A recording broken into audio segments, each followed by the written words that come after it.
Prayers and Meditations by Bahá'u'lláh. Translated by Shoghi Effendi. Section 1. Glorified art thou, O Lord my God.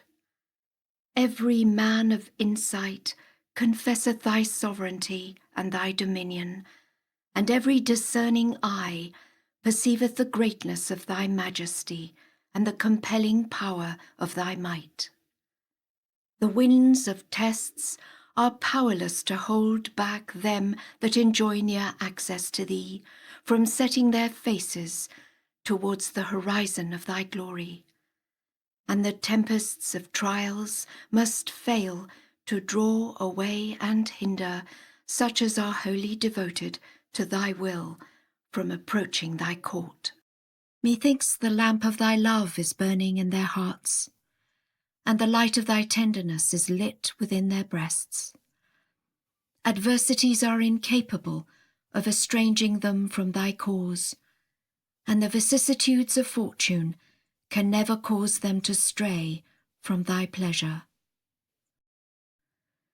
I beseech thee, O my God, by them and by the sighs which their hearts utter in their separation from thee, to keep them safe from the mischief of thine adversaries, and to nourish their souls with what thou hast ordained for thy loved ones, on whom shall come no fear, and who shall not be put to grief.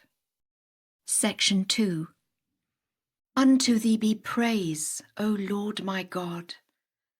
I entreat thee, by thy signs that have encompassed the entire creation, and by the light of thy countenance that hath illuminated all that are in heaven and on earth, and by thy mercy that hath surpassed all created things, and by thy grace that hath suffused the whole universe, to rend asunder the veils that shut me out from thee, that I may hasten unto the fountainhead of thy mighty inspiration, and to the dayspring of thy revelation and bountiful favours, and may be immersed beneath the ocean of thy nearness and pleasure. Suffer me not, O my Lord, to be deprived of the knowledge of thee in thy days, and divest me not of the robe of thy guidance.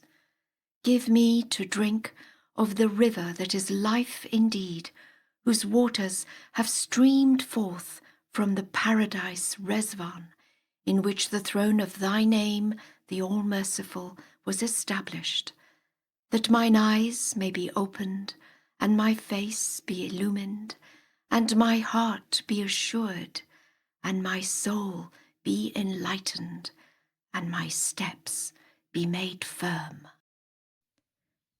Thou art he who from everlasting was, through the potency of his might, supreme over all things, and through the operation of his will was able to ordain all things.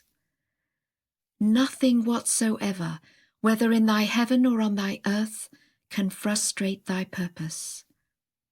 Have mercy then upon me, O my Lord, through thy gracious providence and generosity, and incline mine ear to the sweet melodies of the birds that warble their praise of thee amidst the branches of the tree of thy oneness. Thou art the great giver, the ever forgiving, the most compassionate. Section 3.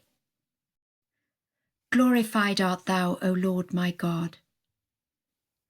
I beseech thee by him who is thy most great name, who hath been sorely afflicted by such of thy creatures as have repudiated thy truth, and who hath been hemmed in by sorrows which no tongue can describe, to grant that I may remember thee and celebrate thy praise in these days when all have turned away from thy beauty, have disputed with thee, and turned away disdainfully from him who is the revealer of thy cause.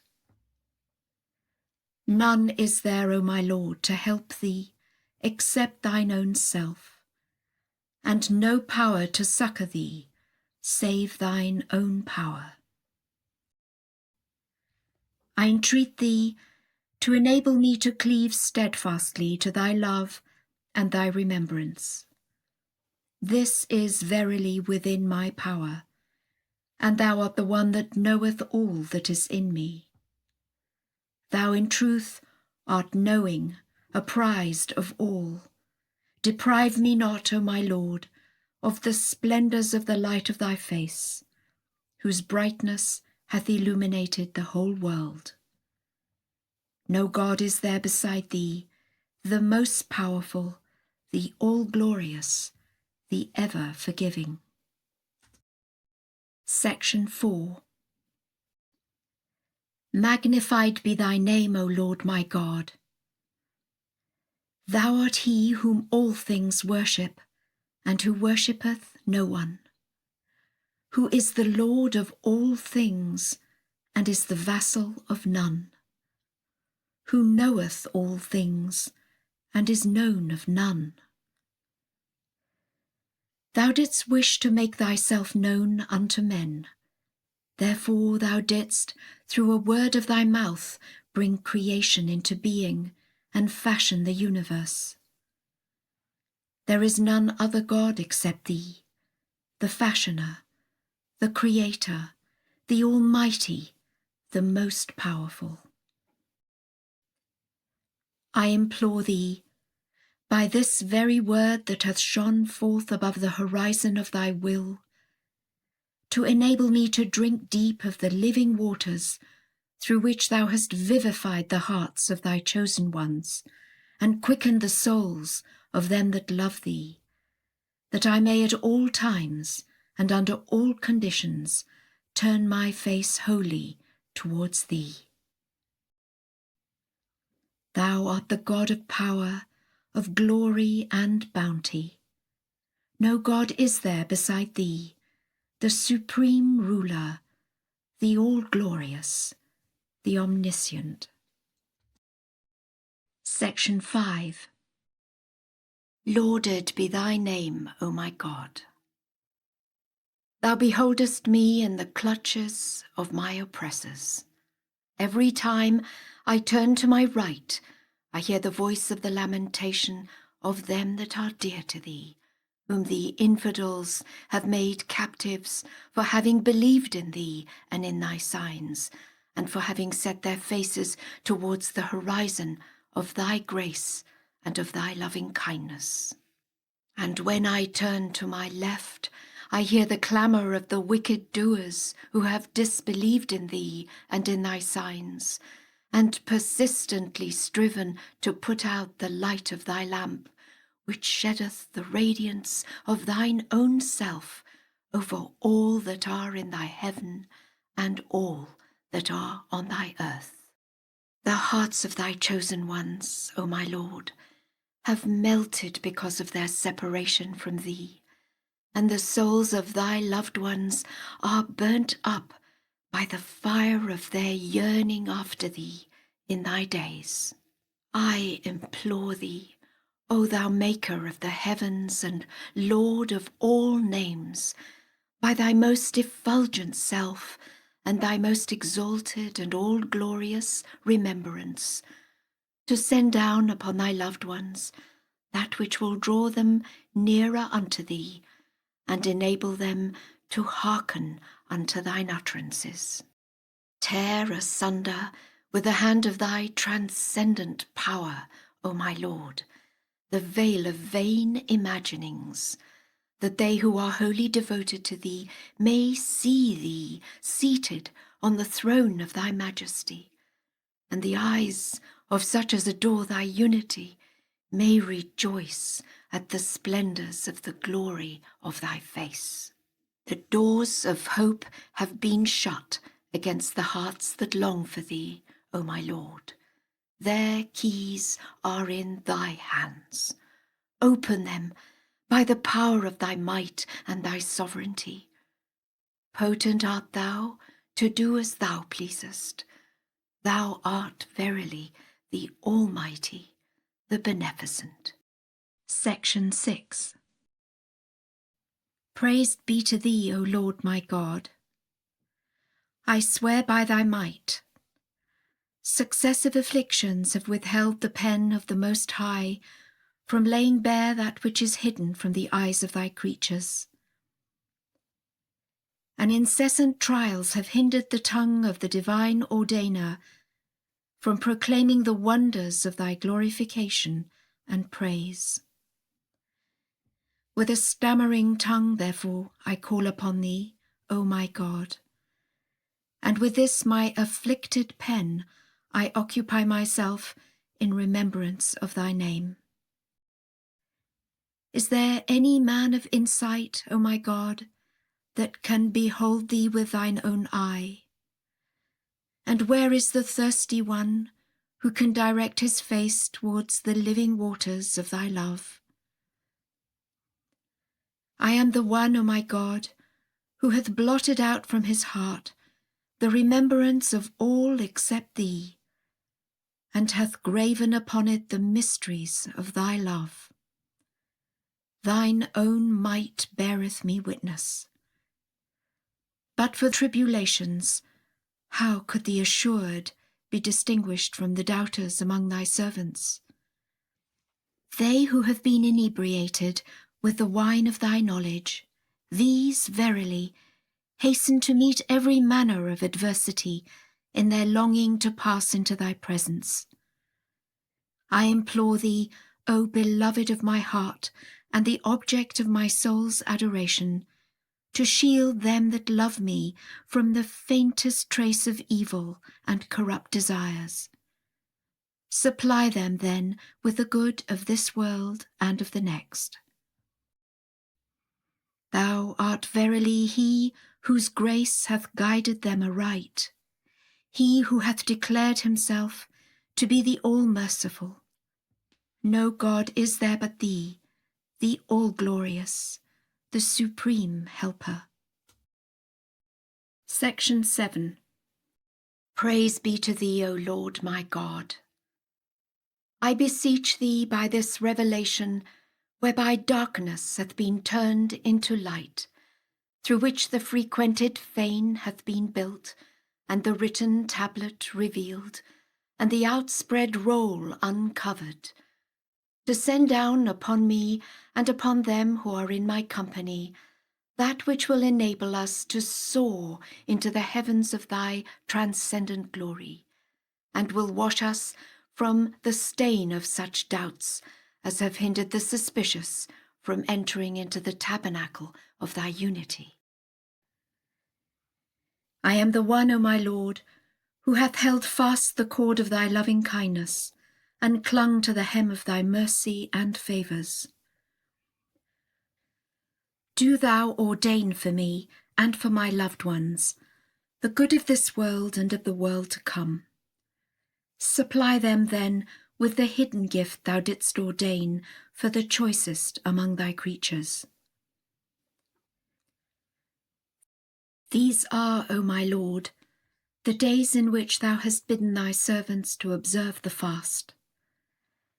Blessed is he that observeth the fast, wholly for thy sake, and with absolute detachment from all things except thee. Assist me and assist them, O my Lord, to obey thee and to keep thy precepts. Thou verily hast power to do what thou choosest. There is no God but thee, the all-knowing, the all-wise. All praise be to God, the Lord of all worlds. Section 8. Glorified be thy name, O Lord my God. Thou beholdest my dwelling place, and the prison into which I am cast, and the woes I suffer.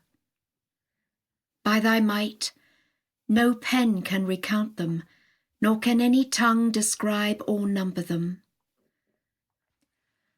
I know not, O my God, for what purpose thou hast abandoned me to thine adversaries. Thy glory beareth me witness. I sorrow not for the vexations I endure for love of thee, nor feel perturbed by the calamities that overtake me in thy path. My grief is rather because thou delayest to fulfill what thou hast determined in the tablets of thy revelation, and ordained in the books of thy decree and judgment. My blood at all times addresseth me, saying, O thou who art the image of the most merciful, how long will it be ere thou riddest me of the captivity of this world, and deliverest me from the bondage of this life? Didst thou not promise me that thou shalt dye the earth with me, and sprinkle me in the faces of the inmates of thy paradise? To this I make reply, be thou patient and quiet thyself. The things thou desirest can last but an hour. As to me, however, I quaff continually in the path of God the cup of his decree, and wish not that the ruling of his will should cease to operate, or that the woes I suffer for the sake of my Lord, the most exalted, the all-glorious, should be ended. Seek thou my wish, and forsake thine own. Thy bondage is not for my protection, but to enable me to sustain successive tribulations, and to prepare me for the trials that must needs repeatedly assail me. Perish that lover who discerneth between the pleasant and the poisonous in his love for his beloved.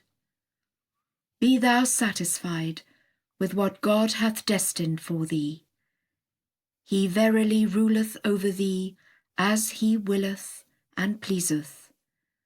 No God is there but him, the inaccessible, the Most High. 9. Magnified be thy name, O Lord my God.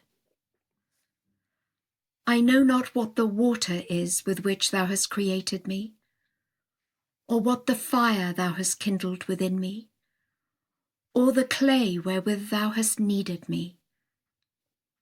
The restlessness of every sea hath been stilled, but not the restlessness of this ocean which moveth at the bidding of the winds of thy will.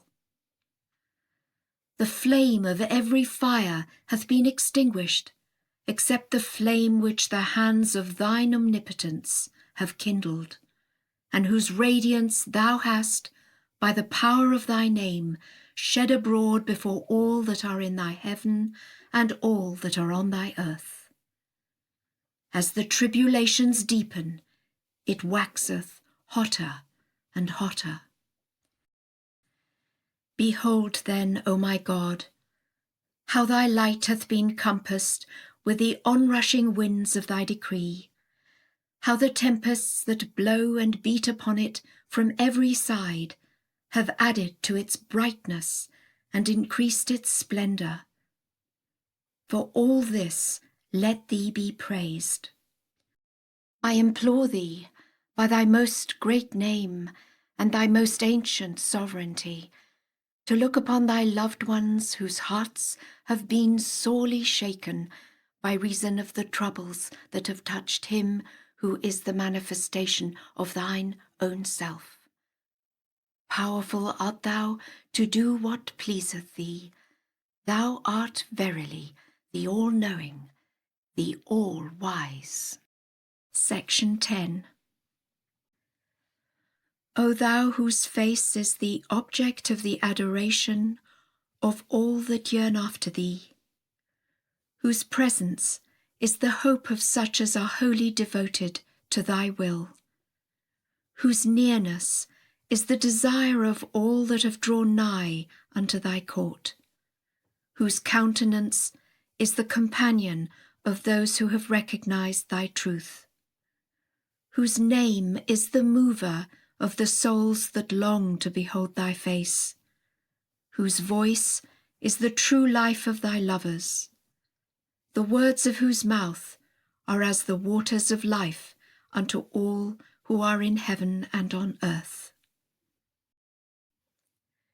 I beseech thee, by the wrong thou hast suffered, and the ills inflicted upon thee by the hosts of wrongful doers, to send down upon me from the clouds of thy mercy that which will purify me of all that is not of thee, that I may be worthy to praise thee, and fit to love thee. Withhold not from me, O my Lord, the things thou didst ordain for such of thy handmaidens as circle around thee, and on whom are poured continually the splendours of the sun of thy beauty, and the beams of the brightness of thy face. Thou art he who from everlasting hath succoured whosoever hath sought thee, and bountifully favoured him who hath asked thee. No God is there beside thee, the Almighty, the ever-abiding, the all-bounteous, the most generous. Section 11. Lauded be thy name, O Lord my God. Darkness hath fallen upon every land, and the forces of mischief have encompassed all the nations. Through them, however, I perceive the splendours of thy wisdom, and discern the brightness of the light of thy providence.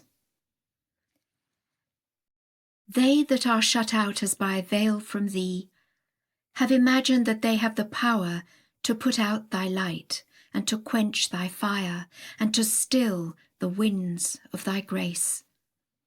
Nay, and to this thy might beareth me witness. Had not every tribulation been made the bearer of thy wisdom, and every ordeal the vehicle of thy providence, no one would have dared oppose us, though the powers of earth and heaven were to be leagued against us. Were I to unravel the wondrous mysteries of thy wisdom, which are laid bare before me, the reins of thine enemies would be cleft asunder. Glorified be thou then, O my God. I beseech thee by thy most great name to assemble them that love thee around the law that streameth from the good pleasure of thy will, and to send down upon them what will assure their hearts. Potent art thou to do what pleaseth thee. Thou art verily the help in peril, the self-subsisting. Section 12. Praised be thou, O Lord my God. This is thy servant who hath quaffed from the hands of thy grace the wine of thy tender mercy, and tasted of the savour of thy love in thy days. I beseech thee, by the embodiments of thy names, whom no grief can hinder from rejoicing in thy love, or from gazing on thy face, and whom all the hosts of the heedless are powerless to cause to turn aside from the path of thy pleasure, to supply him with the good things thou dost possess, and to raise him up to such heights that he will regard the world even as a shadow that vanisheth swifter than the twinkling of an eye. Keep him safe also, O my God, by the power of thine immeasurable majesty, from all that thou abhorrest. Thou art verily his Lord, and the Lord of all worlds. Section 13. Lauded be thy name, O my God. Thou beholdest how the tempestuous winds of tests have caused the steadfast in faith to tremble, and how the breath of trials hath stirred up those whose hearts hath been firmly established, except such as have partaken of the wine that is life indeed, from the hands of the manifestation of thy name, the most merciful.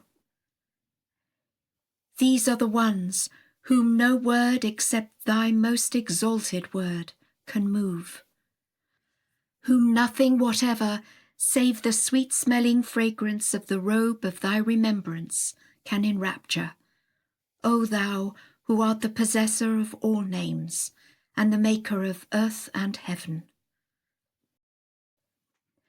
I implore thee, O thou who art the beloved companion of Baha', by thy name the all-glorious, to keep safe these thy servants, under the shadow of the wings of thine all-encompassing mercy, that the darts of the evil suggestions of the wicked doers among thy creatures, who have disbelieved in thy signs, may be kept back from them.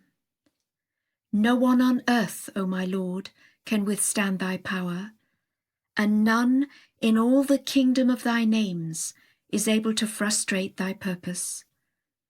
Show forth then the power of thy sovereignty and of thy dominion, and teach thy loved ones what beseemeth them in thy days. Thou art verily the Almighty, the most exalted, the all-glorious, the most great. Section 14.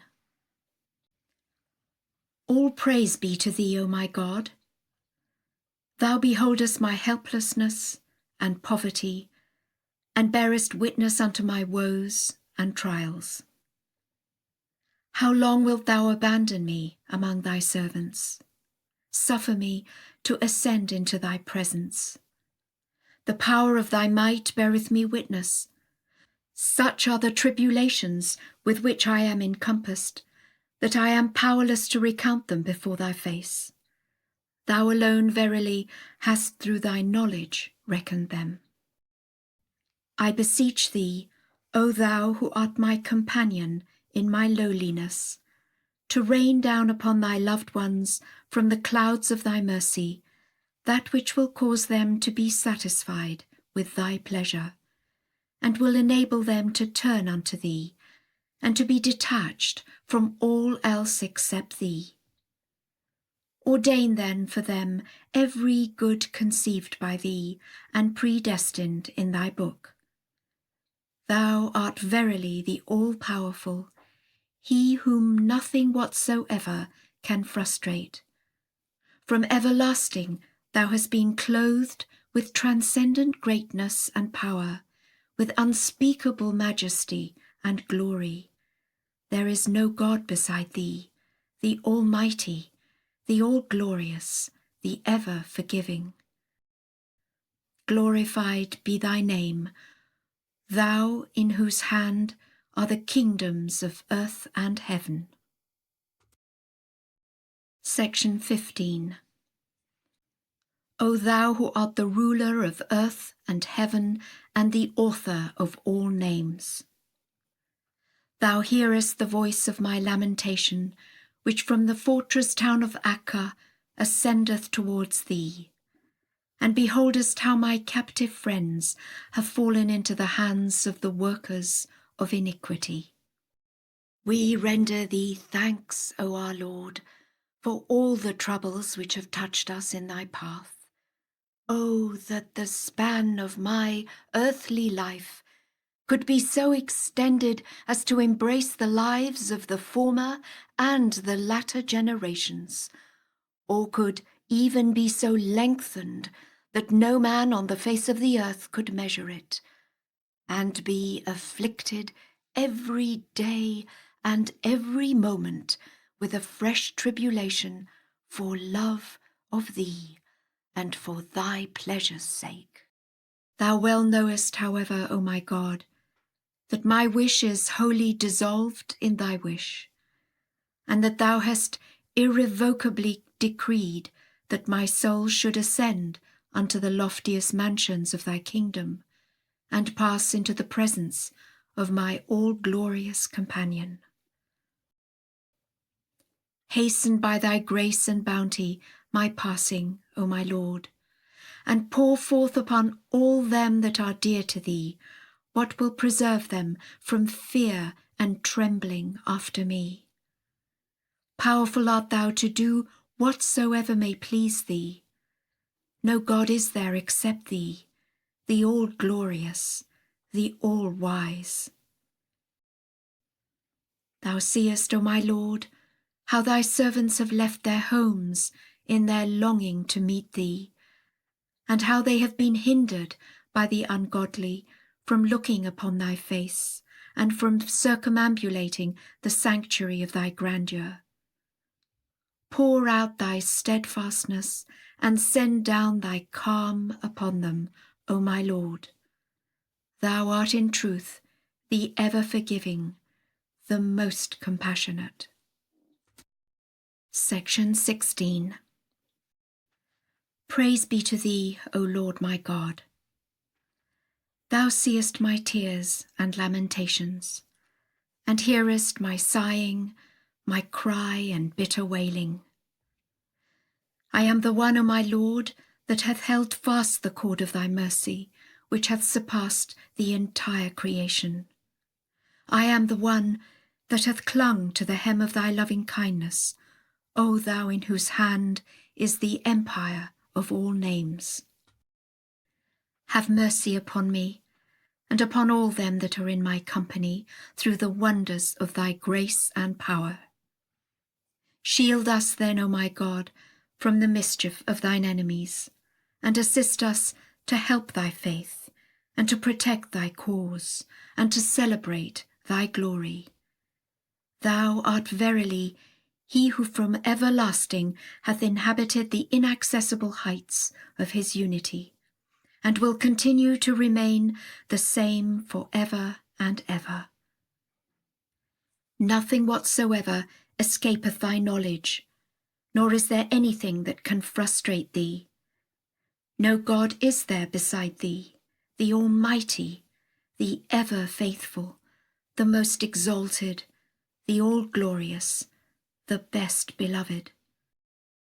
Lauded and glorified art thou, in whose hand is the empire of all things. Section 17. Magnified be thy name, O God, the Lord of heaven. Attire my head with the crown of martyrdom, even as thou didst attire my body with the ornament of tribulation before all that dwell in thy land. Grant, moreover, that they whose hearts yearn over thee may draw nigh unto the horizon of thy grace, above which the day-star of thy beauty sheddeth its radiance. Ordain also for them what will make them rich enough to dispense with aught else except thee, and rid them of all attachment to such as have repudiated thy signs. There is none other God but thee, the guardian, the self-subsisting. Section 18. Praise be thou, O my God. How can I thank thee for having singled me out and chosen me above all thy servants to reveal thee at a time when all had turned away from thy beauty. I testify, O my God, that if I were given 1,000 lives by thee, and offered them up all in thy path, I would still have failed to repay the least of the gifts which by thy grace thou hast bestowed upon me. I lay asleep on the bed of self, when lo, thou didst waken me with the divine accents of thy voice, and didst unveil to me thy beauty, and didst enable me to listen to thine utterances, and to recognize thyself, and to speak forth thy praise, and to extol thy virtues, and to be steadfast in thy love. Finally, I fell a captive into the hands of the wayward among thy servants. Thou beholdest, therefore, the exile which I suffer in thy days, and art aware of my vehement longing to look upon thy face, and of mine irrepressible yearnings to enter the court of thy glory, and of the stirrings of my heart under the influences of the winds of thy mercy. I entreat thee, O thou who art the ruler of the kingdoms of creation and the author of all names, to write down my name with the names of them who from eternity have circled round the tabernacle of thy majesty, and clung to the hem of thy loving kindness, and held fast the cord of thy tender mercy. Thou art in truth the help in peril, the self-subsisting.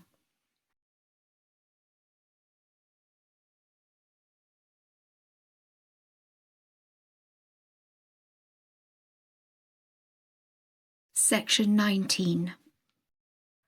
Praise be thou, O Lord my God.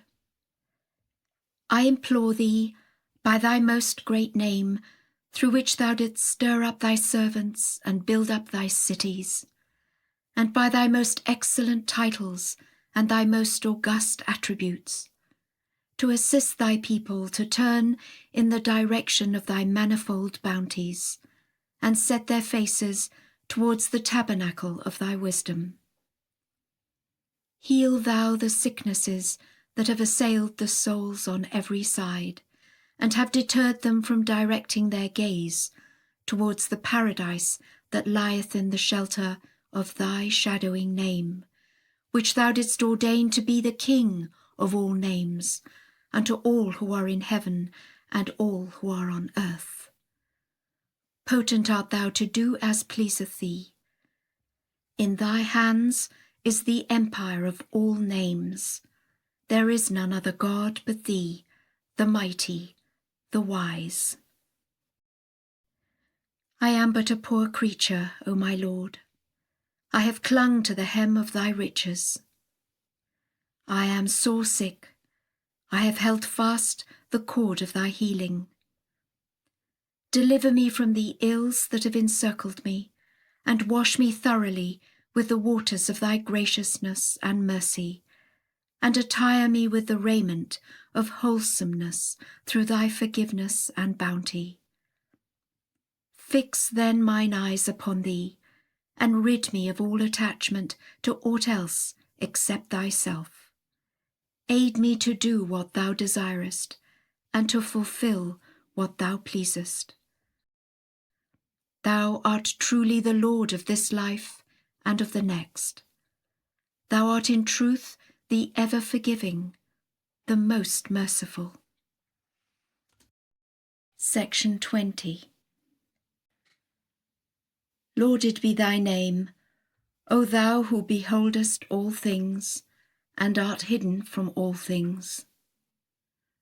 From every land thou hearest the lamentations of them that love thee, and from every direction thou hearkenest unto the cries of such as have recognized thy sovereignty. Were their oppressors to be asked, wherefore have ye oppressed them, and held them in bondage in Baghdad and elsewhere? What injustice have they committed? Whom have they betrayed? Whose blood have they spilled? And whose property have they plundered? They would know not what to answer. Thou knowest full well, O my God, that their only crime is to have loved thee. For this reason have their oppressors laid hold on them and scattered them abroad. Aware as I am, O my God, that thou wilt send down upon thy servants only what is good for them, I nevertheless beseech thee, by thy name which overshadoweth all things, to raise up for their assistance, and as a sign of thy grace, and as an evidence of thy power, those who will keep them safe from all their adversaries. Potent art thou to do thy pleasure. Thou art verily the supreme ruler, the almighty, the help in peril, the self-subsisting. Section 21. Praised be thou, O Lord my God. I am thy servant and the son of thy servant. I have set my face towards thy cause, believing in thy oneness, acknowledging thy unity, recognizing thy sovereignty and the power of thy might, and confessing the greatness of thy majesty and glory. I ask thee, By thy name through which the heaven was cleft asunder, and the earth was rent in twain, and the mountains were crushed, not to withhold from me the breezes of thy mercy which have been wafted in thy days, nor to suffer me to be far removed from the shores of thy nearness and bounty. I am he who is sore athirst, O my Lord. Give me to drink of the living waters of thy grace. I am but a poor creature. Reveal unto me the tokens of thy riches.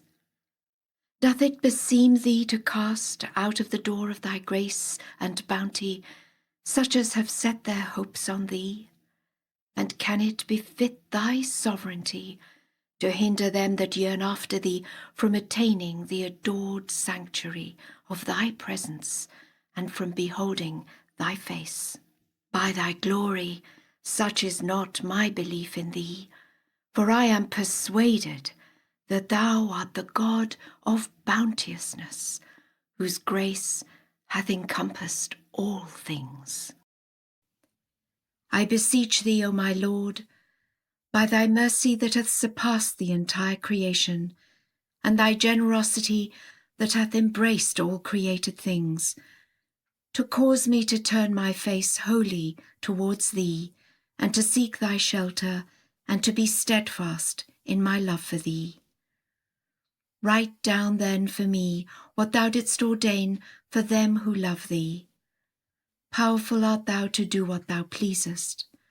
No God is there beside thee, the ever-forgiving, the all-bountiful.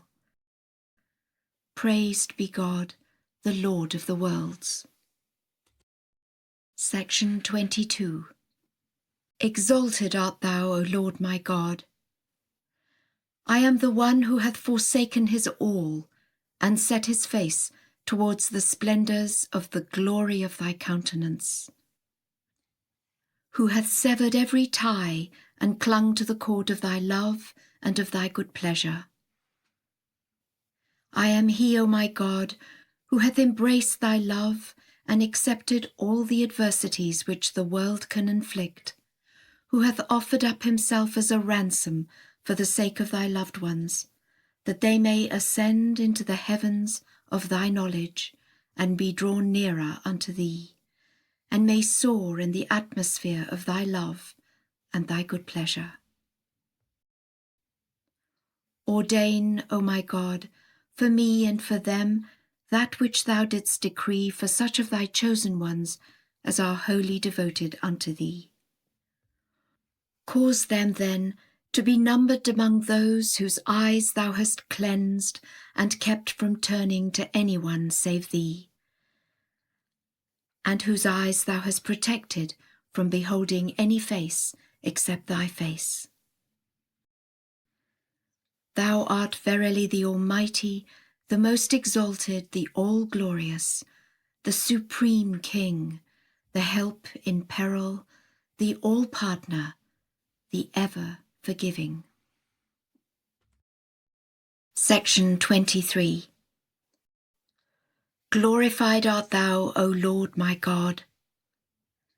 I implore thee by the onrushing winds of thy grace, and by them who are the daysprings of thy purpose, and the dawning places of thine inspiration, to send down upon me and upon all that have sought thy face that which beseemeth thy generosity and bountiful grace, and is worthy of thy bestowals and favours.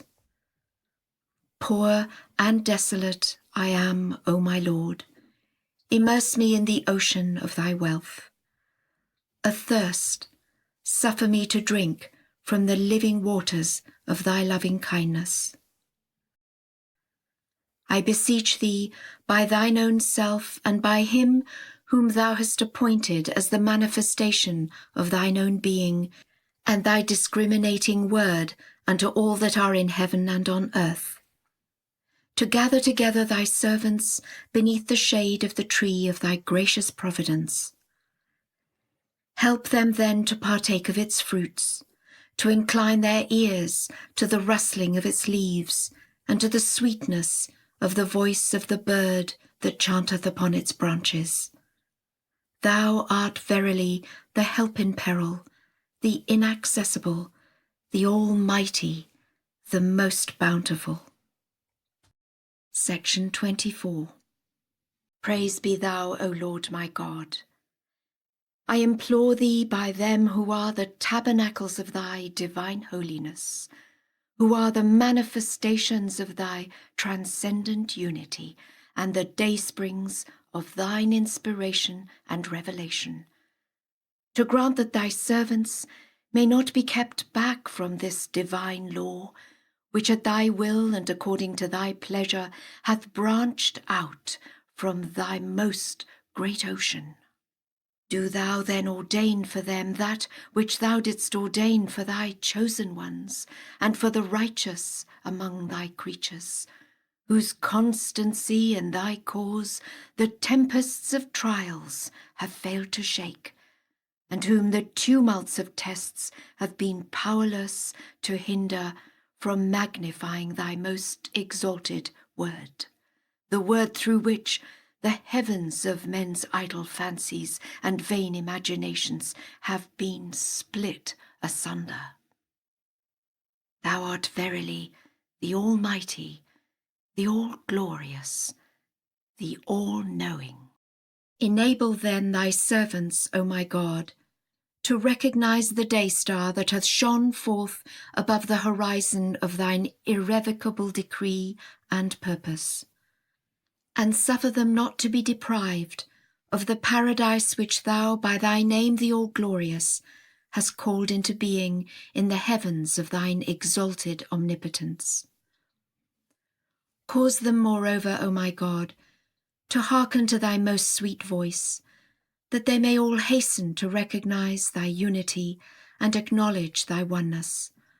O thou who art the beloved of the hearts of all that yearn after thee, and the object of the adoration of such as have known thee. I beseech thee, by them that have cut down all the idols in this revelation, through which the most grievous convulsion and the great terror have appeared, to assist at all times thy servants with the signs of thine almighty power and the evidences of thy transcendent and all-compelling might. Grant then that their hearts may be made as strong as brass, that they may remain unmoved by the overpowering might of such as have transgressed against him who is the manifestation of thine essence and the dayspring of thine invisible self, and that they may all arise to glorify and help thee, so that through them the ensigns of thy triumph may be lifted up in thy realm, and the standards of thy cause may be unfurled throughout thy dominions. Thou art he who from everlasting hath through the potency of his will been all-powerful, and will continue to remain the same for ever and ever. Thou art verily the All-Glorious, the Most High. No God is there but thee, the most powerful, the most exalted, the help in peril, the most great, the one being, the incomparable, the all-glorious, the unrestrained. Section 25. Glorified art thou, O Lord my God. I beseech thee by thy chosen ones, and by the bearers of thy trust, and by him whom thou hast ordained to be the seal of thy prophets and of thy messengers, to let thy remembrance be my companion, and thy love my aim, and thy face my goal, and thy name my lamp, and thy wish my desire, and thy pleasure my delight. I am a sinner, O my Lord, and thou art the ever-forgiving. As soon as I recognize thee, I hasten to attain the exalted court of thy loving kindness. Forgive me, O my Lord, my sins, which have hindered me from walking in the ways of thy good pleasure, and from attaining the shores of the ocean of thy oneness. There is no one, O my Lord, who can deal bountifully with me, to whom I can turn my face. and none who can have compassion on me that I may crave his mercy. Cast me not out, I implore thee, of the presence of thy grace, neither do thou withhold from me the outpourings of thy generosity and bounty. Ordain for me, O my Lord, what thou hast ordained for them that love thee, and write down for me what thou hast written down for thy chosen ones. My gaze hath at all times been fixed on the horizon of thy gracious providence, and mine eyes bent upon the court of thy tender mercies. Do with me as beseemeth thee. No God is there but thee, the God of power, the God of glory, whose help is implored by all men. Section 26. Suffer me, O my God, to draw nigh unto thee, and to abide within the precincts of thy court. For remoteness from thee hath well nigh consumed me. Cause me to rest under the shadow of the wings of thy grace, for the flame of my separation from thee hath melted my heart within me.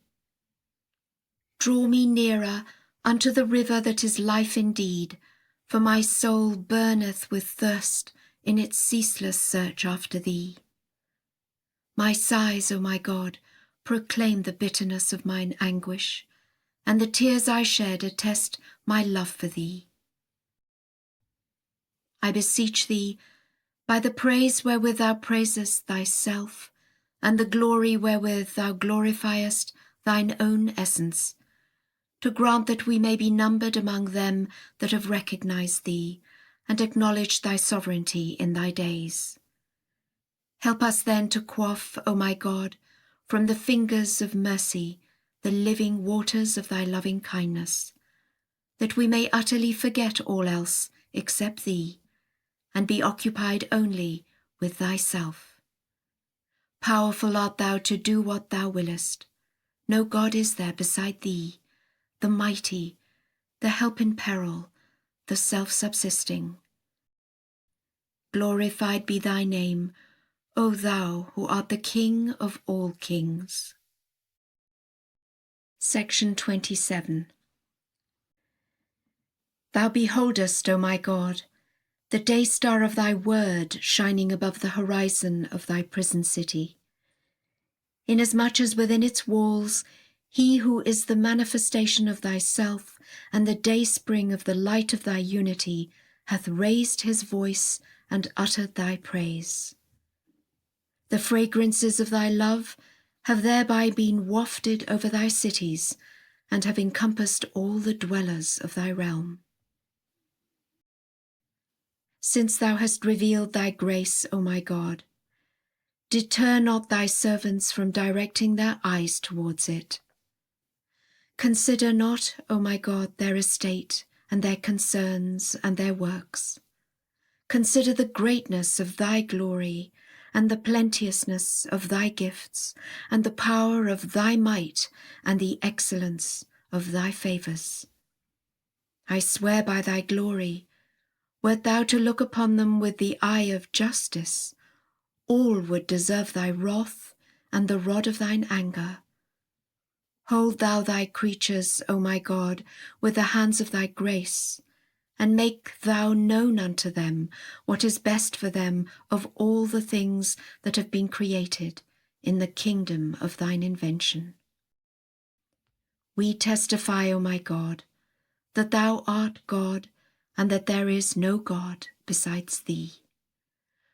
From eternity thou hast existed, with none to equal or rival thee, and wilt abide for ever the same.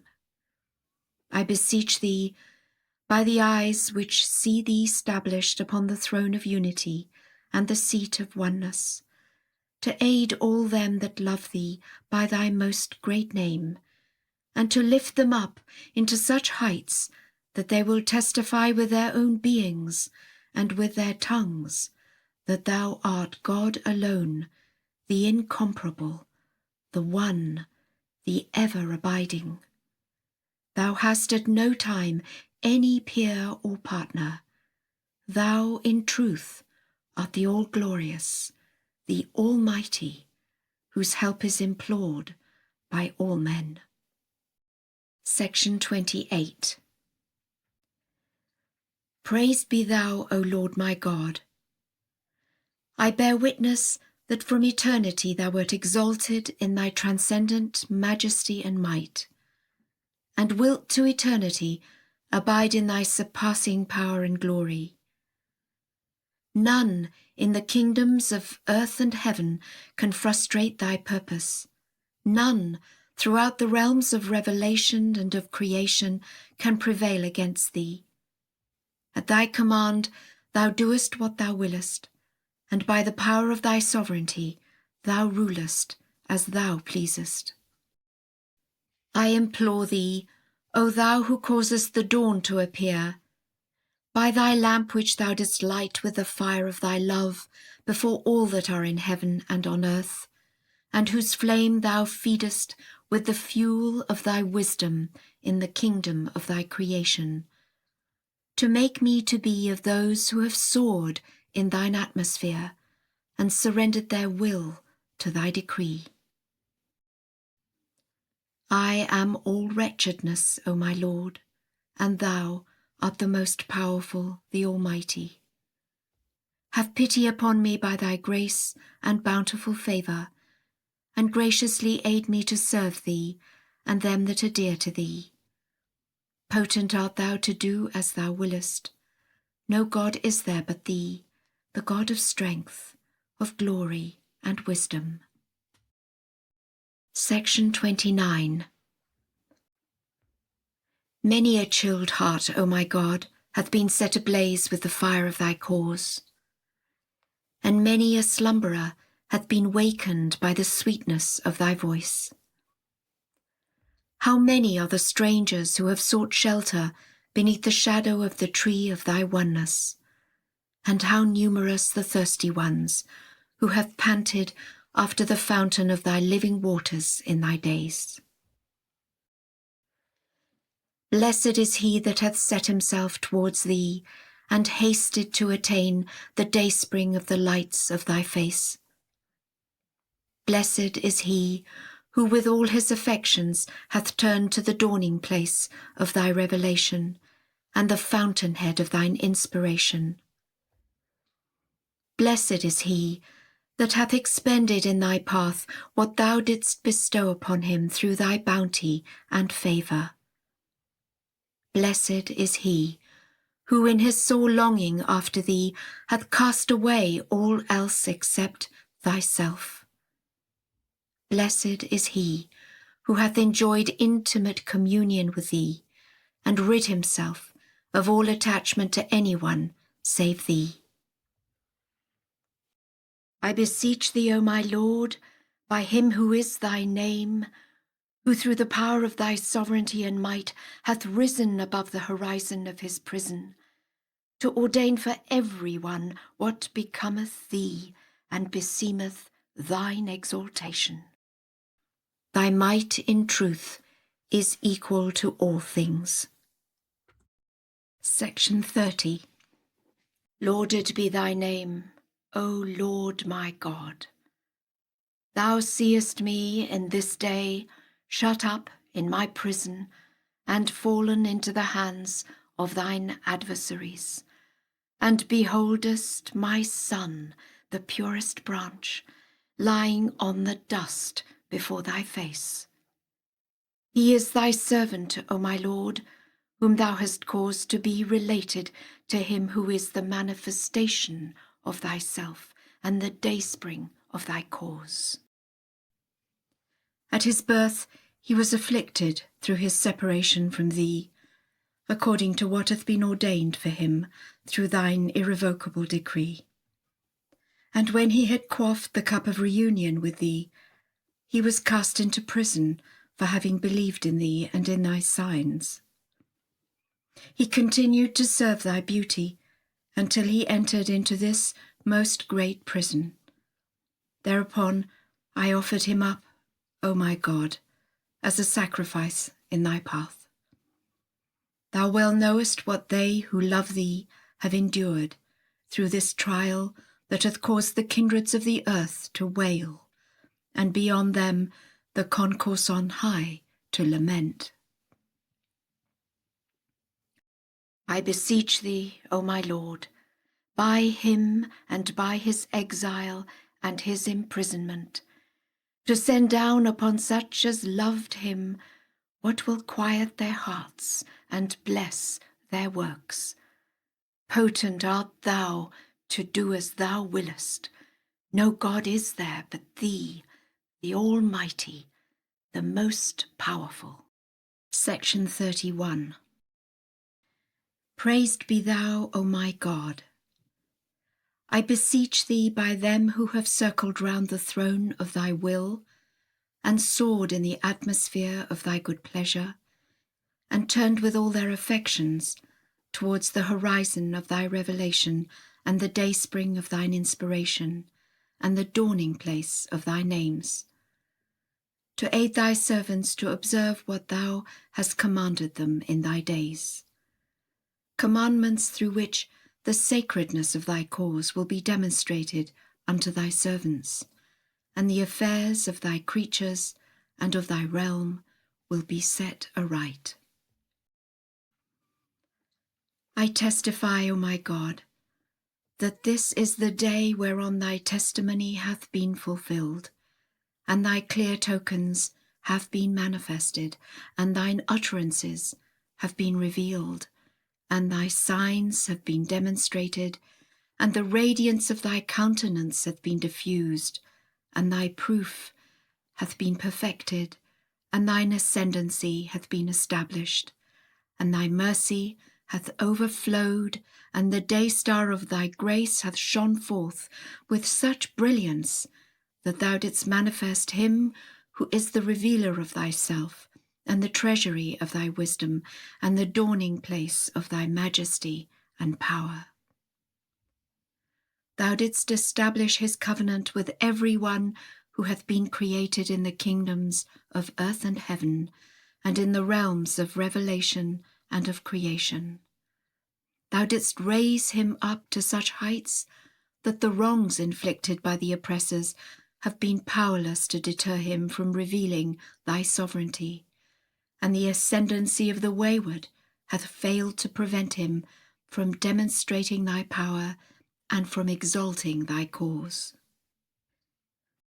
So highly didst thou exalt him, that he openly delivered unto the kings thy messages and commandments, and hath never for one moment sought his own protection, but striven to protect thy servants from whatever might withhold them from approaching the kingdom of thy nearness, and from setting their faces towards the horizon of thy good pleasure.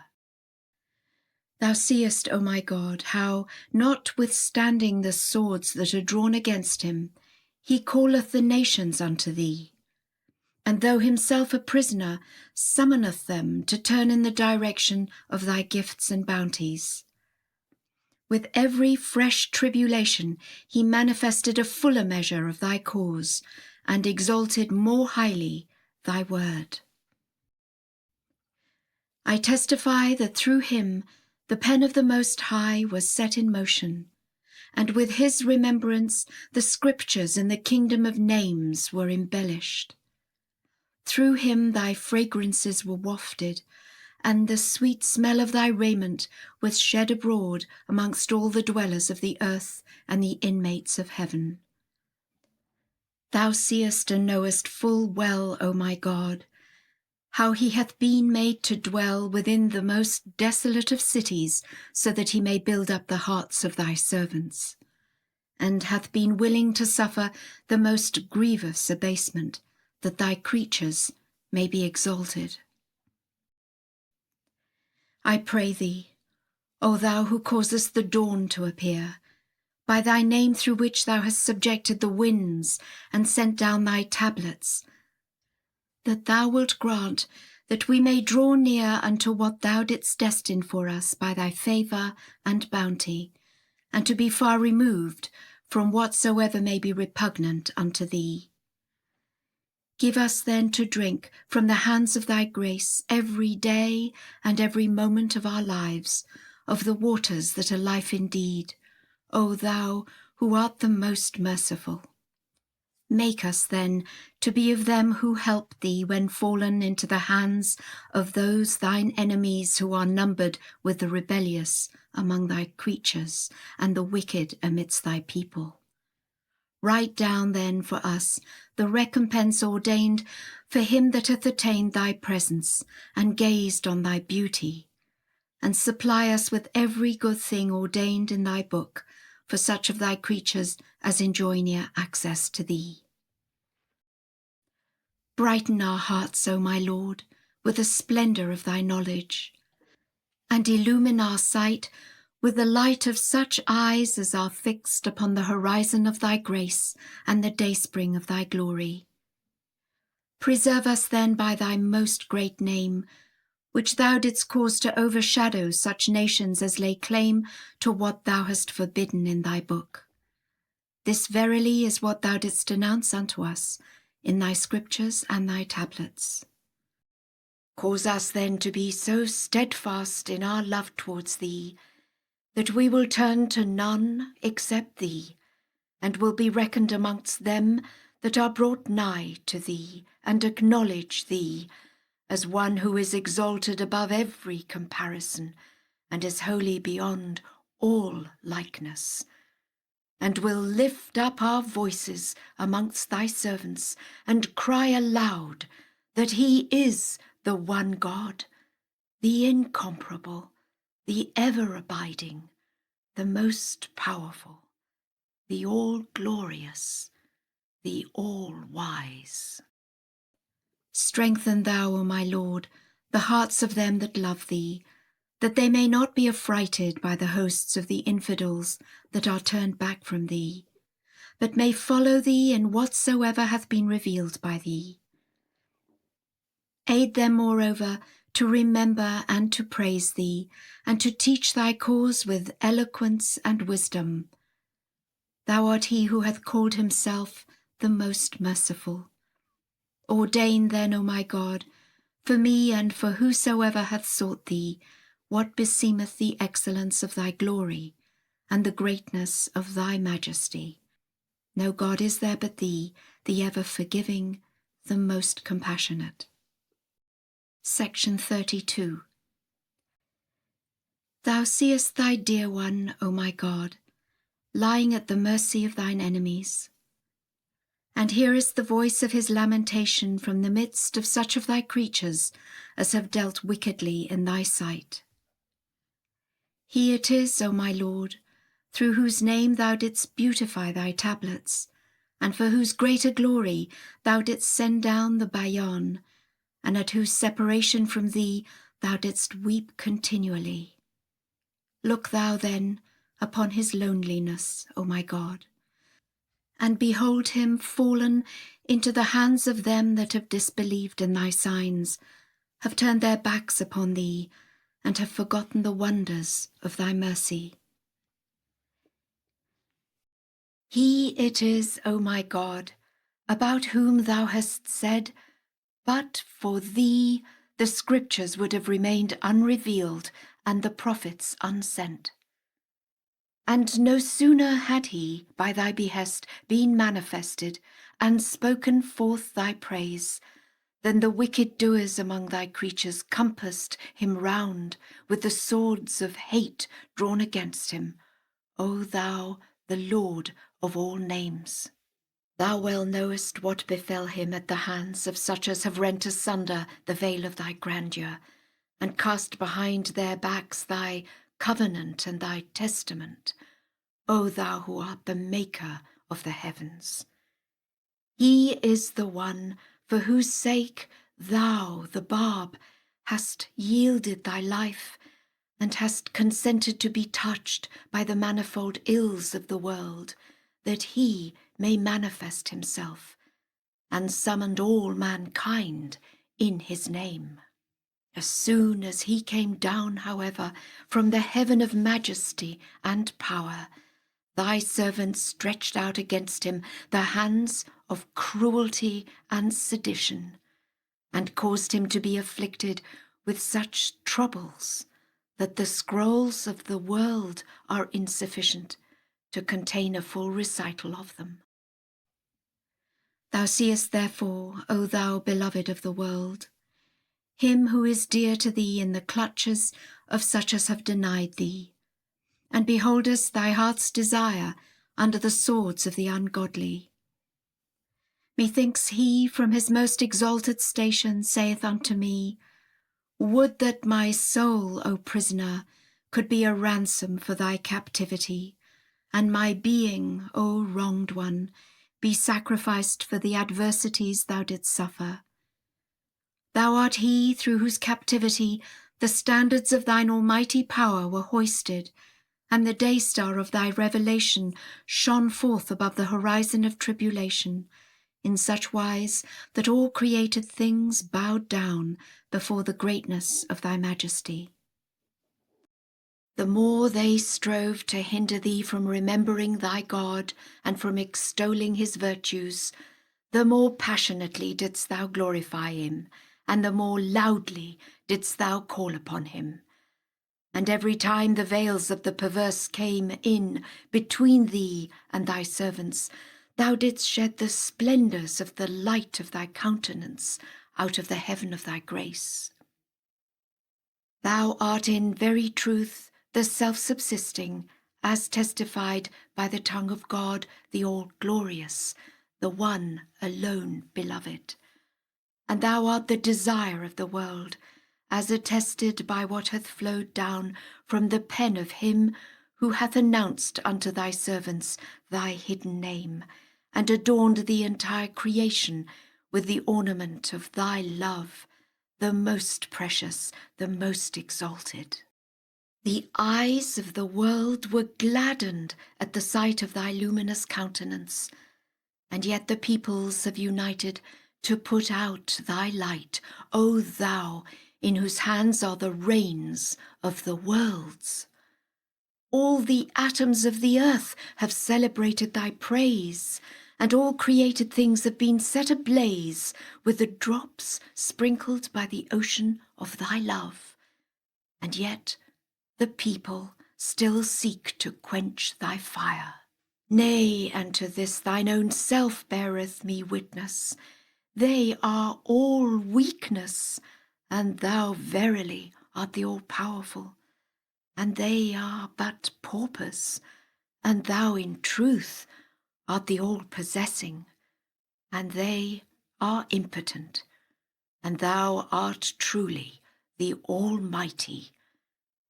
Naught can ever frustrate thy purpose, nor can the dissensions of the world harm thee.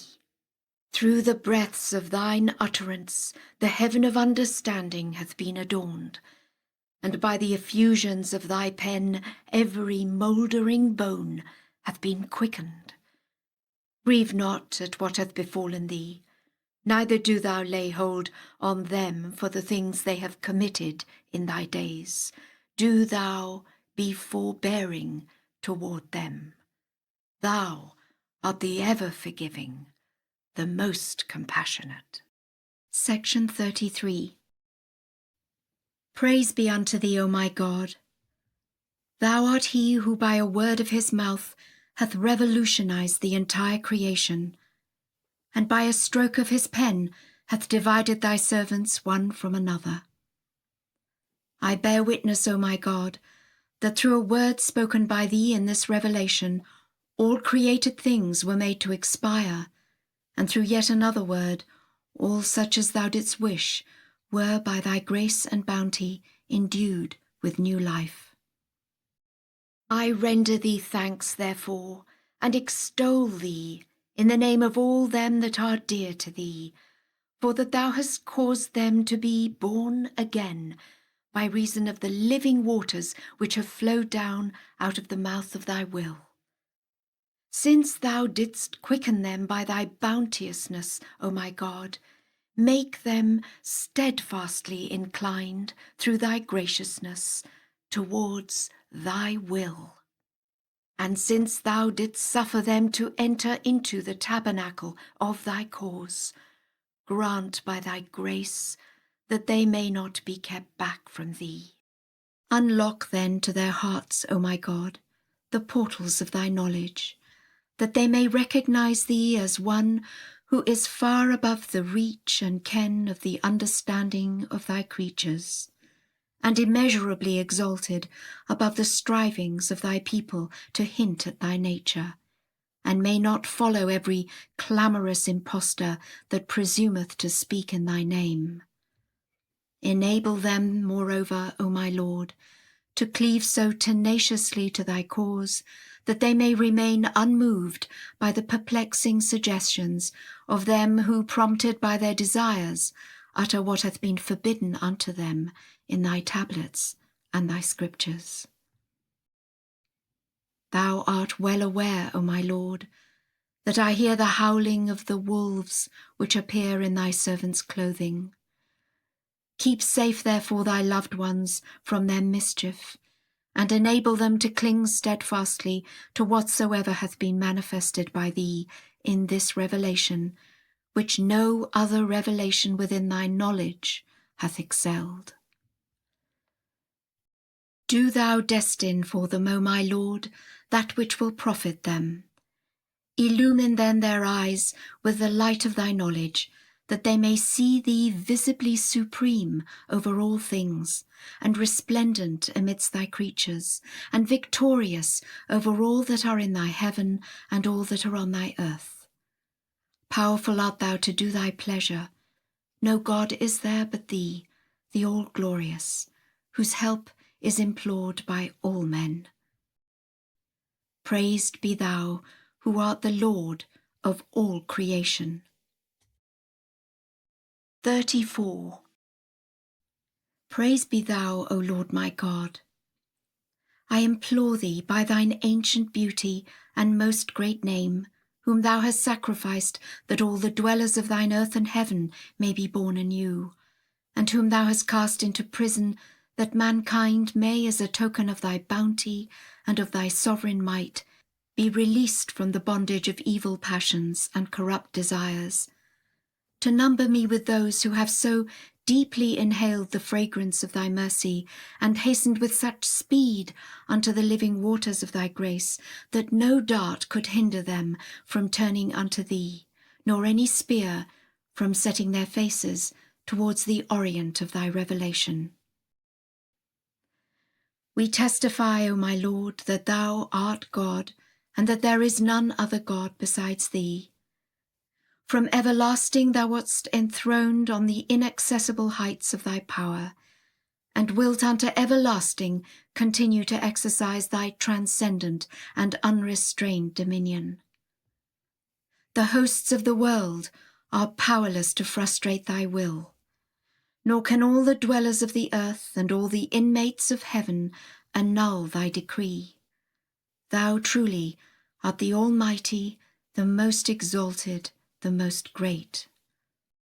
Bless, O my God, those of the followers of the Bayan as have been numbered with the people of Baha, who have entered within the crimson ark in thy name, the most exalted, the most high. Thy might, verily, is equal to all things. Section 35. I give praise to thee, O Lord my God. I entreat thee, by thy name through which thou didst cause the dawn to appear, and the winds to blow, and the seas to surge, and the trees to bring forth their fruits, and the earth to be beautified with its rivers, that thou wilt aid all them that are dear to thee, with both thy visible and invisible hosts. Render them, moreover, victorious over all those who have so rebelled in thy land, and dishonoured thy name, and disbelieved in thy signs, and broken thy covenant, and cast behind their backs thy laws, and have to such an extent risen up against thee, that they carried into captivity thy kindred, and flung the manifestation of thyself into prison, and immured him who is the dayspring of thine essence in the most desolate of cities. Thou, O my Lord, art he whose strength is immense, whose decree is terrible. Lay hold on thine adversaries by the power of thy sovereignty, and assemble thy loved ones beneath the shadow of the tree of thy oneness, that they may stand before thy throne and catch the accents of thy voice, and gaze on thy beauty, and discover the power of thy might. Thou art verily the all-powerful, the Almighty. Section 36. Lauded be thy name, O my God. I am so carried away by the breezes blowing from thy presence that I have forgotten myself and all that I possess. This is but a sign of the wonders of thy grace and bountiful favours vouchsafed unto me. I give praise to thee, O my God, that thou hast chosen me out of all thy creatures and made me to be the dayspring of thy strength and the manifestation of thy might, and empowered me to reveal such of thy signs and such tokens of thy majesty and power as none, whether in thy heaven or on thy earth, can produce. I beseech thee, O my Lord, by thy most effulgent name, to acquaint my people with the things thou didst destine for them. Do thou then preserve them within the stronghold of thy guardianship and the tabernacle of thine unerring protection, lest through them may appear what will divide thy servants. Assemble them, O my Lord, on the shores of this ocean, every drop of which proclaimeth thee to be God, besides whom there is none other God, the all-glorious, the all-wise. Uncover before them, O my Lord, the majesty of thy cause, lest they be led to doubt thy sovereignty and the power of thy might. I swear by thy glory, O thou who art the beloved of the worlds, had they been aware of thy power, they would of a certainty have refused to utter what thou didst not ordain for them in the heaven of thy will.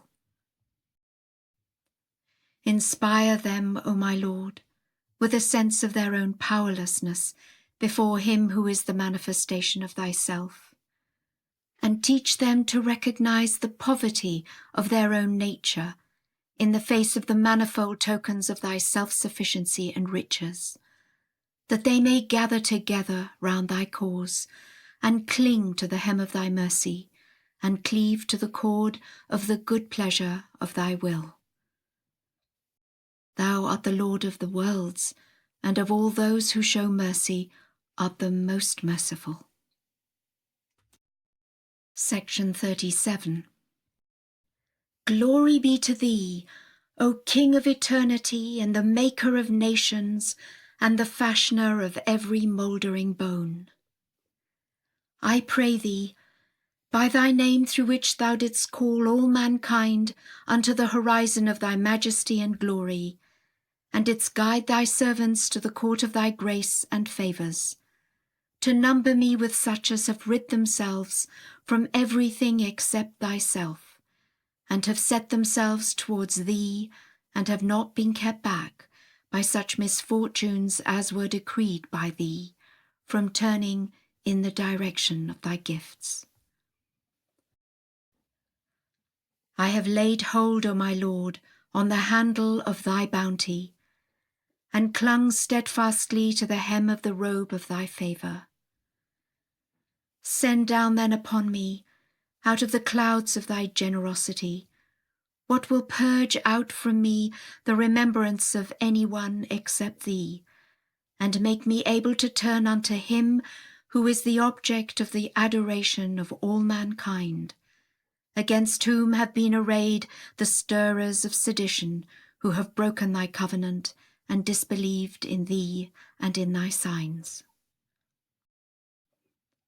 Deny me not, O my Lord, the fragrances of thy raiment in thy days, and deprive me not of the breathings of thy revelation at the appearance of the splendours of the light of thy face. Powerful art thou to do what pleaseth thee. Naught can resist thy will, nor frustrate what thou hast purposed by thy power. No God is there but thee, the Almighty, the All-Wise. Section 38. Lauded be thy name, O Lord my God. I testify that thou wast a hidden treasure, wrapped within thine immemorial being, and an impenetrable mystery enshrined in thine own essence. Wishing to reveal thyself, thou didst call into being the greater and the lesser worlds, and didst choose man above all thy creatures, and didst make him a sign of both of these worlds, O thou who art our Lord, the most compassionate. Thou didst raise him up to occupy thy throne before all the people of thy creation. Thou didst enable him to unravel thy mysteries and to shine with the lights of thine inspiration and thy revelation, and to manifest thy names and thine attributes. Through him thou didst adorn the preamble of the book of thy creation, O thou who art the ruler of the universe thou hast fashioned. I bear witness that in his person solidity and fluidity have been joined and combined.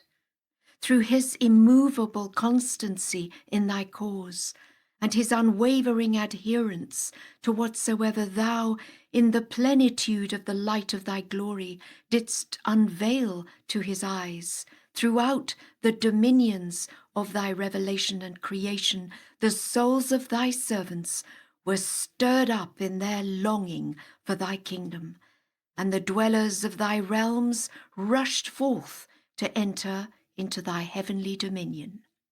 Through the restlessness he evinced in thy path, the feet of all them that are devoted to thee were steeled and confirmed to manifest thy cause amidst thy creatures, and to demonstrate thy sovereignty throughout thy realm. How great, O my God, is this thy most excellent handiwork, and how consummate thy creation, which hath caused every understanding heart and mind to marvel. And when the set time was fulfilled, and what hath been preordained came to pass, thou didst unloose his tongue to praise thee, and to lay bare thy mysteries before all thy creation, O thou who art the possessor of all names, and the fashioner of earth and heaven. Through him all created things were made to glorify thee and to celebrate thy praise, and every soul was directed towards the kingdom of thy revelation and thy sovereignty. At one time thou didst raise him up, O my God, and didst attire him with the ornament of the name of him who conversed with thee, Moses, and didst through him uncover all that thy will had decreed and thine irrevocable purpose ordained. At another time thou didst adorn him with the name of him who was thy Spirit, Jesus, and didst send him down out of the heaven of thy will for the edification of thy people, infusing thereby the spirit of life into the hearts of the sincere among thy servants and the faithful among thy creatures. Again, thou didst reveal him, decked forth by the name of him who was thy friend, Mohammed, and caused him to shine brightly above the horizon of Hejaz as a token of thy power and an evidence of thy might. Through him thou didst send unto thy servants what enabled them to scale the heights of thy unity and to yearn over the wonders of thy manifold knowledge and wisdom.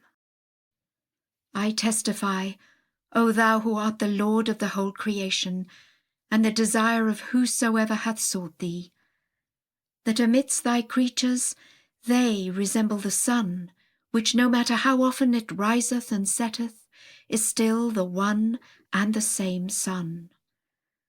Whoso maketh any distinction between any of them hath truly failed to attain the ultimate purpose and to reach the highest goal, and hath been deprived of the mysteries of unity and of the lights of sanctity and oneness. I testify, moreover, that thou hast decreed that none on the face of the earth should equal them, and none of thy creatures be able to be compared with any of them, in order that thine own singleness and peerlessness might be recognized and established. Glorified, immeasurably glorified be thy name, O my God. How can I ever befittingly mention thee or sufficiently praise thee, that thou hast manifested him by the power of thy might, and caused him to shine above the horizon of thy will, and made him the dayspring of thy signs, and the dawning place of the revelation of thy names and thine attributes. How bewilderingly mysterious, moreover, O my God, is his nature, and all that thou hast infused into him through thy strength and by the power of thy might. At one time he appeareth as the water, which is life indeed, sent down out of the heaven of thy grace, and poured forth from the clouds of thy mercy, that thy creatures may be endued with new life, and live as long as thine own kingdom endureth.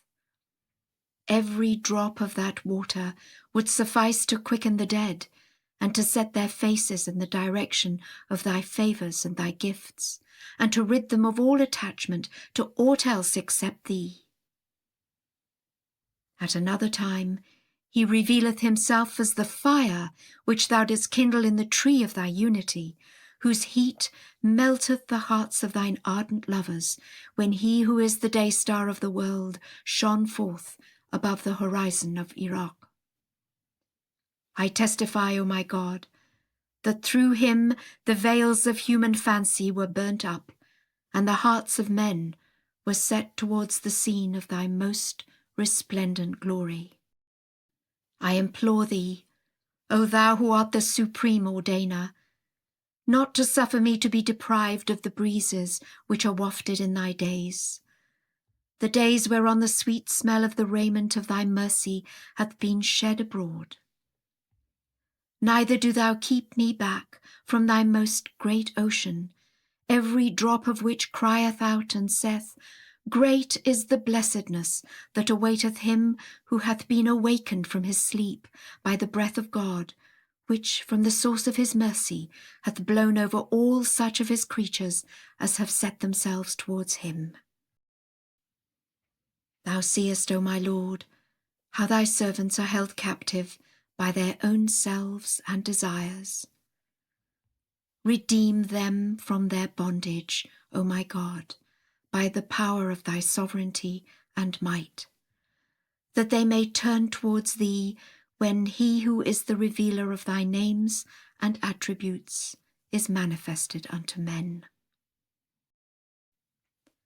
Cast upon this poor and desolate creature, O my Lord, the glance of thy wealth, and flood his heart with the beams of thy knowledge, that he may apprehend the verities of the unseen world, and discover the mysteries of thy heavenly realm, and perceive the signs and tokens of thy kingdom, and behold the manifold revelations of this earthly life, all set forth before the face of him who is the revealer of thine own self. Direct then his eyes, O my God, towards the horizon of thy loving kindness, and make steadfast his heart in its attachment to thee, and unloose his tongue to praise thee, and make him able to hold fast the cord of thy love, and to cling to the hem of thy bounteousness, and to proclaim thy name amidst thy creatures, and to recount thy virtues throughout thy realm, in such wise that no obstacle will deter him from turning to thy name, the all-bountiful, and no veil shut him out from thee, in whose hand is the dominion of utterance and the kingdom of all names and attributes.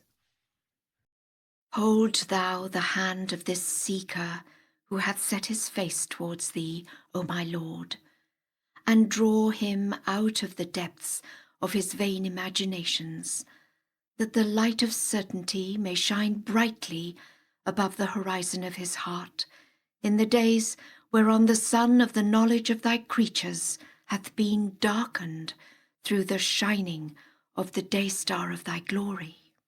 The days whereon the moon of the world's wisdom hath been eclipsed through the appearance of thy hidden knowledge and the manifestation of thy well-guarded secret and the revelation of thine enshrined mystery.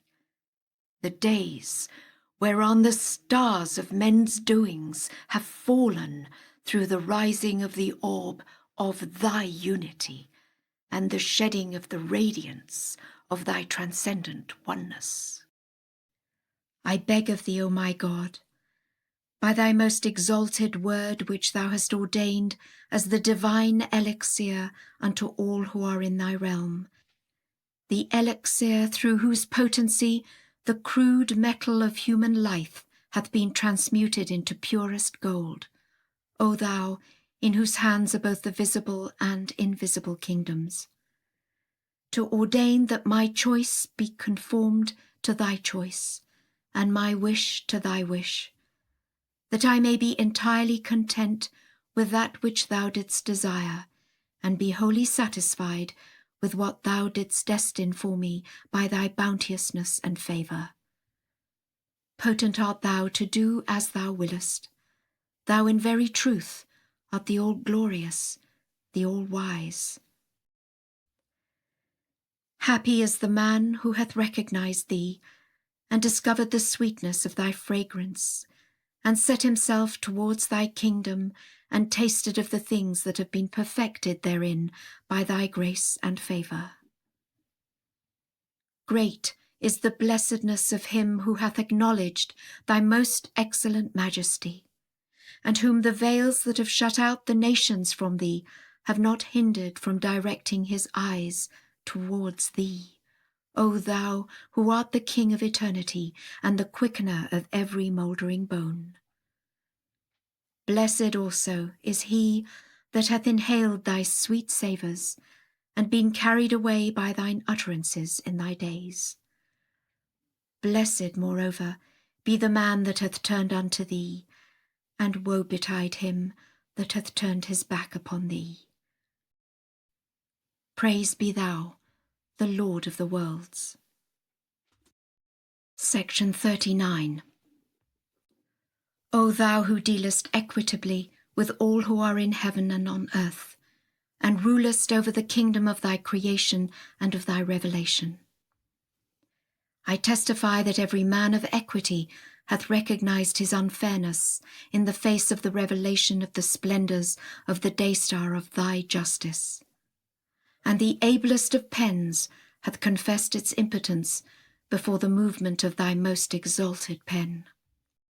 By thy life, O thou, the possessor of all names, the minds of the profoundest thinkers are sore perplexed as they contemplate the ocean of thy knowledge and the heaven of thy wisdom and the luminary of thy grace.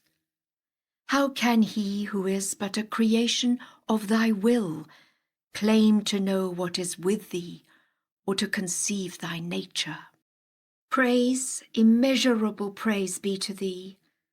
I swear by thy glory, my inner and outer tongue, openly and secretly, testify that thou hast been exalted above the reach and ken of thy creatures, above the utterance of thy servants, above the testimonies of thy dear ones and thy chosen ones, and the apprehension of thy prophets and of thy messengers. I beseech thee, O my Lord, by thy name which thou hast made to be the dayspring of thy revelation and the dawning place of thine inspiration, to ordain for this wronged one and for them that are dear to thee, what becometh thy loftiness. Thou in very truth art the all-bountiful, the all-powerful, the all-knowing, the all-wise. Section 40.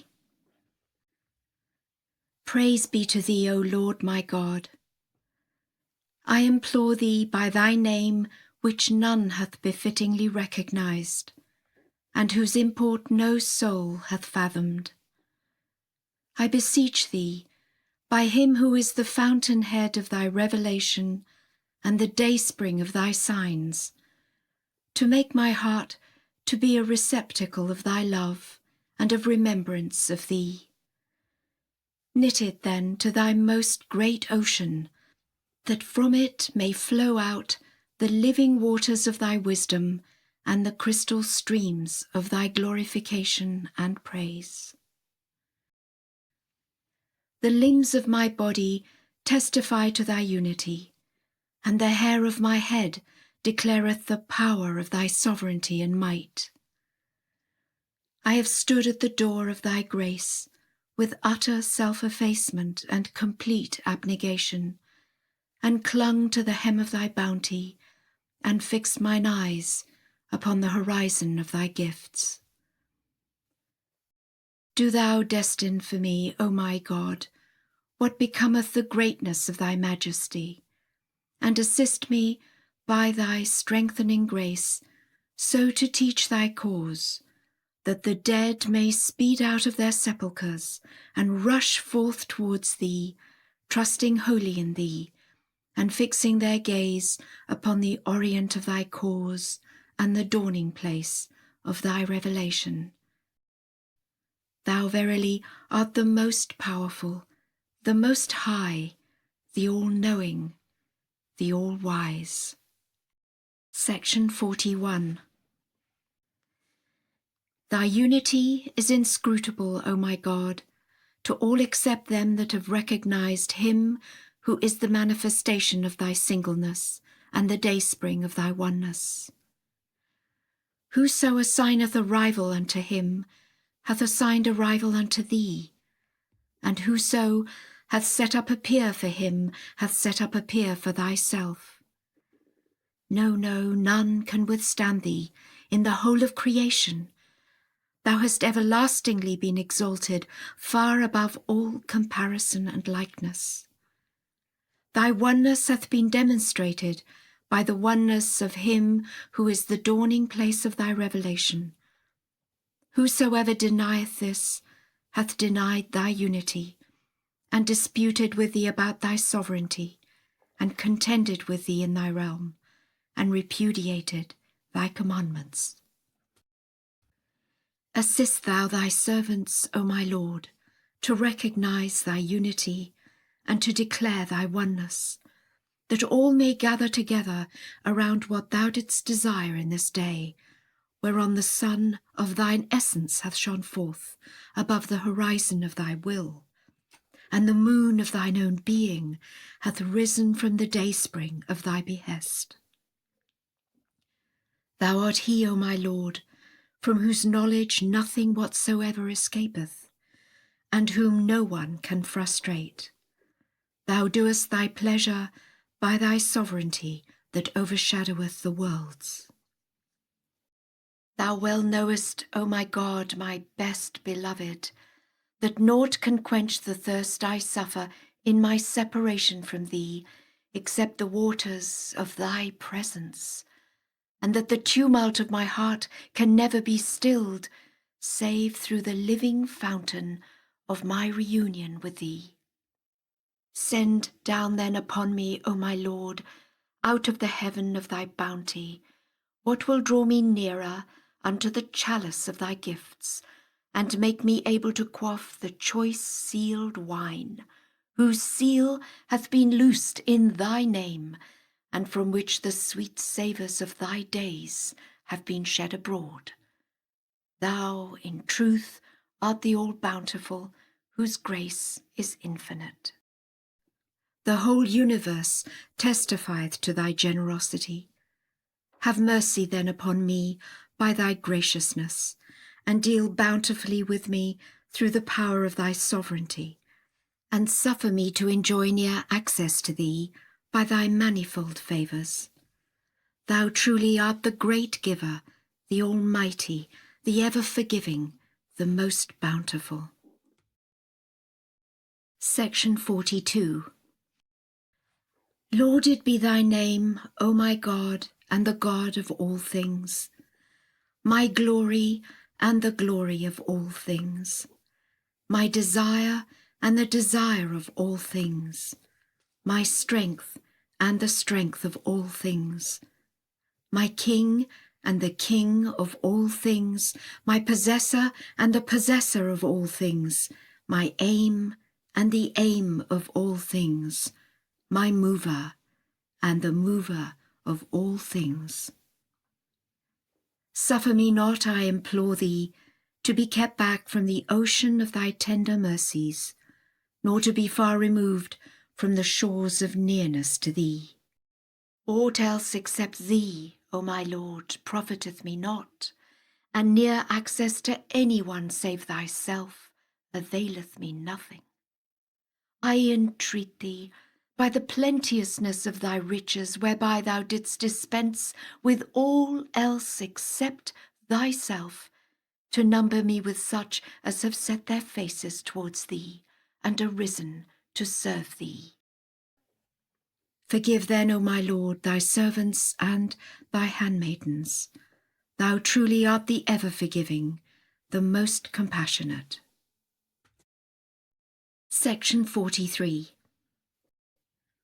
O God, who art the author of all manifestations, the source of all sources, the fountainhead of all revelations, and the wellspring of all lights, I testify that by thy name the heaven of understanding hath been adorned, and the ocean of utterance hath surged, and the dispensations of thy providence have been promulgated unto the followers of all religions.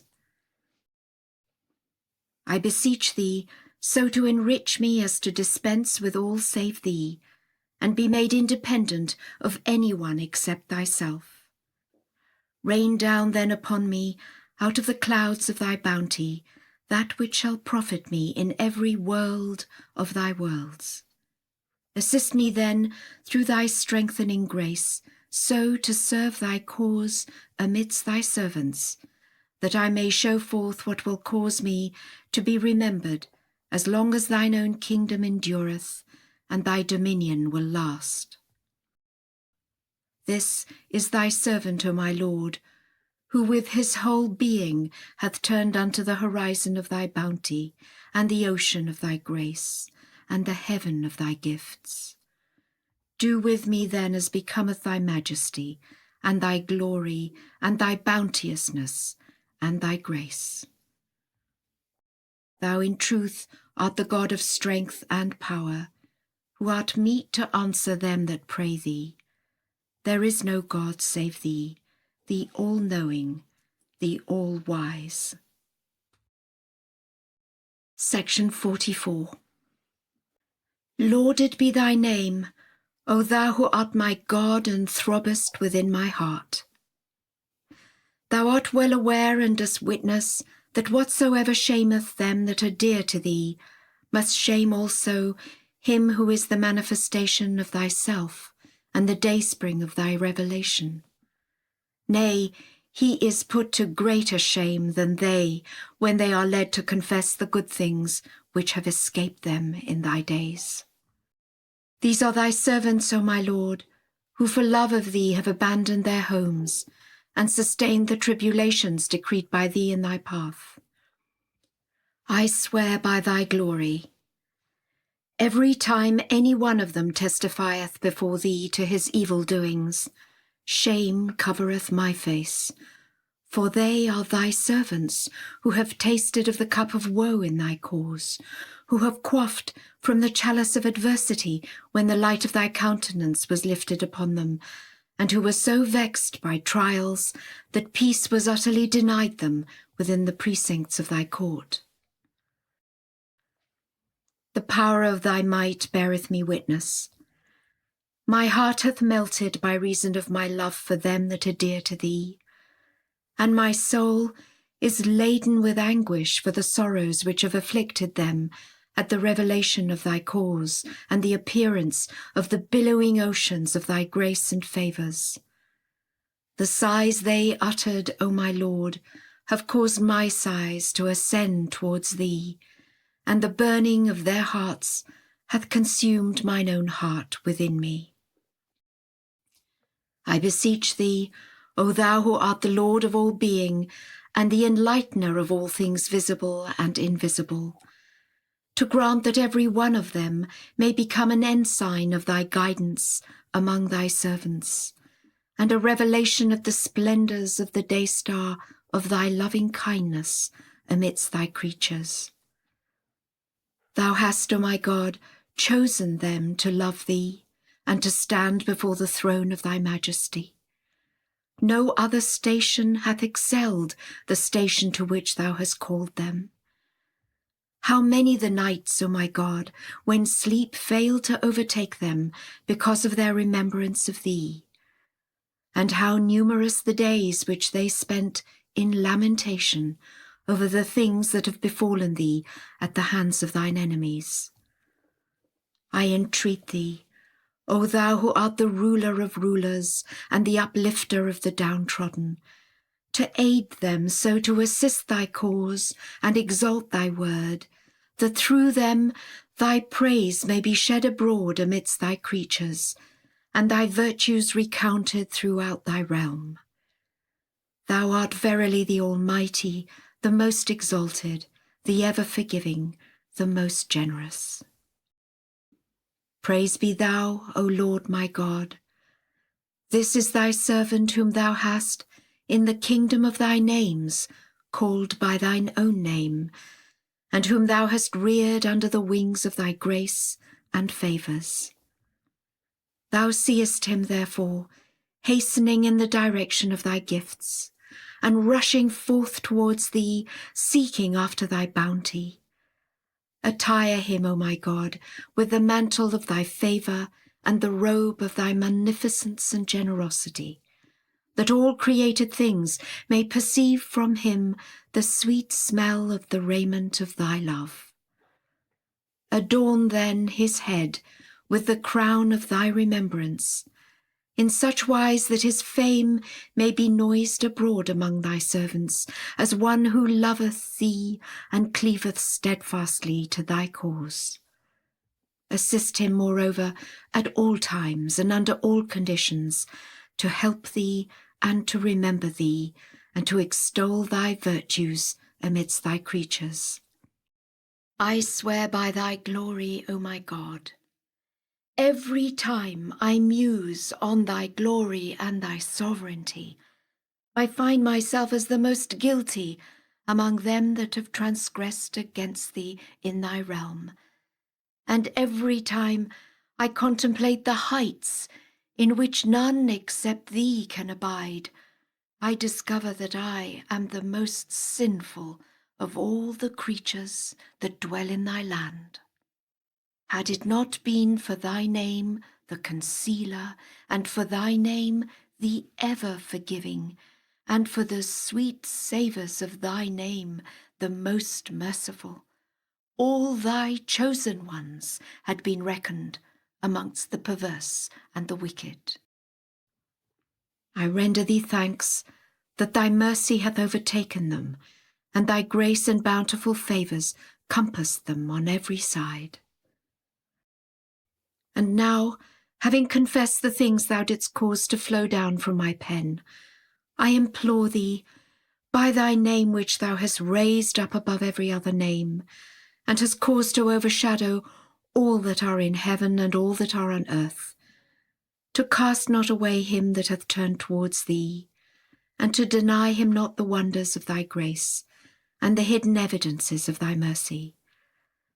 Let the hands of thine omnipotence kindle in his heart a lamp that will enable him to shine brightly in thy days, and to cry out with such vehemence in thy name that no timidity will deter him from soaring in the atmosphere of thy love and from ascending to the horizon of rapture and longing for thee, and that the pursuits of thy creatures will not withhold him from magnifying thy word, that thou mayest behold him sanctified as thou wishest, and as beseemeth thy majesty and glory. Exalted though this station may be, O my God, and however excellent this position, for who else except thyself hath the power to show forth what may be deemed worthy of thine exaltation and befit thy greatness? Yet thou art he who is the all-bountiful, the most compassionate. All the atoms of the earth testify that thou art the ever-forgiving, the benevolent, the great giver, the all-glorious, the all-wise. Look then upon him, O my God, with the eyes of thy loving kindness, and cast upon him the glance of thy generosity. Enrapture him, moreover, with the sweet melodies of him who is the fountainhead of thy revelation, in such wise that he may wholly surrender his will to thy pleasure, and fix his hopes upon the things thou didst ordain in thy tablets. Strengthen then his heart by thy name, the Almighty, the faithful, that he may draw forth the hand of power, and with it help thy cause when the light of thy beauty is manifested, and the day-star of thy majesty is risen. Since thou hast called him by thy name, O my Lord, single him out among thy servants for thy service. Thou well knowest, O my Lord, that in revealing myself I have sought only to reveal thy cause, and have turned to no one except for the sake of thy revelation and for the purpose of manifesting thy loving kindness. I beseech thee, by thy treasured name, who at this very moment is speaking, to send down upon him and upon them that love thee that which is enshrined in the heaven of thy favour and bounties, that they may be filled with vehement longing towards thee, and exult in thy covenant, O thou who art the Lord of lords. Ordain then for him and for them that which becometh thy name, the all-bountiful. Thou art in truth the Almighty, the most exalted, the most powerful, the all-glorious, the most great. Section 45. My God, my fire, and my light. The days which thou hast named the Ayyam-ha, the days of Ha, intercalary days, in thy book, have begun, O thou who art the King of names.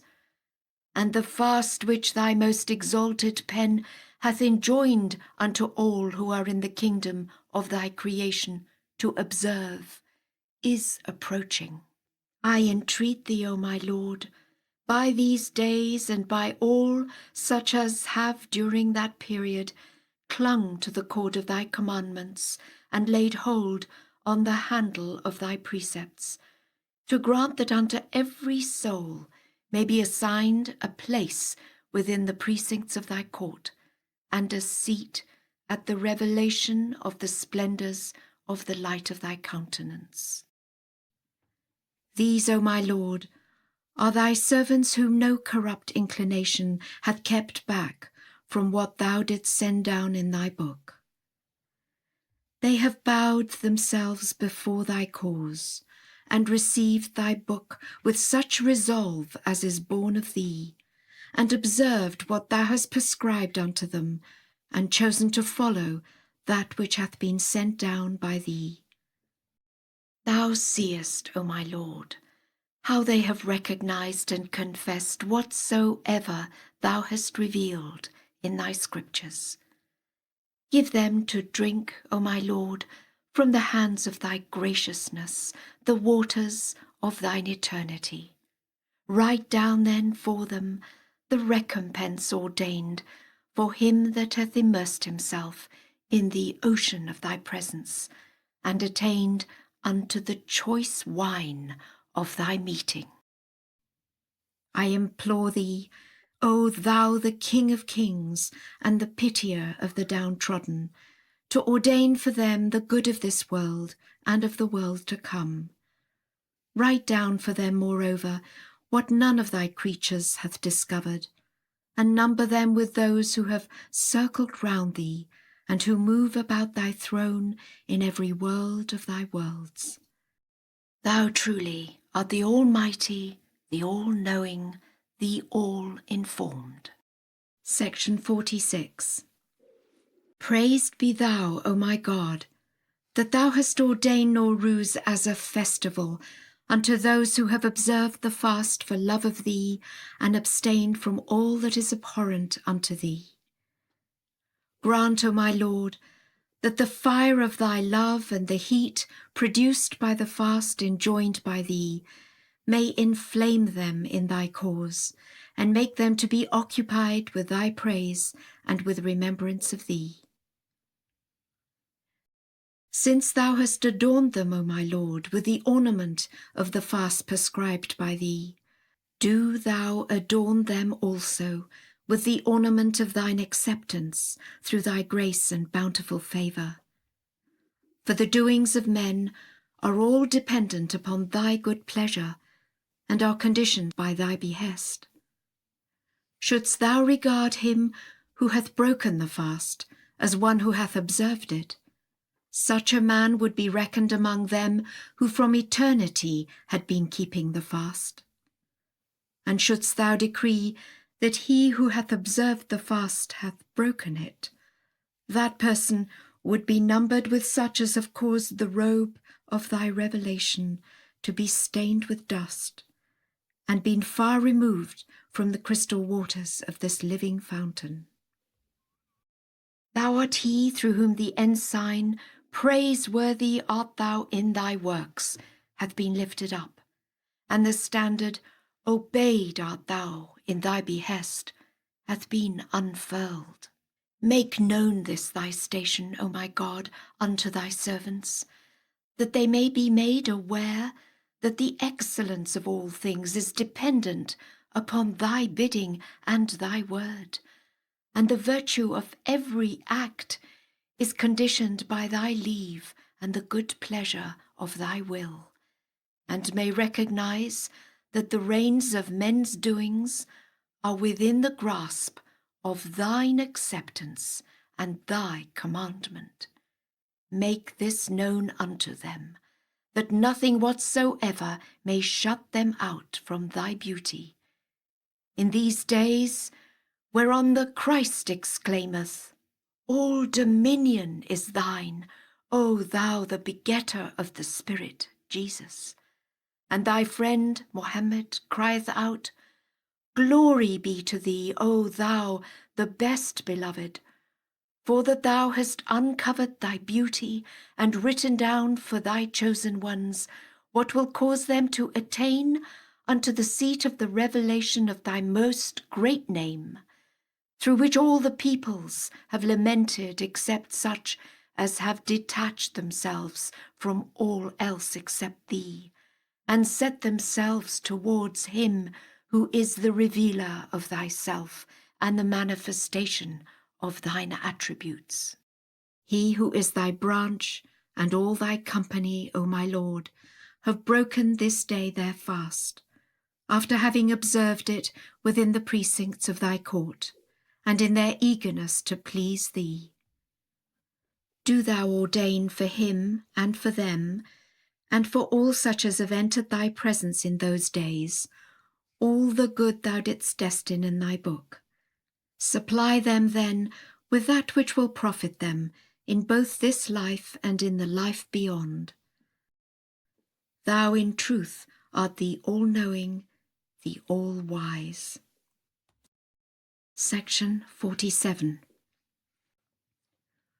O thou the Lord of the visible and the invisible, and the enlightener of all creation, I beseech thee by thy sovereignty, which is hid from the eyes of men, to reveal in all directions the signs of thy manifold blessings and the tokens of thy loving kindness, that I may arise with exultation and rapture, and extol thy wondrous virtues, O thou the most merciful, and stir up by thy name all created things, and so kindle the fire of thy glorification amidst thy creatures, that all the world may be filled with the brightness of the light of thy glory, and all existence be inflamed with the fire of thy cause. Roll not up, O my Lord, what hath been spread out in thy name, and extinguish not the lamp which thine own fire hath lit. Withhold not, O my Lord, the water that is life indeed from running down, the water from whose murmuring the wondrous melodies which extol and glorify thee can be heard. Deny not, moreover, thy servants the sweet fragrance of the breath which hath been wafted through thy love. Thou seest, O thou who art my all-glorious beloved, the restless waves that surge within the ocean of my heart, in my love and yearning towards thee. I implore thee, by the signs of thy majesty and the evidences of thy sovereignty, to subdue thy servants by this name which thou hast made to be the King of all names in the kingdom of thy creation. Potent art thou to rule as thou pleasest. No God is there but thee, the all-glorious, the all-bountiful. Do thou ordain, moreover, for every one who hath turned towards thee, what will make him steadfast in thy cause, in such wise that neither the vain imaginations of the infidels among thy creatures, nor the idle talk of the froward amidst thy servants, will have the power to shut him out from thee. Thou verily art the help in peril, the Almighty, the most powerful. Section 48. Unto thee be praise, O Lord my God. I beseech thee by thy most great name, who hath been shut up in the prison town of Acca, and who, as thou beholdest, O my God, hath fallen into the hands of his enemies, and is threatened by the swords of the wicked doers, to make me steadfast in his cause, and to direct mine eyes continually towards his court, in such wise that nothing whatsoever will have the power to turn me back from him. I testify, O my Lord, that he hath surrendered his life in thy path, and hath wished for himself nothing but tribulation in the love he beareth to thee. He hath endured all manner of vexations, that he may manifest thy sovereignty unto thy servants, and exalt thy word amidst thy creatures.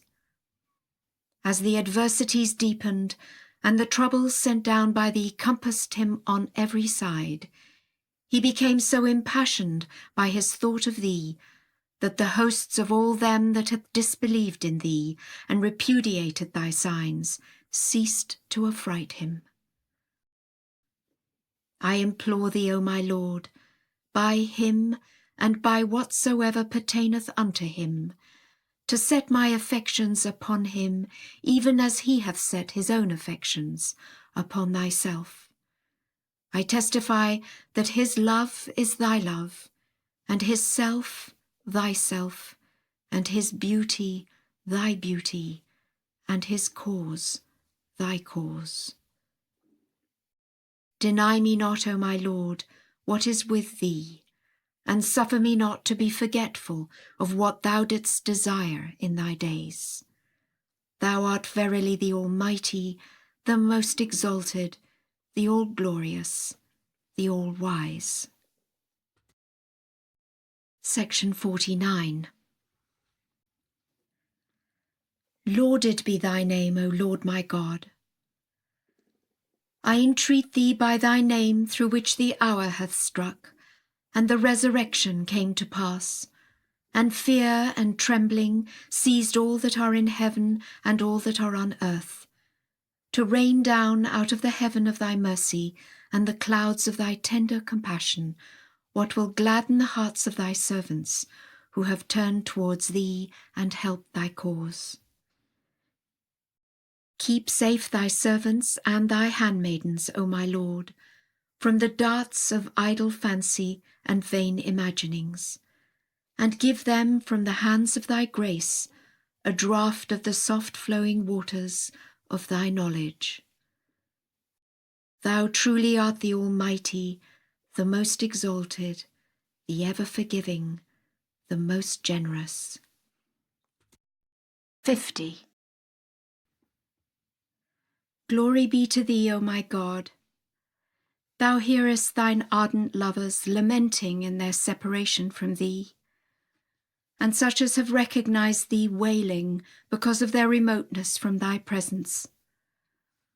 Open thou outwardly to their faces, O my Lord, the gates of thy grace, that they may enter them by thy leave and in conformity with thy will, and may stand before the throne of thy majesty and catch the accents of thy voice and be illumined with the splendors of the light of thy face. Potent art thou to do what pleaseth thee.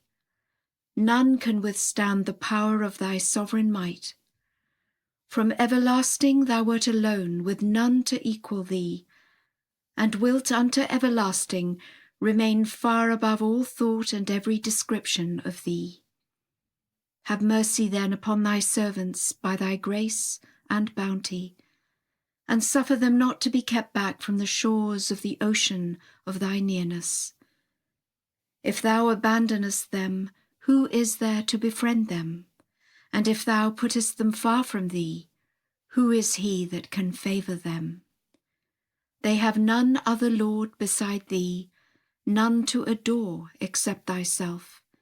Deal thou generously with them by thy bountiful grace. Thou in truth art the ever-forgiving, the most compassionate. Section 51. Thou dost witness, O my God, how he who is thy splendour calleth thee to remembrance, notwithstanding the manifold troubles that have touched him, troubles which none except thee can number. Thou beholdest how in his prison house he recounteth thy wondrous praises with which thou didst inspire him. Such is his fervour that his enemies are powerless to deter him from mentioning thee, O thou who art the possessor of all names. Praised be thou, that thou hast so strengthened him with thy strength, and endowed him by thine almighty power with such potency that all save thee is in his estimation but a handful of dust. The lights of unfading splendour have so enveloped him that all else but thee is in his eyes but a shadow. And when thine irresistible summons reached me, I arose, fortified by thy strength, and called all that are in thy heaven and all that are on thy earth to turn in the direction of thy favours and the horizon of thy bounties. Some cavilled at me and determined to hurt me and slay me. Others drank to the full of the wine of thy grace and hastened towards the habitation of thy throne. I beseech thee, O thou who art the creator of earth and heaven and the source of all things, to attract thy servants through the fragrances of the robe of thine inspiration and thy revelation, and to help them attain the tabernacle of thy behest and power. From eternity thou wert by thy transcendent might supreme over all things, and thou wilt be exalted unto eternity in thy Godhead and surpassing sovereignty. Let thy mercy then be upon thy servants and thy creatures. Thou art in truth the Almighty, the inaccessible, the all-glorious, the unconditioned. Section 52. Lauded be thy name, O my God. I entreat thee, by the fragrances of the raiment of thy grace, which at thy bidding and in conformity with thy desire were diffused throughout the entire creation, and by the day star of thy will that hath shone brightly through the power of thy might and of thy sovereignty, above the horizon of thy mercy, to blot out from my heart all idle fancies and vain imaginings, that with all my affections I may turn unto thee, O thou Lord of all mankind. I am thy servant and the son of thy servant, O my God. I have laid hold on the handle of thy grace and clung to the cord of thy tender mercy. Ordain for me the good things that are with thee, and nourish me from the table thou didst send down out of the clouds of thy bounty and the heaven of thy favour. Thou in very truth art the Lord of the worlds, and the God of all that are in heaven and all that are on earth. Section 53. I know not, O my God, what the fire is which thou didst kindle in thy land.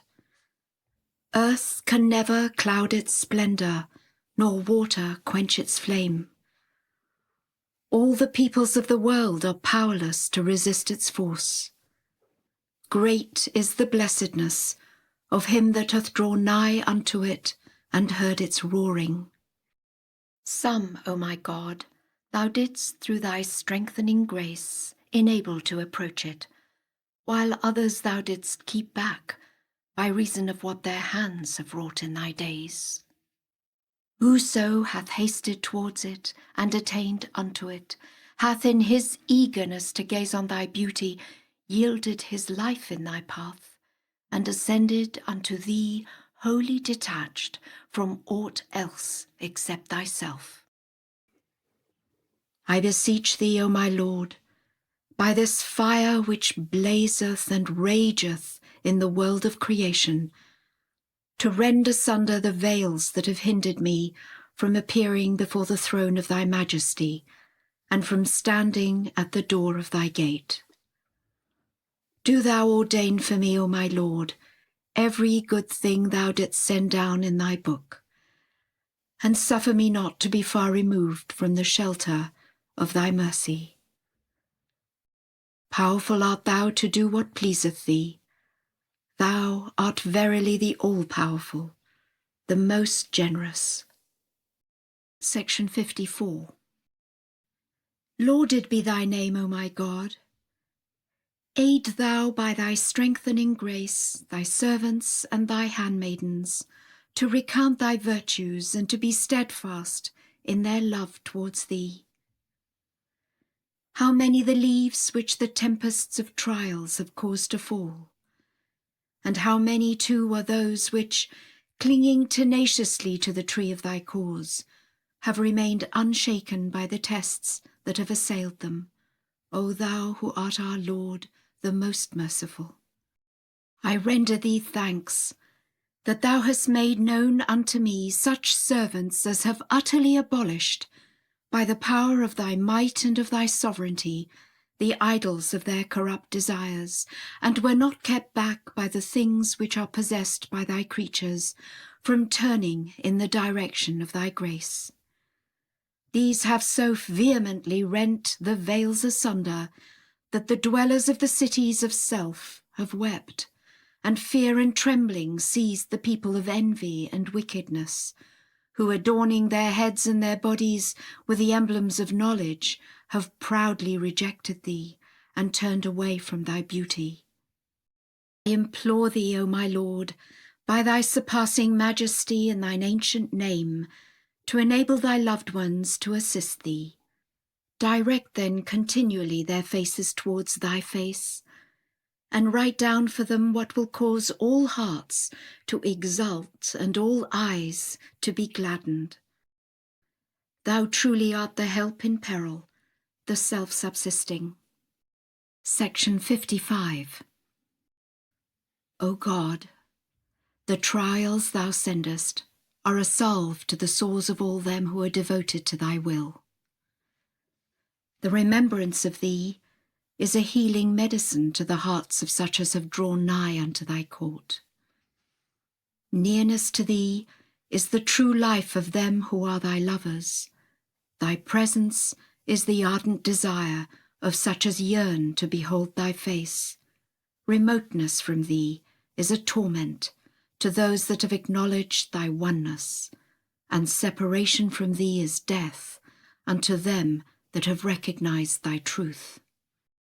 I beseech thee, by the sighs which they whose souls pant after thee have uttered in their remoteness from thy court, and by the cries of such of thy lovers as bemoan their separation from thee, to nourish me with the wine of thy knowledge and the living waters of thy love and pleasure. Behold thy handmaiden, O my Lord, who hath forgotten all else except thee, and who hath delighted herself with thy love, and lamented over the things that have befallen thee at the hands of the wicked doers among thy creatures.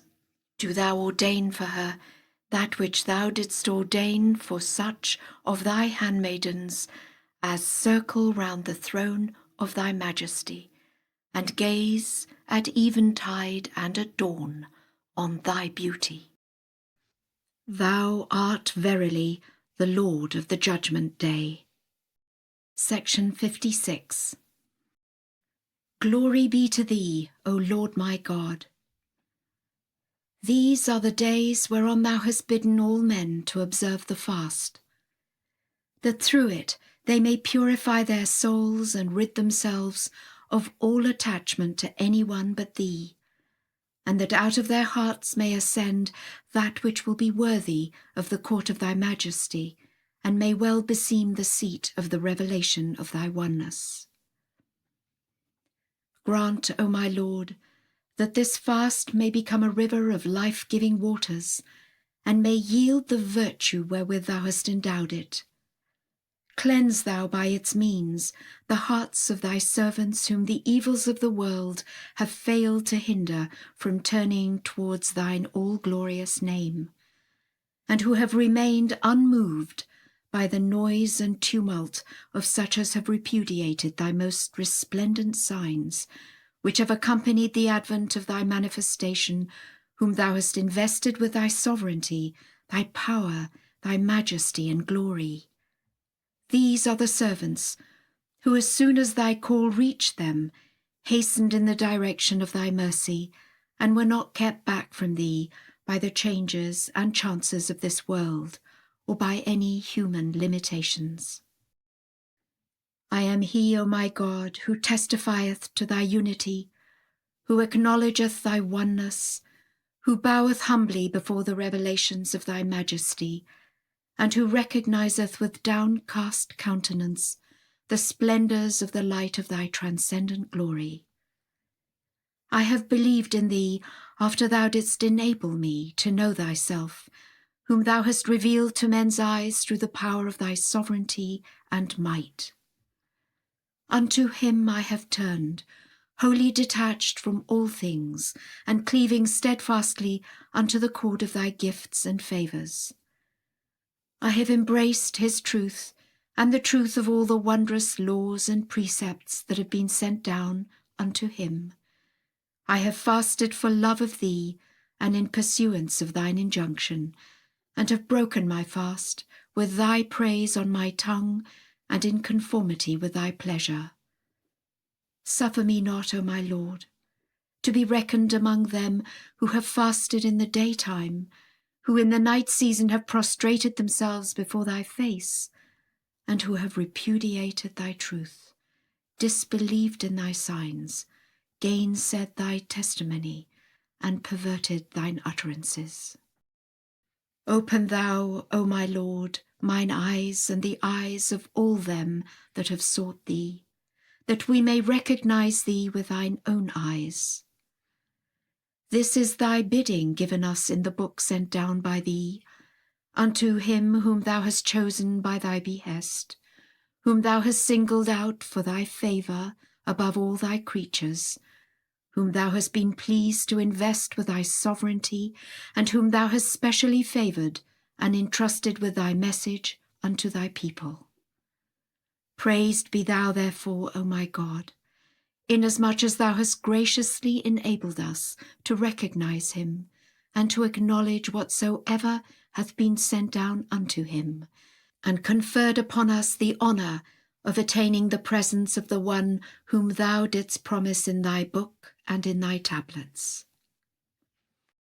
Thou seest me then, O my God, with my face turned towards thee, cleaving steadfastly to the cord of thy gracious providence and generosity, and clinging to the hem of thy tender mercies and bountiful favours. Destroy not, I implore thee, my hopes of attaining unto that which thou didst ordain for thy servants who have turned towards the precincts of thy court and the sanctuary of thy presence, and have observed the fast for love of thee. I confess, O my God, that whatever proceedeth from me is wholly unworthy of thy sovereignty, and falleth short of thy majesty. And yet I beseech thee, by thy name through which thou hast revealed thyself in the glory of thy most excellent titles unto all created things, in this revelation whereby thou hast, through thy most resplendent name, manifested thy beauty, to give me to drink of the wine of thy mercy and of the pure beverage of thy favour, which have streamed forth from the right hand of thy will, that I may so fix my gaze upon thee, and be so detached from all else but thee, that the world and all that hath been created therein may appear before me as a fleeting day, which thou hast not deigned to create. I moreover entreat thee, O my God, to rain down from the heaven of thy will and the clouds of thy mercy that which will cleanse us from the noisome savours of our transgressions, O thou who hast called thyself the God of mercy. Thou art verily the most powerful, the all-glorious, the beneficent. Cast not away, O my Lord, him that hath turned towards thee, nor suffer him who hath drawn nigh unto thee to be removed far from thy court. Dash not the hopes of the suppliant, who hath longingly stretched out his hands to seek thy grace and favours, and deprive not thy sincere servants of the wonders of thy tender mercies and loving kindness. Forgiving and most bountiful art thou, O my Lord. Power hast thou to do what thou pleasest. All else but thee are impotent before the revelations of thy might, are as lost in the face of the evidences of thy wealth, are as nothing when compared with the manifestations of thy transcendent sovereignty, and are destitute of all strength when face to face with the signs and tokens of thy power. What refuge is there beside thee, O my Lord, to which I can flee? And where is there a haven to which I can hasten? Nay, the power of thy might beareth me witness. No protector is there but thee, no place to flee to except thee, no refuge to seek save thee. Cause me to taste, O my Lord, the divine sweetness of thy remembrance and praise. I swear by thy might, whosoever tasteth of its sweetness will rid himself of all attachment to the world and all that is therein, and will set his face towards thee, cleansed from the remembrance of any one except thee. Inspire then my soul, O my God, with thy wondrous remembrance, that I may glorify thy name. Number me not with them who read thy words, and fail to find thy hidden gift, which as decreed by thee is contained therein, and which quickeneth the souls of thy creatures and the hearts of thy servants. Cause me, O my Lord, to be reckoned among them who have been so stirred up by the sweet savours that have been wafted in thy days, that they have laid down their lives for thee, and hastened to the scene of their death in their longing to gaze on thy beauty, and in their yearning to attain thy presence. And were any one to say unto them on their way, Whither go ye? They would say, Unto God, the all-possessing, the help in peril, the self-subsisting. The transgressions committed by such as have turned away from thee and have borne themselves haughtily towards thee, have not availed to hinder them from loving thee, and from setting their faces towards thee, and from turning in the direction of thy mercy. These are they who are blessed by the concourse on high, who are glorified by the denizens of the everlasting cities, and beyond them by those on whose foreheads thy most exalted pen hath written, These, the people of Baha', through them have been shed the splendours of the light of guidance. Thus hath it been ordained at thy behest and by thy will in the tablet of thine irrevocable decree. Proclaim therefore, O my God, their greatness and the greatness of those who while living or after death have circled round them. Supply them with that which thou hast ordained for the righteous among thy creatures. Potent art thou to do all things. There is no God but thee, the all-powerful, the help in peril, the almighty, the most bountiful. Do not bring our fasts to an end with this fast, O my Lord, nor the covenants thou hast made with this covenant. Do thou accept all that we have done for love of thee and for the sake of thy pleasure, and all that we have left undone as a result of our subjection to our evil and corrupt desires. Enable us then to cleave steadfastly to thy love and thy good pleasure, and preserve us from the mischief of such as have denied thee and repudiated thy most resplendent signs. Thou art in truth the Lord of this world and of the next. No God is there beside thee, the exalted, the Most High. Magnify thou, O Lord my God, him who is the primal point, the divine mystery, the unseen essence, the dayspring of divinity, and the manifestation of thy lordship, through whom all the knowledge of the past and all the knowledge of the future were made plain, through whom the pearls of thy hidden wisdom were uncovered, and the mystery of thy treasured name disclosed, whom thou hast appointed as the announcer of the one through whose name the letter B and the letter E have been joined and united, through whom thy majesty, thy sovereignty, and thy might were made known, through whom thy words have been sent down and thy laws set forth with clearness, and thy signs spread abroad, and thy word established, through whom the hearts of thy chosen ones were laid bare, and all that were in the heavens and all that were on the earth were gathered together, whom thou hast called Ali Muhammad in the kingdom of thy names, and the Spirit of spirits in the tablets of thine irrevocable decree, whom thou hast invested with thine own title, unto whose name all other names have, at thy bidding and through the power of thy might, been made to return, and in whom thou hast caused all thine attributes and titles to attain their final consummation. To him also belong such names as lay hid within thy stainless tabernacles, in thine invisible world and thy sanctified cities.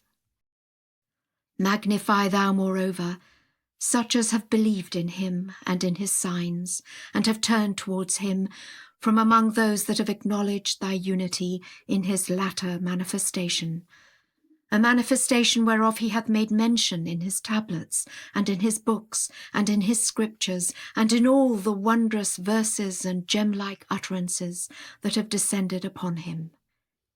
It is this same manifestation whose covenant thou hast bidden him establish ere he had established his own covenant. He it is whose praise the Bayon hath celebrated. In it his excellence hath been extolled, and his truth established, and his sovereignty proclaimed, and his cause perfected. Blessed is the man that hath turned unto him, and fulfilled the things he hath commanded. O thou who art the Lord of the worlds, and the desire of all them that have known thee. Praised be thou, O my God, inasmuch as thou hast aided us to recognize and love him. I therefore beseech thee, by him and by them who are the daysprings of thy divinity and the manifestations of thy lordship and the treasuries of thy revelation and the depositories of thine inspiration, to enable us to serve and obey him, and to empower us to become the helpers of his cause and the dispersers of his adversaries.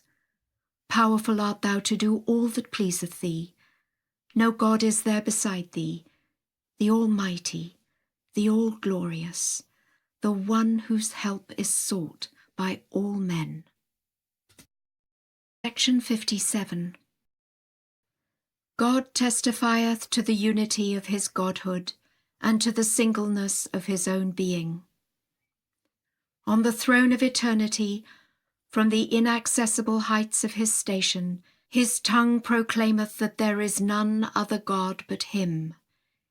He himself, independently of all else, hath ever been a witness unto his own oneness, the revealer of his own nature, the glorifier of his own essence.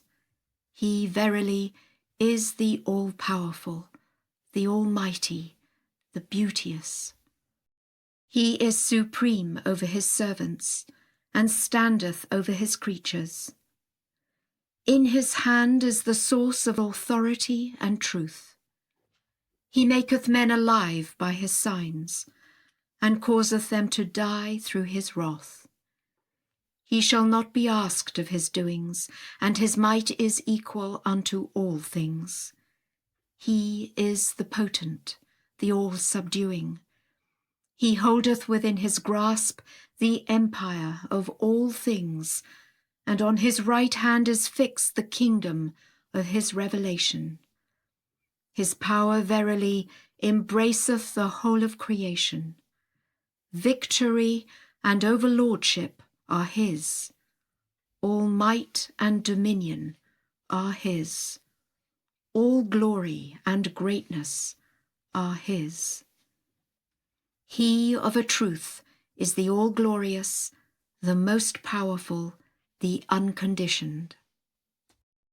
Section 58. Praise be to thee, to whom the tongues of all created things have from eternity called, and yet fail to attain the heaven of thine eternal holiness and grandeur.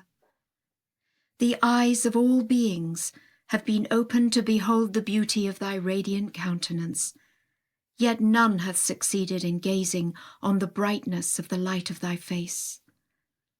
The hands of them that are nigh unto thee have ever since the foundation of thy glorious sovereignty and the establishment of thy holy dominion been raised suppliantly towards thee, yet no one hath been able to touch the hem of the robe that clotheth thy divine and sovereign essence. And yet none can deny that thou hast ever been, through the wonders of thy generosity and bounty, supreme over all things, art powerful to do all things, and art nearer unto all things than they are unto themselves. Far be it then from thy glory that any one should gaze on thy wondrous beauty with any eye save thine own eye, or hear the melodies proclaiming thine almighty sovereignty with any ear except thine own ear. Too high art thou exalted for the eye of any creature to behold thy beauty, or for the understanding of any heart to scale the heights of thine immeasurable knowledge. For should the birds of the hearts of them that are nigh unto thee, Be ever enabled to soar as long as thine own overpowering sovereignty can endure, or to ascend as long as the empire of thy divine holiness can last. They shall in no wise be able to transcend the limitations which a contingent world hath imposed upon them, nor pass beyond its confines. How then can he, whose very creation is restricted by such limitations, attain unto him who is the Lord of the kingdom of all created things, or ascend into the heaven of him who ruleth the realms of loftiness and grandeur? Glorified, immeasurably glorified art thou, my best beloved, inasmuch as thou hast ordained that the utmost limit to which they who lift their hearts to thee can rise is the confession of their powerlessness to enter the realms of thy holy and transcendent unity, and that the highest station which they who aspire to know thee can reach is the acknowledgement of their impotence to attain the retreats of thy sublime knowledge. I, therefore, beseech thee, by this very powerlessness which is beloved of thee, and which thou hast decreed as the goal of them that have reached and attained thy court, and by the splendours of thy countenance that have encompassed all things, and by the energies of thy will, whereby the entire creation hath been generated, not to deprive them that have set their hopes in thee of the wonders of thy mercy, nor to withhold from such as have sought thee the treasures of thy grace. Ignite then within their hearts the torch of thy love, that its flame may consume all else except their wondrous remembrance of thee, and that no trace may be left in those hearts except the gem-like evidences of thy most holy sovereignty, so that from the land wherein they dwell no voice may be heard except the voice that extolleth thy mercifulness and might, that on the earth on which they walk no light may shine except the light of thy beauty, and that within every soul naught may be discovered except the revelation of thy countenance and the tokens of thy glory, that haply thy servants may show forth only that which shall please thee, and shall conform wholly unto thy most potent will. Glory be to thee, O my God. The power of thy might beareth me witness. I can have no doubt that should the holy breaths of thy loving kindness and the breeze of thy bountiful favour cease for less than the twinkling of an eye to breathe over all created things, the entire creation would perish, and all that are in heaven and on earth would be reduced to utter nothingness. Magnified, therefore, be the marvellous evidences of thy transcendent power. Magnified be the potency of thy exalted might. Magnified be the majesty of thine all-encompassing greatness and the energizing influence of thy will. Such is thy greatness that wert thou to concentrate the eyes of all men in the eye of one of thy servants, and to compress all their hearts within his heart, and wert thou to enable him to behold within himself all the things thou hast created through thy power and fashioned through thy might, and were he to ponder throughout eternity over the realms of thy creation and the range of thy handiwork, he would unfailingly discover that there is no created thing but is overshadowed by thine all-conquering power and is vitalized through thine all-embracing sovereignty. Behold me then, O my God, fallen prostrate upon the dust before thee, confessing my powerlessness and thine omnipotence, my poverty and thy wealth, mine evanescence and thine eternity, mine utter abasement and thine infinite glory. I recognize that there is none other God but thee, that thou hast no peer nor partner, none to equal or rival thee. In thine unapproachable loftiness thou hast from eternity been exalted above the praise of anyone but thee, and shalt continue forever in thy transcendent singleness and glory to be sanctified from the glorification of anyone except thine own self. I swear by thy might, O my beloved, to make mention of any created thing beseemeth not thy most exalted self, and to bestow any praise upon any one of thy creatures would be wholly unworthy of thy great glory. Nay, such a mention would be but blasphemy uttered within the court of thy holiness, and such praise would amount to no less than a transgression in the face of the evidences of thy divine sovereignty. For the mere mention of any one of thy creatures would in itself imply an assertion of their existence before the court of thy singleness and unity. Such an assertion would be naught but open blasphemy, an act of impiety, the essence of profanity, and a wanton crime. Wherefore I bear witness with my soul, my spirit, my entire being, that should they who are the daysprings of thy most holy unity, and the manifestations of thy transcendent oneness, be able to soar so long as thine own sovereignty endureth, and thine all-compelling authority can last, they will fail in the end to attain unto even the precincts of the court wherein thou didst reveal the effulgence of but one of thy most mighty names. Glorified, glorified be, therefore, thy wondrous majesty. Glorified, glorified be thine unattainable loftiness. Glorified, glorified be the preeminence of thy kingship and the sublimity of thine authority and power. The highest faculties which the learned have possessed, and whatsoever truths they in their search after the gems of thy knowledge have discovered, the brightest realities with which the wise have been endowed, and whatever secrets they, in their attempts to fathom the mysteries of thy wisdom, have unravelled, have all been created through the generative power of the Spirit that was breathed into the pen which thy hands have fashioned.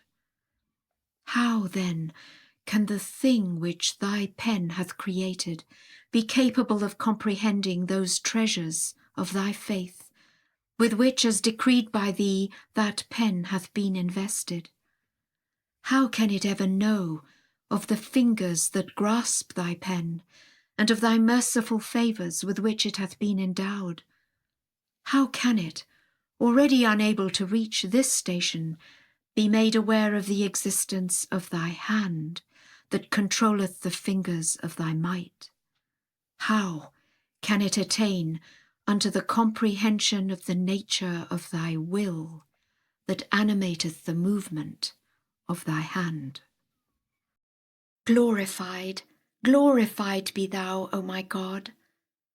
How can I ever hope to ascend into the heaven of thy most holy will, or gain admittance into the tabernacle of thy divine knowledge, knowing, as I do, that the minds of the wise and learned are impotent to fathom the secrets of thy handiwork, a handiwork which is itself but a creation of thy will.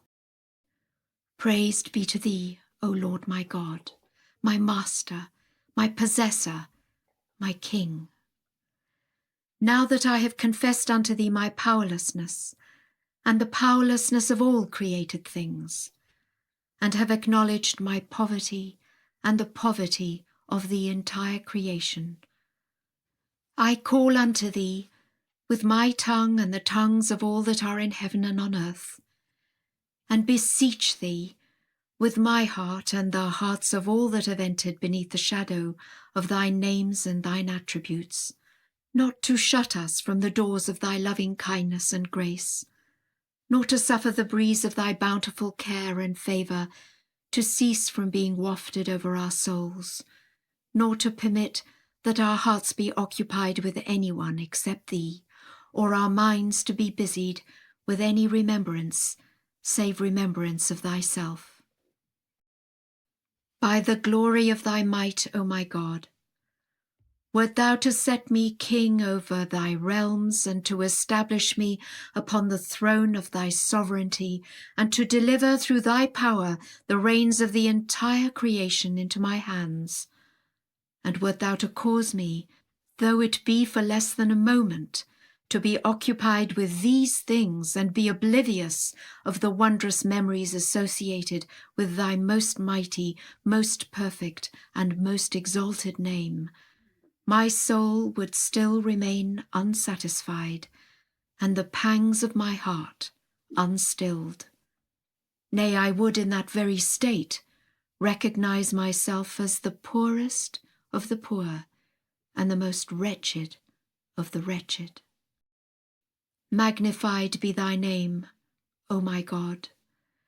Now that thou hast caused me to apprehend this truth, I beseech thee, by thy name which no scroll can bear, which no heart can imagine, and no tongue can utter, a name which will remain concealed so long as thine own essence is hidden, and will be glorified so long as thine own being is extolled, to unfurl, ere the present year draw to a close, the ensigns of thine undisputed ascendancy and triumph, that the whole creation may be enriched by thy wealth, and may be exalted through the ennobling influence of thy transcendent sovereignty, and that all may arise and promote thy cause.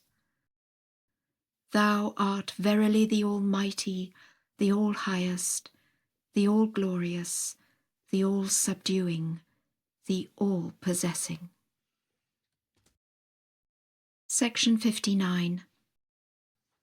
All praise, O my God, be to thee, who art the source of all glory and majesty, of greatness and honour, of sovereignty and dominion, of loftiness and grace, of awe and power.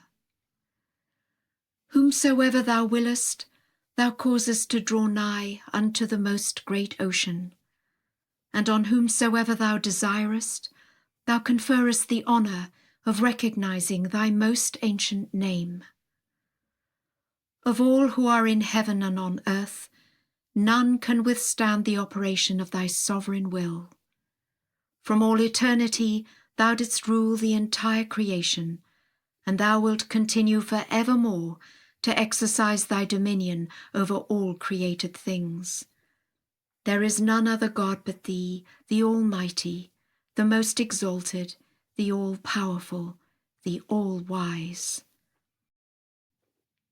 Illumine, O Lord, the faces of thy servants, that they may behold thee, and cleanse their hearts that they may turn unto the court of thy heavenly favours, and recognize him who is the manifestation of thyself, and the dayspring of thine essence.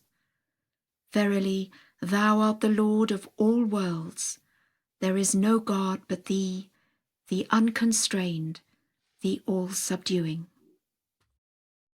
Section 60. Glorified be thou, O my God. Behold thou my head, ready to fall before the sword of thy will, my neck, prepared to bear the chains of thy desire, my heart, yearning to be made a target for the darts of thy decree, mine eyes, expectant to gaze on the tokens and signs of thy wondrous mercy. For whatsoever may befall me from thee is the cherished desire of them who thirst to meet thee, and the supreme aspiration of such as have drawn nigh unto thy court. By the glory of thy might, O thou my well-beloved, to have sacrificed my life for the manifestations of thyself, To have offered up my soul in the path of the revealers of thy wondrous beauty is to have sacrificed my spirit for thy spirit, my being for thy being, my glory for thy glory. It is as if I had offered up all these things for thy sake and for the sake of thy loved ones.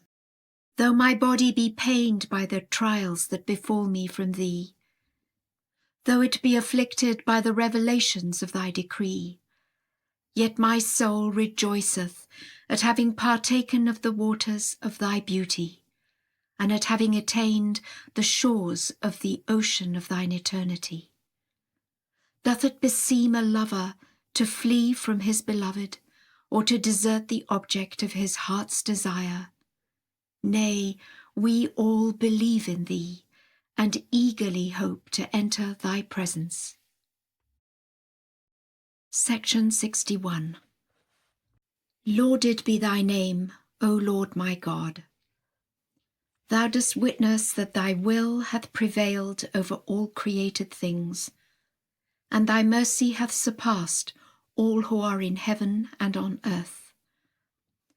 And when thou didst purpose to unveil thy sovereignty, and to glorify thy word, and to reveal thy bounteousness and mercy, thou didst raise up one of thy servants, and didst choose him above all thy creatures, and didst single him out for thy purpose, and didst clothe him with the robe of thy guidance, and didst immerse him beneath the seas of thy majesty and grandeur, and didst sanctify him from all that beseemeth not the greatness of thy glory and the power of thy might, and didst bid him to cry out before all that are in heaven and on earth, and summon the multitudes to the manifestation of thyself and the revealer of thy signs.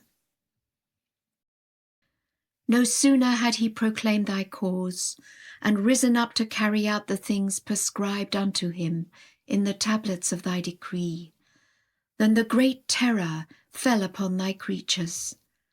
Some turned towards thee, and detached themselves from all except thee, and sanctified their souls from the world and all that is therein, and were so enravished by the sweetness of thy voice that they forsook all thou hast created in the kingdom of thy creation. Others recognized thee, and then hesitated. Others allowed the world to come in between them and thee, and to withhold them from recognizing thee. Others disdained thee, and turned back from thee, and wished to prevent thee from achieving thy purpose. And yet behold, how all of them are calling upon thee, and are expecting the things they were promised in thy tablets. And when the promised one came unto them, they recognized him not, and disbelieved in thy signs, and repudiated thy clear tokens, and strayed so grievously from thy path, that they slew thy servants, through the brightness of whose faces the countenance of the concourse on high have been illumined. I beseech thee, O thou who art the Lord of all names, to guard thy loved ones against thine enemies, and to strengthen them in their love for thee and in fulfilling thy pleasure. Do thou protect them, that their footsteps may slip not, that their hearts may not be shut out as by a veil from thee, and that their eyes may be restrained from beholding anything that is not of thee. Cause them to be so enraptured by the sweetness of thy divine melodies, that they will rid themselves of all attachment to any one except thee, and will turn wholly towards thee and extol thee under all conditions, saying, Praise be thou, O Lord our God, inasmuch as thou hast enabled us to recognize thy most exalted and all-glorious self. We will by thy mercy cleave to thee, and will detach ourselves from anyone but thee. We have realized that thou art the beloved of the worlds and the creator of earth and heaven. Glorified be God, the Lord of all creation. Section 62. Lauded and glorified art thou, O Lord my God. Thou art he who from everlasting hath been clothed with majesty, with authority and power, and will continue unto everlasting to be arrayed with honour, with strength and glory. The learned, one and all, stand aghast before the signs and tokens of thy handiwork, while the wise find themselves, without exception, impotent to unravel the mystery of them who are the manifestations of thy might and power.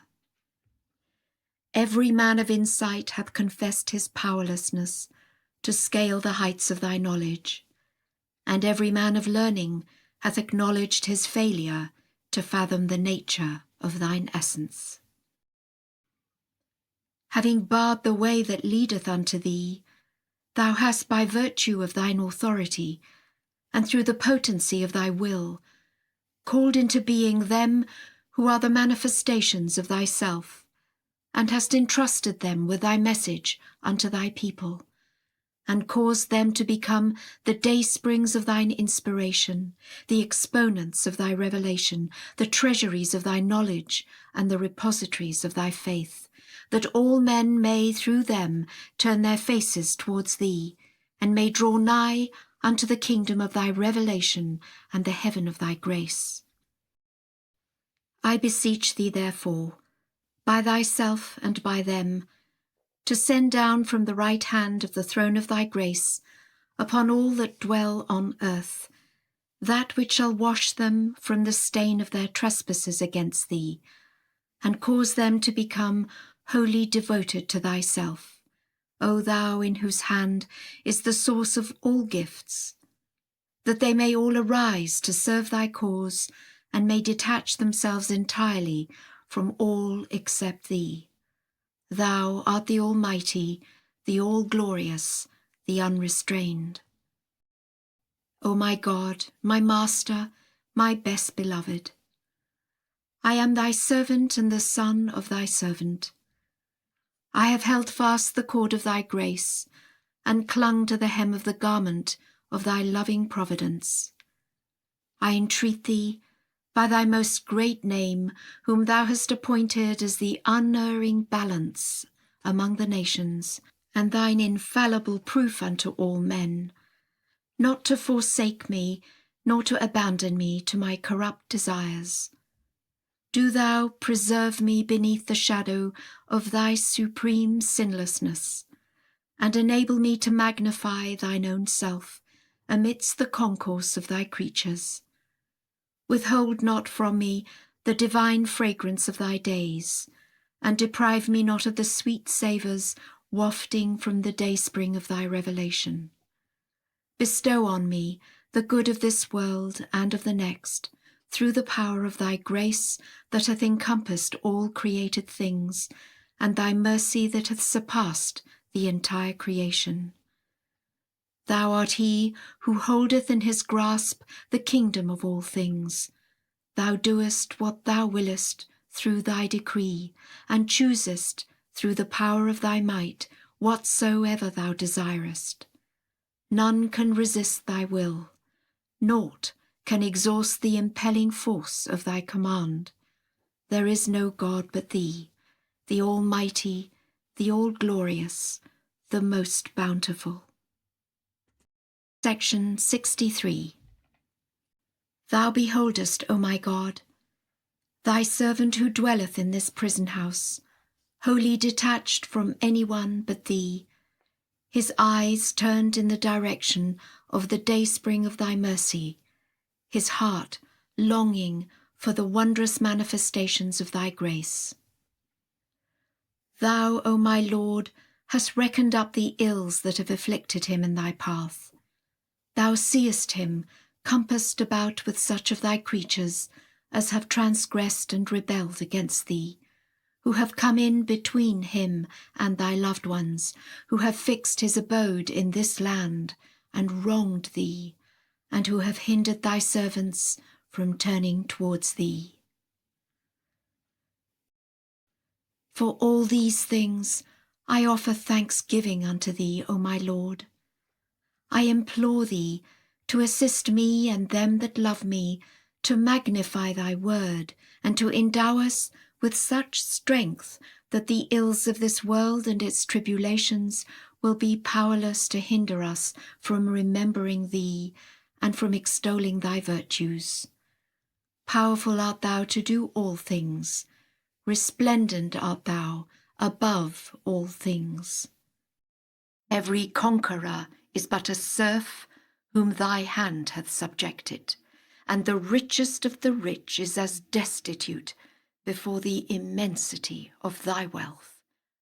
The noblest of nobles is humbled when faced with the manifestations of thy glory, and the mightiest of potentates is a mere abject one when confronted with the compelling evidences of thine authority. Tear asunder, O my God, the veil of vain imaginings that hath obscured the vision of thy people, that all may haste towards thee, may tread the path of thy pleasure, and walk in the ways of thy faith.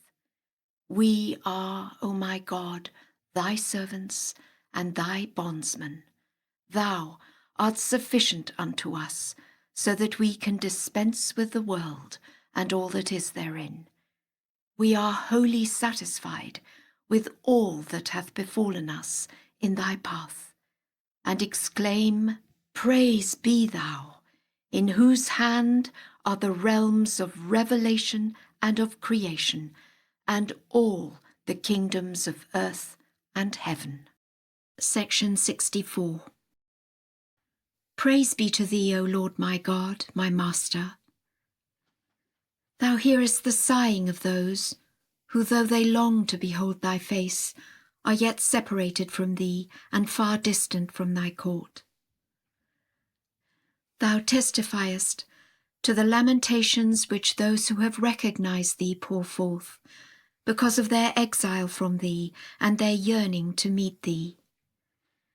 I beseech thee, by those hearts which contain naught except the treasures of thy remembrance and praise, and which show forth only the testimonies of thy greatness and the evidences of thy might, to bestow on thy servants who desire thee power to approach the seat of the revelation of the splendour of thy glory, and to assist them whose hopes are set on thee, to enter into the tabernacle of thy transcendent favour and mercy. Naked am I, O my God. Clothe me with the robe of thy tender mercies. I am sore athirst. Give me to drink of the oceans of thy bountiful favour. I am a stranger. Draw me nearer unto the source of thy gifts. I am sick. Sprinkle upon me the healing waters of thy grace. I am a captive. Rid me of my bondage by the power of thy might and through the force of thy will, that I may soar on the wings of detachment towards the loftiest summits of thy creation. Thou verily doest what thou choosest. There is no God but thee, the help in peril, the all-glorious, the unconstrained. Section 65. Glorified art thou, O my God. Thou knowest that my sole aim in revealing thy cause hath been to reveal thee and not myself, and to manifest thy glory rather than my glory. In thy path and to attain thy pleasure, I have scorned rest, joy, delight. At all times and under all conditions my gaze hath been fixed on thy precepts, and mine eyes bent upon the things thou hast bidden me observe in thy tablets. I have wakened every morning to the light of thy praise and thy remembrance, and reached every evening inhaling the fragrances of thy mercy. And when the entire creation was stirred up, and the whole earth was convulsed, and the sweet savours of thy name, the all-praised, had almost ceased to breathe over thy realms, and the winds of thy mercy hath well nigh been stilled throughout thy dominions, thou didst, through the power of thy might, raise me up among thy servants, and bid me to show forth thy sovereignty amidst thy people. Thereupon I arose before all thy creatures, strengthened by thy help and thy power, and summoned all the multitudes unto thee, and announced unto all thy servants thy favours and thy gifts, and invited them to turn towards this ocean, every drop of the waters of which crieth out, proclaiming unto all that are in heaven and on earth that he is in truth the fountain of all life, and the quickener of the entire creation, and the object of the adoration of all worlds, and the best beloved of every understanding heart, and the desire of all them that are nigh unto thee. Though the fierce winds of the hatred of the wicked doers blew and beat on this lamp, he was at no time in his love for thy beauty hindered from shedding the fragrance of his light. As the transgressions committed against thee waxed greater and greater, my eagerness to reveal thy cause correspondingly increased, and as the tribulations deepened, and to this thy glory beareth me witness, a fuller measure of thy sovereignty and of thy power was vouchsafed by me unto thy creatures. And finally, I was cast by the transgressors into the prison city of Acca, and my kindred were made captives in Baghdad. The power of thy might beareth me witness, O my God. Every trouble that hath touched me in thy path hath added to my joy and increased my gladness. I swear by thee, O thou who art the King of kings. None of the kings of the earth hath power to hinder me from remembering thee, or from extolling thy virtues. Were they to be leagued, as they have been leagued against me, and to brandish their sharpest swords and most afflictive spears against me, I would not hesitate to magnify thy name before all them that are in thy heaven and on thy earth. Nay, rather, I would cry out and say, This, O my beloved, is my face which I have offered up for thy face, and this is my spirit which I have sacrificed for thy spirit, and this is my blood that seetheth in my veins in its longing to be shed for love of thee and in thy path. Though, as thou beholdest me, O my God, I be dwelling in a place within whose walls no voice can be heard except the sound of the echo, though all the gates of ease and comfort be shut against us, and thick darkness appear to have compassed us on every side, yet my soul hath been so inflamed by its love for thee, that nothing whatsoever can either quench the fire of its love or abate the consuming flame of its desire. Lifting up its voice, it crieth aloud amidst thy servants, and calleth them at all times and under all conditions unto thee. I beseech thee by thy most great name, to open the eyes of thy servants, that they may behold thee, shining above the horizon of thy majesty and glory, and that they may not be hindered by the croaking of the raven from hearkening to the voice of the dove of thy sublime oneness, nor be prevented by the corrupt waters from partaking of the pure wine of thy bounty and the everlasting streams of thy gifts. Gather them then together around this divine law, the covenant of which thou hast established with all thy prophets and thy messengers, and whose ordinances thou hast written down in thy tablets and thy scriptures. Raise them up, moreover, to such heights as will enable them to perceive thy call. Potent art thou to do what pleaseth thee. Thou art verily the inaccessible, the all-glorious. Section 66. Glorified art thou, O Lord my God.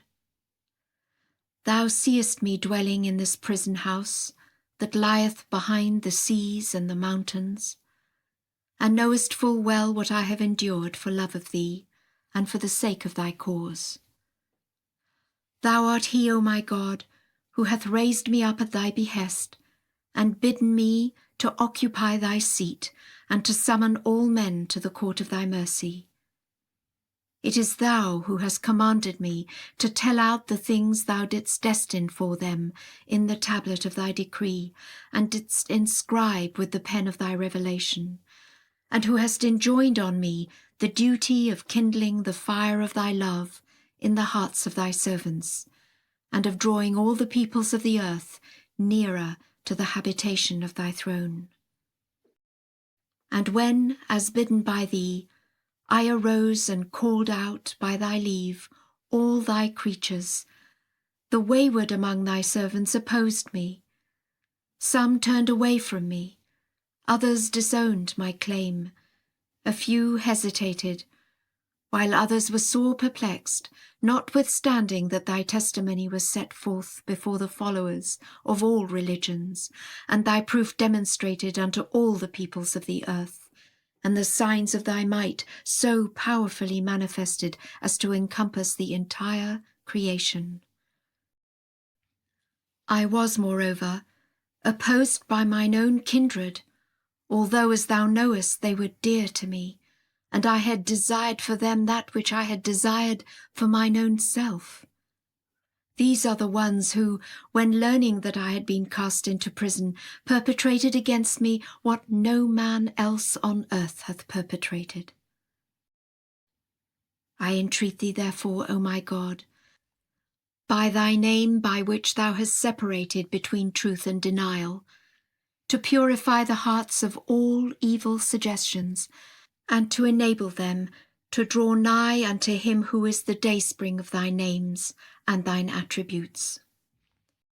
Thou knowest, O my God, that I have severed every tie that bindeth me to any of thy creatures, except that most exalted tie that uniteth me with whosoever cleaveth unto thee, in this the day of the revelation of thy most august self, that hath appeared in thy name, the all-glorious. Thou knowest that I have dissolved every bond that knitteth me to any one of my kindred, except such as have enjoyed near access to thy most effulgent face. I have no will but thy will, O my Lord, and cherish no desire except thy desire. From my pen floweth only the summons which thine own exalted pen hath voiced, and my tongue uttereth naught save what the most great Spirit hath itself proclaimed in the kingdom of thine eternity. I am stirred by nothing else except the winds of thy will, and breathe no word except the words which by thy leave and thine inspiration I am led to pronounce. Praise be to thee, O thou who art the well-beloved of all that have known thee, and the desire of the hearts of such as are devoted to thee, inasmuch as thou hast made me a target for the ills that I suffer in my love for thee, and the object of the assaults launched against me in thy path. Thy glory beareth me witness. I can on no account feel impatient of the adversities I have borne in my love for thee. From the very day thou didst reveal thyself unto me, I have accepted for myself every manner of tribulation.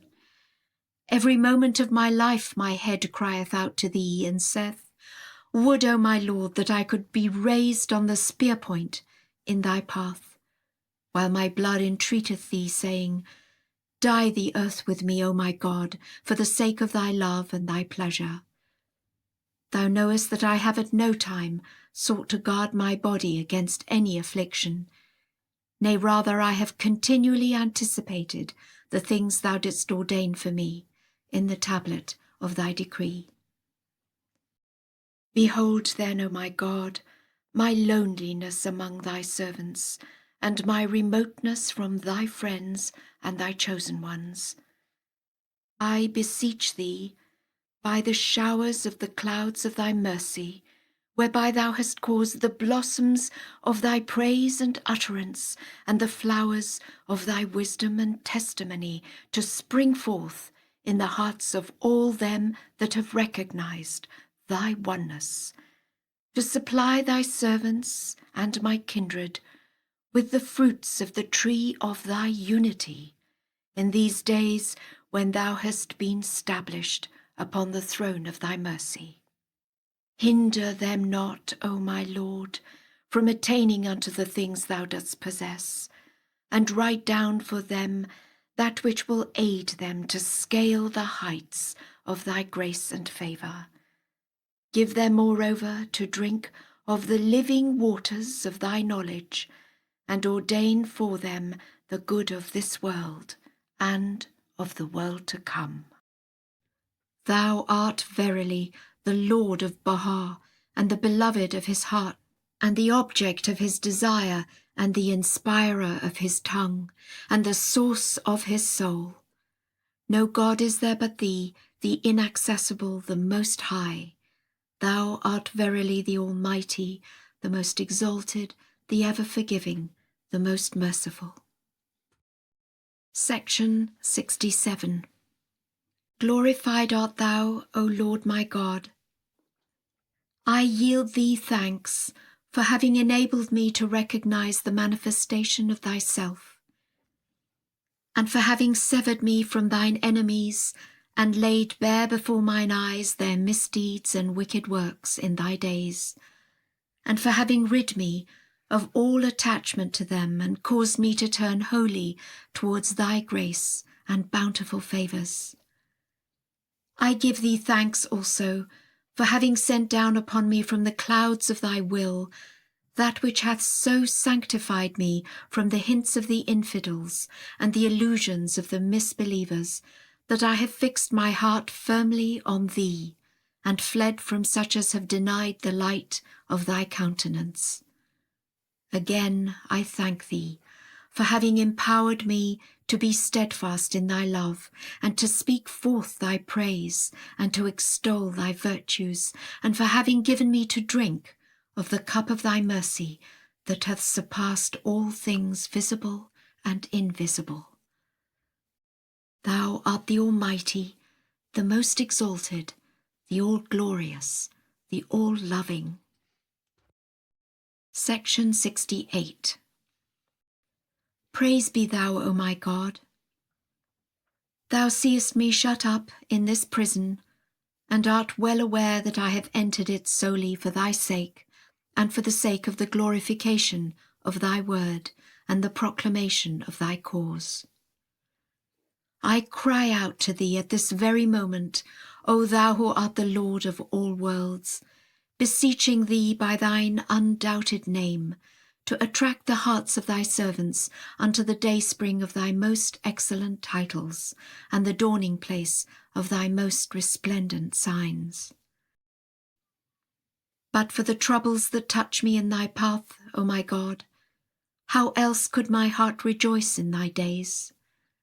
And were it not for the blood which is shed for love of thee, what else could tinge the faces of thy chosen ones before the eyes of thy creatures? I swear by thy might, the ornament that adorneth the countenance of thy dear ones is the blood which in their love for thee floweth out of their foreheads over their faces. Thou beholdest, O my God, how every bone in my body soundeth like a pipe with the music of thine inspiration, revealing the signs of thy oneness and the clear tokens of thy unity. I entreat thee, O my God, by thy name which irradiateth all things, to raise up such servants as shall incline their ears to the voice of the melodies that have ascended from the right hand of the throne of thy glory. Make them then to quaff from the hand of thy grace the wine of thy mercy, that it may assure their hearts and cause them to turn away from the left hand of idle fancies and vain imaginings to the right hand of confidence and certitude. Now that thou hast guided them unto the door of thy grace, O my Lord, cast them not away by thy bounty. And now that thou hast summoned them unto the horizon of thy cause, keep them not back from thee by thy graciousness and favour. Powerful art thou to do as thou pleasest.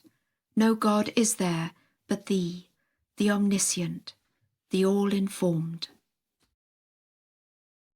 Section 69. Glorified art thou, O Lord my God.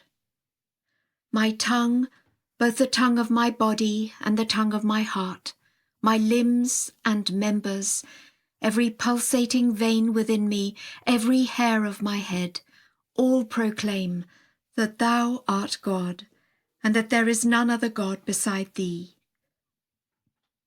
From everlasting thou hast been immeasurably exalted above all similitudes and comparisons, and sanctified from whatsoever pertaineth to the creation thou hast created and fashioned.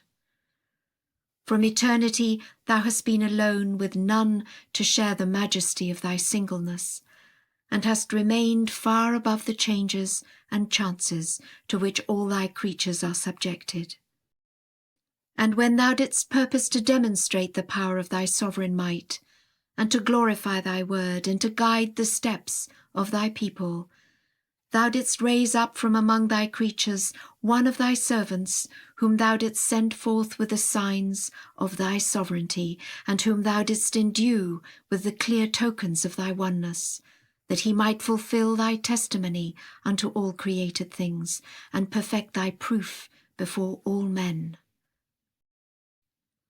As soon as he revealed himself as bidden by thee, and called thy servants to turn in the direction of thy gifts, and to set their faces towards the horizon of thy knowledge, the signs of dissension appeared amongst them. Some responded to thy call, and without the least hesitation obeyed thy summons. Others turned their backs to thee, and followed the desires of a corrupt inclination. I implore thee, O my God, by thy most great name, to enrapture the nations through the potency of the word which thou didst ordain to be the king of all words, the word whereby the goodly pearls of thy hidden wisdom were uncovered, and the gem-like mysteries which were wrapped up within thee were unravelled. Deprive them not by thy grace and bounty of the things thou didst desire for them, and suffer them not to be far removed from the shores of the ocean of thy presence. Every existence, whether seen or unseen, O my Lord, testifieth that thy mercy hath surpassed all created things, and thy loving kindness embraced the entire creation. Look upon them, I entreat thee, with the eyes of thy mercy. Thou art the ever-forgiving, the most compassionate. Do with them as beseemeth thy glory and thy majesty, and thy greatness and thy bounteousness and thy grace. Deal not with them according to the limitations imposed upon them, or the manifold vicissitudes of their earthly life. Thou knowest, O my Lord, that I am but one of thy servants. I have tasted of the sweetness of thy speech, and acknowledged thy unity and thy singleness, and set my face towards the source of thy most excellent names and the dayspring of thy transcendent attributes, and wish to be enabled by thee to immerse myself beneath the ocean of thy oneness, and to be submerged by the mighty waters of thy unity. Assist me by thy strengthening grace, O my Lord, to do what thou didst will, and withhold not from me the things thou dost possess. So enravish me with the wonders of thine utterances, that the noise and distraction of this world may be powerless to deter me from turning unto thee, and may fail to shake my constancy in thy cause, or to distract my gaze from the horizon of thy grace. Aid me then, O my God, to do what pleaseth thee, and to carry out thy will. Write down for me, moreover, the good of this world and of the world which is to come, and ordain for me a seat of truth in thy presence. Potent art thou to do what thou willest, and to rule as thou pleasest. No God is there but thee, the inaccessible, the all-glorious, the most great. All praise to thee, O Lord of the worlds, and the object of the adoration of the entire creation. Section 70. Faded now is all that erstwhile flourished in the paradise of thy transcendent oneness, O my God. Where are the rain-giving clouds of thy mercy? Shorn are the branches of the tree of thy unity, of the vesture of thy majesty and wisdom. Where is the springtime of thy gifts and bounties? Motionless lies the ark of thy cause on the sea of thy creation. Where are the winds of thy grace and favours? Encompassed on every side is thy lamp by the tempests of discord blowing from every land. Where is the globe of thy graciousness and protection? Thou seest, O my God, how the eyes of these poor creatures are bent upon the horizon of thy riches, how the hearts of these helpless ones are set in the direction of thy might. I beseech thee, O thou who art the sole desire of them that have recognized thee, and the object of the adoration of the entire creation, not to suffer them, now that thou hast attracted them by thy most exalted word, to be far removed from the tabernacle which thou hast reared up by thy name, the All-Glorious. They are sore pressed with cares, O my Lord, and art encompassed about by the wicked. Send down, therefore, from the heaven of thy behest thine invisible hosts, that holding aloft the ensigns of thy victory, they may help them in thy land, and may shield them against thine adversaries. I entreat thee, O my God, by thy name through which the clouds have rained down their rain, and the streams have flowed, and the fire of thy love hath been kindled throughout thy dominion, to assist thy servant who hath turned towards thee, and hath spoken forth thy praise, and determined to help thee. Fortify then his heart, O my God, in thy love and in thy faith.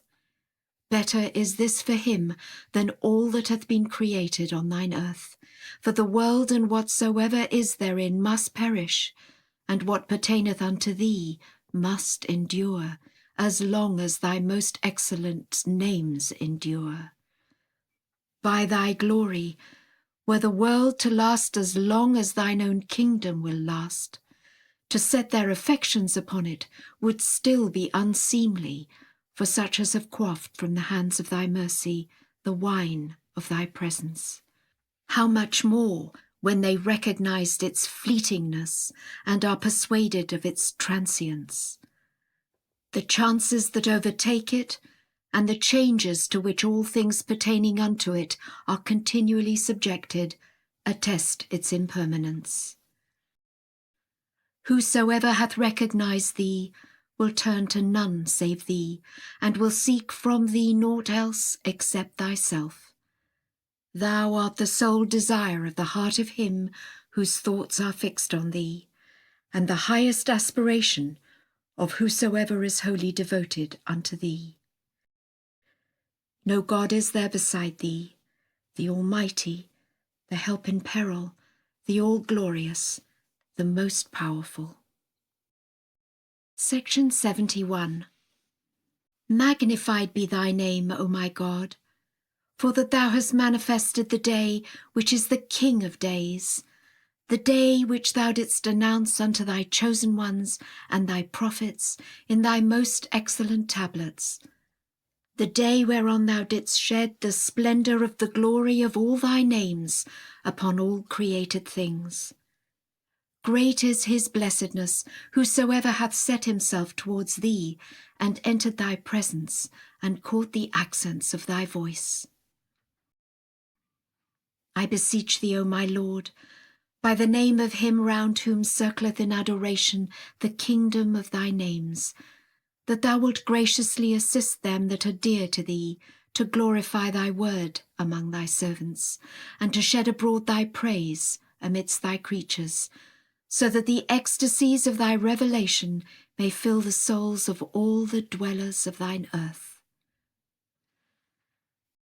Since thou hast guided them, O my Lord, unto the living waters of thy grace, grant by thy bounty that they may not be kept back from thee. And since thou hast summoned them to the habitation of thy throne, drive them not out from thy presence through thy loving kindness.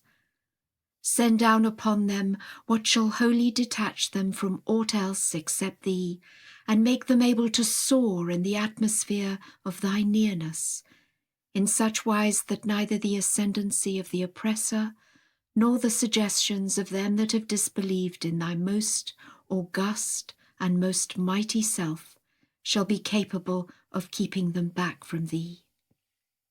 Section 72.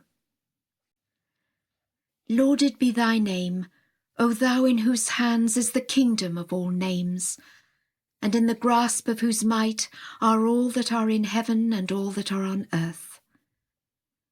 I entreat thee, by him who is thy most effulgent name, whom thou hast made a target for the darts of thy decree in thy path, O thou, the King of eternity, to rend asunder the veils that have shut off thy creatures from the horizon of thy glory, that haply they may turn their faces in the direction of thy mercy, and draw nigh unto the dayspring of thy loving kindness. Leave not thy servants to themselves, O my Lord. Draw them, through the influence of thine utterances, unto the dawning place of thine inspiration, and to the fountain of thy revelation, and to the treasury of thy wisdom. Thou art he to whose strength and power all things have testified, whose purpose nothing whatsoever of all that hath been created in thy heaven and on thy earth hath been able to frustrate. Render then victorious, O my God, thy servants who have set their faces towards thee, and directed their steps to the seat of thy grace. Send down then upon them what will keep them safe from the danger of turning to any one but thee, and from fixing their eyes upon aught else except thyself. Potent art thou to do what thou willest, and to rule as thou pleasest. There is no God but thee, the God of glory and wisdom. Section 73. Glorified art thou, O Lord my God. I beseech thee by thy name, the Restrainer, to withhold from us the maleficence of thine adversaries who have disbelieved in thy testimony and cavilled at thy beauty. Overpower by thy name the all-subduing, such as have wronged thy previous manifestation, who hath now appeared invested with thy title, the All-Glorious.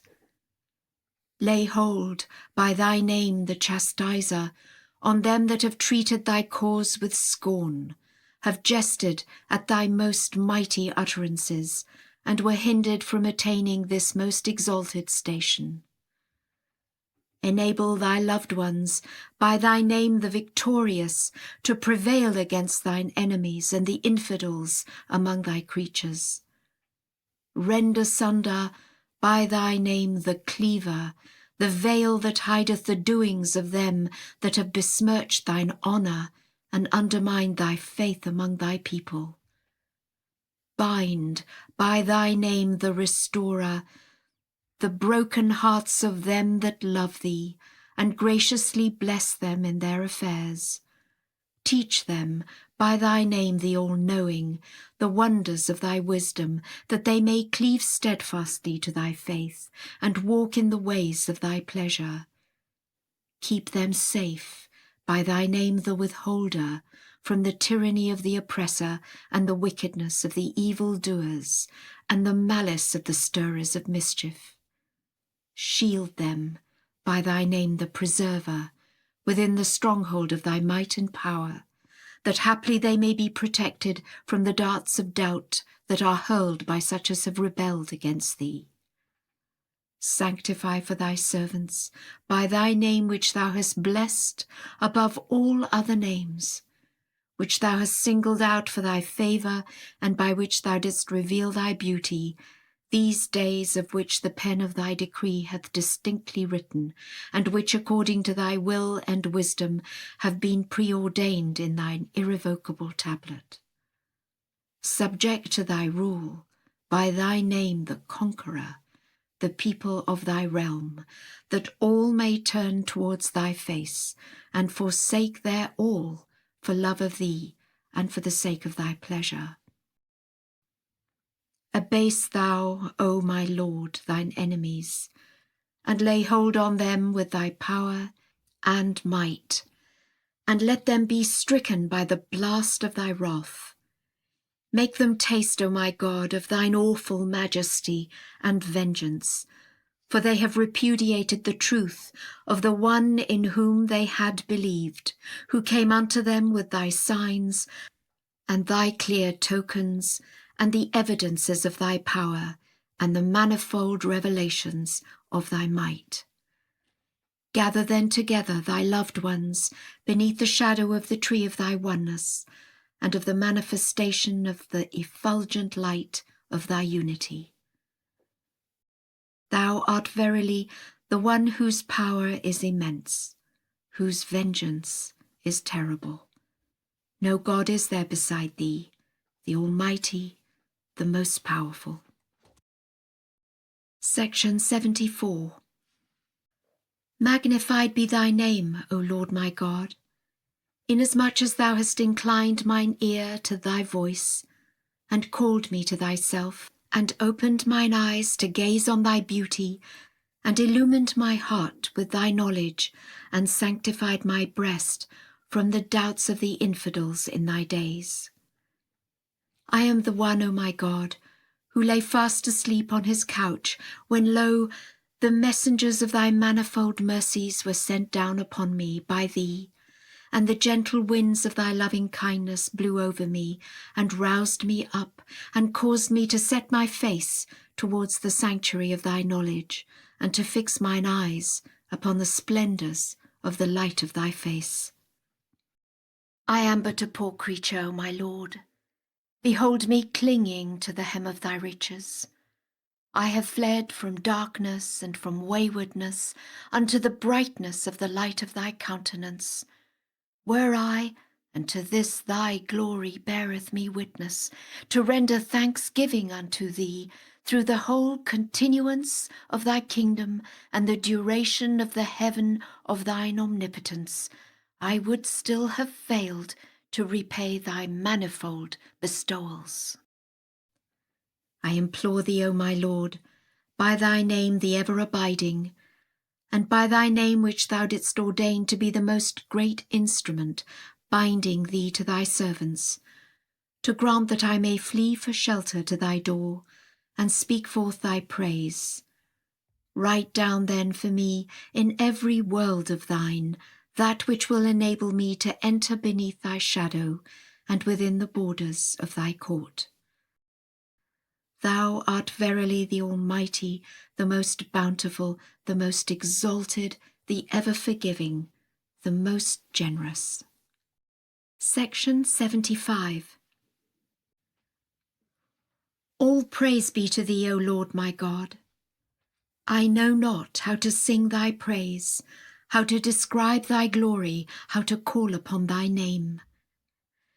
If I call upon thee by thy name, the all-possessing, I am compelled to recognize that he who holdeth in his hand the immediate destinies of all created things is but a vassal dependent upon thee, and is the creation of but a word proceeding from thy mouth. And if I proclaim thee by the name of him who is the all-compelling, I readily discover that he is but a suppliant fallen upon the dust, awe-stricken by thy dreadful might, thy sovereignty and power. And if I attempt to describe thee by glorifying the oneness of thy being, I soon realize that such a conception is but a notion which mine own fancy hath woven, and that thou hast ever been immeasurably exalted above the vain imaginations which the hearts of men have devised. The glory of thy might beareth me witness. Whoso claimeth to have known thee hath by virtue of such a claim testified to his own ignorance, and whoso believeth himself to have attained unto thee, all the atoms of the earth would attest his powerlessness and proclaim his failure. Thou hast, however, by virtue of thy mercy that hath surpassed the kingdoms of earth and heaven, deigned to accept from thy servants the laud and honour they pay to thine own exalted self, and hast bidden them celebrate thy glory, that the ensigns of thy guidance may be unfurled in thy cities, and the tokens of thy mercy be spread abroad among thy nations, and that each and all may be enabled to attain unto that which thou hast destined for them by thy decree, and ordained unto them through thine irrevocable will and purpose. Having testified, therefore, unto mine own impotence and the impotence of thy servants, I beseech thee, by the brightness of the light of thy beauty, not to refuse thy creatures attainment to the shores of thy most holy ocean. Draw them then, O my God, through the divine sweetness of thy melodies, towards the throne of thy glory and the seat of thine eternal holiness. Thou art verily the most powerful, the supreme ruler, the great giver, the most exalted, the ever desired.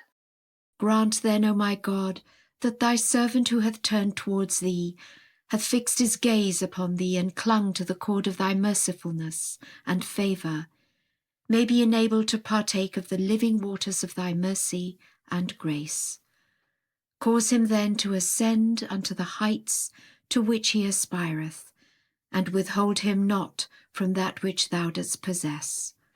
Thou art verily the ever-forgiving, the most bountiful.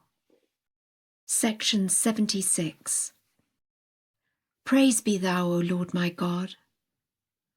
Every time I attempt to make mention of thee, I am hindered by the sublimity of thy station and the overpowering greatness of thy might. For were I to praise thee throughout the length of thy dominion and the duration of thy sovereignty, I would find that my praise of thee can befit only such as are like unto me, who are themselves thy creatures, and who have been generated through the power of thy decree and been fashioned through the potency of thy will.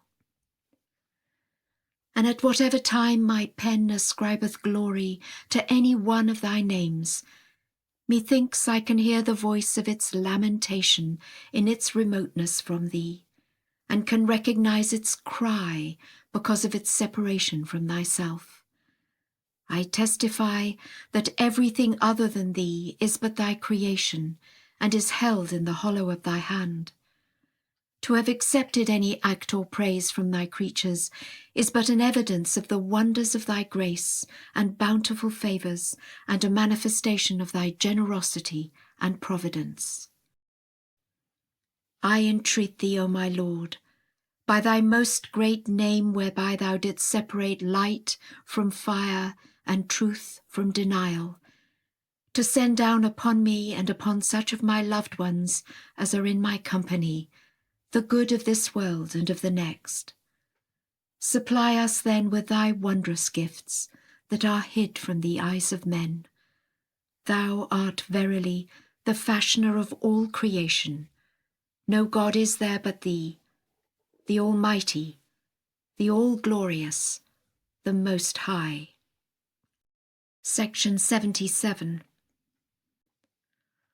O thou, at whose dreadful majesty all things have trembled, in whose grasp are the affairs of all men, towards whose grace and mercy are set the faces of all thy creatures, I entreat thee, by thy name which thou hast ordained to be the spirit of all names that are in the kingdom of names, to shield us from the whisperings of those who have turned away from thee, and have repudiated the truth of thy most august and most exalted self in this revelation that hath caused the kingdom of thy names to tremble. I am one of thy handmaidens, O my Lord. I have turned my face towards the sanctuary of thy gracious favours and the adored tabernacle of thy glory. Purify me of all that is not of thee, and strengthen me to love thee and to fulfil thy pleasure, that I may delight myself in the contemplation of thy beauty, and be rid of all attachment to any of thy creatures, and may at every moment proclaim, Magnified be God, the Lord of the worlds. Let my food, O my Lord, be thy beauty, and my drink the light of thy presence, and my hope thy pleasure, and my work thy praise, and my companion thy remembrance, and my aid thy sovereignty, and my dwelling place thy habitation, and my home the seat which thou hast exalted above the limitations of them that are shut out as by a veil from thee. Thou art in truth the God of power, of strength and glory. Section 78. Praise be thou, O Lord my God. Every time I am reminded of thee and muse on thy virtues, I am seized with such ecstasies and am so enravished by thee that I find myself unable to make mention of thy name and to extol thee. I am carried back to such heights that I recognize myself to be the same as the remembrance of thee in thy realm, and the essence of thy praise among thy servants. As long as that self endureth, so long will thy praise continue to be shed abroad among thy creatures, and thy remembrance glorified by thy people. Every man endued with insight among thy servants is persuaded that my self liveth eternally and can never perish, inasmuch as remembrance of thee is eternal, and will endure so long as thine own self endureth. And thy praise is everlasting, and will last as long as thine own sovereignty will last. By its means thou art glorified by such of thy chosen ones as call upon thee, and by the sincere among thy servants. Nay, the praise wherewith any one in the entire creation praiseth thee proceedeth from this exalted self, and returneth unto it, even as the sun, which while it shineth, sheddeth its splendour upon whatsoever may be exposed to its rays. From this sun is generated, and unto it must return, the light which is shed over all things. Exalted, immeasurably exalted art thou above any attempt to measure the greatness of thy cause, above any comparison that one may seek to make, above the efforts of the human tongue to utter its import. From everlasting thou hast existed, alone with no one else beside thee, and wilt to everlasting continue to remain the same in the sublimity of thine essence and the inaccessible heights of thy glory.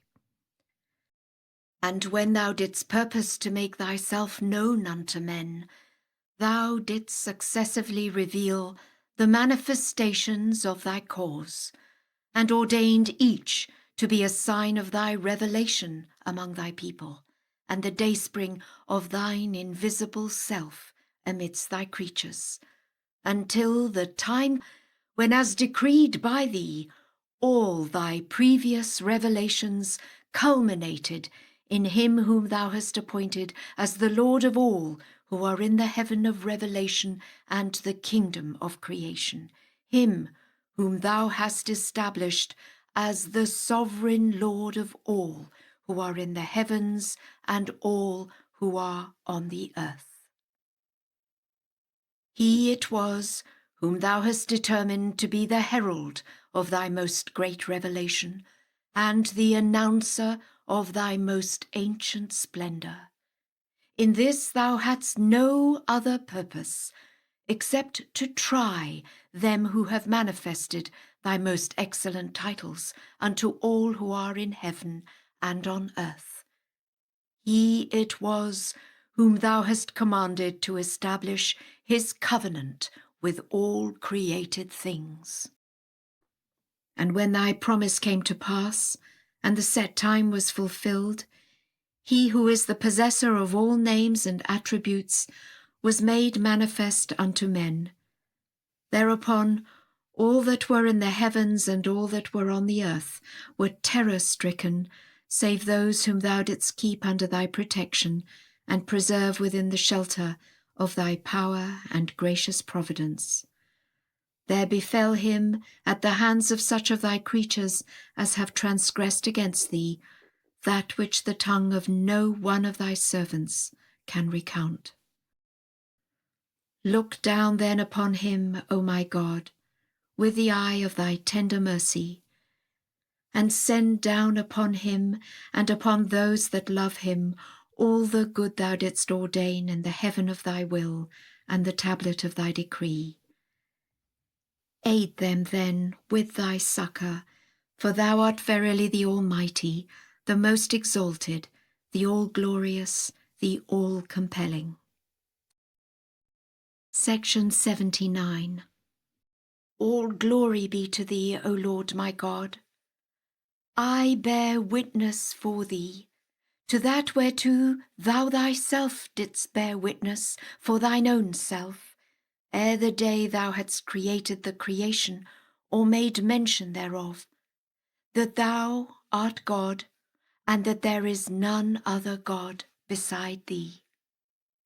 From eternity thou hast in thy transcendent oneness been immeasurably exalted above thy servants' conception of thy unity, and wilt to eternity remain in thine unapproachable singleness, far above the praise of thy creatures. No words that anyone beside thee may utter can ever beseem thee, and no man's description, except thine own description, can befit thy nature. All who adore thy unity have been sore perplexed to fathom the mystery of thy oneness, and all have confessed their powerlessness to attain unto the comprehension of thine essence and to scale the pinnacle of thy knowledge. The mighty have all acknowledged their weakness, and the learned recognize their ignorance. They that are possessed of influence are as nothing when compared with the revelations of thy stupendous sovereignty, and they who are exalted sink into oblivion when brought before the manifestations of thy great glory.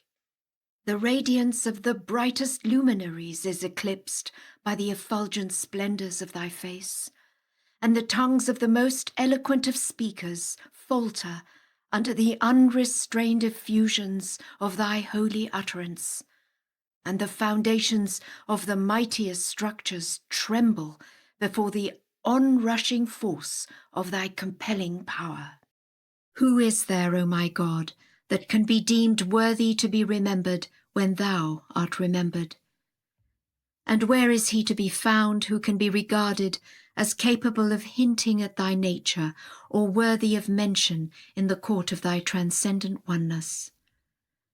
From everlasting thou hast been alone with no one else beside thee, and to everlasting thou wilt continue to be one and the same. No God is there beside thee, the God of power, of glory, and wisdom. Glorified be thy name, O Lord my God. I beseech thee, by him who is thine exalted and supreme remembrance, whom thou hast sent down unto all thy creatures and invested with thy name, the all-glorious, whose will thou hast ordained to be thine own will, whose self thou hast decreed to be the revealer of thine own self, and his essence the dayspring of thy wisdom, and his heart the treasury of thine inspiration, and his breast the dawning place of thy most excellent attributes and most exalted titles, and his tongue the fountainhead of the waters of thy praise, and the wellspring of the soft-flowing streams of thy wisdom, to send down upon us that which will enable us to dispense with all else except thee, and will cause us to direct our steps towards the sanctuary of thy pleasure, and to aspire after the things thou didst ordain for us, according to thine irrevocable decree. Empower us then, O my God, to forsake ourselves and cleave steadfastly to him who is the manifestation of thyself, the most exalted, the most high. Supply us also with that which is best for us, and write us down with such of thy servants as have repudiated the idol, Mirza Yahya, and firmly believed in thee, and been so established on the throne of certitude that the whisperings of the evil one have been powerless to hinder them from turning their faces towards thy name, the all-merciful. Powerful art thou to do what thou pleasest, and to ordain what thou willest. No God is there but thee, the all-possessing, the all-highest, the almighty, the all-bountiful, the all-knowing, the all-wise. Section 80. O thou, whose remembrance is the delight of the souls of all them that yearn after thee, whose name is the exaltation of the hearts of all who are wholly devoted to thy will, whose praise is cherished by such as have drawn nigh unto thy court, whose face is the ardent desire of all them that have recognized thy truth, whose trial is the healer of the sicknesses of them who have embraced thy cause, whose calamity is the highest aspiration of such as are rid of all attachment to anyone but thyself. Glorified, immeasurably glorified art thou, in whose hands is the empire of whatsoever is in the heavens and whatsoever is on earth. Thou, who through but one word of thy mouth caused all things to expire and dissolve asunder, and who, by yet another word, caused whatever had been separated to be combined and reunited. Magnified be thy name, O thou who hast power over all that are in the heavens and all that are on earth, whose dominion embraceth whatsoever is in the heaven of thy revelation and the kingdom of thy creation. None can equal thee in thy created realms, none can compare with thee in the universe thou hast fashioned. The mind of no one hath comprehended thee, and the aspiration of no soul hath reached thee. I swear by thy might, were anyone to soar on whatever wings, as long as thine own being endureth throughout the immensity of thy knowledge, he would still be powerless to transgress the bounds which the contingent world hath set for him. How can, then, such a man aspire to wing his flight into the atmosphere of thy most exalted presence? He indeed is endued with understanding who acknowledgeth his powerlessness and confesseth his sinfulness. For should any created thing lay claim to any existence when confronted with the infinite wonders of thy revelation, so blasphemous a pretension would be more heinous than any other crime in all the domains of thine invention and creation. Who is there, O my Lord, that when thou revealest the first glimmerings of the signs of thy transcendent sovereignty and might, hath the power to claim for himself any existence whatever? Existence itself is as nothing when brought face to face with the mighty and manifold wonders of thine incomparable self. Far, immeasurably far art thou exalted above all things, O thou who art the King of kings. I entreat thee, by thyself, and by them who are the manifestations of thy cause and the daysprings of thine authority, to write down for us that which thou hast written down for thy chosen ones. Withhold not from us that which thou didst ordain for thy loved ones, who as soon as thy call reached them, hastened unto thee, and when the splendours of the light of thy countenance were shed upon them, instantly prostrated themselves in adoration before thy face. We are thy servants, O my Lord, and in the grasp of thy power. If thou chastisest us with the chastisement inflicted upon the former and the latter generations, thy verdict would be assuredly just, and thine act praiseworthy. Powerful art thou to do what pleaseth thee. None other God is there beside thee, the Almighty, the All-Glorious, the help in peril, the self-subsisting. Section 81. Unto thee be praise, O thou who inclinest thine ear to the sighing of them that have rid themselves of all attachment to any one but thee, and who hearest the voice of the lamentation of those who are wholly devoted to thyself.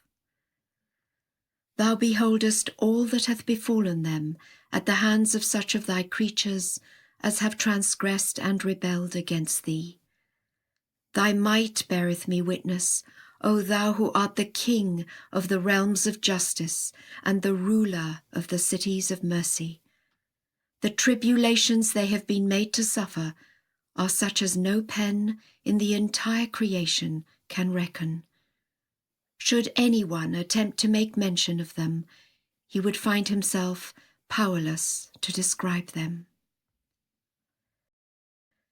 As these tribulations, however, were sustained in thy path, and for love of thee, they who were afflicted by them render thanks under all conditions unto thee, and say, O thou who art the delight of our hearts, and the object of our adoration, were the clouds of thy decree to rain down upon us the darts of affliction, we would in our love for thee refuse to be impatient.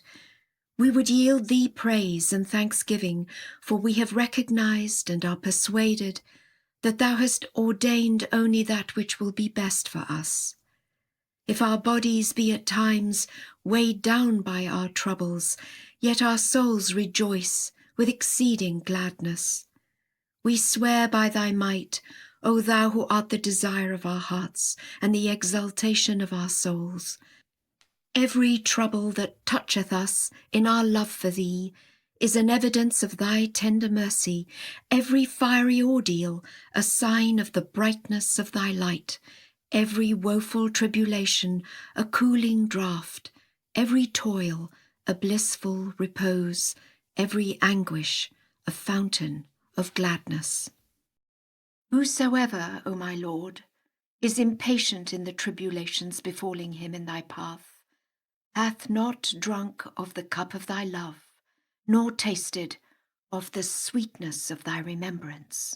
I implore thee, by him who is the King of all names and their sovereign, who is the revealer of all attributes and their creator, and by them who have soared aloft and drawn nigh unto thee, and winged their flight into the atmosphere of thy presence, and have endured the galling of chains for thy sake, to grant that all thy people may be graciously aided to recognize him who is the manifestation of thine own self, who, because he summoned mankind unto thee, hath been exiled and cast into prison.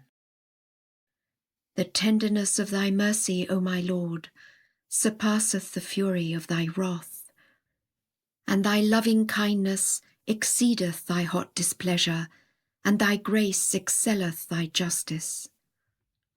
Hold thou through thy wondrous favours and mercies the hands of thy creatures, and suffer them not to be separated from the grace which thou hast ordained as the means whereby they can recognize thee. The glory of thy might beareth me witness. Were such a thing to happen, every soul would be sore shaken, every man endued with understanding would be bewildered, and every possessor of knowledge would be dumbfounded, except those who have been succoured through the hands of thy cause, and have been made the recipients of the revelations of thy grace and of the tokens of thy favours. I swear by thy might, O my God, wert thou to regard thy servants according to their deserts in thy days, they would assuredly merit naught except thy chastisement and torment. Thou art, however, the one who is of great bounteousness, whose grace is immense. Look not down upon them, O my God, with the glance of thy justice, but rather with the eyes of thy tender compassions and mercies. Do then with them according to what beseemeth thy generosity and bountiful favour. Potent art thou to do whatsoever may please thee. Incomparable art thou. No God is there beside thee, the Lord of the throne on high and of earth below, the ruler of this world and of the world to come. Thou art the God of bounty, the ever forgiving, the great giver, the most generous. Do thou bless, O Lord my God, the one through whom the mysteries of thine omnipotence have been disclosed, through whom the revelations of thy divinity have been glorified, through whom the goodly pearls of thy knowledge and wisdom have been uncovered, through whom thy signs and tokens have been noised abroad, through whom thy word hath been set forth with clearness, through whom the light of thy countenance hath shone forth, and the power of thy sovereignty been established. Bless thou all those also who wholly for thy sake have turned towards thee. Send down, moreover, upon him and them such of thy wondrous mercies as may well beseem thy highness. Thou art verily the Almighty, the help in peril, the all-glorious, the self-subsisting. Section 82. Praised be thou, O Lord my God. Thou art he who hath created all things through a word uttered by thy behest, and fashioned the entire creation through the power of thy sovereignty and might. The mightiest of men are abased before the revelations of thy glory, and they who are endued with strength tremble when faced with the evidences of thy might. Every man of insight is bereft of vision when confronted with the effulgence of the glory of thy face. And he who is possessed of riches is poor and desolate when beholding the plenteousness of thy wealth. I implore thee, by thine all-glorious name, wherewith thou didst adorn all the denizens of the kingdom of thy revelation and the inmates of the heaven of thy will, to grant that my soul may be attracted by the sweetness of the melody of the bird of heaven that chanteth amidst the branches of the tree of thy decree, that thou art God, that there is none other God beside thee. Cleanse me with the waters of thy mercy, O my Lord, and make me wholly thine, and cause me to approach the tabernacle of thy cause and the adored sanctuary of thy presence. Ordain then for me all the things thou didst ordain for the chosen ones among thy handmaidens, and rain down upon me that which will illuminate my face and enlighten my heart. Thou hast power to do what thou willest, and thou ordainest what thou pleasest. Section 83. Praised be thou, O Lord my God. Thou seest my poverty and my misery, my troubles and my needs, my utter helplessness and my extreme lowliness, my lamentations and my bitter wailing, the anguish of my soul and the afflictions which beset me. The power of thy might beareth me witness. Such is the depth of mine abasement, that thy servants who have strayed far from thy path deride me. Thou knowest that I am recognized as the bearer of thy name among thy creatures. Thou knowest that my station is but an image of thy station, that my virtues recount thy virtues, that within mine inmost being naught can be found except the revelations of thy signs, and that my very essence is but a reflection of the evidences of thy unity. All these things thou hast noised abroad among thy creatures, in such wise that none can recognize me except as one who beareth thy name. I swear by thy glory, my lamentations are not for the things which have befallen me in thy path, but are due to my recognition that by reason of mine abasement, the hearts of them that love thee have been sore shaken, and the souls of thine adversaries have been so filled with joy that they rejoice over those who have detached themselves from all except thee, and have hastened towards the river of thy remembrance and praise. So great is their waywardness, that when meeting thy loved ones they shake their heads in derision of thy cause, and say, Where is your Lord, whom ye mention in the daytime and in the night season? Where is he to be found, whom ye call your sovereign, to whom ye summon all men to turn? Their pride and haughtiness waxed greater and greater, until they denied the power of thy might, and rejected thy sovereignty and dominion. Thy glory beareth me witness. I delight in mine own afflictions, and in the afflictions which they who love me suffer in thy path. Neither I nor they, however, are able to bear such affronts and reproaches as are uttered by thine enemies against thyself, the unrestrained. How long shalt thou remain seated, O my God, on the throne of thy forbearance and patience?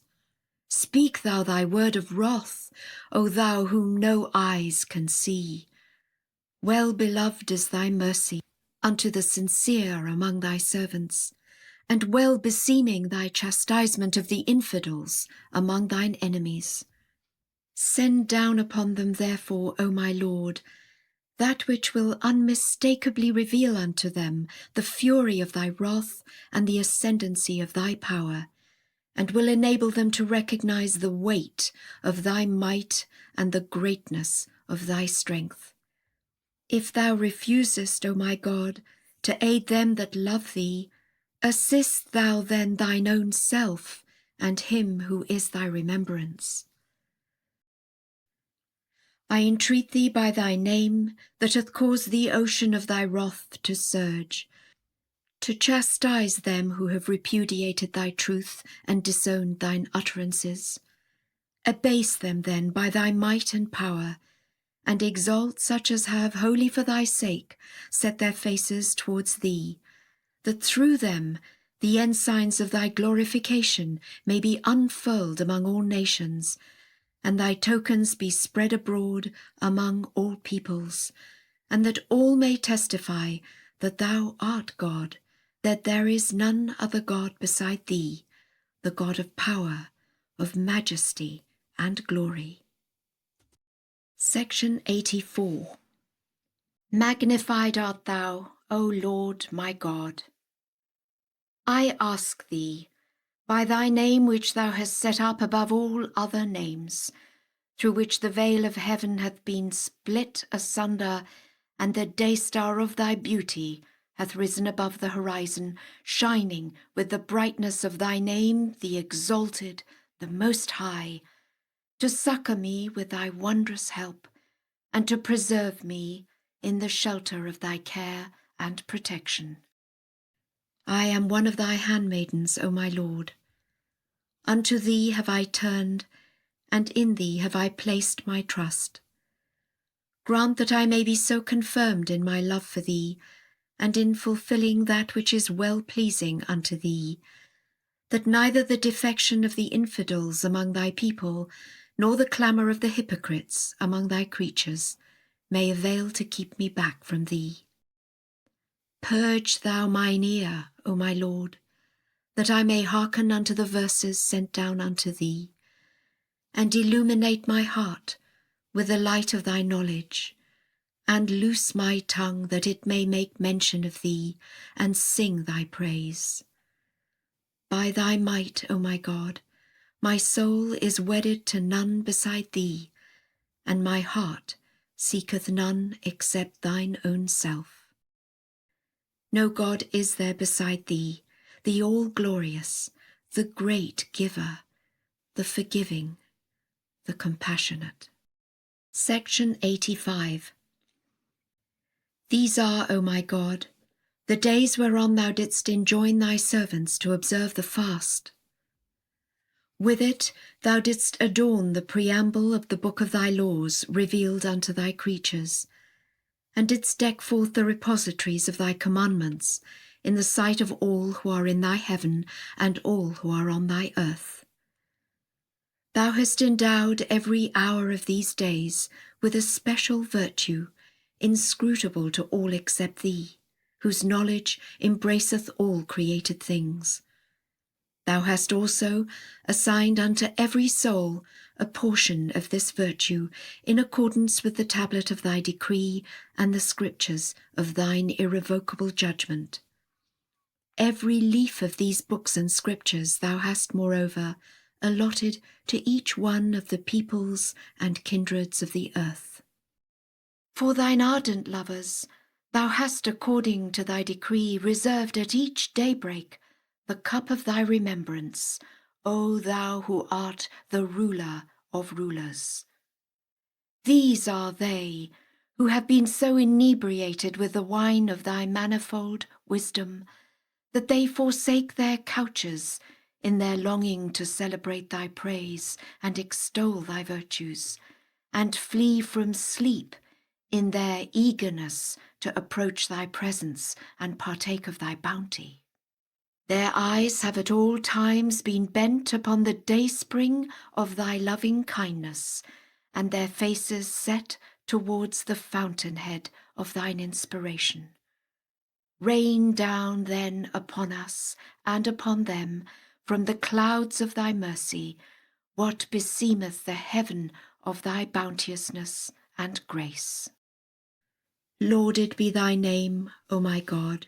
This is the hour when thou hast unlocked the doors of thy bounty before the faces of thy creatures, and opened wide the portals of thy tender mercy unto all the dwellers of thine earth. I beseech thee, by all them whose blood was shed in thy path, who in their yearning over thee rid themselves from all attachment to any of thy creatures, and who were so carried away by the sweet savours of thine inspiration, that every single member of their bodies intoned thy praise and vibrated to thy remembrance, not to withhold from us the things thou hast irrevocably ordained in this revelation. A revelation the potency of which hath caused every tree to cry out what the burning bush hath aforetime proclaimed unto Moses, who conversed with thee.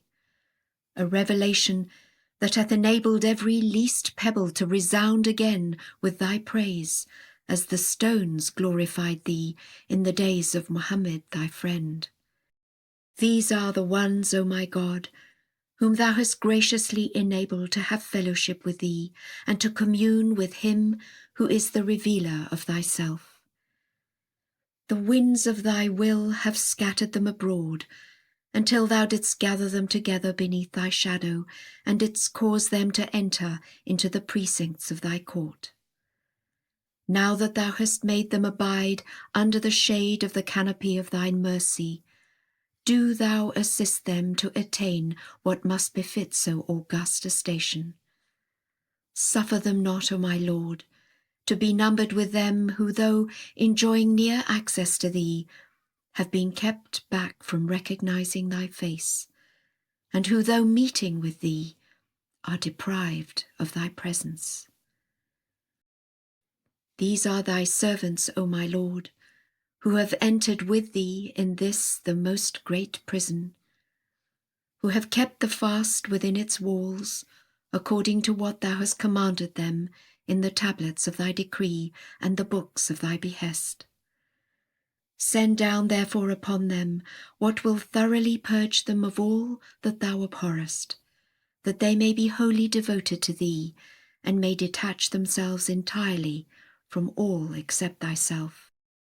Rain down then upon us, O my God, that which beseemeth thy grace and befitteth thy bounty. Enable us then, O my God, to live in remembrance of thee, and to die in love of thee, and supply us with the gift of thy presence in thy worlds hereafter, worlds which are inscrutable to all except thee. Thou art our Lord, and the Lord of all worlds, and the God of all that are in heaven and all that are on earth. Thou beholdest, O my God, what hath befallen thy dear ones in thy days. Thy glory beareth me witness.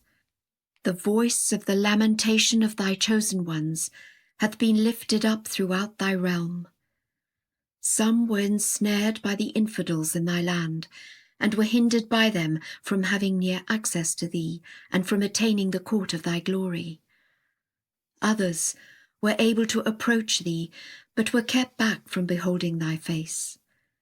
Still others were permitted in their eagerness to look upon thee, to enter the precincts of thy court, but they allowed the veils of the imaginations of thy creatures and the wrongs inflicted by the oppressors among thy people to come in between them and thee.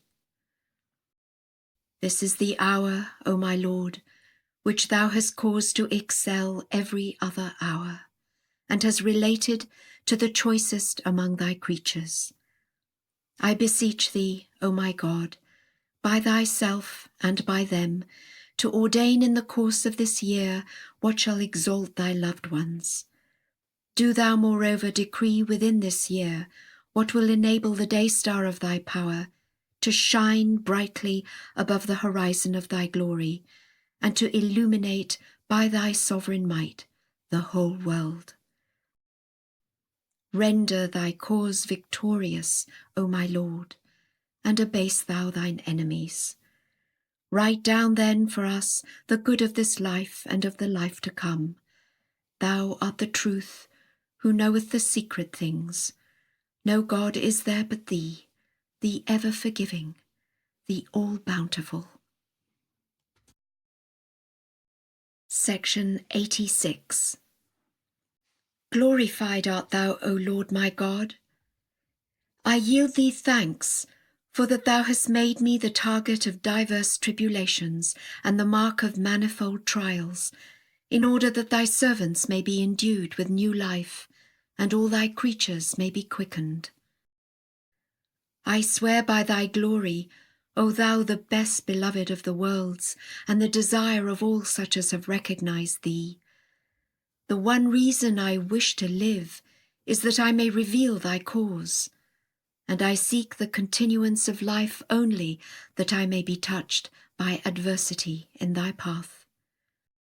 I implore thee, O thou by whose summons the hearts of all them who were nigh unto thee have soared into the atmosphere of thy presence, to send down upon thy loved ones what will enable them to dispense with all else except thee. Endue them then with such constancy that they will arise to proclaim thy cause and will call on thy name before all that are in thy heaven and on thy earth, in such wise that the pharaonic cruelties inflicted by the oppressors among thy servants will not succeed in keeping them back from thee. Thou art verily the God of power, the God of glory, the God of strength and wisdom. Section 87. Magnified be thy name, O Lord my God. Behold thou mine eye, expectant to gaze on the wonders of thy mercy, and mine ear longing to hearken unto thy sweet melodies, and my heart yearning for the living waters of thy knowledge. Thou seest thy handmaiden, O my God, standing before the habitation of thy mercy, and calling upon thee by thy name which thou hast chosen above all other names, and set up over all that are in heaven and on earth. Send down upon her the breaths of thy mercy, that she may be carried away wholly from herself, and be drawn entirely towards the seat which, resplendent with the glory of thy face, sheddeth afar the radiance of thy sovereignty, and is established as thy throne. Potent art thou to do what thou willest. No God is there beside thee, the all-glorious, the most bountiful. Cast not out, I entreat thee, O my Lord, them that have sought thee, and turn not away such as have directed their steps towards thee, and deprive not of thy grace all that love thee. Thou art he, O my Lord, who hath called himself the God of mercy, the most compassionate. Have mercy then upon thy handmaiden who hath sought thy shelter and set her face towards thee. Thou art verily the ever-forgiving, the most merciful. Section 88. Lauded be thy name, O my God. I testify that no thought of thee, howsoever wondrous, can ever ascend into the heaven of thy knowledge, and no praise of thee, no matter how transcendent, can soar up to the atmosphere of thy wisdom. From eternity thou hast been removed far above the reach and the ken of the comprehension of thy servants, and immeasurably exalted above the strivings of thy bondslaves to express thy mystery. What power can the shadowy creature claim to possess when face to face with him who is the uncreated? I bear witness that the highest thoughts of all such as adore thy unity, and the profoundest contemplations of all them that have recognized thee, are but the product of what hath been generated through the movement of the pen of thy behest, and hath been begotten by thy will. I swear by thy glory, O thou who art the beloved of my soul and the fountain of my life. I am persuaded of my powerlessness to describe and extol thee in a manner that becometh the greatness of thy glory and the excellence of thy majesty. Aware as I am of this, I beseech thee by thy mercy that hath surpassed all created things, and thy grace that hath embraced the entire creation, to accept from thy servants what they are capable of showing forth in thy path. Aid them then by thy strengthening grace to exalt thy word and to blazon thy praise. Powerful art thou to do what pleaseth thee. Thou truly art the all-glorious, the all-wise. Section 89. I know not, O my God, what the fire is with which thou didst light the lamp of thy cause, or what the glass wherewith thou didst preserve it from thine enemies. By thy might I marvel at the wonders of thy revelation and at the tokens of thy glory. I recognize, O thou who art my heart's desire, that were fire to be touched by water, it would instantly be extinguished, whereas the fire which thou didst kindle can never go out, though all the seas of the earth be poured upon it. Should water at any time touch it, the hands of thy power would, as decreed in thy tablets, transmute that water into a fuel that would feed its flame. I likewise recognize, O my God, that every lamp, when exposed to the fury of the winds, must cease from burning. As to thy lamp, however, O beloved of the worlds, I cannot think what power, except thy power, could have kept it safe for so many years from the tempests that have continually been directed upon it by the rebellious among thy creatures. I swear by thy glory, O my God, thy lamp, which thou didst light within the tabernacle of man, crieth out to thee and saith, O thou, the one alone beloved, how long wilt thou forsake me? Lift me up to thee, I pray thee. Though this wish of mine be the wish of a human creature, yet thou knowest that my true wish is to sacrifice myself in thy path. Thou art he who hath made my desire to be the same as thy desire, and my will the same as thy will. Do thou preserve thy loved ones, I beseech thee, in the shelter of thy shadowing mercy which transcendeth all things, that haply the sufferings they bear may not deter them from turning in the direction of thy name, the all-glorious, the most bountiful. Section 90. Glorified art thou, O my God. Thou knowest that in my love for thee I have not sought any rest, that in proclaiming thy cause I have denied myself every manner of tranquillity, and that in observance of whatever thou hast prescribed in thy tablets, I have not delayed to do thy bidding. I have for this reason suffered what no man among all the inhabitants of thy realm hath suffered. Thy glory beareth me witness. Nothing whatsoever can withhold me from remembering thee, though all the tribulations of the earth were to assault me from every direction. All the limbs and members of my body proclaim their readiness to be torn asunder in thy path, and for the sake of thy pleasure, and they yearn to be scattered in the dust before thee. O would that they who serve thee could taste what I have tasted of the sweetness of thy love. I implore thee to supply whosoever hath sought thee with the living waters of thy bounty, that they may rid him of all attachment to any one but thee. Thou art verily the omniscient, the all-glorious, the almighty. 91. Lauded be thy name, O Lord my God. How great is thy might and thy sovereignty, how vast thy strength and thy dominion. Thou hast called into being him who speaketh in thy name before all who are in thy heaven and on thy earth, and hast bidden him cry out, amongst thy creatures. No sooner had a word gone forth from his lips, however, than the divines among thy people turned back from him, and the learned among thy servants cavilled at his signs. Thereby the fire of oppression was kindled in thy land, until the kings themselves rose up to put out thy light, O thou who art the King of kings.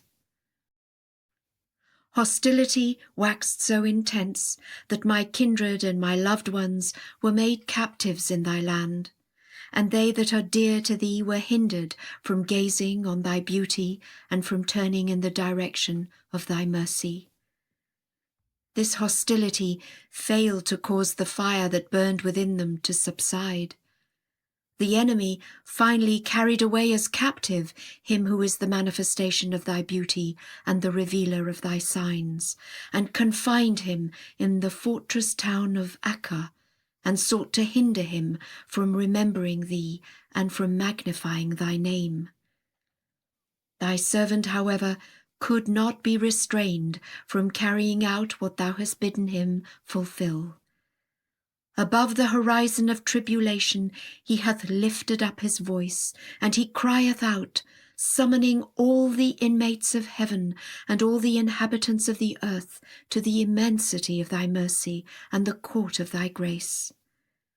Day and night he sendeth down the signs of thine omnipotent power, and revealeth the clear tokens of thy majesty, so that the souls of thy creatures may be drawn towards thee, and they may forsake themselves and turn unto thee, and may flee from their misery and seek the tabernacle of thy riches, and may haste away from their wretchedness into the court of thy majesty and glory.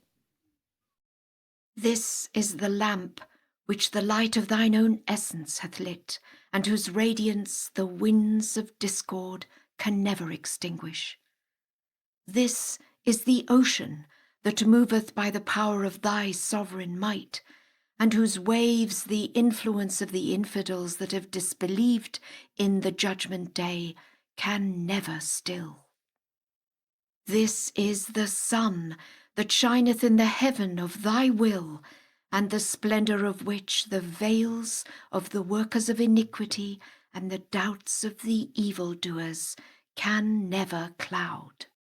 I yield thee thanks, O my God, for that thou hast offered me up as a sacrifice in thy path, and made me a target for the arrows of afflictions, as a token of thy love for thy servants, and singled me out for all manner of tribulation, for the regeneration of thy people.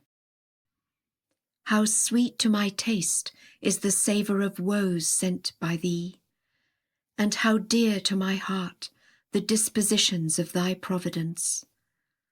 Perish the soul that fleeth from the threats of kings in its attempt to save itself in thy days.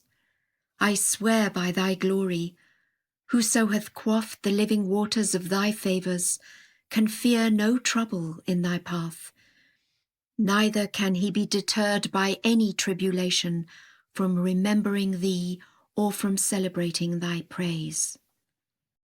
I beseech thee, O thou who art my governor and the possessor of all names, to protect them that have branched out from me, Aphnon, whom thou hast caused to be related to thyself, and to whom thou hast in this revelation shown thy special favour, and whom thou hast summoned to draw nigh unto thee and to turn towards the horizon of thy revelation. Withhold not from them, O my Lord, the outpourings of thy mercy or the effulgence of the day-star of thy grace. Enable them to distinguish themselves amongst thy people, that they may exalt thy word and promote thy cause. Aid them, O my God, to do thy will and pleasure. No God is there but thee, the all-powerful, the most exalted, the most high. 92. Glory to thee, O my God.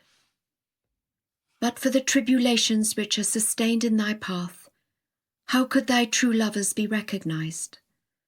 And were it not for the trials which are borne for love of thee, how could the station of such as yearn for thee be revealed?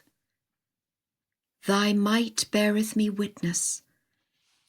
The companions of all who adore thee are the tears they shed, and the comforters of such as seek thee are the groans they utter, and the food of them who haste to meet thee is the fragments of their broken hearts. How sweet to my taste is the bitterness of death suffered in thy path, and how precious in my estimation are the shafts of thine enemies when encountered for the sake of the exaltation of thy word. Let me quaff in thy cause, O my God, whatsoever thou didst desire, and send down upon me in thy love all thou didst ordain. By thy glory, I wish only what thou wishest, and cherish what thou cherishest. In thee have I at all times placed my whole trust and confidence. Raise up, I implore thee, O my God, as helpers to this revelation, such as shall be counted worthy of thy name and of thy sovereignty, that they may remember me among thy creatures, and hoist the ensigns of thy victory in thy land. Potent art thou to do what pleaseth thee. No God is there but thee, the help in peril, the self-subsisting. Section 93. Glory to thee, O my God, one of thy handmaidens who hath believed in thee and in thy signs, hath entered beneath the shadow of the tree of thy oneness. Give her to quaff, O my God, by thy name the manifest and the hidden, of thy choice sealed wine, that it may take her away from her own self, and make her to be entirely devoted to thy remembrance, and wholly detached from any one beside thee. Now that thou hast revealed unto her the knowledge of thee, O my Lord, deny her not by thy bounty, thy grace. And now that thou hast called her unto thyself, drive her not away from thee through thy favour. Supply her then with that which excelleth all that can be found on thine earth. Thou art verily the most bountiful, whose grace is immense. Wert thou to bestow on one of thy creatures what would equal the kingdoms of earth and heaven, it would still not diminish by even as much as an atom the immensity of thy dominion. Far greater art thou than the great one men are wont to call thee, for such a title is but one of thy names, all of which were created by a mere indication of thy will. There is no God but thee, the God of power, the God of glory, the God of knowledge and wisdom.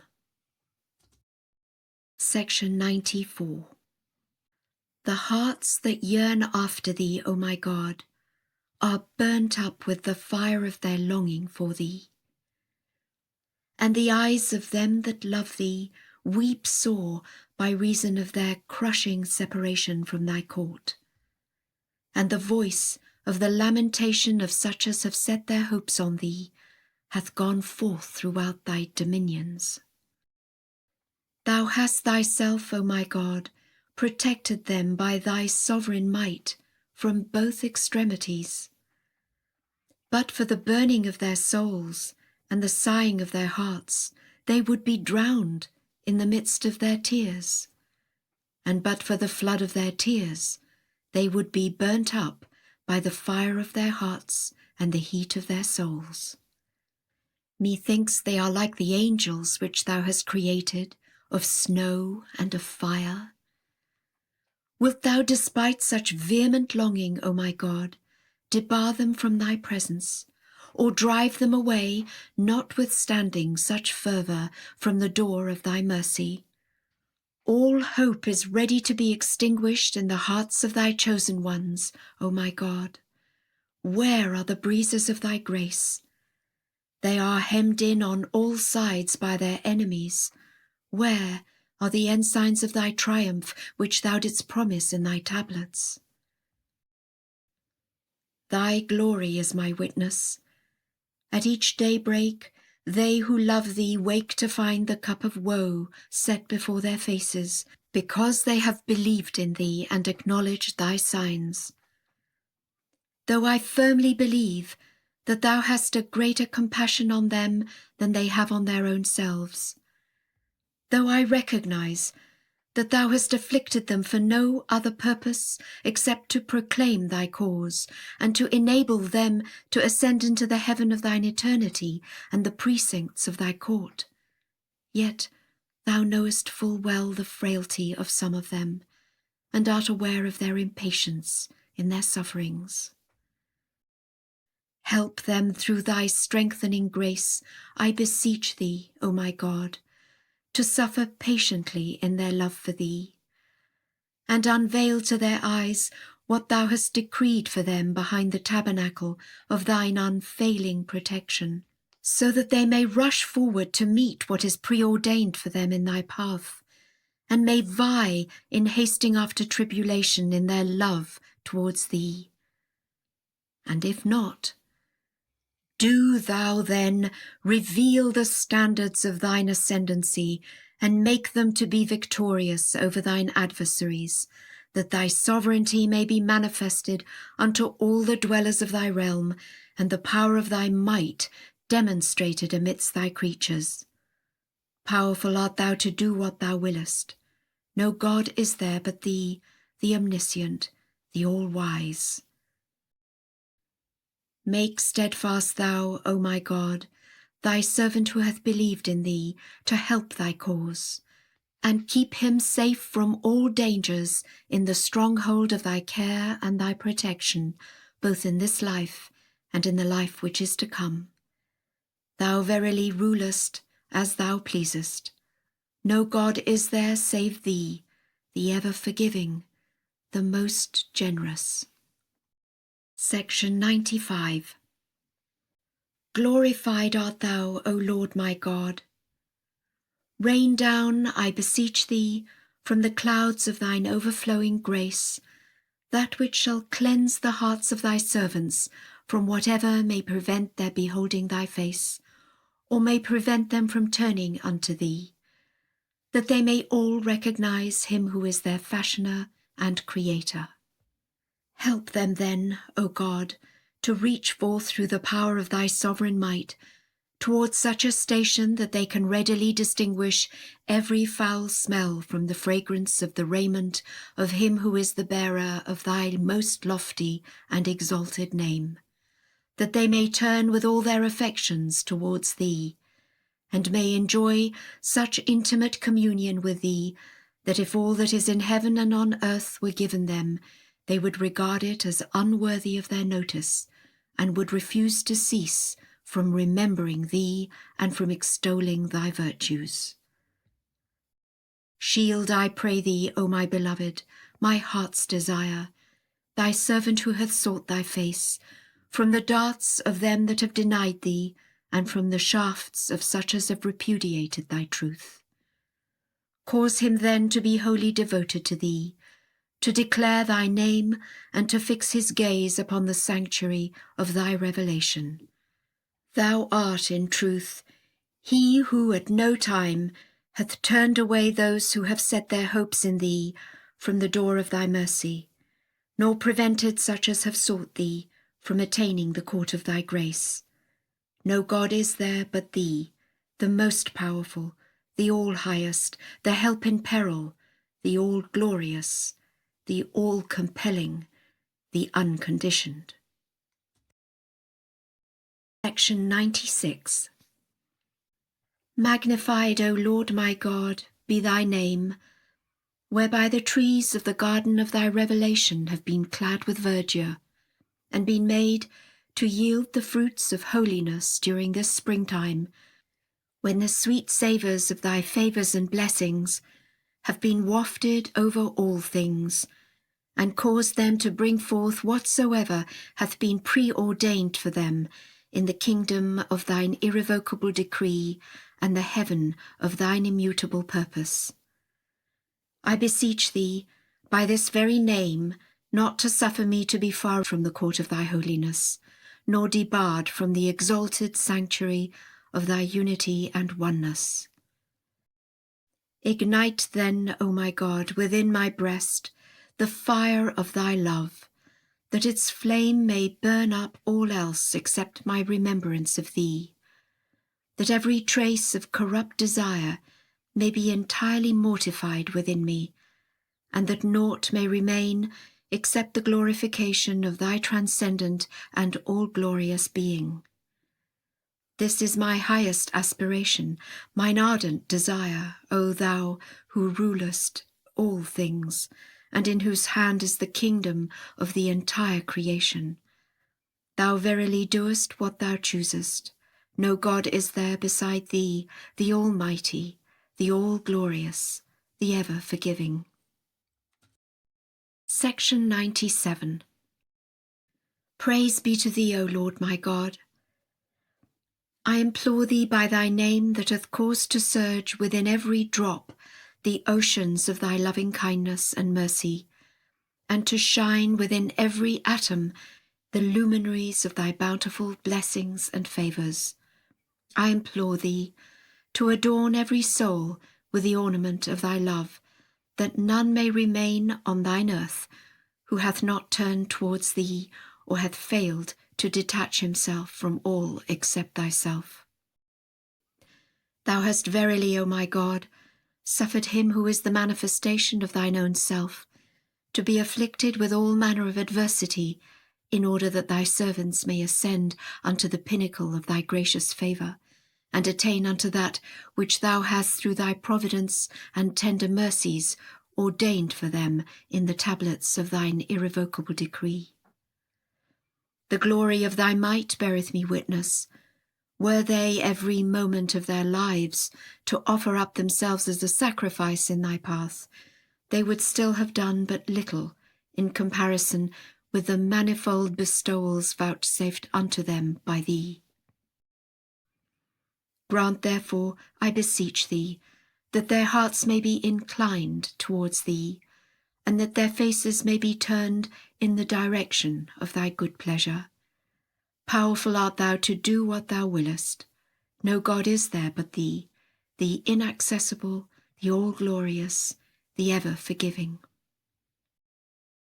Deign then to accept, O my God, from thy servant the things which he hath shown forth in his love for thee.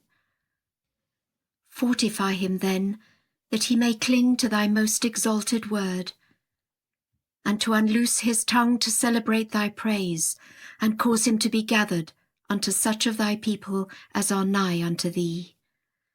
Thou art he within whose grasp is the empire of all things. There is no God but thee, the Almighty, the help in peril, the all-glorious, the unconstrained. Section 98. Magnified be thy name, O thou in whose grasp are the reins of the souls of all them that have recognized thee, and in whose right hand are the destinies of all that are in heaven and all that are on earth. Thou doest through the power of thy might what thou willest, and ordainest by an act of thy volition what thou pleasest.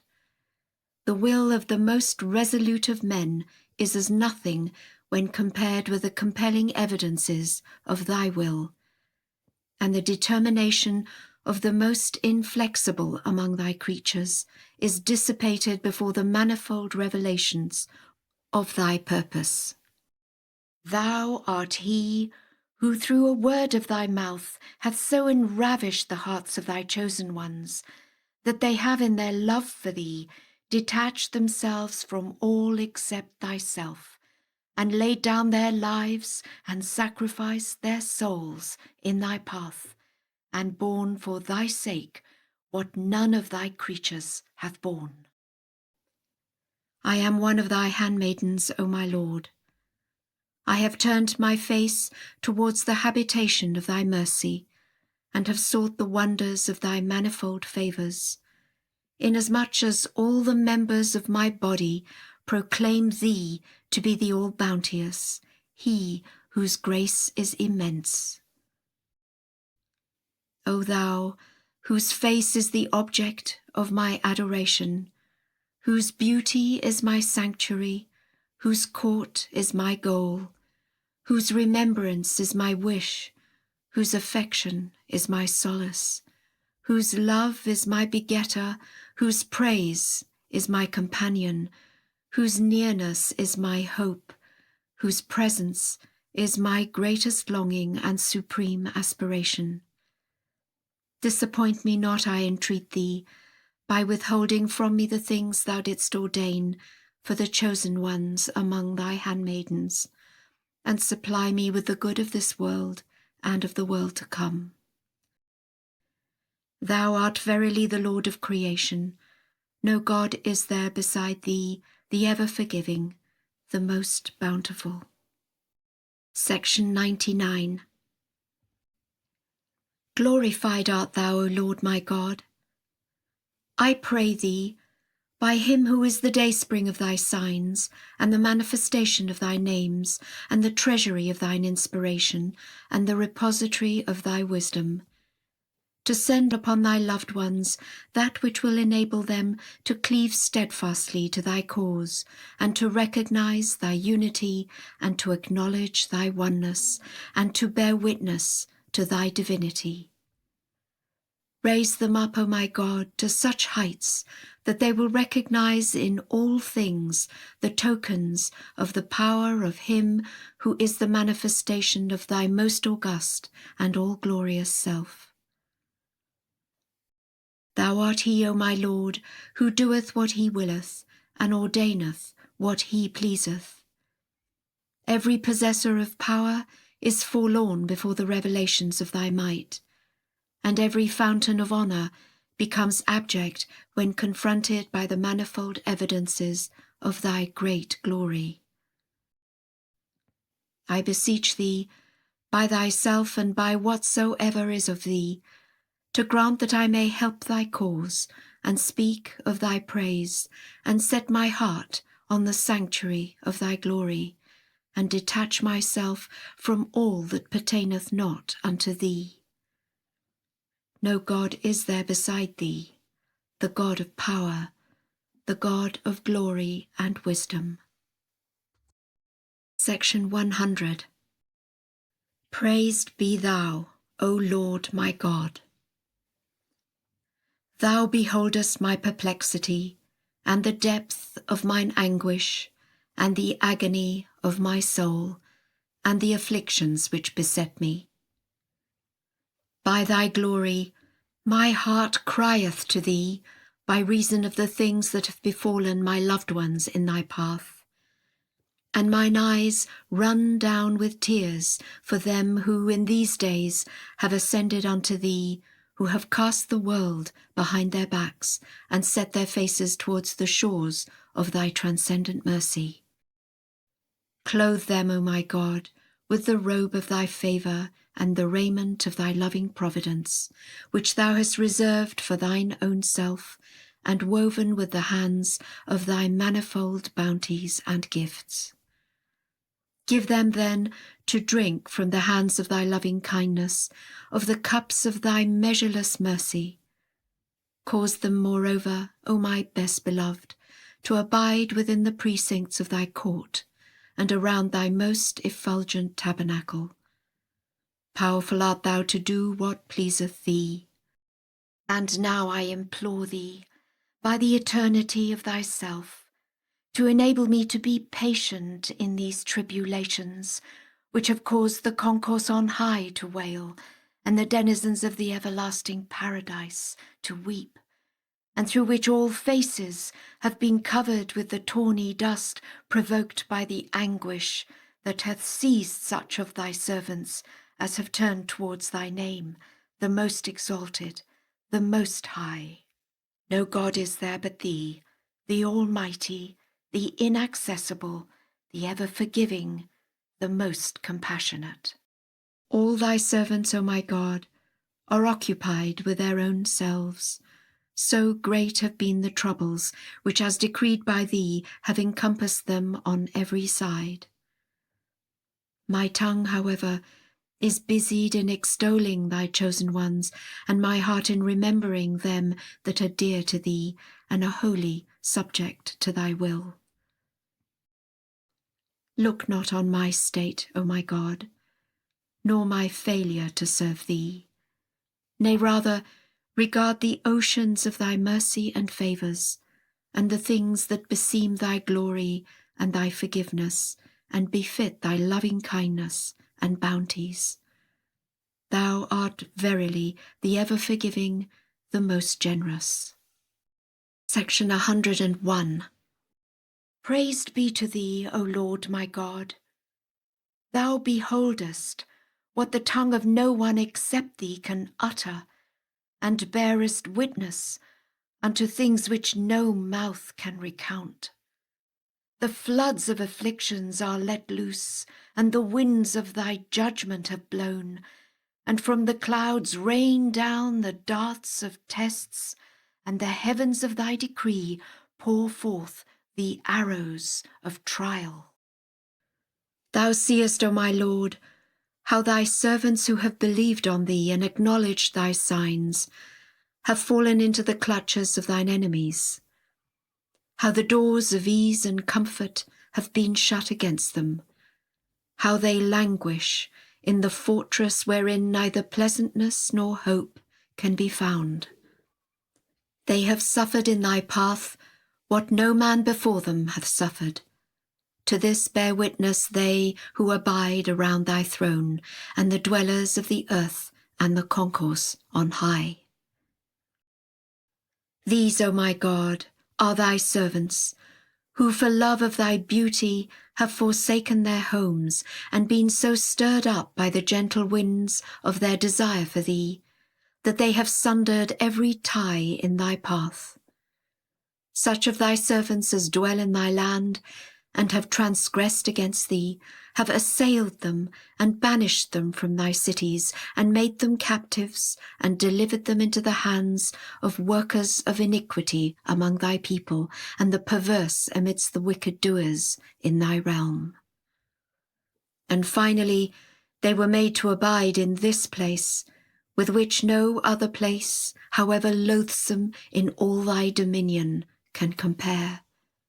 They were seized with such trials that the clouds weep over them, and the thunder groaneth by reason of the manifold tribulations that have afflicted them in their love for thee and for the sake of thy pleasure.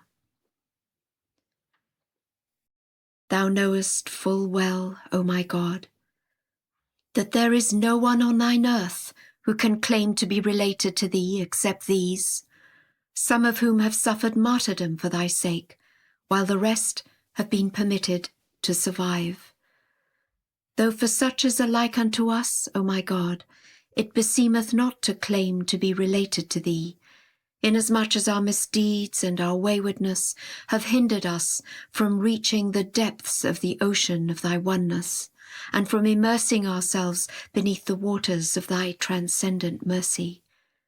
Yet our tongues, O my God, bear witness, and our hearts testify, and our limbs confess, that thy mercy hath enveloped all created things, and thy compassion surpassed all that are in heaven and all that are on earth.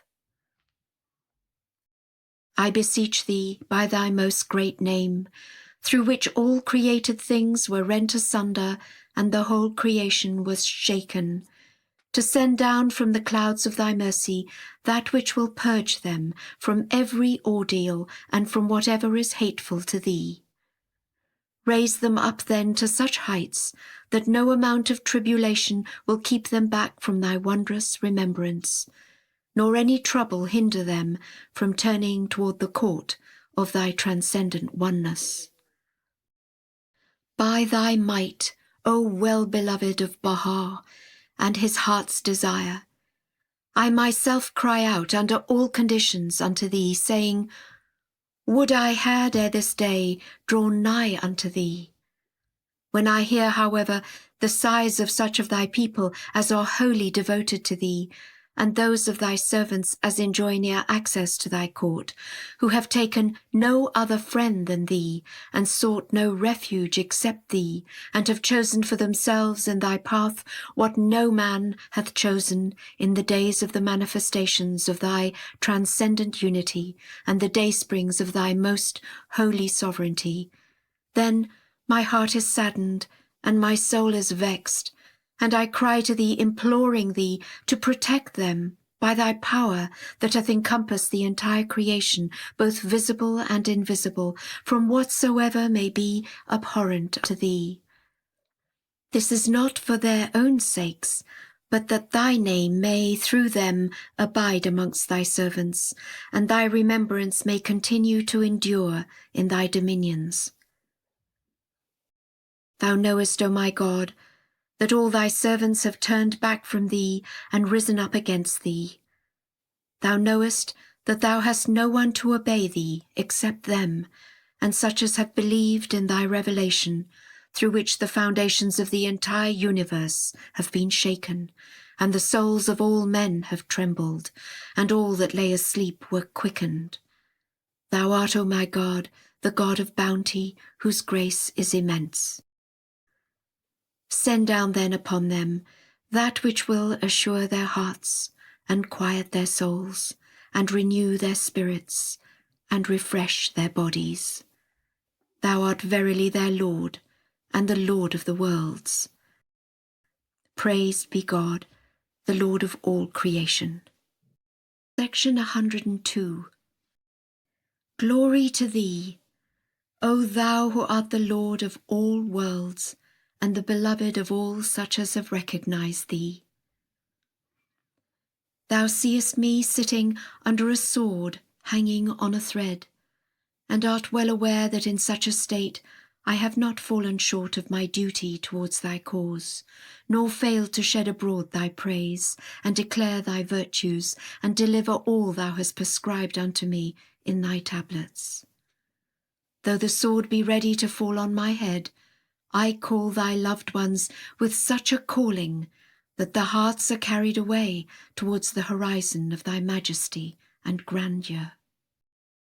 Purge out thoroughly their ears, O my Lord, that they may hearken unto the sweet melodies that have ascended from the right hand of the throne of thy glory. I swear by thy might, were any one to attune his ears to their harmony, he would soar up to the kingdom of thy revelation, wherein every created thing proclaimeth that thou art God, and that there is none other God save thee, the omnipotent, the help in peril, the self-subsisting. Cleanse thou, O my God, the eyes of thy servants, and so transport them by the sweetness of thine utterances, that calamities will be powerless to hinder them from turning unto thee, and from directing their eyes towards the horizon of thy revelation. Darkness hath encompassed every land, O my God, and caused most of thy servants to tremble. I beseech thee, by thy most great name, to raise in every city a new creation, that shall turn towards thee, and shall remember thee amidst thy servants, and shall unfurl, by virtue of thine utterances and wisdom, the ensigns of thy victory, and shall detach themselves from all created things. Potent art thou to do thy pleasure. No God is there but thee, the most powerful, he whose help is implored by all men. Section 103. Glory be to thee, thou in whose hand are the heaven of omnipotence and the kingdom of creation. Thou doest by thy sovereignty what thou willest, and ordainest through the power of thy might what thou pleasest. From eternity thou hast been exalted above the praise of all created things, and wilt to eternity remain far above the glorification of any one of thy creatures. Existence itself testifieth to its non-existence when face to face with the manifold revelations of thy transcendent oneness. And every created thing confesseth by its very nature its nothingness when compared with the sacred splendours of the light of thy unity. Thou hast in thyself been independent of any one besides thee, and rich enough in thine own essence to dispense with any one except thyself. Every description by which they who adore thy unity describe thee, and every praise wherewith they who are devoted unto thee praise thee, are but the traces of the pen which the fingers of thy strength and power have set in motion, fingers whose movement is controlled by the arm of thy decree, the arm itself animated by the potency of thy might. Thy glory beareth me witness. How can I, aware as I am of this truth, hope to befittingly make mention of thee and celebrate thy praise? Howsoever I describe thee, whichever of thy virtues I recount, I cannot but blush and feel ashamed of what my tongue hath uttered or my pen written. The quintessence of knowledge, O my Lord, proclaimeth its powerlessness to know thee, and perplexity in its very soul confesseth its bewilderment in the face of the revelations of thy sovereign might.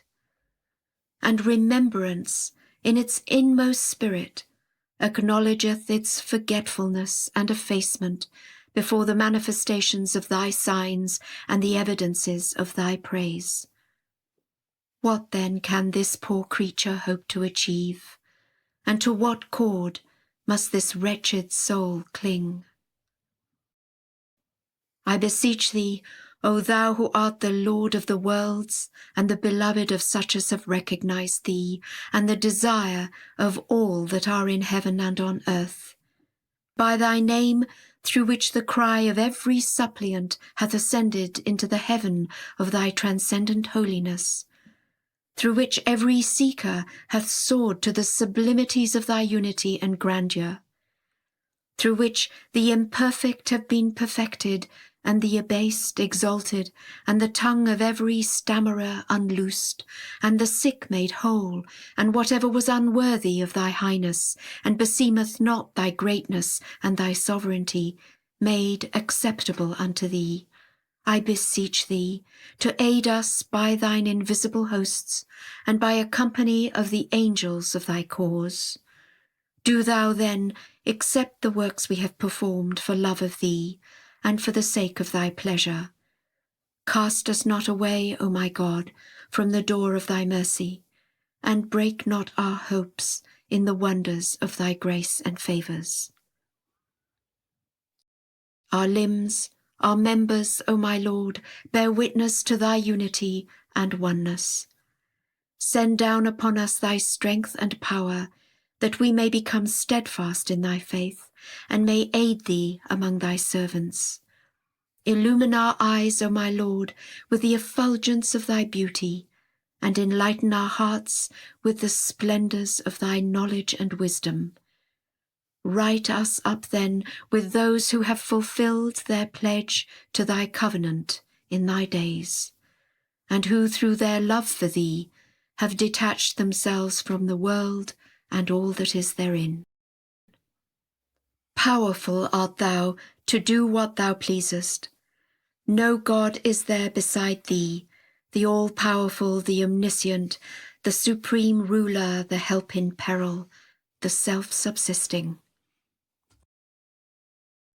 Section 104.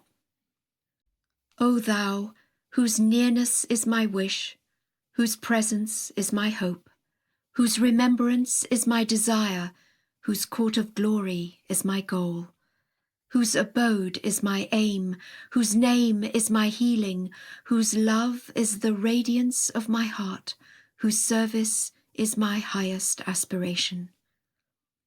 I beseech thee, by thy name through which thou hast enabled them that have recognized thee, to soar to the sublimest heights of the knowledge of thee, and empowered such as devoutly worship thee to ascend into the precincts of the court of thy holy favours, to aid me to turn my face towards thy face, to fix mine eyes upon thee, and to speak of thy glory.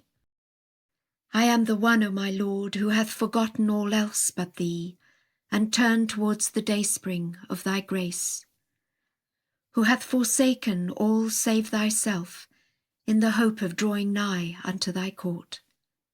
Behold me then, with mine eyes lifted up towards the seat that shineth with the splendours of the light of thy face. Send down then upon me, O my beloved, that which will enable me to be steadfast in thy cause, so that the doubts of the infidels may not hinder me from turning towards thee. Thou art verily the God of power, the help in peril, the all-glorious, the Almighty. Section 105. Praise be thou, O Lord my God. Thou art he, the excellence of whose glory hath exalted them who are the sources of authority and honour, the potency of whose might hath empowered them who are the fountainheads of energy and strength, the dominion of whose will hath elevated the exponents of thy cause above all that are in heaven and on earth, and the life-giving effusions of whose pen have quickened the souls of the denizens of the kingdom of creation.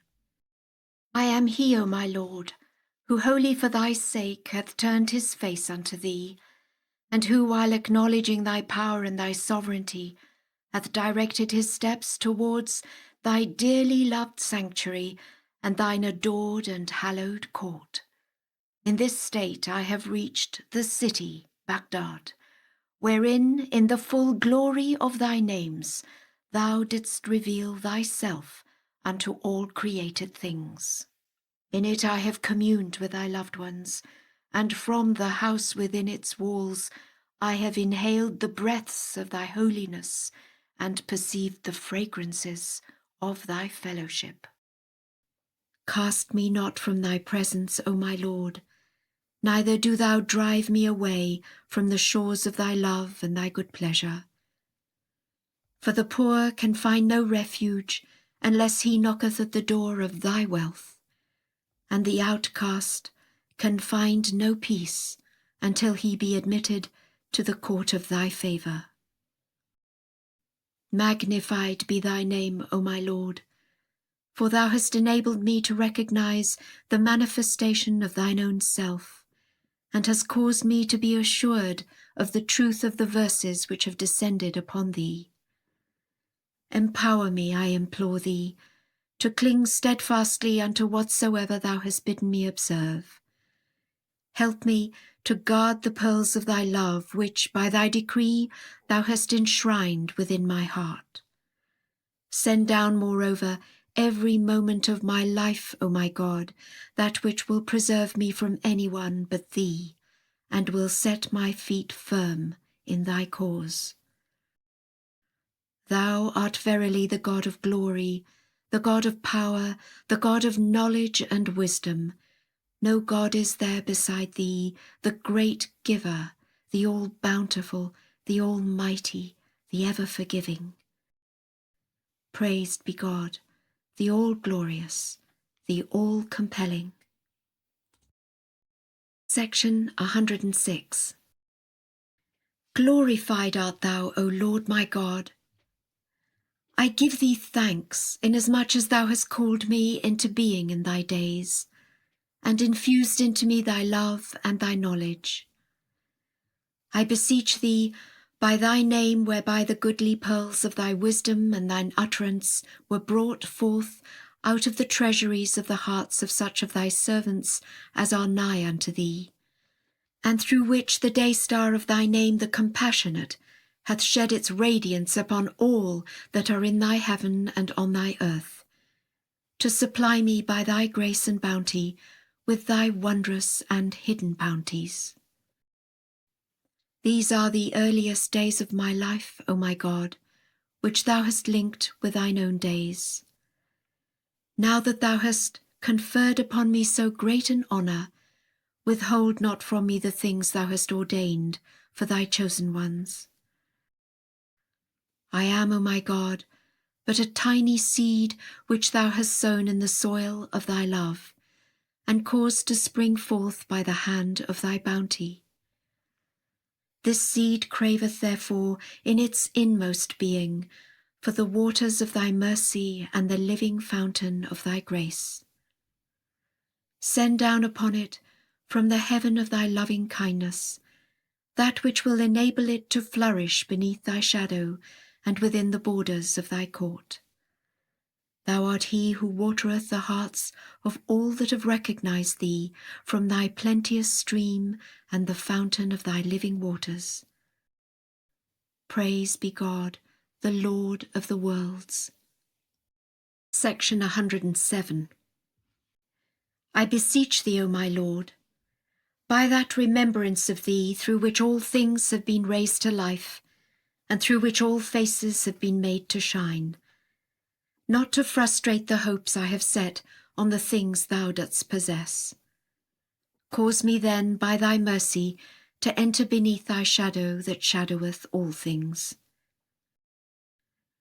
Be thou, O my Lord, my sole desire, my goal, mine only hope, my constant aim, my habitation and my sanctuary.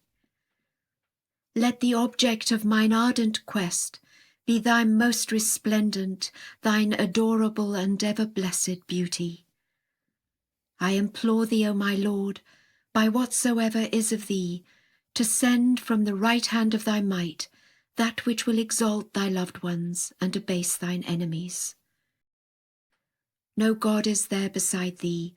Thou alone art my beloved in this world and in the world which is to come.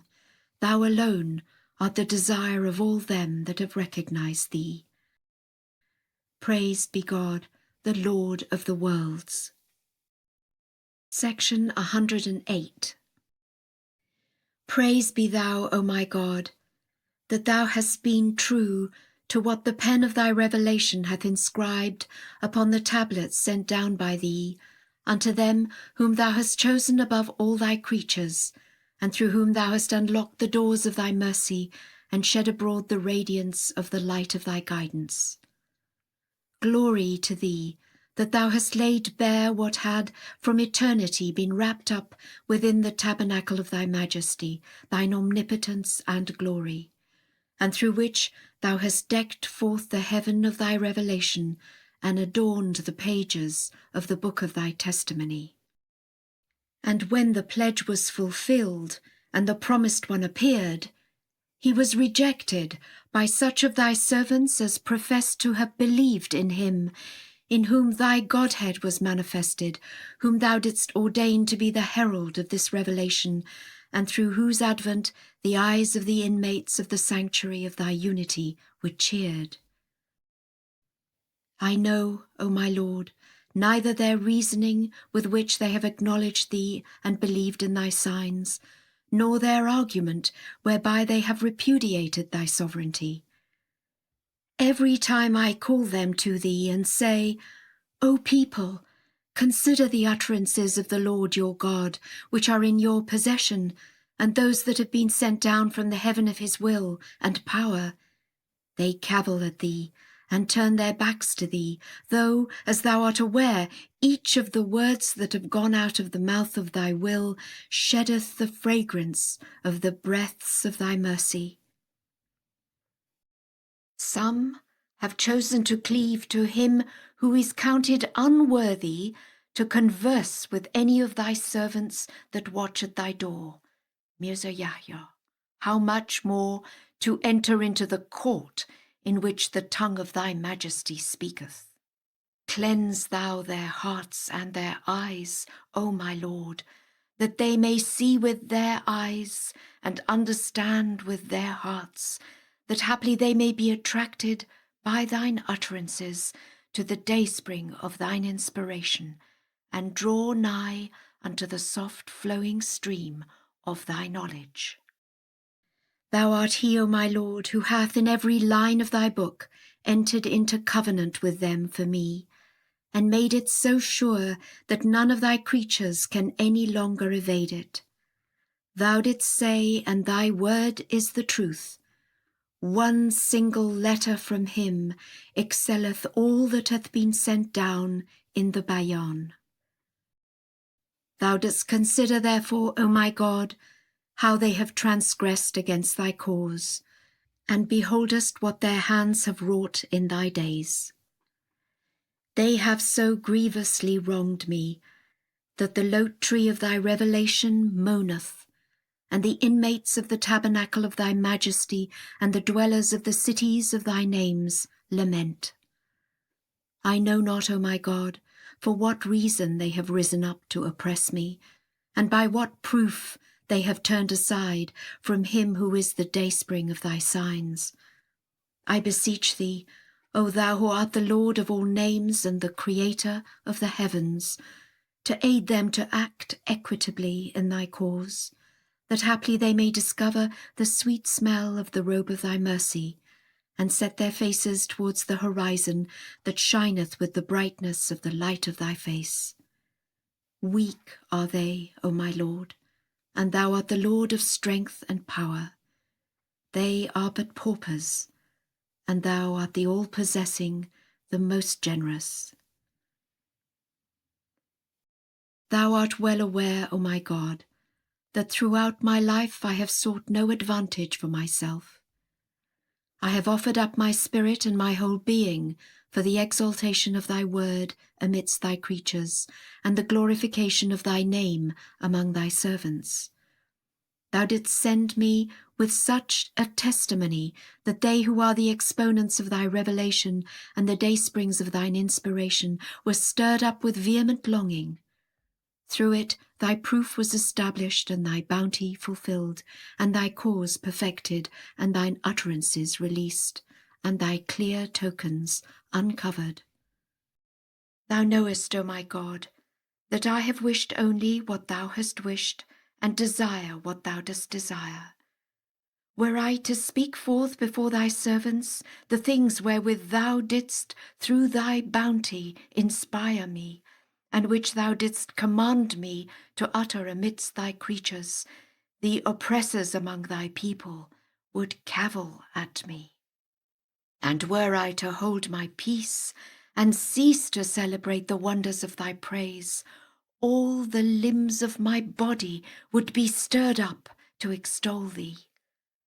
I know not what the water is with which thou didst create me, or what the fire thou didst kindle within me. I swear by thy glory, I shall not cease to mention thee, though all that are in thy heaven and on thy earth rise up against me. Thee will I magnify in all circumstances, with a heart wholly rid of all attachment to the world and all that is therein. Praise be thou, the well-beloved of the hearts of all such as have recognized thee. Section 109. Lauded be thy name, O Lord my God. Thou beholdest how my gaze is fixed toward thy tender mercies, and how mine eyes are bent upon the horizon of thy grace and thy loving kindness, and how my hands are stretched out unto the heaven of thy bestowals. Thy might beareth me witness. Every limb of my body crieth out to thee, and saith, O thou who art the well-beloved of the worlds, and the Lord of all that are in heaven and on earth, and the one desire of the hearts which are devoted to thee, I implore thee, by thine ocean unto which thou didst summon all the inmates of heaven and all the dwellers of the earth, to help thy servants who have been kept back from turning unto it and from approaching its shores. Make them then, O my God, to be detached from all else but thee, and enable them to speak forth thy praise and extol thy virtues. Supply them, moreover, O my God, with the choice wine of thy mercy, that it may cause them to be forgetful of any one except thee, and to arise to serve thy cause, and to be steadfast in their love for thee. Thou art verily the Lord of their lives, and the object of their adoration. If they be driven away by thee, who will then look upon them? And if they be removed far from thee, who is there that can help them to approach thy presence? I swear by thy might, no refuge is there to flee to except thee, and no shelter to seek except thy shelter, and no protection except thy protection. Woe betide him who hath taken as Lord anyone beside thee, and blessed are the ones who have rid themselves of all attachment to all the dwellers of thine earth, and clung to the hem of thy bounteousness. These, the people of Baha, before all that are in heaven and all that are on earth. No God is there but thee, the omniscient, the all-wise. Praise be to God, the Lord of all worlds. Section 110. I know not, O my God, whether I should speak forth the wonders of thy praise among thy servants, and lay bare before them the secrets of thy mercy and the mysteries of thy cause, or keep them wrapped up within the receptacle of my heart. Though the lover be loath to share with anyone the intimate conversation of his beloved, yet at whatever time thine inescapable commandment to declare thy cause reacheth me, I will unhesitatingly obey it. I would proclaim thee undeterred by the darts of affliction that may rain down upon me from the clouds of thy decree. I swear by thy might, neither the hosts of the earth nor those of heaven can keep me back from revealing the things I am commanded to manifest. I have no will before thy will, and can cherish no desire in the face of thy desire. By thy grace I am at all times ready to serve thee, and am rid of all attachment to anyone except thee. What I desire, however, O my God, is that thou shouldst bid me unveil the things which lie hid in thy knowledge, so that they who are wholly devoted to thee may, in their longing for thee, soar up into the atmosphere of thy oneness, and the infidels may be seized with trembling and may return to the nethermost fire, the abode ordained for them by thee through the power of thy sovereign might.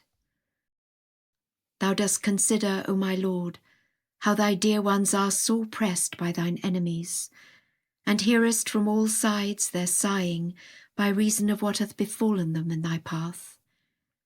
Thou knowest, O my Lord, that their one desire was to seek thy face, and that the sole object of their adoration was thee. They who wronged them had no other purpose except to turn them away from thee, and to extinguish the fire which thou hast kindled with the hands of thine almighty power. Unseal the lips of thy will, O my Lord, and let a word proceed therefrom, that shall subject unto itself the world and all that is therein. How long shalt thou behold these things and tarry, O my God? Darkness hath enveloped the whole earth, and thy tokens are ready to be blotted out throughout thy realm. Forgive me, O my God, for what I have spoken, for thou art the one that knoweth all things, and in thee are wrapped up the secrets that are hid from all else except thyself. When thy promise shall come to pass, thou wilt manifest what thou wilt, and subdue as thou pleasest. We should wish only what thou hast wished for us. In thee is the knowledge of all things, and with thee is the issue of all things. Thou art verily the truth, the knower of things unseen. Forgive me then my sins, and the sins of them that love me, and supply them with the good of this world and of the next. Thou art verily the ever-forgiving, the most compassionate. Section 111. Praised be thou, O my God. Thou beholdest both the helplessness of thy dear ones and the ascendancy of thy foes, both the wretchedness of thy chosen ones and the glory of them who gainsaid thy cause and repudiated thy signs. The latter deny thy tokens and fail to repay thee for the temporal benefits thou didst bestow upon them, while the former yield thee thanks for what hath befallen them in their eagerness to partake of the everlasting gifts thou dost possess. How sweet is the thought of thee in times of adversity and trial, and how delightful to glorify thee when compassed about with the fierce winds of thy decree. Thou knowest full well, O my God, that I endure patiently whatsoever toucheth me in thy path. Nay, I perceive that all the members and limbs of my body long for tribulation, that I may manifest thy cause, O thou who art the Lord of all names. The waters of thy love have preserved me in the kingdom of thy creation, and the fire of my remembrance of thee hath set me ablaze before all that are in heaven and on earth. Great is my blessedness, and great the blessedness of this fire, whose flame crieth out, No God is there save thee, who art the object of my heart's adoration, and the source and centre of my soul. Thy glory beareth me witness. Were all that are in the heavens and all that are on earth to unite and seek to hinder me from remembering thee and from celebrating thy praise, they would assuredly have no power over me, and would fail in their purpose. And were the infidels to slay me, my blood would, at thy command, lift up its voice and proclaim, There is no God but thee, O thou who art all my heart's desire. And were my flesh to be boiled in the cauldron of hate, the smell which it would send forth would rise towards thee and cry out, Where art thou, O Lord of the worlds, thou one desire of them that have known thee? And were I to be cast into fire, my ashes would, I swear by thy glory, declare, The youth hath verily attained that for which he had besought his Lord, the all-glorious, the omniscient. How then can such a man be fearful of the combination of the kings to injure him in thy cause?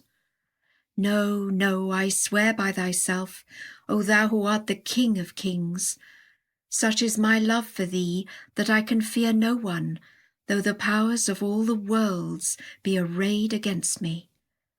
Alone and unaided, I have by the power of thy might arisen to proclaim thy cause, unafraid of the host of my oppressors.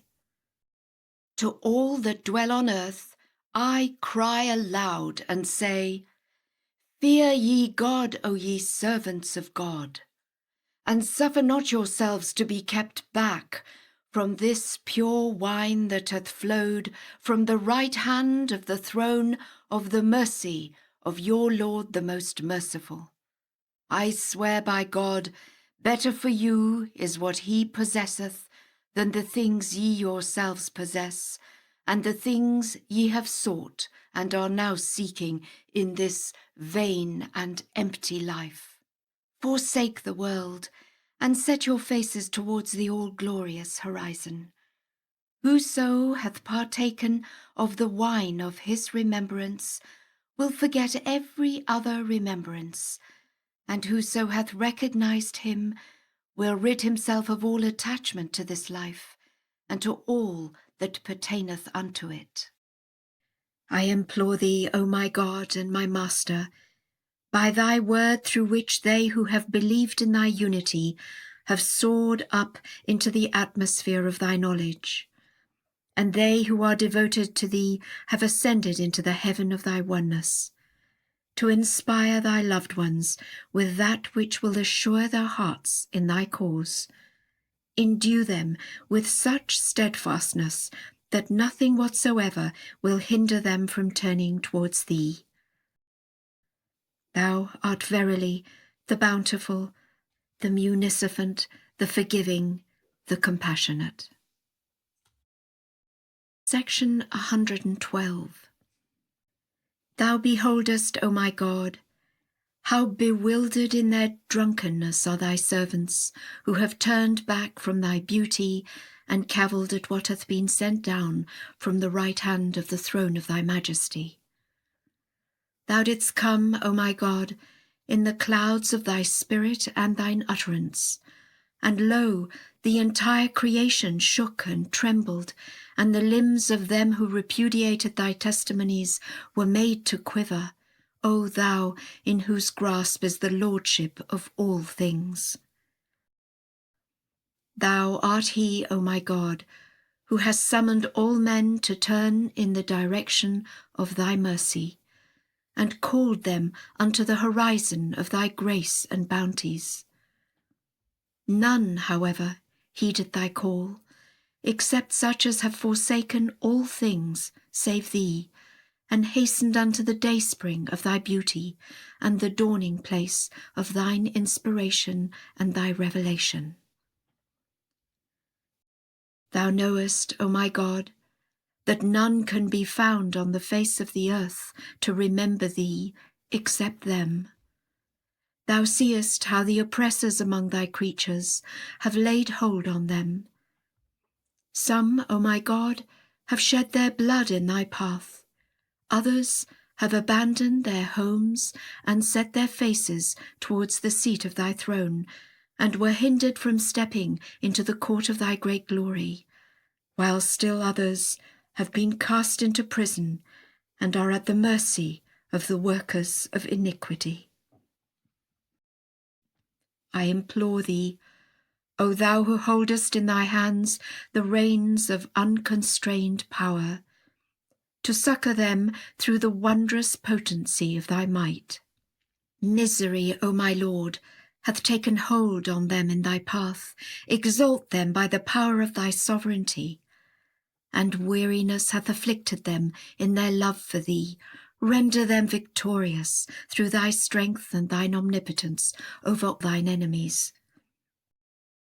Aware as I am, O my God, that thou hast decreed for them that which excelleth whatsoever is in thy heaven and on thy earth, I still cherish the desire that thou mayest behold them in thy days, exalted and honoured by thy creatures. Supreme art thou over thy creation. All are held within thy grasp, and lie prisoned in the hollow of thy hand. No God is there but thee, the all-powerful, the all-knowing, the all-wise. Section 113. Magnified be thy name, O my God. I testify that if thy servants were to turn towards thee with the eyes thou didst create in them, and with the ears wherewith thou didst endow them, they would all be carried away by a single word sent down from the right hand of the throne of thy majesty. That word alone would suffice to brighten their faces, and to assure their hearts, and to cause their souls to soar up to the atmosphere of thy great glory, and to ascend into the heaven of thy sovereignty.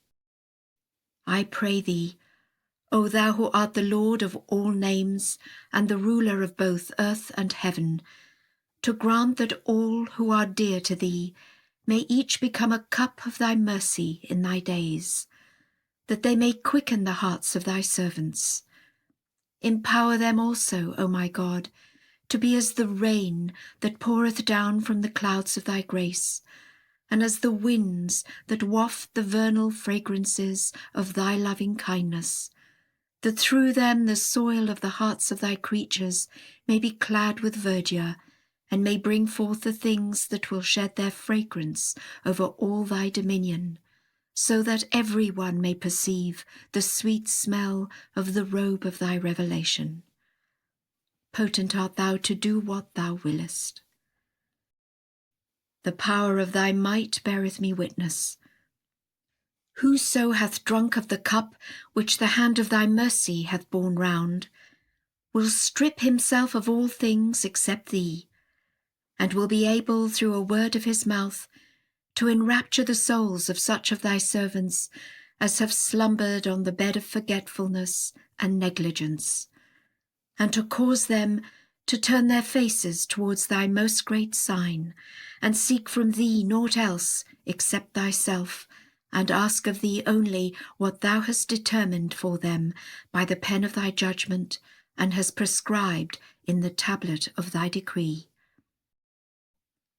Send down then, O my God, through thy most great name, upon thy loved ones, what will under all conditions draw them nearer unto thee.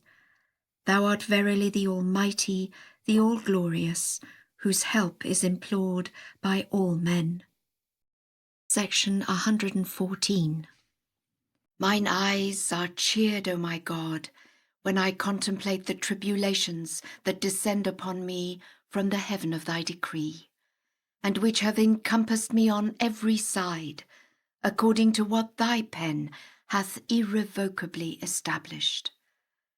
I swear by thyself, whatsoever is of thee is well-pleasing unto me, though it involve the bitterness of mine own death.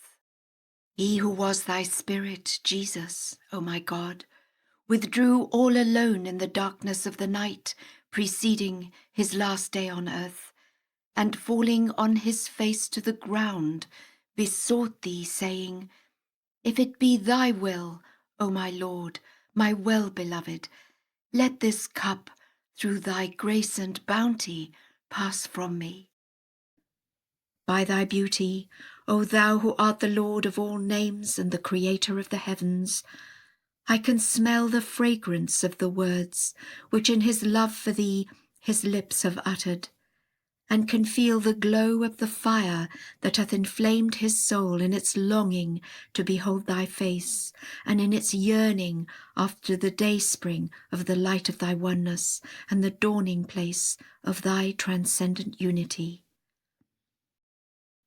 As to me, and to this thou art thyself my witness, I call upon thee, saying, I have no will of mine own, O my Lord and my Master and my Ruler, before the indications of thy will, and can have no purpose in the face of the revelation of thy purpose. I swear by thy glory, I wish only what thou wishest, and cherish only what thou cherishest. What I have chosen for myself is what thou hast thyself chosen for me, O thou the possessor of my soul. Nay, I find myself to be altogether nothing when face to face with the manifold revelations of thy name, how much less when confronted with the effulgent splendours of the light of thine own self. O miserable me! Were I to attempt merely to describe thee, such an attempt would itself be an evidence of my impiety, and would attest my heedlessness in the face of the clear and resplendent tokens of thy oneness. Who else except thee can claim to be worthy of any notice in the face of thine own revelation? And who is he that can be deemed sufficiently qualified to adequately praise thee or to pride himself on having befittingly described thy glory? Nay, and to this thou dost thyself bear witness. It hath incontrovertibly been made evident that thou art the one God, the incomparable, whose help is implored by all men. From everlasting thou wert alone, with none to describe thee, and wilt abide for ever the same, with no one else to equal or rival thee. Were the existence of any co-equal with thee to be recognized, How could it then be maintained that thou art the incomparable, or that thy Godhead is immeasurably exalted above all peers or likeness? The contemplation of the highest minds that have recognized thy unity fail to attain unto the comprehension of the one thou hast created through the word of thy commandment. How much more must it be powerless to soar into the atmosphere of the knowledge of thine own being? Every praise which any tongue or pen can recount, every imagination which any heart can devise, is debarred from the station which thy most exalted pen hath ordained.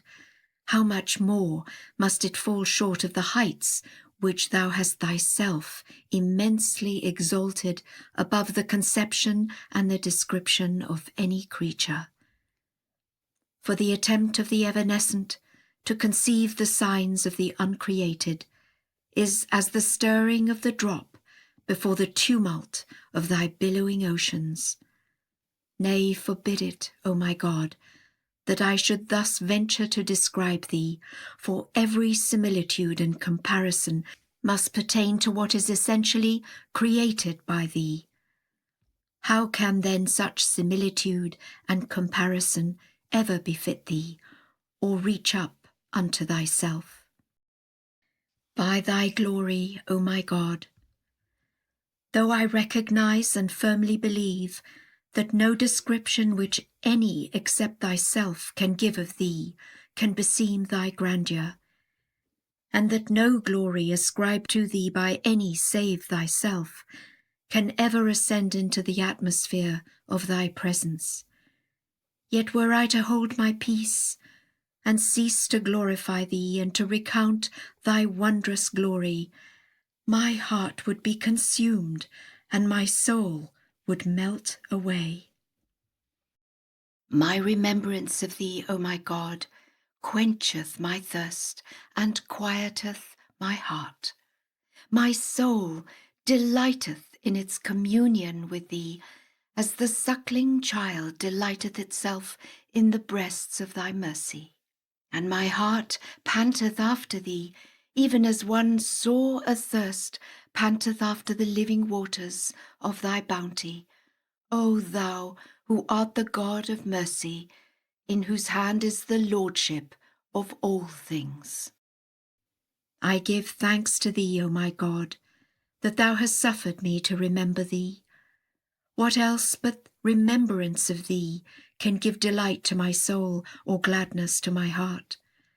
Communion with thee enableth me to dispense with the remembrance of all thy creatures, and my love for thee empowereth me to endure the harm which my oppressors inflict upon me.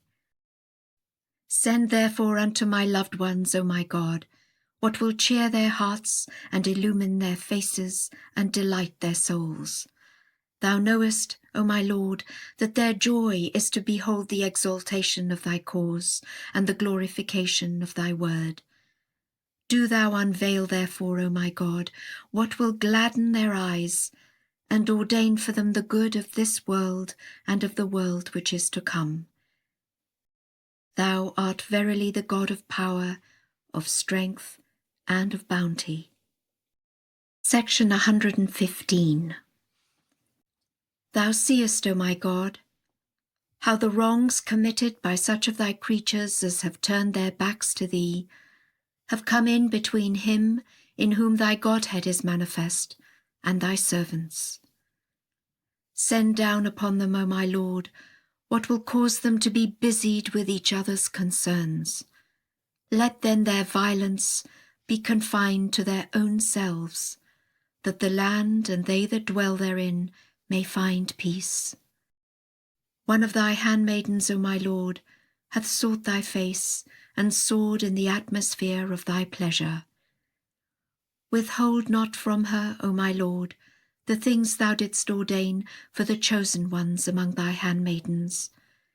Enable her then to be so attracted by thine utterances that she will celebrate thy praise amongst them. Potent art thou to do what pleaseth thee. No God is there but thee, the Almighty, whose help is implored by all men. Section 116. My God, my well-beloved. No place is there for anyone to flee to when once thy laws have been sent down, and no refuge can be found by any soul after the revelation of thy commandments. Thou hast inspired the pen with the mysteries of thine eternity, and bidden it teach man that which he knoweth not, and caused him to partake of the living waters of truth from the cup of thy revelation and thine inspiration. No sooner, however, had the pen traced upon the tablet one single letter of thy hidden wisdom, than the voice of the lamentation of thine ardent lovers was lifted up from all directions. Thereupon there befell the just what hath caused the inmates of the tabernacle of thy glory to weep, and the dwellers of the cities of thy revelation to groan. Thou dost consider, O my God, how he who is the manifestation of thy names is in these days threatened by the swords of thine adversaries. In such a state he crieth out, and summoneth all the inhabitants of thine earth and the denizens of thy heaven unto thee. Purify, O my God, the hearts of thy creatures with the power of thy sovereignty and might, that thy words may sink deep into them. I know not what is in their hearts, O my God, nor can tell the thoughts they think of thee. Methinks that they imagine that thy purpose in calling them to thine all-highest horizon is to heighten the glory of thy majesty and power. For had they been satisfied that thou summonest them to that which will recreate their hearts and immortalize their souls, they would never have fled from thy governance, nor deserted the shadow of the tree of thy oneness. Clear away then the sight of thy creatures, O my God, that they may recognize him who showeth forth the Godhead as one who is sanctified from all that pertaineth unto them, and who wholly for thy sake is summoning them to the horizon of thy unity, at a time when every moment of his life is beset with peril. Had his aim been the preservation of his own self, he would never have left it at the mercy of thy foes. I swear by thy glory, I have accepted to be tried by manifold adversities, for no purpose except to regenerate all that are in thy heaven and on thy earth. Whoso hath loved thee can never feel attached to his own self, except for the purpose of furthering thy cause. And whoso hath recognized thee can recognize naught else except thee, and can turn to no one save thee. Enable thy servants, O my God, to discover the things thou didst desire for them in thy kingdom. Acquaint them, moreover, with what he who is the origin of thy most excellent titles hath in his love for thee been willing to bear for the sake of the regeneration of their souls, that they may haste to attain the river that is life indeed, and turn their faces in the direction of thy name, the most merciful. Abandon them not to themselves, O my God. Draw them by thy bountiful favour to the heaven of thine inspiration. They are but paupers, and thou art the all-possessing, the ever-forgiving, the most compassionate. Section 117. Glory to thee, O my God! The first stirrings of the spring of thy grace have appeared, and clothed thine earth with verdure. The clouds of the heaven of thy bounty have rained their rain on this city, within whose walls is imprisoned him whose desire is the salvation of thy creatures. Through it The soil of the city hath been decked forth, and its trees clothed with foliage, and its inhabitants gladdened. The hearts of thy dear ones, however, will rejoice only at the divine springtime of thy tender mercies, whereby the hearts are quickened, and the souls are renewed, and the trees of human existence bear their fruits. The plants that have sprung forth, O my Lord, in the hearts of thy loved ones, have withered away. Send down upon them from the clouds of thy Spirit that which will cause the tender herbs of thy knowledge and wisdom to grow within their breasts. Rejoice then their hearts with the proclamation of thy cause and the exaltation of thy sovereignty. Their eyes, O my Lord, are expectantly turned in the direction of thy bounty, and their faces are set towards the horizon of thy grace.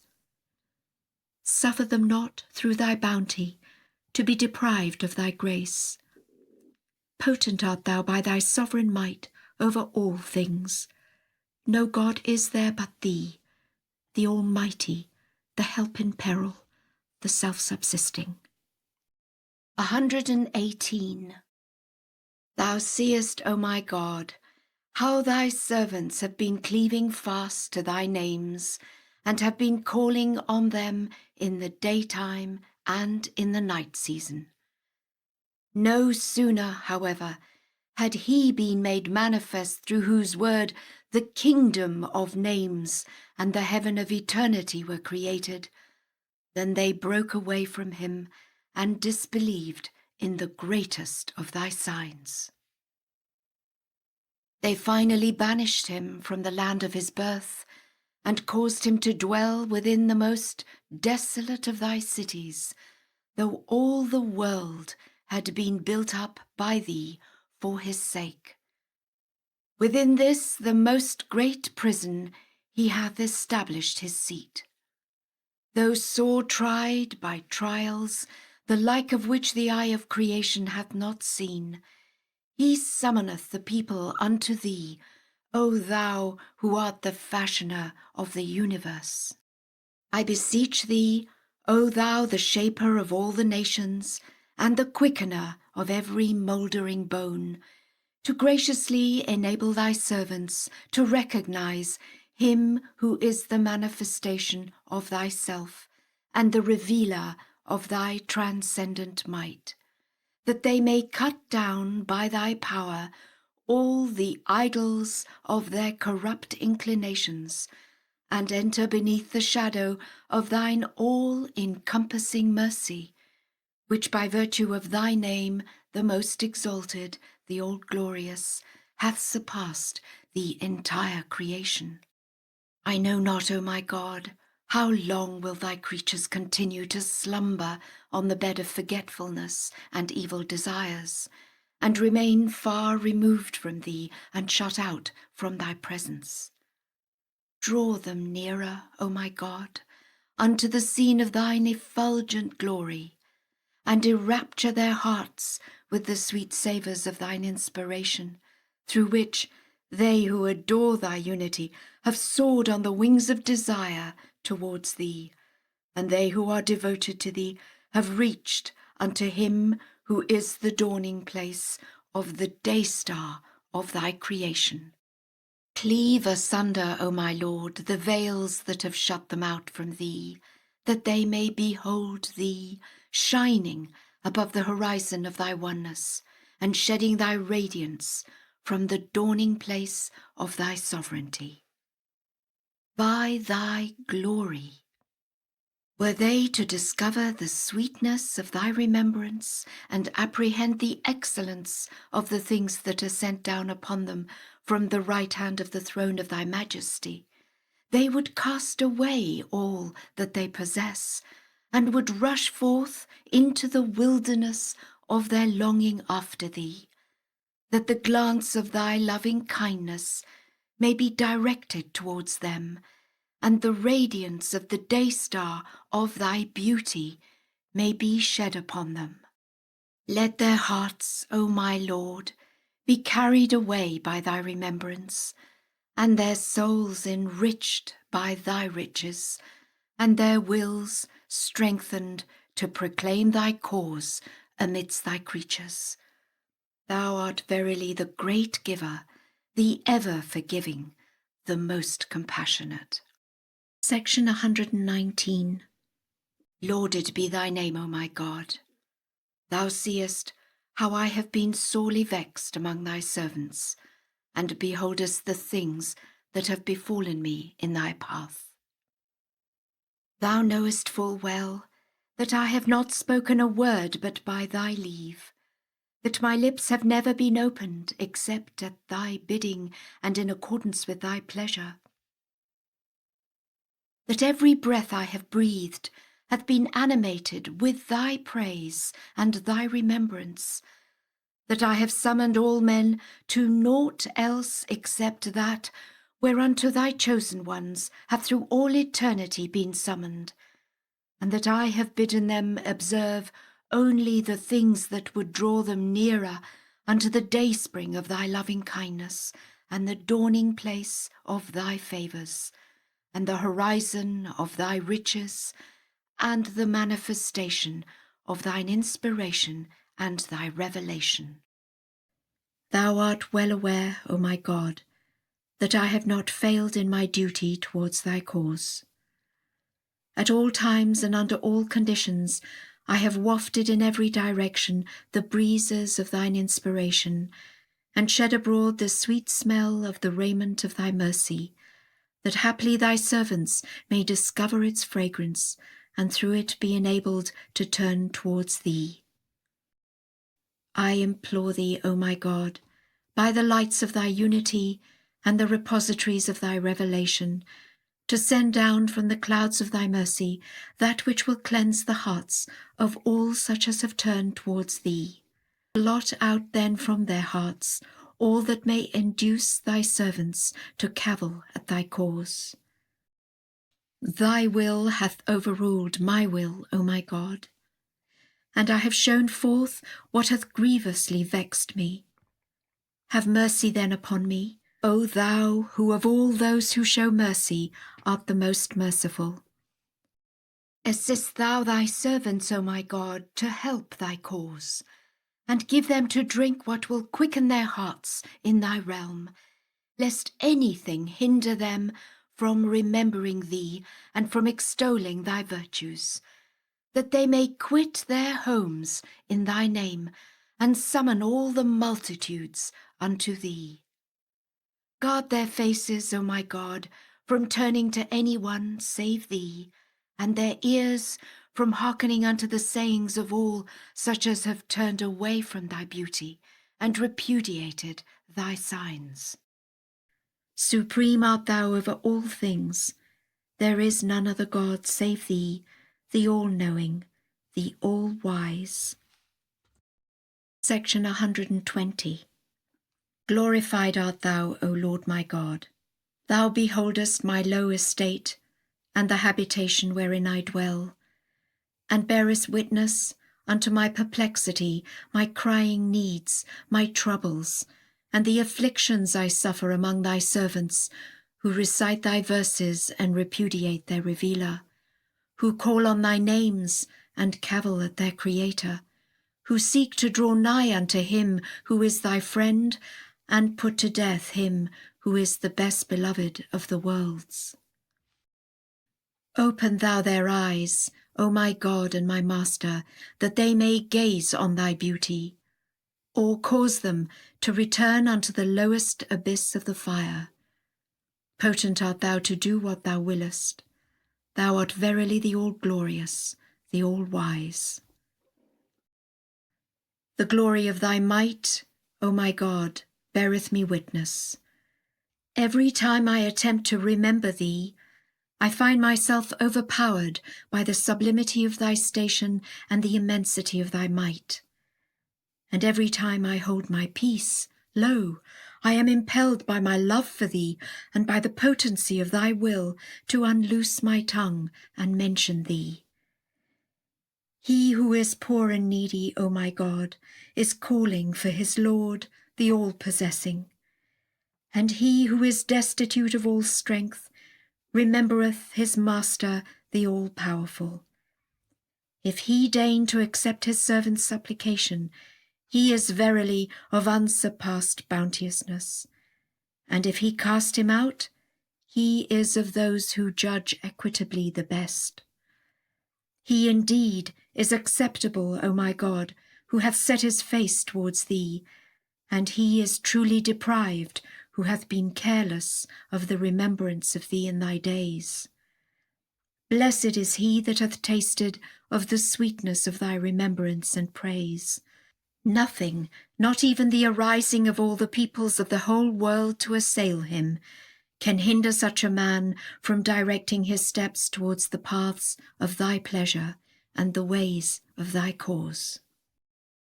Look then, O thou who art the well-beloved of Baha, upon the tears he sheddeth before thee, and behold the sighs which he uttereth, O thou who art his heart's desire.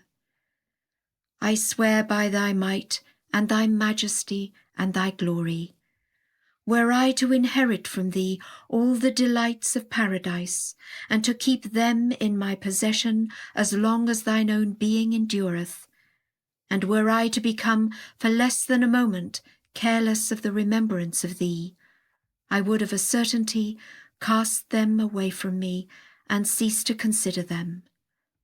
I am the one, O my God, who for love of thee hath forsaken the world and all its benefits, and willingly accepted every tribulation for the sake of thy remembrance. I entreat thee, O thou who art my companion and my best beloved, to lift the veil that hath come in between thee and thy servants, that they may recognize thee with thine own eye, and rid themselves of all attachment to anyone but thee. Thou art verily the Almighty, the ever-forgiving, the most compassionate. No God is there beside thee, the most exalted, the self-sufficing, the self-exalting, the all-glorious, the all-wise. Praise be unto thee, for thou art in truth the Lord of earth and heaven. Section 121. Praise be to thee, O Lord my God. I am the one who hath sought the good pleasure of thy will, and directed his steps towards the seat of thy gracious favours. I am he who hath forsaken his all, who hath fled to thee for shelter, who hath set his face towards the tabernacle of thy revelation and the adored sanctuary of thy glory. I beseech thee, O my Lord, by thy call whereby they who recognize thy unity have sought the shadow of thy most gracious providence, and the sincere have fled far from themselves unto thy name, the most exalted, the all-glorious, through which thy verses were sent down, and thy word fulfilled, and thy proof manifested, and the sun of thy beauty risen, and thy testimony established, and thy signs uncovered. I beseech thee, to grant that I may be numbered with them that have quaffed the wine that is life indeed from the hands of thy gracious providence, and have rid themselves in thy path of all attachment to thy creatures, and been so inebriated with thy manifold wisdom that they hasten to the field of sacrifice with thy praise on their lips and thy remembrance in their hearts. Send down also upon me, O my God, that which will wash me from anything that is not of thee, and deliver me from thine enemies who have disbelieved in thy signs. Potent art thou to do what thou willest. No God is there beside thee, the help in peril, the self-subsisting. Section 122. Praise be to thee, O Lord my God.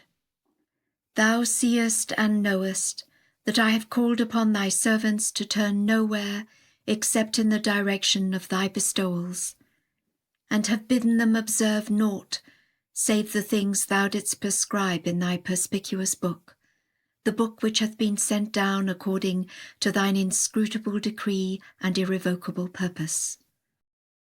I can utter no word, O my God, unless I be permitted by thee, and can move in no direction until I obtain thy sanction. It is thou, O my God, who hast called me into being through the power of thy might, and hast endued me with thy grace to manifest thy cause. Wherefore I have been subjected to such adversities, that my tongue hath been hindered from extolling thee, and from magnifying thy glory. All praise be to thee, O my God, for the things thou didst ordain for me through thy decree, and by the power of thy sovereignty. I beseech thee, that thou wilt fortify both myself and them that love me in our love for thee, and wilt keep us firm in thy cause. I swear by thy might, O my God, thy servant's shame is to be shut out as by a veil from thee, and his glory is to know thee. Armed with the power of thy name, nothing can ever hurt me, and with thy love in my heart, all the world's afflictions can in no wise alarm me. Send down therefore, O my Lord, upon me and upon my loved ones, that which will protect us from the mischief of those that have repudiated thy truth and disbelieved in thy signs. Thou art verily the all-glorious, the most bountiful. Section 123. Glorified art thou, O Lord my God. Thou hast in thine all-highest paradise assigned unto thy servants such stations, that if any one of them were to be unveiled to men's eyes, all who are in heaven and all who are on earth would be dumbfounded. By thy might, were kings to witness so great a glory, they would assuredly rid themselves of their dominions, and cleave to such of their subjects as have entered beneath the shadow of thine immeasurable mercy, and sought the shelter of thine all-glorious name. I implore thee, O thou who art the beloved of the worlds, and the desire of all that have recognized thee, by thy name through which thou stirrest up whom thou willest, and drawest toward thee whom thou pleasest, to open the eyes of all that are dear to thee, that haply they may not be veiled from thee as the peoples of the earth are, but may outwardly perceive the signs and tokens of thy power, and inwardly apprehend the things thou didst ordain for them in the realms of thy glory. Potent art thou to do thy pleasure. Thou art the one alone beloved, in both this world and in the next. No God is there but thee, the most exalted, the all-glorious. Section 124. Glorified art thou, O Lord my God. Every time I venture to make mention of thee, I am held back by my mighty sins and grievous trespasses against thee, and find myself wholly deprived of thy grace and utterly powerless to celebrate thy praise. My great confidence in thy bounty, however, reviveth my hope in thee, and my certitude that thou wilt bountifully deal with me emboldeneth me to extol thee and to ask of thee the things thou dost possess. I implore thee, O my God, by thy mercy that hath surpassed all created things, and to which all that are immersed beneath the oceans of thy names bear witness, not to abandon me unto myself, for my heart is prone to evil. Guard me then within the stronghold of thy protection and the shelter of thy care. I am he, O my God, whose only wish is what thou hast determined by the power of thy might. All I have chosen for myself is to be assisted by thy gracious appointments and the ruling of thy will, and to be aided with the tokens of thy decree and judgment. I beseech thee, O thou who art the beloved of the hearts which long for thee, by the manifestations of thy cause and the daysprings of thine inspiration, and the exponents of thy majesty and the treasuries of thy knowledge, not to suffer me to be deprived of thy holy habitation, thy fane, and thy tabernacle.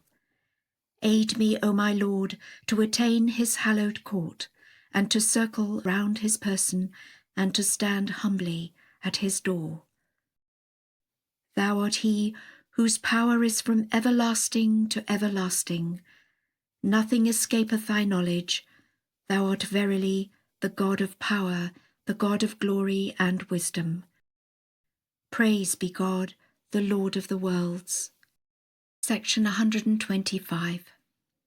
O thou, the dread of whom hath fallen upon all things, before the splendours of whose face the countenances of all men are downcast, at the revelations of whose sovereignty all necks have humbly bowed, to the ruling of whose will all hearts have been subdued, the awfulness of whose majesty hath caused the foundations of all things to tremble, and to the power of whose authority the winds have been subjected.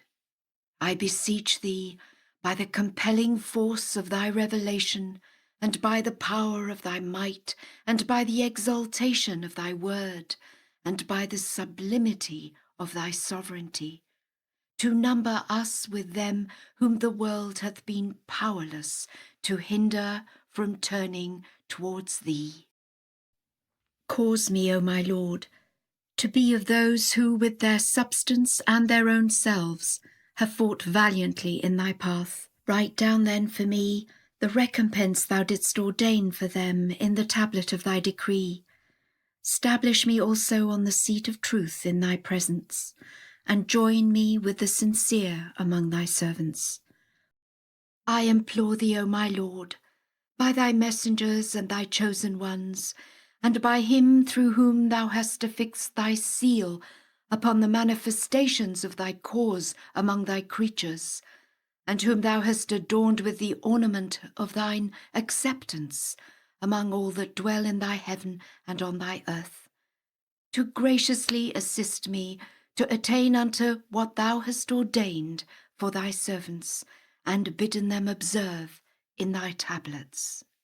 Wash away then my sins, O my God, by thy grace and bounty, and reckon me among such as are not overtaken by fear, nor put to grief. Thou art verily the Almighty, the help in peril, the self-subsisting. Section 126. Glorified art thou, O Lord my God. Thou art he, the fire of whose love hath set ablaze the hearts of them who have recognized thy unity, and the splendours of whose countenance have illuminated the faces of such as have drawn nigh unto thy court. How plenteous, O my God, is the stream of thy knowledge! How sweet, O my beloved, is the injury which in my love for thee and for the sake of thy pleasure I suffer from the darts of the wicked doers. How pleasing are the wounds which in thy path and in order to proclaim thy faith I sustain from the swords of the infidels. I beseech thee, by thy name through which thou turnest restlessness into tranquillity, fear into confidence, weakness into strength, and abasement into glory, that thou of thy grace wilt aid me and thy servants to exalt thy name, to deliver thy message, and to proclaim thy cause, in such wise that we may remain unmoved by either the assaults of the transgressors or the wrath of the infidels, O thou who art my well-beloved. I am, O my Lord, thy handmaiden, who hath hearkened to thy call, and hastened unto thee, fleeing from herself, and resting her heart upon thee. I implore thee, O my Lord, by thy name out of which all the treasures of the earth were brought forth, to shield me from the hints of such as have disbelieved in thee, and repudiated thy truth. Powerful art thou to do what thou pleasest. Thou art verily the all-knowing, the all-wise. Section 127. All praise be to thee, O Lord my God. How mysterious the fire which thou hast enkindled within my heart. My very limbs testify to the intensity of its heat, and evince the consuming power of its flame. Should my bodily tongue ever attempt to describe thee as the one whose strength hath ever excelled the strength of the most mighty amongst men, the tongue of my heart would address me, saying, These are but words, which can only be adequate to such things as are of the same likeness and nature as themselves. But he of a truth is infinitely exalted above the mention of all his creatures. The power of thy might beareth me witness, O my well-beloved. Every limb of my body, methinks, is endowed with a tongue that glorifieth thee and magnifieth thy name. Armed with the power of thy love, the hatred which moveth them that are against thee can never alarm me, and with thy praise on my lips, the rulings of thy decree can in no wise fill me with sorrow. Fortify, therefore, thy love within my breast, and suffer me to face the assaults which all the peoples of the earth may launch against me. I swear by thee, every hair of my head proclaimeth, but for the adversities that befall me in thy path, how could I ever taste the divine sweetness of thy tenderness and love? Send down, therefore, O my Lord, upon me and upon them that love me, that which will cause us to become steadfast in thy faith. Enable them, then, to become the hands of thy cause amongst thy servants, that they may scatter abroad thy signs and show forth thy sovereignty. There is no God but thee, who art powerful to do whatsoever thou willest. Thou art in truth the all-glorious, the all-praised. Section 128. Praise be unto thee, O my God. I am one of thy servants, who hath believed on thee and on thy signs. Thou seest how I have set myself towards the door of thy mercy, and turned my face in the direction of thy loving kindness. I beseech thee, by thy most excellent titles and thy most exalted attributes, to open to my face the portals of thy bestowals. Aid me, then, to do that which is good, O thou who art the possessor of all names and attributes. I am poor, O my Lord, and thou art the rich. I have set my face towards thee and detached myself from all but thee. Deprive me not, I implore thee, of the breezes of thy tender mercy, and withhold not from me what thou didst ordain for the chosen among thy servants. Remove the veil from mine eyes, O my Lord, that I may recognize what thou hast desired for thy creatures, and discover in all the manifestations of thy handiwork the revelations of thine almighty power. Enrapture my soul, O my Lord, with thy most mighty signs, and draw me out of the depth of my corrupt and evil desires. Write down then for me the good of this world and of the world to come. Potent art thou to do what pleaseth thee. No God is there but thee, the all-glorious, whose help is sought by all men. I yield thee thanks, O my Lord, that thou hast wakened me from my sleep and stirred me up and created in me the desire to perceive what most of thy servants have failed to apprehend. Make me able, therefore, O my Lord, to behold for love of thee and for the sake of thy pleasure whatsoever thou hast desired. Thou art he, to the power of whose might and sovereignty all things testify. There is none other God but thee, the Almighty, the Beneficent.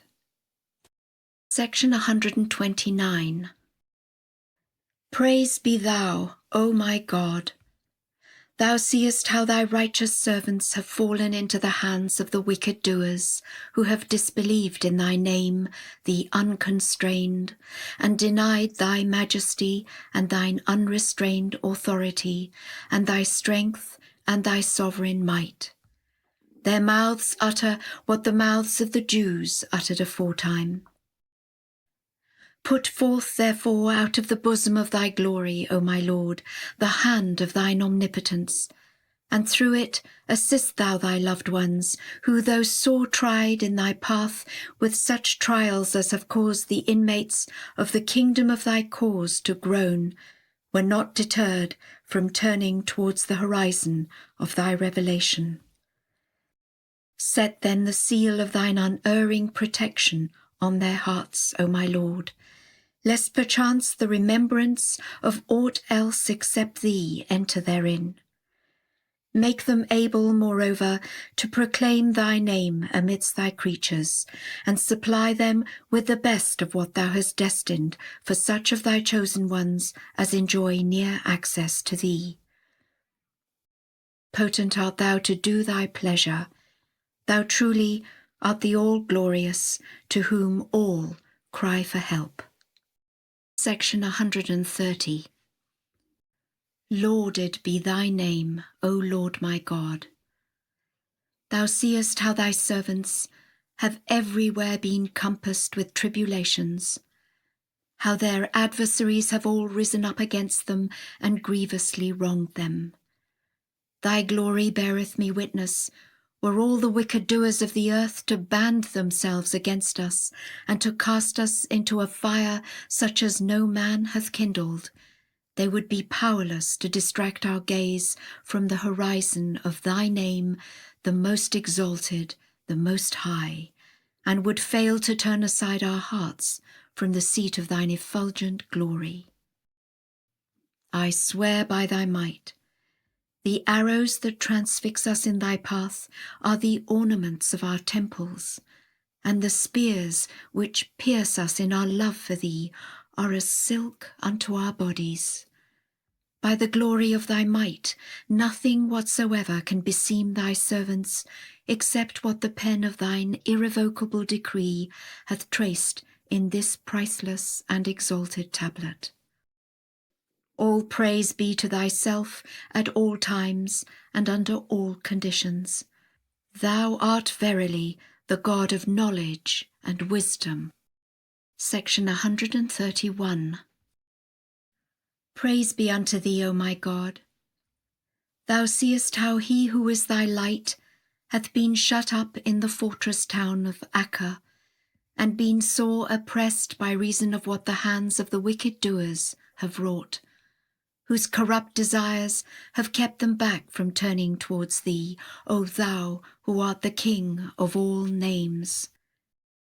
I swear by thy glory, tribulations, however woeful, can never hinder me from remembering thee or from celebrating thy praise. Every vexation borne for love of thee is a token of thy mercy unto thy creatures, and every ordeal suffered in thy path is but a gift from thee bestowed on thy chosen ones.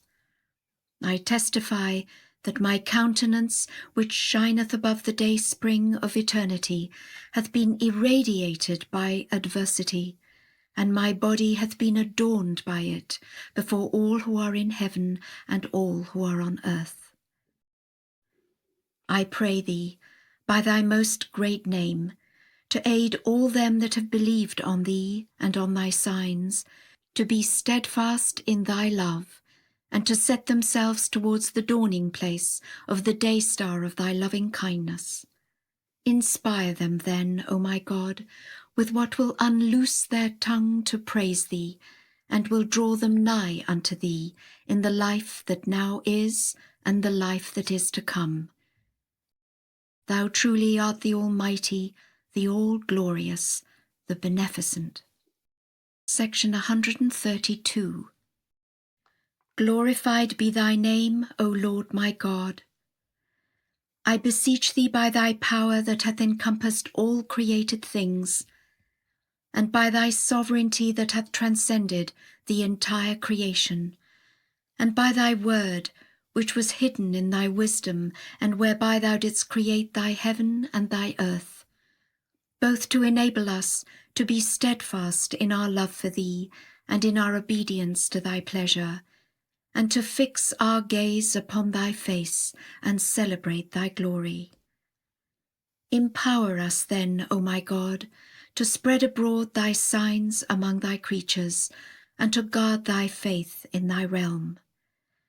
Thou hast ever existed independently of the mention of any of thy creatures, and wilt remain as thou hast been for ever and ever.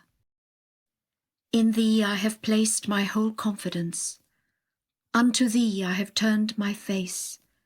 To the cord of thy loving providence I have clung, and towards the shadow of thy mercy I have hastened. Cast me not as one disappointed out of thy door, O my God, and withhold not from me thy grace, for thee alone do I seek. No God is there beside thee, the ever-forgiving, the most bountiful. Praise be to thee, O thou who art the beloved of them that have known thee. Section 133. O thou, whose tests are a healing medicine to such as are nigh unto thee, whose sword is the ardent desire of all them that love thee, whose dart is the dearest wish of those hearts that yearn after thee, whose decree is the sole hope of them that have recognized thy truth. I implore thee, by thy divine sweetness and by the splendors of the glory of thy face, to send down upon us from thy retreats on high that which will enable us to draw nigh unto thee. Set then our feet firm, O my God, in thy cause, and enlighten our hearts with the effulgence of thy knowledge, and illumine our breasts with the brightness of thy names. Section 134. I am he, O my Lord, that hath set his face towards thee, and fixed his hope on the wonders of thy grace and the revelations of thy bounty. I pray thee that thou wilt not suffer me to turn away disappointed from the door of thy mercy, nor abandon me to such of thy creatures as have repudiated thy cause. I am, O my God, thy servant and the son of thy servant. I have recognized thy truth in thy days, and have directed my steps towards the shores of thy oneness, confessing thy singleness, acknowledging thy unity, and hoping for thy forgiveness and pardon. Powerful art thou to do what thou willest. No God is there beside thee, the all-glorious, the ever-forgiving. Section 135. Unto thee be praise, O Lord my God. I testify that thou art God, and that there is none other God besides thee. Thou hast from eternity been immeasurably exalted above the praise of any one except thee, and far above the description of any of thy creatures.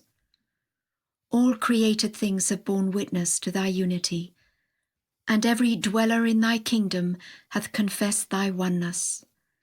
The essence of the apprehension of the assured among thy creatures can never attain unto thee, and the gem-like utterances with which thy people have praised and glorified thee can never hope to ascend unto the atmosphere of thy holiness.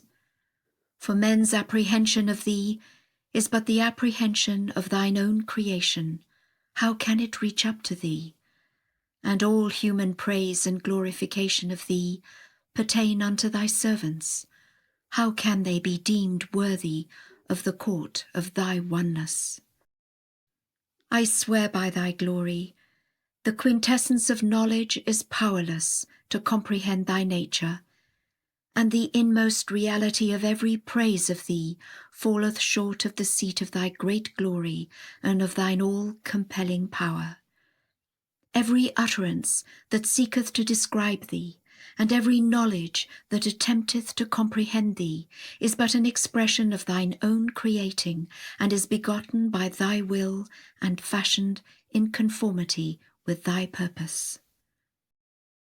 I implore thee, O thou who art inscrutable to all except thee, and can be comprehended through naught else save thyself, by the wrongs which he who is the dayspring of thy cause hath suffered at the hands of the ignoble among thy creatures, and by what hath befallen him in thy path, to grant that I may at all times be wholly dissolved in thee, and fix my gaze upon the horizon of thy will, and be steadfast in thy love. I have, O my Lord, turned unto thee according to what thou hast commanded me in thy book, and have set my face towards the horizon of thy loving kindness, even as thou hast permitted me in thy tablets. Cast me not out of the door of thy grace, I beseech thee, and write down for me the recompense destined for him who hath entered thy presence, and hath risen to serve thee, and hath been carried away by the drops sprinkled upon him from the ocean of thy favours in thy days, and by the splendours of the day-star of thy gifts that have been shed upon him at the revelation of the light of thy countenance. Potent art thou to do what pleaseth thee. No God is there save thee, the help in peril, the self-subsisting. Section 136. Lauded be thy name, O Lord my God. I am thy servant, who hath laid hold on the cord of thy tender mercies, and clung to the hem of thy bounteousness. I entreat thee, by thy name whereby thou hast subjected all created things, both visible and invisible, and through which the breath that is life indeed was wafted over the entire creation, to strengthen me by thy power which hath encompassed the heavens and the earth, and to guard me from all sickness and tribulation. I bear witness that thou art the Lord of all names, and the ordainer of all that may please thee. There is none other God but thee, the Almighty, the All-knowing, the All-wise. Do thou ordain for me, O my Lord, what will profit me in every world of thy worlds.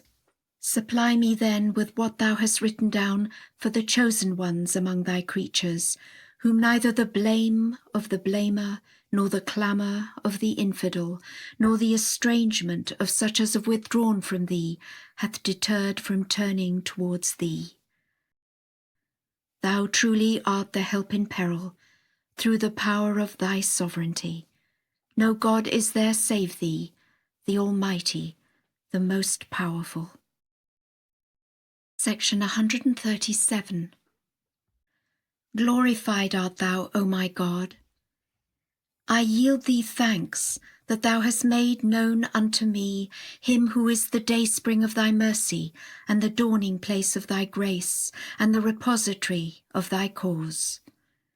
I beseech thee by thy name, through which the faces of them that are nigh unto thee have turned white, and the hearts of such as are devoted to thee have winged their flight towards thee, to grant that I may at all times and under all conditions lay hold on thy cord, and be rid of all attachment to any one except thee, and may keep mine eyes directed towards the horizon of thy revelation, and may carry out what thou hast prescribed unto me in thy tablets.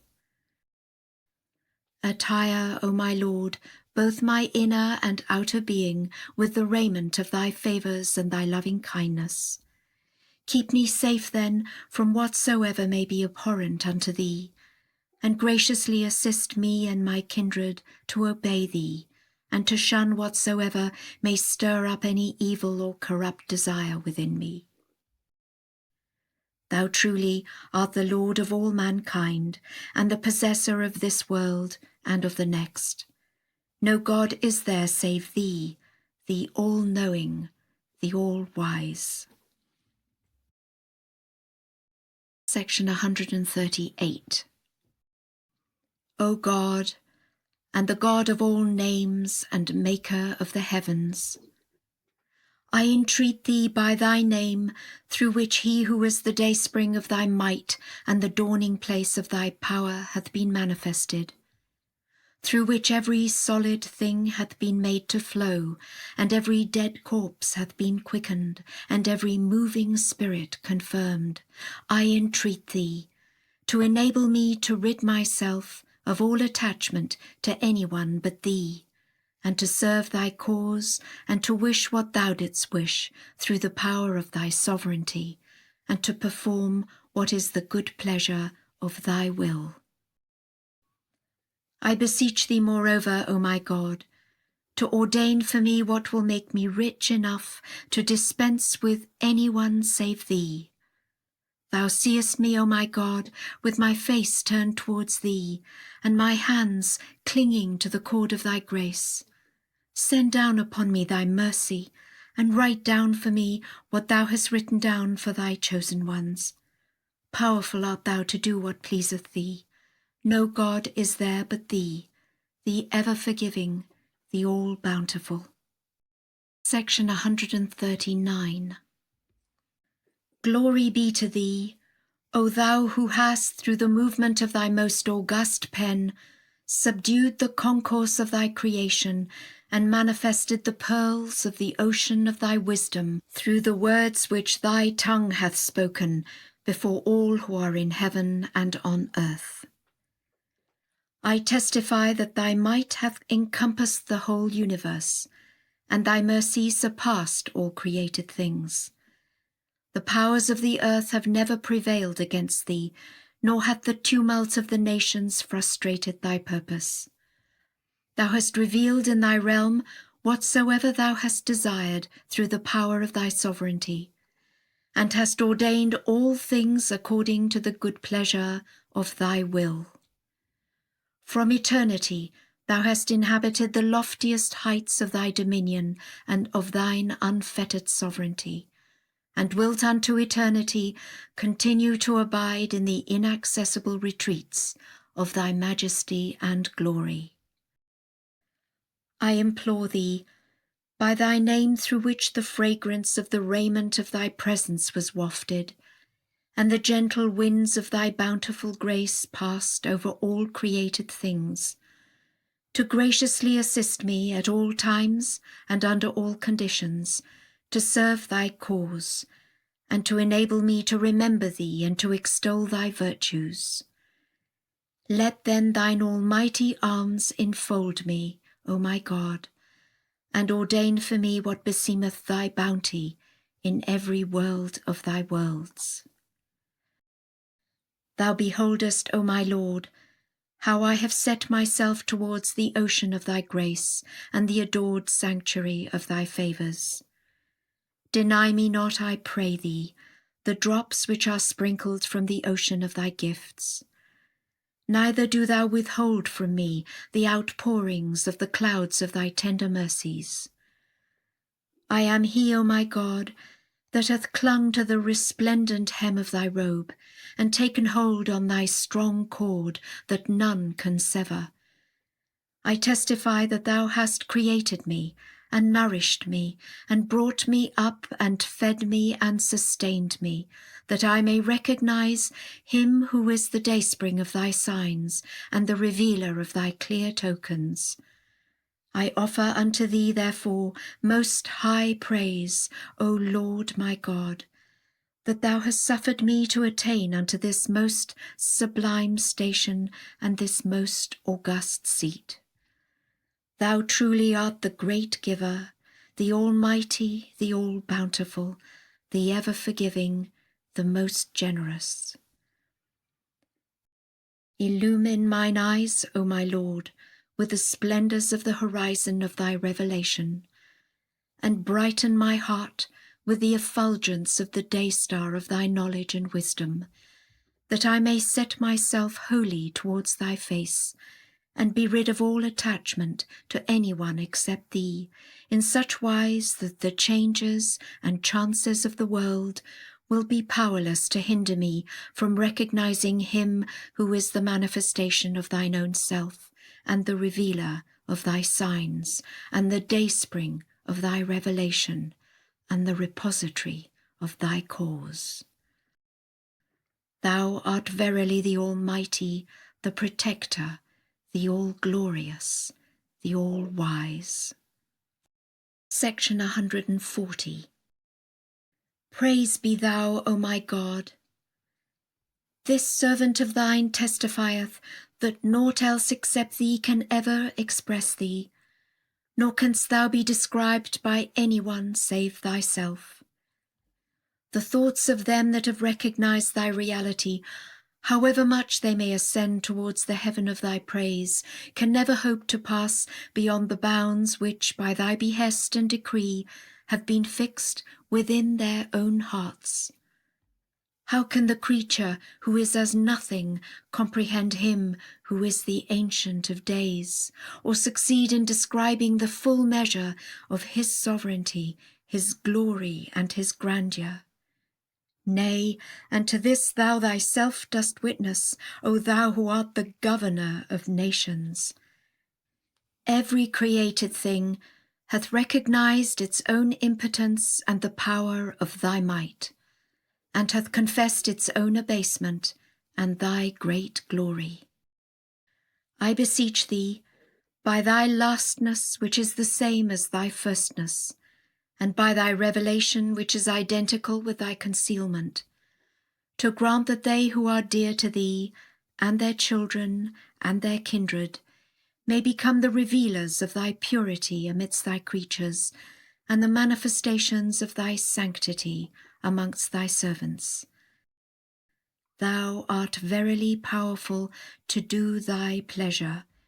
Thou art in truth the help in peril, the self-subsisting. Section 141. I give thee thanks, O my God, for that thou hast made me to be a target for the darts of thine adversaries in thy path. I offer thee most high praise, O thou who art the knower of the seen and unseen, and the Lord of all being, that thou hast suffered me to be cast into prison for love of thee, and caused me to quaff the cup of woe, that I may reveal thy cause and glorify thy word. Which of my tribulations am I to recount before thy face, O my Lord? Am I to recite before thee what in days of old befell me at the hands of the workers of iniquity among thy creatures, or to describe the vexations which have compassed me about in these days for the sake of thy good pleasure? Thanks be to thee, O thou the Lord of all names, and glory be to thee, O Maker of the heavens, for all that I have sustained in these days, at the hands of such of thy servants as have transgressed against thee, and of thy people that have dealt frowardly towards thee. Number us, we implore thee, with them who have stood fast in thy cause, until their souls finally winged their flight unto the heaven of thy grace and the atmosphere of thy loving kindness. Thou art verily the ever-forgiving, the most merciful. Section 142. Glory be to thee, O my God. My face hath been set towards thy face, and my face is verily thy face, and my call is thy call, and my revelation thy revelation, and myself thyself, and my cause thy cause, and my behest thy behest, and my being thy being, and my sovereignty thy sovereignty, and my glory thy glory, and my power thy power. I implore thee, O thou fashioner of the nations and the King of eternity, to guard thy handmaidens within the tabernacle of thy chastity, and to cancel such of their deeds as are unworthy of thy days. Purge out then from them, O my God, all doubts and idle fancies, and sanctify them from whatsoever becometh not their kinship with thee, O thou who art the Lord of names and the source of utterance. Thou art he in whose grasp are the reins of the entire creation. No God is there but thee, the Almighty, the most exalted, the all-glorious, the self-subsisting. Section 143. Glory be to thee, O my God. I beg of thee by thy name, the most merciful, to protect thy servants and thy handmaidens when the tempests of trials pass over them, and thy manifold tests assail them. Enable them then, O my God, so to seek refuge within the stronghold of thy love and of thy revelation, that neither thine adversaries nor the wicked doers among thy servants, who have broken thy covenant and thy testament, and turned away most disdainfully from the dayspring of thine essence and the revealer of thy glory, may prevail against them. They themselves, O my Lord, have waited at the door of thy grace. Do thou open it to their faces with the keys of thy bountiful favours. Potent art thou to do what thou willest, and to ordain what thou pleasest. These are the ones, O my Lord, who have set their faces towards thee, and turned unto thy habitation. Do with them therefore as becometh thy mercy, which hath surpassed the worlds. Section 144. O my God and my Master, I am thy servant and the son of thy servant. I have risen from my couch at this dawn-tide, when the day-star of thy oneness hath shone forth from the dayspring of thy will, and hath shed its radiance upon the whole world, according to what hath been ordained in the books of thy decree. Praise be unto thee, O my God, that we have wakened to the splendours of the light of thy knowledge. Send down then upon us, O my Lord, what will enable us to dispense with any one but thee, and will rid us of all attachment to aught except thyself.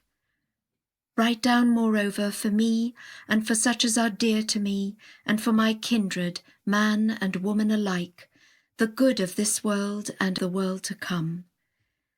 Keep us safe, then, through thine unfailing protection, O thou, the beloved of the entire creation, and the desire of the whole universe, from them whom thou hast made to be the manifestations of the evil whisperer, who whisper in men's breasts. Potent art thou to do thy pleasure. Thou art verily the Almighty, the help in peril, the self-subsisting. Bless thou, O Lord my God, him whom thou hast set over thy most excellent titles, and through whom thou hast divided between the godly and the wicked, and graciously aid us to do what thou lovest and desirest. Bless thou moreover, O my God, them who are thy words and thy letters, and them who have set their faces towards thee, and turned unto thy face, and hearkened to thy call. Thou art truly the Lord and King of all men, and art potent over all things. Section 145. O God, my God, be thou not far from me, for tribulation upon tribulation hath gathered about me. O God, my God, leave me not to myself, for the extreme of adversity hath come upon me. Out of the pure milk drawn from the breasts of thy loving kindness, give me to drink, for my thirst hath utterly consumed me. Beneath the shadow of the wings of thy mercy, shelter me, for all mine adversaries with one consent have fallen upon me. Keep me near to the throne of thy majesty, face to face with the revelation of the signs of thy glory, for wretchedness hath grievously touched me. With the fruits of the tree of thine eternity nourish me, for uttermost weakness hath overtaken me. From the cups of joy proffered by the hands of thy tender mercies, feed me, for manifold sorrows have laid mighty hold upon me. With the broidered robe of thine omnipotent sovereignty, attire me, for poverty hath altogether despoiled me. Lulled by the cooing of the dove of thine eternity, suffer me to sleep, for woes at their blackest have befallen me. Before the throne of thy oneness, amid the blaze of the beauty of thy countenance, cause me to abide, for fear and trembling have violently crushed me. Beneath the ocean of thy forgiveness, faced with the restlessness of the Leviathan of glory, immerse me, for my sins have utterly doomed me. Section 146. Glory be to thee, O Lord my God.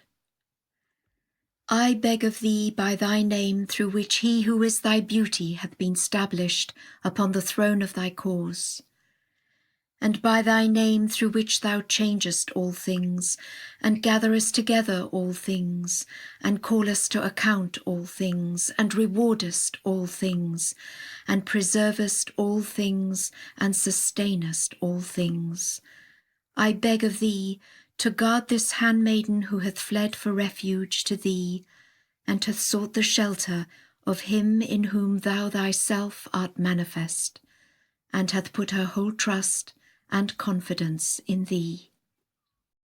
She is sick, O my God, and hath entered beneath the shadow of the tree of thy healing, afflicted, and hath fled to the city of thy protection, diseased, and hath sought the fountainhead of thy favours, sorely vexed, and hath hasted to attain the wellspring of thy tranquillity, burdened with sin, and hath set her face toward the court of thy forgiveness.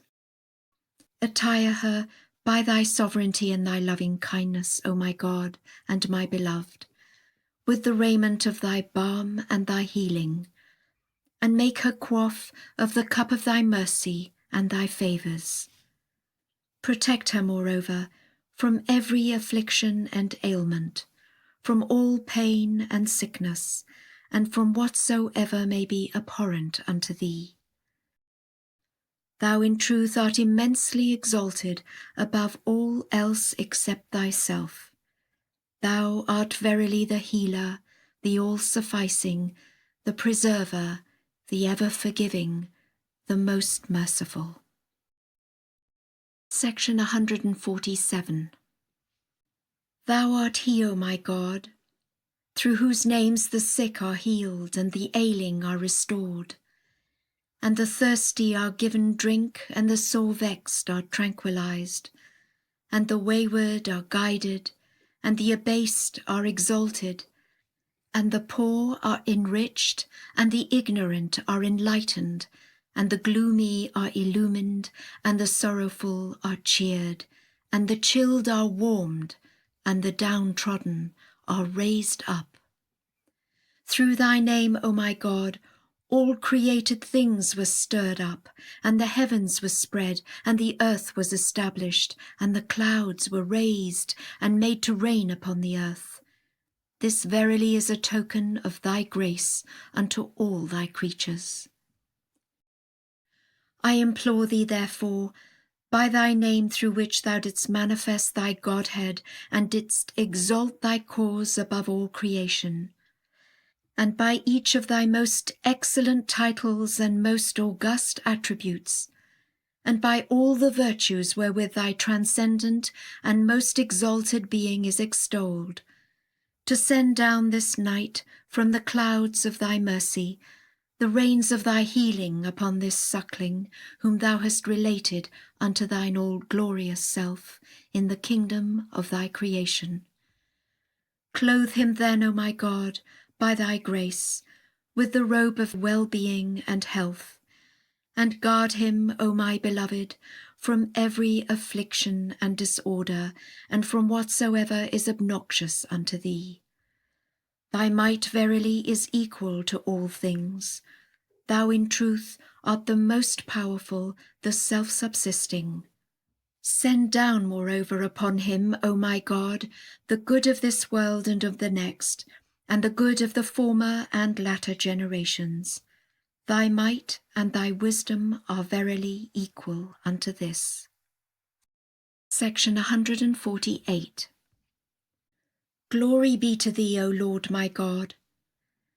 I implore thee by thy name, through which thou didst lift up the ensigns of thy guidance, and didst shed the radiance of thy loving kindness, and didst reveal the sovereignty of thy lordship, through which the lamp of thy names hath appeared within the niche of thine attributes, and he who is the tabernacle of thy unity and the manifestation of detachment hath shone forth, through which the ways of thy guidance were made known, and the paths of thy good pleasure were marked out, through which the foundations of error have been made to tremble, and the signs of wickedness have been abolished, through which the fountains of wisdom have burst forth, and the heavenly table hath been sent down, through which thou didst preserve thy servants, and didst vouchsafe thy healing, through which thou didst show forth thy tender mercies unto thy servants, and revealest thy forgiveness amidst thy creatures. I implore thee to keep safe him who hath held fast and returned unto thee, and clung to thy mercy, and seized the hem of thy loving providence. Send down then upon him thy healing, and make him whole, and endue him with a constancy vouchsafed by thee, and a tranquillity bestowed by thy highness. Thou art verily the healer, the preserver, the helper, the almighty, the powerful, the all-glorious, the all-knowing. Section 149. Glorified art thou, O my God. I give praise to thee, that thou hast made me able so to reveal thine utterances, and manifest thy proofs and thy testimonies, that every proof hath been made to circle round my will, and every testimony to compass my pleasure. Thou seest me, O my Lord, lying at the mercy of thine adversaries, who have repudiated thy signs, and refuted thy testimony, and turned back from thy beauty, and resolved to shed my blood. I beseech thee, O thou who art the Lord of all names, by thy name through which thou hast subdued all created things, to graciously aid thy servants and thy loved ones to cleave steadfastly to thy cause. Give them then to drink what will quicken their hearts in thy days. Enable them, moreover, O my Lord, to fix their gaze at all times upon thy pleasure, and to yield thee thanks for the evidences of thine irrevocable decree. For thou art verily praiseworthy in all that thou hast done in the past or wilt do in the future, and art to be obeyed in whatsoever thou hast wished or wilt wish, and to be loved in all that thou hast desired or wilt desire. Thou lookest upon them that are dear to thee with the eyes of thy loving kindness, and sendest down for them only that which will profit them through thy grace and thy gifts. We entreat thee, O thou who art the cloud of bounty and the succourer of the distressed, that thou wilt aid us to remember thee, and to make known thy cause, and to arise to help thee. Though all weakness, we yet have clung to thy name, the most powerful, the Almighty. Bless thou, O my God, them that have stood fast in thy cause, and whom the evil suggestions of the workers of iniquity have failed to deter from turning towards thy face, and who have hastened with their whole hearts toward thy grace, until they finally quaffed the water that is life indeed from the hands of thy bounty. Potent art thou to do thy pleasure. No God is there save thee, the mighty, the most generous. Section 150. I give praise to thee, O my God, that the fragrance of thy loving kindness hath enraptured me, and the gentle winds of thy mercy have inclined me in the direction of thy bountiful favours. Make me to quaff, O my Lord, from the fingers of thy bounteousness, the living waters which have enabled every one that hath partaken of them to rid himself of all attachment to any one save thee, and to soar into the atmosphere of detachment from all thy creatures, and to fix his gaze upon thy loving providence and thy manifold gifts. Make me ready in all circumstances, O my Lord, to serve thee and to set myself towards the adored sanctuary of thy revelation and of thy beauty.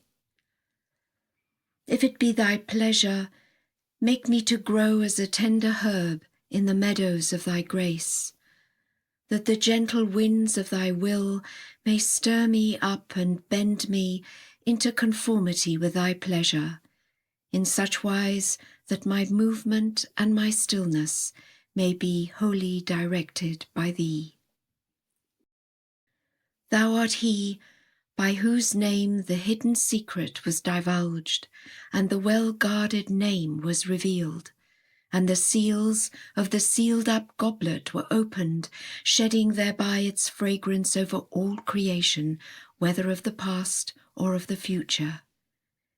He who was athirst, O my Lord, hath hasted to attain the living waters of thy grace, and the wretched creature hath yearned to immerse himself beneath the ocean of thy riches.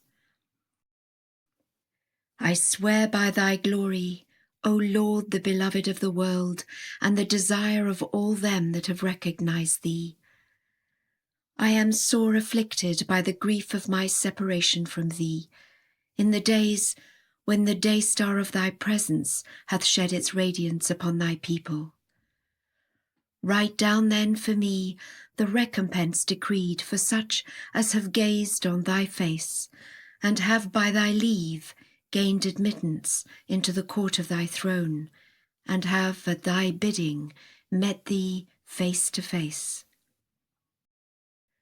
I implore thee, O my Lord, by thy name the splendours of which have encompassed the earth and the heavens, to enable me so to surrender my will to what thou hast decreed in thy tablets, that I may cease to discover within me any desire except what thou didst desire through the power of thy sovereignty, and any will save what thou didst destine for me by thy will. Whither shall I turn, O my God, powerless as I am, to discover any other way except the way thou didst set before thy chosen ones? All the atoms of the earth proclaim thee to be God, and testify that there is none other God besides thee. Thou hast from eternity been powerful to do what thou hast willed, and to ordain what thou hast pleased. Do thou destine for me, O my God, what will set me at all times towards thee, and enable me to cleave continually to the cord of thy grace, and to proclaim thy name, and to look for whatsoever may flow down from thy pen. I am poor and desolate, O my Lord, and thou art the all-possessing, the Most High. Have pity then upon me through the wonders of thy mercy, and send down upon me every moment of my life the things wherewith thou hast recreated the hearts of all thy creatures who have recognized thy unity, and of all thy people who are wholly devoted to thee.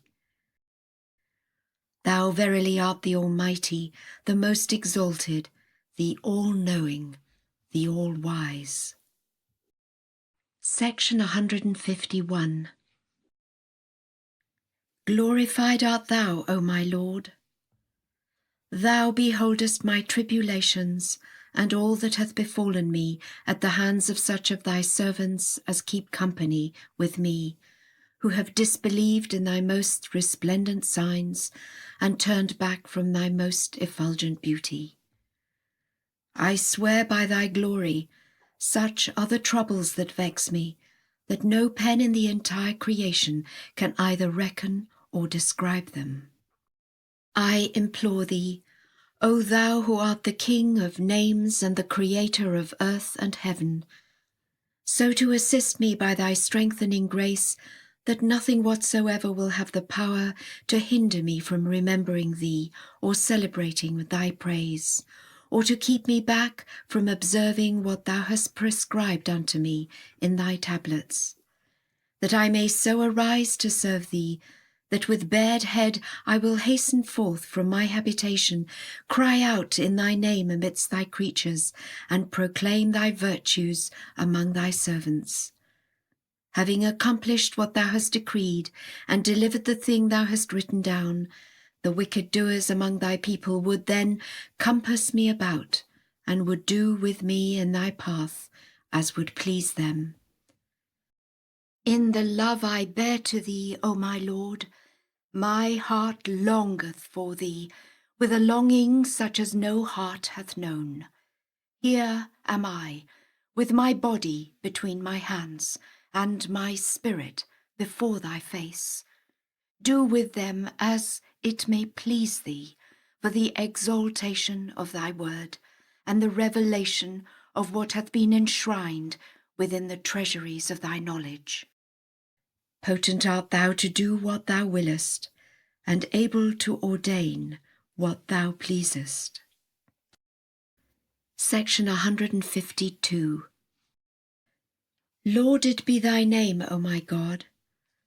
I can discover no one in thy realm who can befittingly turn unto thee, or is able to adequately hearken unto what hath gone out of the mouth of thy will. I beseech thee, therefore, O thou who art the possessor of the entire creation and the king of the realm of thine invention, graciously to aid thy creatures to accomplish that which is pleasing and acceptable unto thee, that they may arise to serve thy cause amidst thy creatures, and to speak forth thy praise before all who are in heaven and on earth. Thou art he, O my Lord, whose bounty hath surpassed all things, and whose power hath transcended all things, and whose mercy hath encompassed all things. Look then upon thy people with the eyes of thy tender mercies, and leave them not to themselves and to their corrupt desires in thy days. How far soever they may have strayed from thee, and however grievously they have turned back from thy face, yet thou in thine essence art the all-bountiful, and in thine inmost spirit art the most merciful. Deal with them according to the unrevealed tokens of thy bounty and thy gifts. Thou art verily the one to the power of whose might all things have testified, and to whose majesty and omnipotence the whole creation hath borne witness. No God is there but thee, the help in peril, the self-subsisting. Section 153. My God, thou whom I adore and worship, who art most powerful, I testify that no description by any created thing can ever reveal thee, and no praise which any being is able to utter can express thee. Neither the comprehension of anyone in the whole world, nor the intelligence of any of its peoples can, as it befitteth thee, gain admittance into the court of thy holiness, or unravel thy mystery. What sin hath kept the inmates of the city of thy names so far from thine all-glorious horizon, and deprived them of access to thy most great ocean? One single letter of thy book is the mother of all utterances, and a word therefrom the begetter of all creation. What ingratitude have thy servants shown forth, that thou hast withheld them, one and all, from recognizing thee? A drop out of the ocean of thy mercy sufficeth to quench the flames of hell, and a spark of the fire of thy love is enough to set ablaze a whole world. O thou who art the all-knowing, wayward though we be, we still cling to thy bounty, and though ignorant, we still set our faces toward the ocean of thy wisdom. Thou art the all-bountiful, who art not deterred by a multitude of sins from vouchsafing thy bounty, and the flow of whose gifts is not arrested by the withdrawal of the peoples of the world. From eternity the door of thy grace hath remained wide open. A dewdrop out of the ocean of thy mercy is able to adorn all things with the ornament of sanctity, and a sprinkling of the waters of thy bounty can cause the entire creation to attain unto true wealth. Lift not the veil, O thou who art the concealer. From eternity the tokens of thy bounty have encompassed the universe, and the splendours of thy most great name have been shed over all created things. Deny not thy servants the wonders of thy grace. Cause them to be made aware of thee, that they may bear witness to thy unity, and enable them to recognize thee, that they may hasten towards thee. Thy mercy hath embraced the whole creation, and thy grace hath pervaded all things. From the billows of the ocean of thy generosity, the seas of eagerness and enthusiasm were revealed. Thou art what thou art. Aught except thee is unworthy of any mention, unless it entereth beneath thy shadow and gaineth admittance into thy court. Whatever betide us, we beseech thine ancient forgiveness and seek thine all-pervasive grace. Our hope is that thou wilt deny no one thy grace, and wilt deprive no soul of the ornament of fairness and justice. Thou art the King of all bounty, and the Lord of all favours, and supreme over all who are in heaven and on earth. Section 154. Dispel my grief by thy bounty and thy generosity, O God, my God, and banish mine anguish through thy sovereignty and thy might. Thou seest me, O my God, with my face set towards thee, at a time when sorrows have compassed me on every side.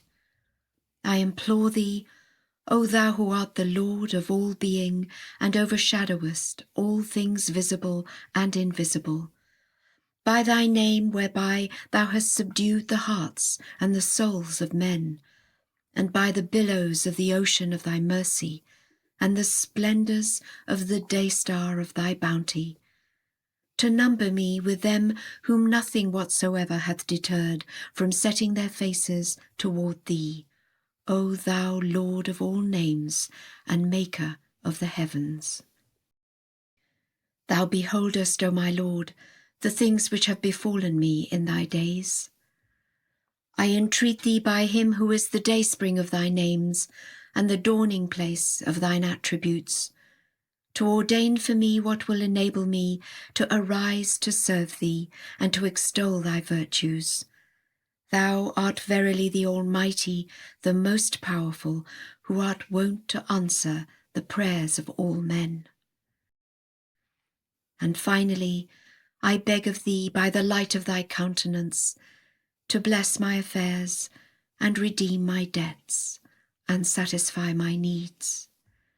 Thou art he to whose power and to whose dominion every tongue hath testified, and whose majesty and whose sovereignty every understanding heart hath acknowledged. No God is there but thee, who hearest and art ready to answer. Section 155. Create in me a pure heart, O my God, and renew a tranquil conscience within me, O my hope. Through the Spirit of power, confirm thou me in thy cause, O my best beloved. And by the light of thy glory, reveal unto me thy path, O thou the goal of my desire. Through the power of thy transcendent might, lift me up unto the heaven of thy holiness, O source of my being. And by the breezes of thine eternity, gladden me, O thou who art my God. Let thine everlasting melodies breathe tranquillity on me, O my companion. And let the riches of thine ancient countenance deliver me from all except thee, O my Master.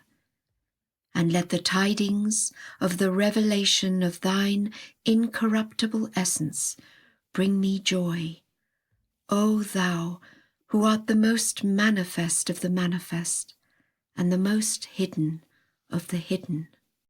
Section 156. I give praise to thee, O my God, that thou hast awakened me out of my sleep, and brought me forth after my disappearance, and raised me up from my slumber. I have wakened this morning with my face set toward the splendours of the day star of thy revelation, through which the heavens of thy power and thy majesty have been illumined, acknowledging thy signs, believing in thy book, and holding fast unto thy cord. I beseech thee, by the potency of thy will and the compelling power of thy purpose, to make of what thou didst reveal unto me in my sleep the surest foundation for the mansions of thy love that are within the hearts of thy loved ones, and the best instrument for the revelation of the tokens of thy grace and thy loving kindness. Do thou ordain for me, through thy most exalted pen, O my Lord, the good of this world and of the next. I testify that within thy grasp are held the reins of all things. Thou changest them as thou pleasest. No God is there save thee, the strong, the faithful. Thou art he who changeth through his bidding abasement into glory, and weakness into strength, and powerlessness into might, and fear into calm, and doubt into certainty. No God is there but thee, the mighty, the beneficent. Thou disappointest no one who hath sought thee, nor dost thou keep back from thee any one who hath desired thee. Ordain thou for me what becometh the heaven of thy generosity and the ocean of thy bounty. Thou art verily the Almighty, the most powerful. Section 157. My God, whom I worship and adore, I bear witness unto thy unity and thy oneness, and acknowledge thy gifts both in the past and in the present. Thou art the all-bountiful, the overflowing showers of whose mercy have rained down upon high and low alike, and the splendours of whose grace have been shed over both the obedient and the rebellious. O God of mercy, before whose door the quintessence of mercy hath bowed down, and round the sanctuary of whose cause loving kindness in its inmost spirit hath circled, we beseech thee, entreating thine ancient grace and seeking thy present favour, that thou mayst have mercy upon all who are the manifestations of the world of being, and to deny them not the outpourings of thy grace in thy days. All are but poor and needy, and thou verily art the all-possessing, the all-subduing, the all-powerful. Section 158. I have wakened in thy shelter, O my God, and it becometh him that seeketh that shelter to abide within the sanctuary of thy protection and the stronghold of thy defence. Illumine my inner being, O my Lord, with the splendours of the dayspring of thy revelation, even as thou didst illumine my outer being with the morning light of thy favour. Section 159. O my God, the God of bounty and mercy, thou art that King by whose commanding word the whole creation hath been called into being, and thou art that all-bountiful one, the doings of whose servants have never hindered him from showing forth his grace, nor have they frustrated the revelations of his bounty. Suffer this servant, I beseech thee, to attain unto that which is the cause of his salvation in every world of thy worlds. Thou art verily the Almighty, the most powerful, the all-knowing, the all-wise. Section 160. My God, the object of my adoration, the goal of my desire, the all-bountiful, the most compassionate. All life is of thee, and all power lieth within the grasp of thine omnipotence. Whosoever thou exaltest is raised above the angels, and attaineth the station, verily we uplifted him to a place on high. And whosoever thou dost abase is made lower than dust, nay, less than nothing. O divine providence, though wicked, sinful, and intemperate, we still seek from thee a seat of truth, and long to behold the countenance of the omnipotent King.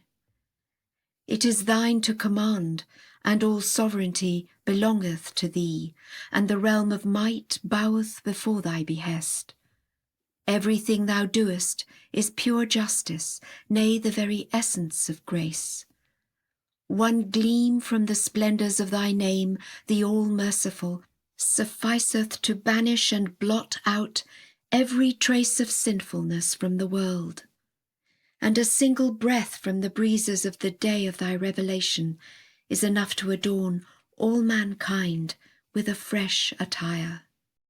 Vouchsafe thy strength, O Almighty One, unto thy weak creatures, and quicken them who are as dead, that haply they may find thee, and may be led unto the ocean of thy guidance, and may remain steadfast in thy cause. Should the fragrance of thy praise be shed abroad by any of the diverse tongues of the world, out of the east or out of the west, it would verily be prized and greatly cherished. If such tongues, however, be deprived of that fragrance, they assuredly would be unworthy of any mention, be they words or thoughts. We beg of thee, O Providence, to show thy way unto all men, and to guide them aright. Thou art verily the Almighty, the most powerful, the all-knowing, the all-seeing. Section 161.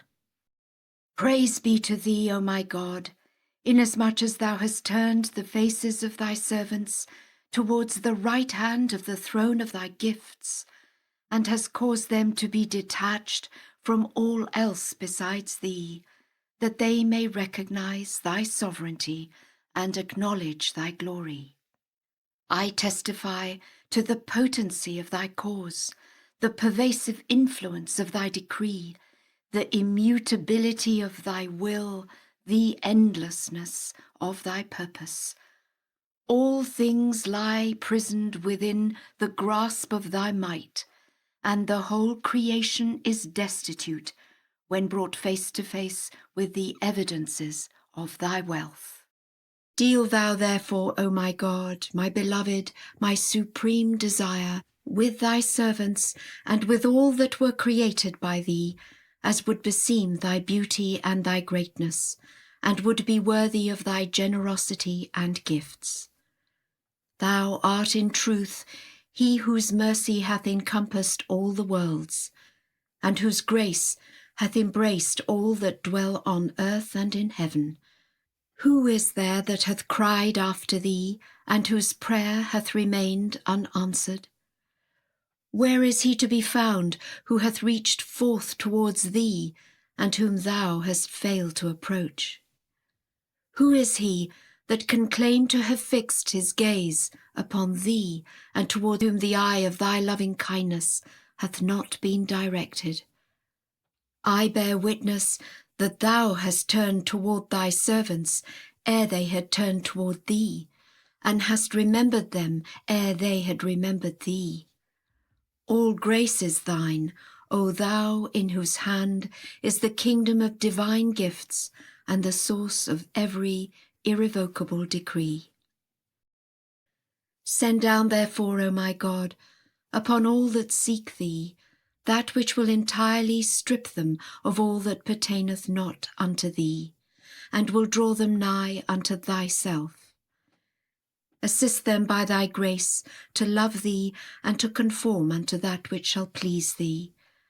Grant then that they may go straight on in the path of thy cause, the path wherein have slipped the footsteps of the doubters among thy people and the froward among thy servants. Thou art verily the all-powerful, the almighty, the most great.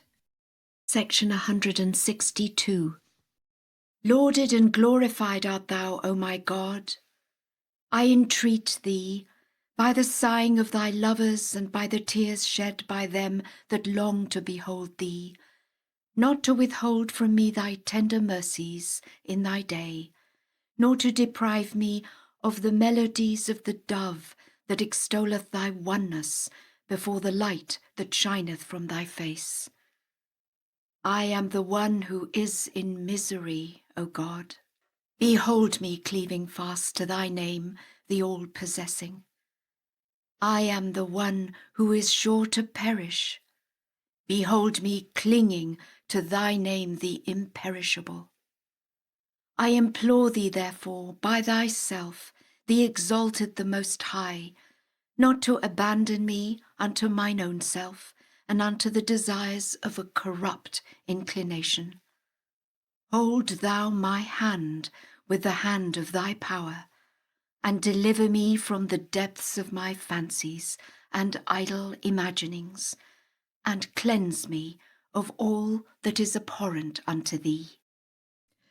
Cause me then to turn wholly unto thee, to put my whole trust in thee, to seek thee as my refuge, and to flee unto thy face. Thou art verily he who through the power of his might doeth whatsoever he desireth, and commandeth through the potency of his will whatsoever he chooseth. None can withstand the operation of thy decree. None can divert the course of thine appointment. Thou art in truth the Almighty, the All-Glorious, the Most Bountiful. Section 163. Lauded be thy name, O Lord my God.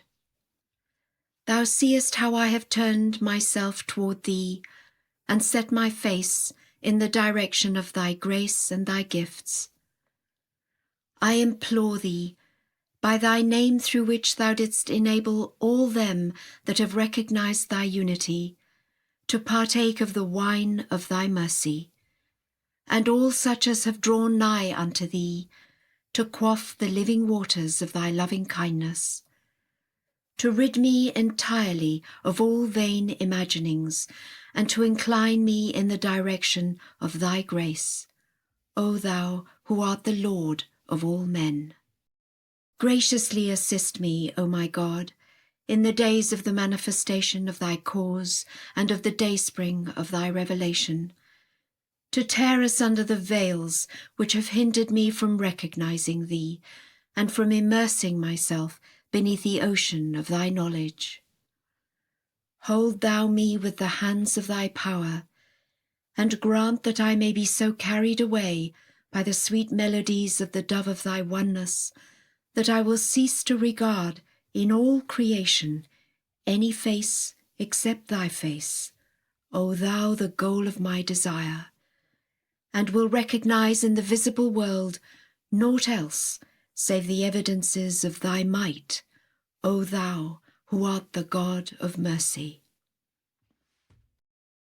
I am but a wretched creature, O my Lord, and thou art the all-possessing, the Most High.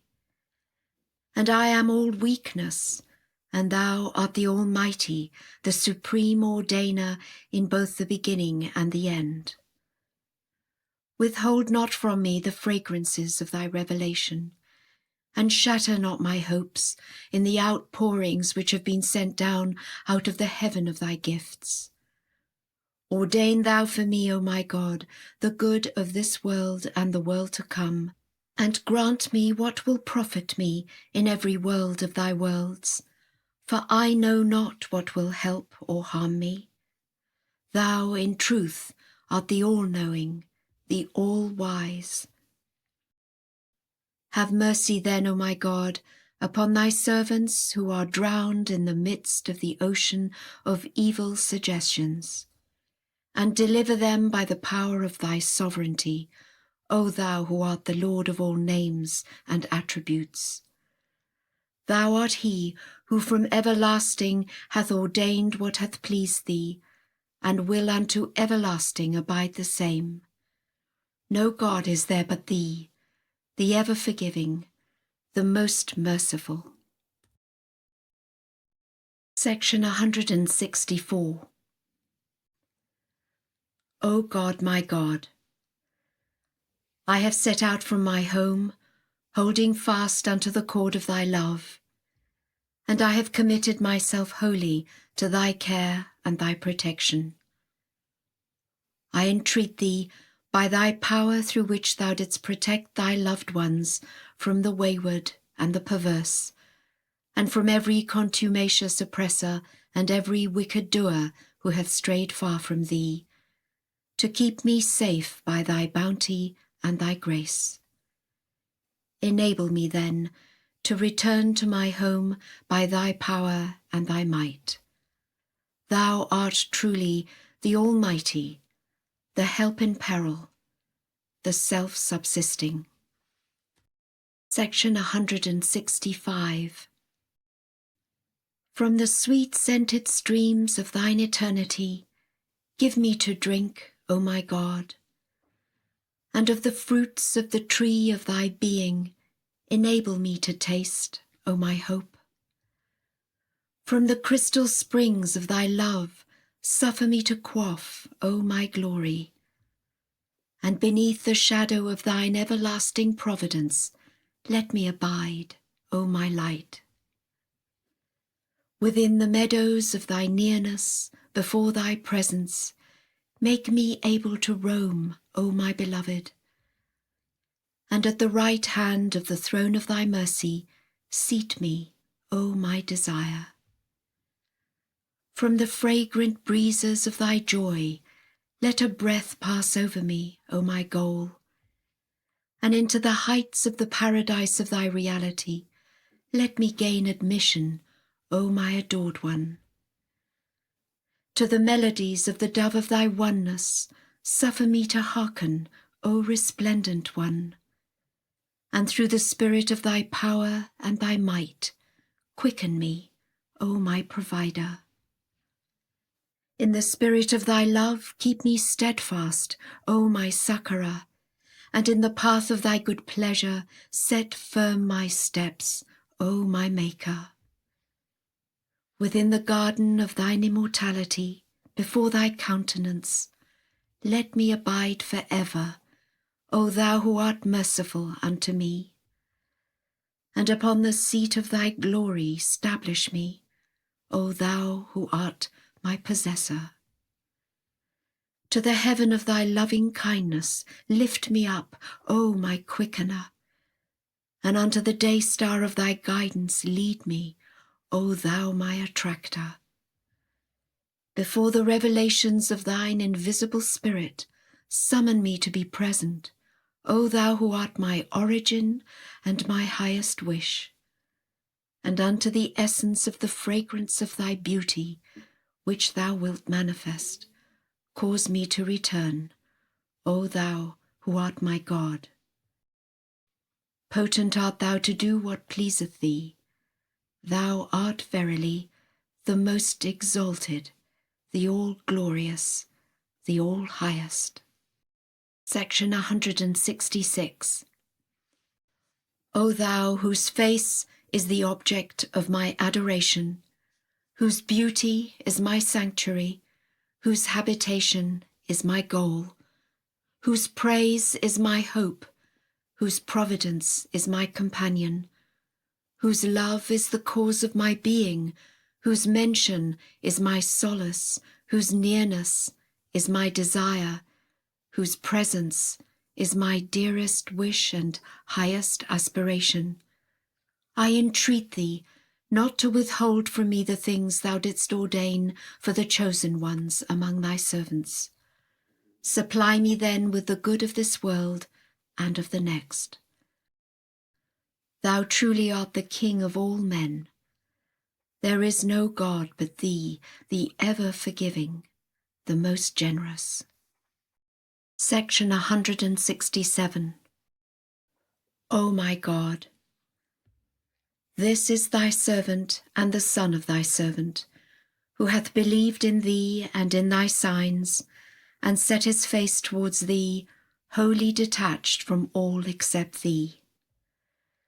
Thou art verily of those who show mercy the most merciful.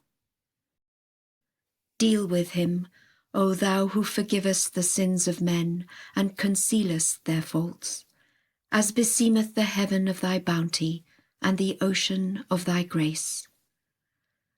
Grant him admission within the precincts of thy transcendent mercy that was before the foundation of earth and heaven. There is no God but thee, the ever-forgiving, the most generous. Let him then repeat 6 times the greeting, Allahu Akbar, and then repeat 19 times each of the following verses. We all verily worship God. We all verily bow down before God. We all verily are devoted unto God. We all verily give praise unto God. We all verily yield thanks unto God. We all verily are patient in God. If the dead be a woman, let him say, This is thy handmaiden, and the daughter of thy handmaiden. Prayer for the dead. Section 168. O my Lord, make thy beauty to be my food, and thy presence my drink, and thy pleasure my hope, and praise of thee my action, and remembrance of thee my companion, and the power of thy sovereignty my succourer, and thy habitation my home, and my dwelling place the seat thou hast sanctified from the limitations imposed upon them who are shut out as by a veil from thee. Thou art verily the Almighty, the All-Glorious, the Most Powerful. Section 169. Glory be to thee, O Lord my God. Abase not him whom thou hast exalted through the power of thine everlasting sovereignty, and remove not far from thee him whom thou hast caused to enter the tabernacle of thine eternity. Wilt thou cast away, O my God, him whom thou hast overshadowed with thy lordship? And wilt thou turn away from thee, O my desire, him to whom thou hast been a refuge? Canst thou degrade him whom thou hast uplifted, or forget him whom thou didst enable to remember thee? Glorified, immensely glorified art thou. Thou art he who from everlasting hath been the king of the entire creation and its prime mover, and thou wilt to everlasting remain the Lord of all created things and their ordainer. Glorified art thou, O my God. If thou ceasest to be merciful unto thy servants, who then will show mercy unto them? And if thou refusest to succour thy loved ones, who is there that can succour them? Glorified, immeasurably glorified art thou. Thou art adored in thy truth, and thee do we all verily worship. And thou art manifest in thy justice, and to thee do we all verily bear witness. Thou art in truth beloved in thy grace. No God is there but thee, the help in peril, the self-subsisting. Section 170. Thy name is my healing, O my God, and remembrance of thee is my remedy. Nearness to thee is my hope, and love for thee is my companion. Thy mercy to me is my healing and my succour in both this world and the world to come. Thou verily art the all-bountiful, the all-knowing, the all-wise. Section 171. O my God, my Master, the goal of my desire. This thy servant seeketh to sleep in the shelter of thy mercy, and to repose beneath the canopy of thy grace, imploring thy care and thy protection. I beg of thee, O my Lord, by thine eye that sleepeth not, to guard mine eyes from beholding aught beside thee. Strengthen then their vision, that they may discern thy signs and behold the horizon of thy revelation. Thou art he before the revelations of whose omnipotence the quintessence of power hath trembled. No God is there but thee, the Almighty, the all-subduing, the unconditioned. Section 172. How can I choose to sleep, O God my God, when the eyes of them that long for thee are wakeful because of their separation from thee? And how can I lie down to rest, whilst the souls of thy lovers are sore vexed in their remoteness from thy presence? I have committed, O my Lord, my spirit and my entire being into the right hand of thy might and thy protection. And I lay my head on my pillow through thy power, and lift it up according to thy will and thy good pleasure. Thou art in truth the preserver, the keeper, the almighty, the most powerful. By thy might, I ask not, whether sleeping or waking, but that which thou dost desire. I am thy servant and in thy hands. Do thou graciously aid me to do what will shed forth the fragrance of thy good pleasure. This truly is my hope, and the hope of them that enjoy near access to thee. Praised be thou, O Lord of the worlds. Section 173. My God, my adored one, my King, my desire. What tongue can voice my thanks to thee?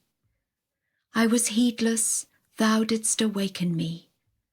I had turned back from thee, thou didst graciously aid me to turn towards thee. I was as one dead, thou didst quicken me with the water of life. I was withered, thou didst revive me with the heavenly stream of thine utterance, which hath flowed forth from the pen of the All-Merciful. O divine providence, all existence is begotten by thy bounty. Deprive it not of the waters of thy generosity, neither do thou withhold it from the ocean of thy mercy. I beseech thee to aid and assist me at all times and under all conditions, and seek from the heaven of thy grace thine ancient favour. Thou art in truth the Lord of bounty and the sovereign of the kingdom of eternity. Section 174. O God, my God, I beg of thee, by the ocean of thy healing, and by the splendours of the day-star of thy grace, and by thy name through which thou didst subdue thy servants, and by the pervasive power of thy most exalted word, and the potency of thy most august pen, and by thy mercy that hath preceded the creation of all who are in heaven and on earth, to purge me with the waters of thy bounty from every affliction and disorder, and from all weakness and feebleness. Thou seest, O my Lord, thy suppliant waiting at the door of thy bounty, and him who hath set his hopes on thee, clinging to the cord of thy generosity. Deny him not, I beseech thee, the things he seeketh from the ocean of thy grace and the day-star of thy loving kindness. Powerful art thou to do what pleaseth thee. There is none other God save thee, the ever-forgiving, the most generous. Section 175. I have risen this morning by thy grace, O my God, and left my home, trusting wholly in thee, and committing myself to thy care.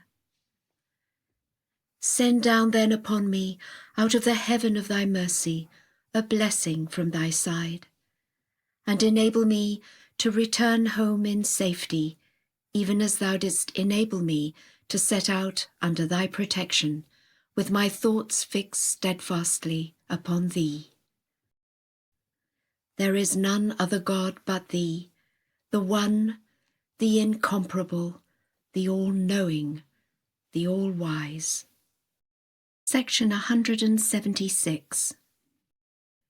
Praise be unto thee, who art my God and the God of all men, and my desire and the desire of all them that have recognized thee, and my beloved and the beloved of such as have acknowledged thy unity, and the object of my adoration, and the adoration of them that have near access to thee, and my wish, and the wish of such as are wholly devoted to thee, and my hope, and the hope of them that have fixed their hearts upon thee, and my refuge, and the refuge of all such as have hastened towards thee, and my haven, and the haven of whosoever hath repaired unto thee, and my goal, and the goal of all them that have set themselves towards thee, and my object, and the object of those who have fixed their gaze upon thee, and my paradise, and the paradise of them that have ascended towards thee, and my lodestar, and the lodestar of all such as yearn after thee, and my joy, and the joy of all them that love thee, and my light, and the light of all such as have erred and asked to be forgiven by thee, and my exaltation, and the exaltation of all them that remember thee, and my stronghold, and the stronghold of all such as have fled to thee, and my sanctuary, and the sanctuary of all that dread thee, and my Lord, and the Lord of all such as dwell in the heavens and on the earth. Unto thee be praise, for that thou hast enraptured me by the sweetness of thine utterances, and set me towards the horizon above which the splendours of the day-star of thy face have shone, and caused me to turn unto thee at a time when most of thy creatures had broken off from thee. Thou art he, O my God, who hath unlocked the gate of heaven with the key of thy name, the ever-blessed, the all-powerful, the all-glorious, the most great, and hast summoned all mankind to the ocean of thy presence. No sooner had thy most sweet voice been raised than all the inmates of the kingdom of names and the concourse on high were stirred up. By thy call, the fragrance of the raiment of thy revelation was wafted over such of thy creatures as have loved thee, and such of thy people as have yearned towards thee. They rose up and rushed forth to attain the ocean of thy meeting, and the horizon of thy beauty, and the tabernacle of thy revelation and thy majesty, and the sanctuary of thy presence and thy glory. They were so inebriated with the wine of their reunion with thee, that they rid themselves of all attachment to whatever they themselves and others possessed. These are thy servants, whom the ascendancy of the oppressor hath failed to deter from fixing their eyes on the tabernacle of thy majesty, and whom the hosts of tyranny have been powerless to affright and divert their gaze from the dayspring of thy signs and the dawning place of thy testimonies. I swear by thy glory, O thou the Lord of all being, and the enlightener of all things visible and invisible, whoso hath quaffed from the hands of thy bounteousness the living waters of thy love, will never allow the things pertaining to thy creatures to keep him back from thee. Neither will he be dismayed at the refusal of all the dwellers of thy realm to acknowledge thee. Before all who are in heaven and on earth, such a man will cry aloud and announce unto the people the tumult of the ocean of thy bounty and the splendours of the luminaries of the heaven of thy bestowals. Happy indeed is the man that hath turned towards the sanctuary of thy presence, and rid himself of all attachment to any one except thyself. He is truly exalted, who hath confessed thy glory and fixed his eyes upon the day-star of thy loving kindness. He is endued with understanding, who is aware of thy revelation, and hath acknowledged thy manifold tokens, thy signs, and thy testimonies. He is a man of insight, whose eyes have been illumined with the brightness of thy face, and who as soon as thy call was raised hath recognized thee. He is a man of hearing, who hath been led to hearken unto thy speech, and to draw nigh unto the billowing ocean of thine utterances. Behold thou this stranger, O my Lord, who hath hastened to attain his most exalted home in the shelter of thy shadowing mercy, and this ailing soul, who hath set his face towards the ocean of thy healing. Look then, O thou my God, who settest my soul on fire, upon the tears I shed, and the sighs I utter, and the anguish that afflicteth my heart, and the fire that consumeth my being. Thy glory beareth me witness, O thou the light of the world. The fire of thy love that burneth continually within me hath so inflamed me, that whoever among thy creatures approacheth me and inclineth his inner ear towards me cannot fail to hear its raging within each of my veins. I am so carried away by the sweetness of thine utterances, and so inebriated with the wine of thy tender mercies, that my voice can never be stilled, nor can my suppliant hands any longer desist from being stretched out towards thee. Thou seest, O my Lord, how mine eyes are fixed in the direction of thy grace, and mine ears inclined towards the kingdom of thine utterance, and my tongue unloosed to celebrate thy praise, and my face set towards thy face, that surviveth all that hath been created by thy word, and my hands raised up towards the heaven of thy bounty and favour. Wilt thou keep back from thee the stranger whom thou didst call unto his most exalted home beneath the shadow of the wings of thy mercy? Or cast away the wretched creature that hath hastened to attain the shores of the ocean of thy wealth? Wilt thou shut up the door of thy grace to the face of thy creatures, after having opened it through the power of thy might and of thy sovereignty? Or close the eyes of thy people, when thou hast already commanded them to turn unto the dayspring of thy beauty and the dawning place of the splendours of thy countenance? Nay, and to this thy glory beareth me witness.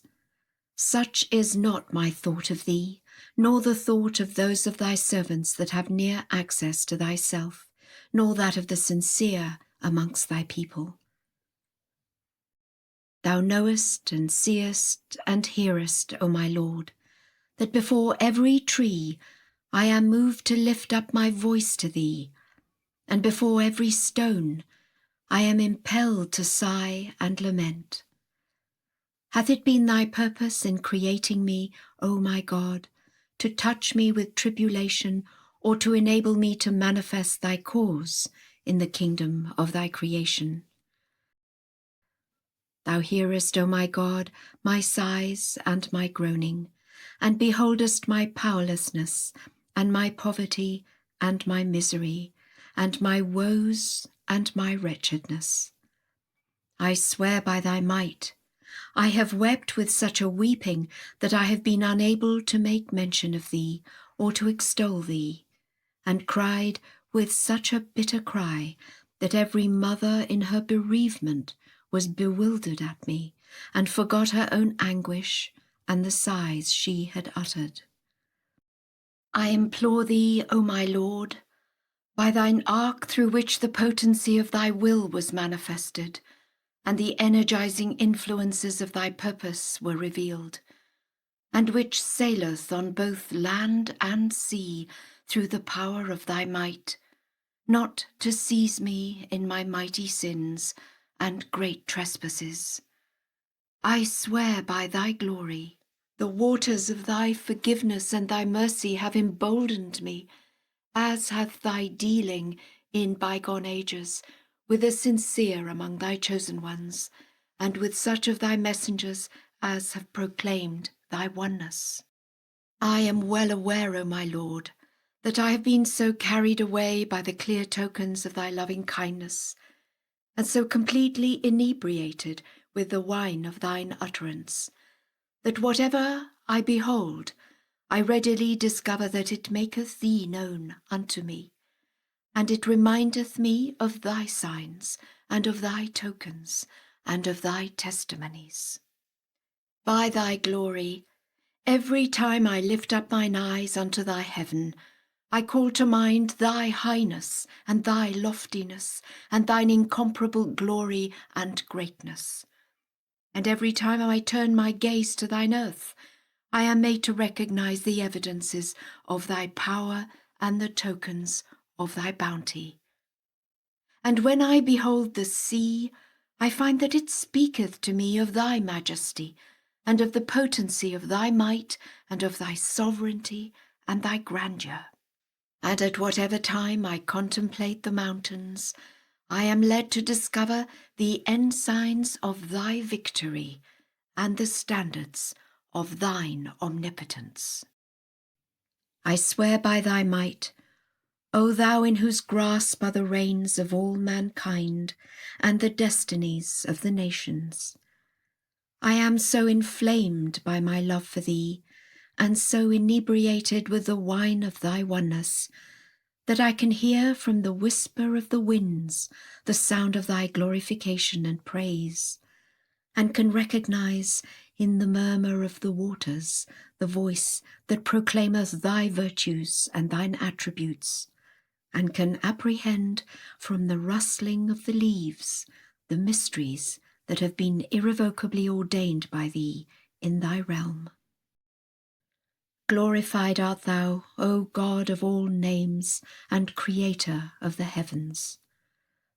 I render thee thanks that thou hast made known unto thy servants this day, whereon the river that is life indeed hath flowed forth from the fingers of thy bounty, and the springtime of thy revelation and thy presence hath appeared through thy manifestation unto all who are in thy heaven and all who are on thy earth.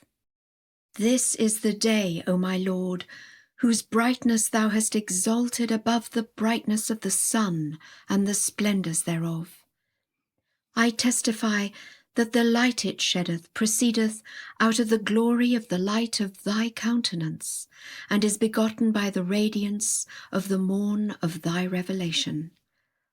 This is the day whereon the hopeless have been clothed with the raiment of confidence, and the sick attired with the robe of healing, and the poor draw nigh unto the ocean of thy riches. I swear by thy beauty, O King of eternity, who sittest on thy most glorious throne.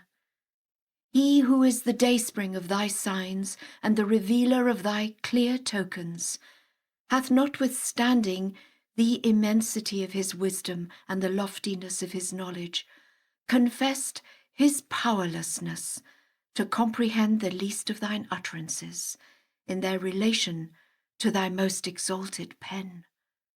How much more is he incapable of apprehending the nature of thine all-glorious self and of thy most august essence. I cannot think, O my God, of any words wherewith to make mention of thee, and know not how to express or extol thee. Were I to attempt to describe thee by thy names, I would readily recognize that the kingdom of these names is itself created through the movement of thy fingers, and trembleth for fear of thee.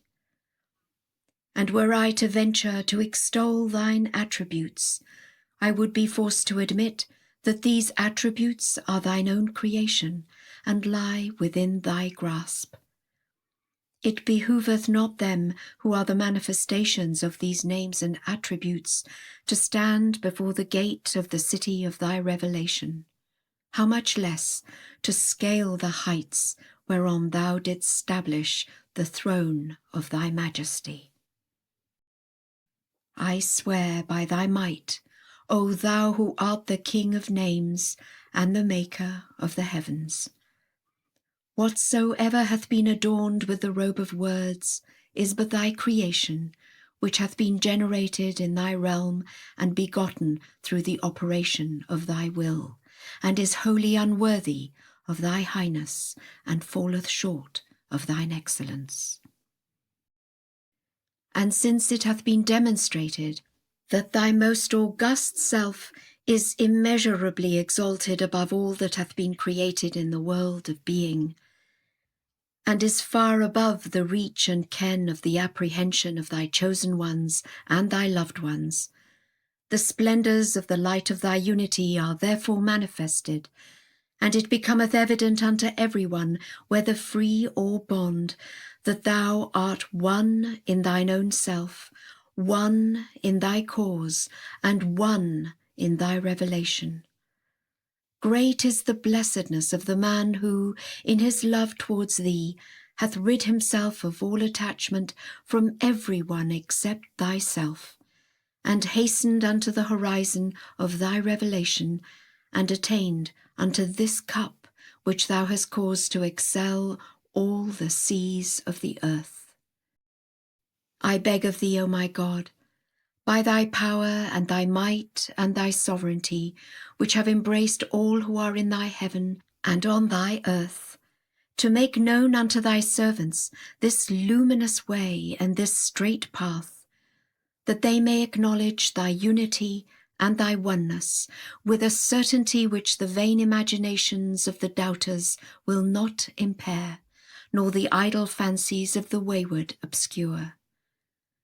Illumine, O my Lord, the eyes of thy servants, and brighten their hearts with the splendours of the light of thy knowledge, that they may apprehend the greatness of this most sublime station, and recognize this most luminous horizon, that haply the clamour of men may fail to deter them from turning their gaze towards the effulgent light of thy unity, and to hinder them from setting their faces toward the horizon of detachment.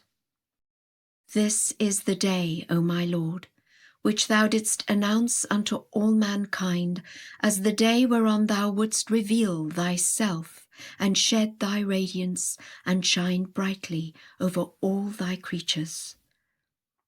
Thou hast moreover entered into a covenant with them in thy books and thy scriptures and thy scrolls and thy tablets, concerning him who is the dayspring of thy revelation, and hast appointed the Bayan to be the herald of this most great and all-glorious manifestation, and this most resplendent and most sublime appearance.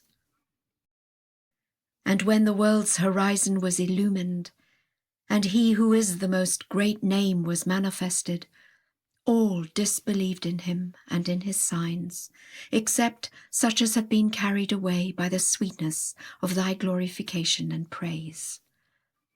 There befell him what must remain inscrutable to every one except thee, whose knowledge transcendeth all who are in thy heaven and all who are on thy earth. Thou well knowest, O my God, that the revealer of the Bayan, the Bab, hath commanded all mankind concerning thy cause and thy revelation and thy sovereignty. He hath said, and sweet is his speech, beware lest the Bayan and its letters keep you back from him who is the most merciful and from his sovereignty. He moreover hath written, were he to produce no more than one verse, ye must not deny him.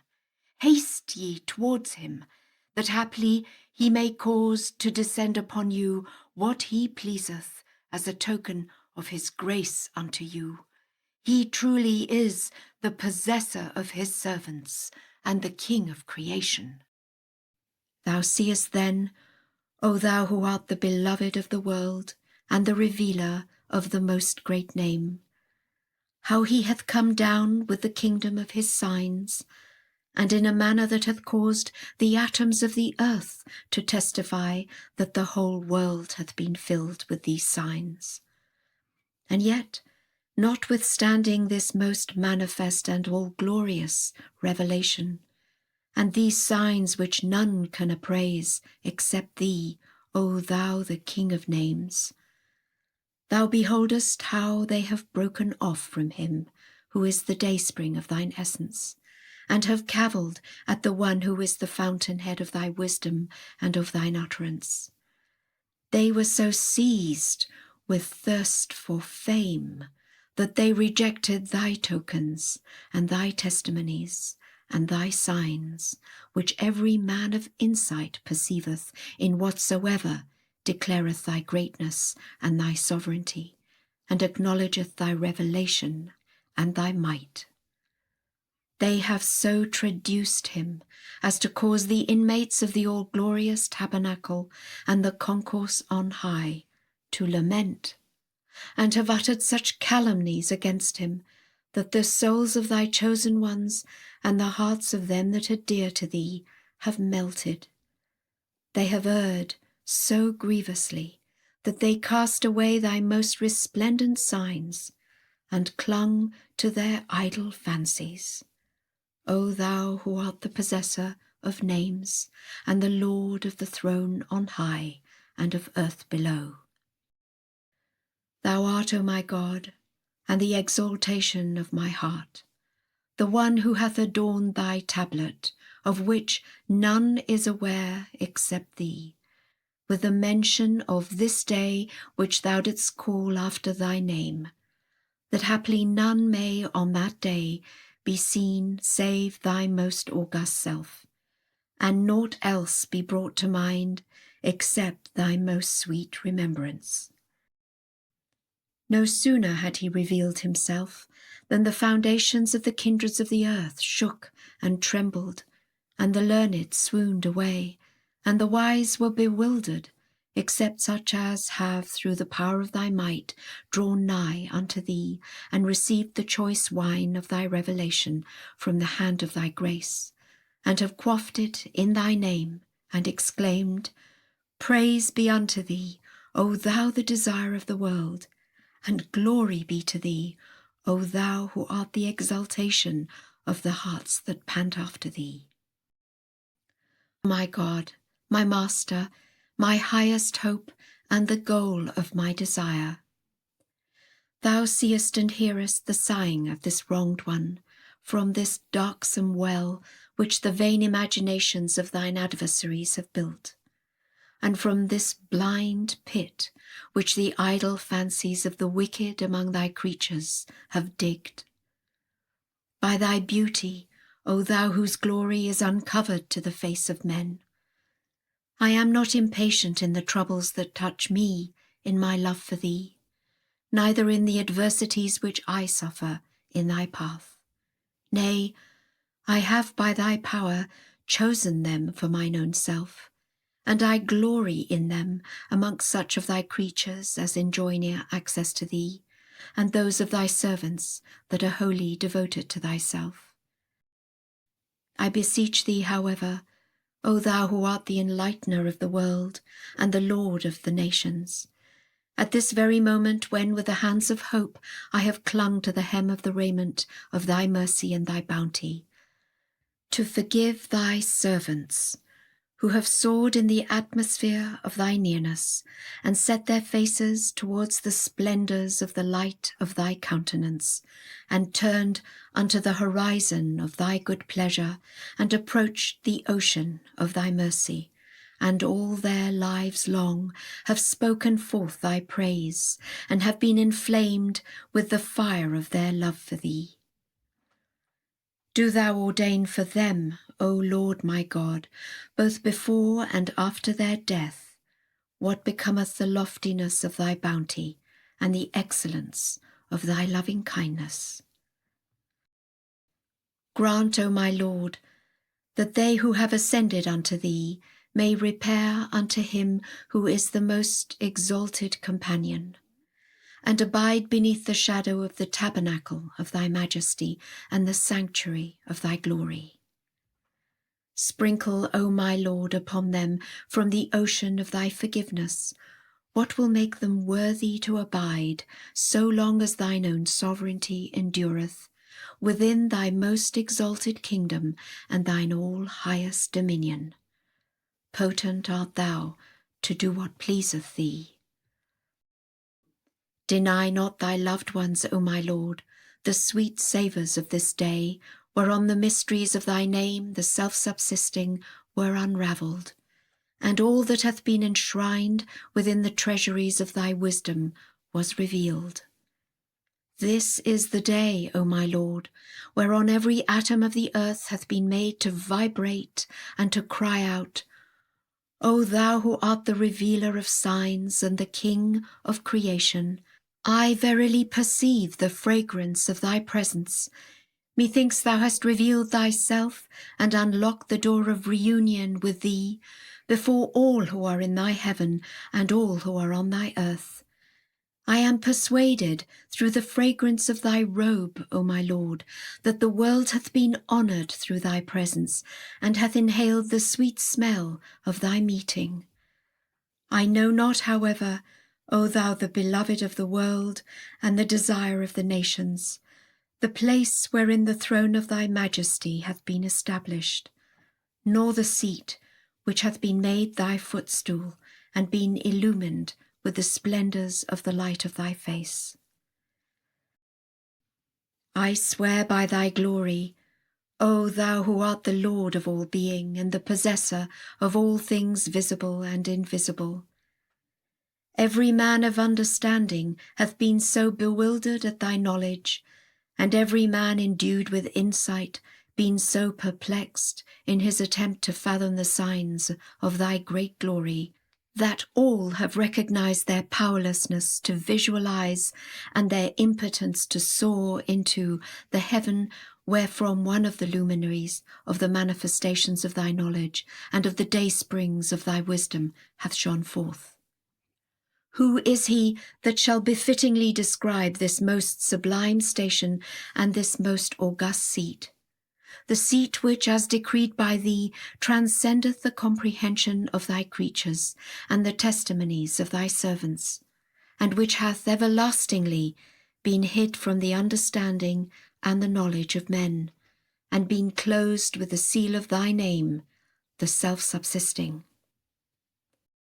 I swear by thy glory and thy sovereignty, which overshadow the kingdoms of earth and of heaven, were any of thy chosen ones and thy messengers to meditate on the manifold evidences of thy most exalted pen, a pen which is driven by the fingers of thy will, and were he to muse on its mysteries and its tokens, and all that it showeth forth, he would be so perplexed that his tongue would fail to extol and describe thee, and his heart would be utterly unable to understand thee. For he would at one time discover that from this pen there floweth out unto all created things the water that is life indeed, and that the pen itself hath been named by thee the trumpet whereby the dead speed out of their sepulchres. At another time he would find that there proceedeth from this pen such fire as thine own revelation can kindle, and as he who conversed with thee, Moses, on Sinai, had perceived. How marvellous then are the manifold tokens of thy might, and how great are the diverse evidences of thy power.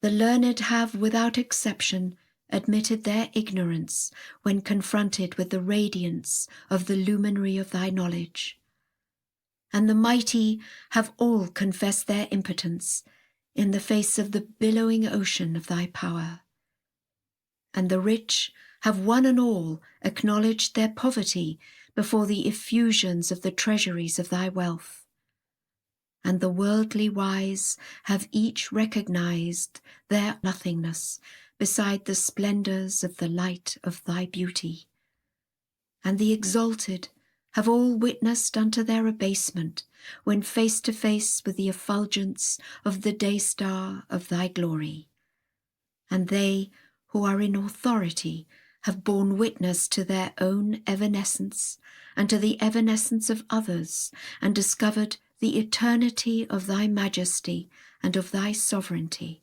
and of thy sublimity and of thy power. My God and the God of all things, and my King and the King of all things, and the beloved of my soul and the goal of my desire. Thou knowest full well that I make mention of thee in this day, in the name of such of thy creatures as have detached themselves from all except thee. And I extol thy virtues through the tongue of those of thy people that have recognized thy oneness, that haply there may pour out from the sighs which they utter in their love and their yearning for thee what will melt away all that may hinder thy servants from setting their faces towards the heaven of thy knowledge and the kingdom of thy signs. This then, O my God and the God of all names, and the Creator of earth and heaven, is the day whereon he whose heart gloweth with the flaming fire of thy presence is calling upon thee. Where can separation from thee be found, O my God, so that reunion with thee may be clearly recognized at the appearance of the light of thy unity and the revelation of the splendors of the Son of thy oneness? I ask pardon of thee, O my God, for all that hath been said and for whatsoever hath flowed out, and is now flowing out from my pen in thy days. I testify that thou hast decreed that the offering of prayer should befit not me, but him who hath at thy bidding and in conformity with thy pleasure preceded me. Rather hast thou ordained that the revelation of verses should be specially attributed unto this mighty manifestation, and to this announcement that hath adorned the scrolls of thy majesty and thy tablet in which account is kept. I render thee thanks, O thou who hast lighted thy fire within my soul, and cast the beams of thy light into my heart, that thou hast taught thy servants how to make mention of thee, and revealed unto them the ways whereby they can supplicate thee, through thy most holy and exalted tongue, and thy most august and precious speech. But for thy leave, who is there that could venture to express thy might and thy grandeur? And were it not for thine instruction, who is the man that could discover the ways of thy pleasure in the kingdom of thy creation? I beseech thee, O God of bounty and King of all created things, to guard thy servants from the imaginations which their hearts may devise. Raise them up then to such heights that their footsteps may slip not in the face of the evidences of thy handiwork, which the manifold exigencies of thy wisdom have ordained, and whose secrets thou hast hid from the face of thy people and thy creatures. Withhold them not, O my Lord, from the ocean of thy knowledge, neither do thou deprive them of what thou didst destine for such of thy chosen ones as have near access to thee, and those of thy trusted ones as are wholly devoted to thyself. Supply them then from thy sea of certainty with what will calm the agitation of their hearts.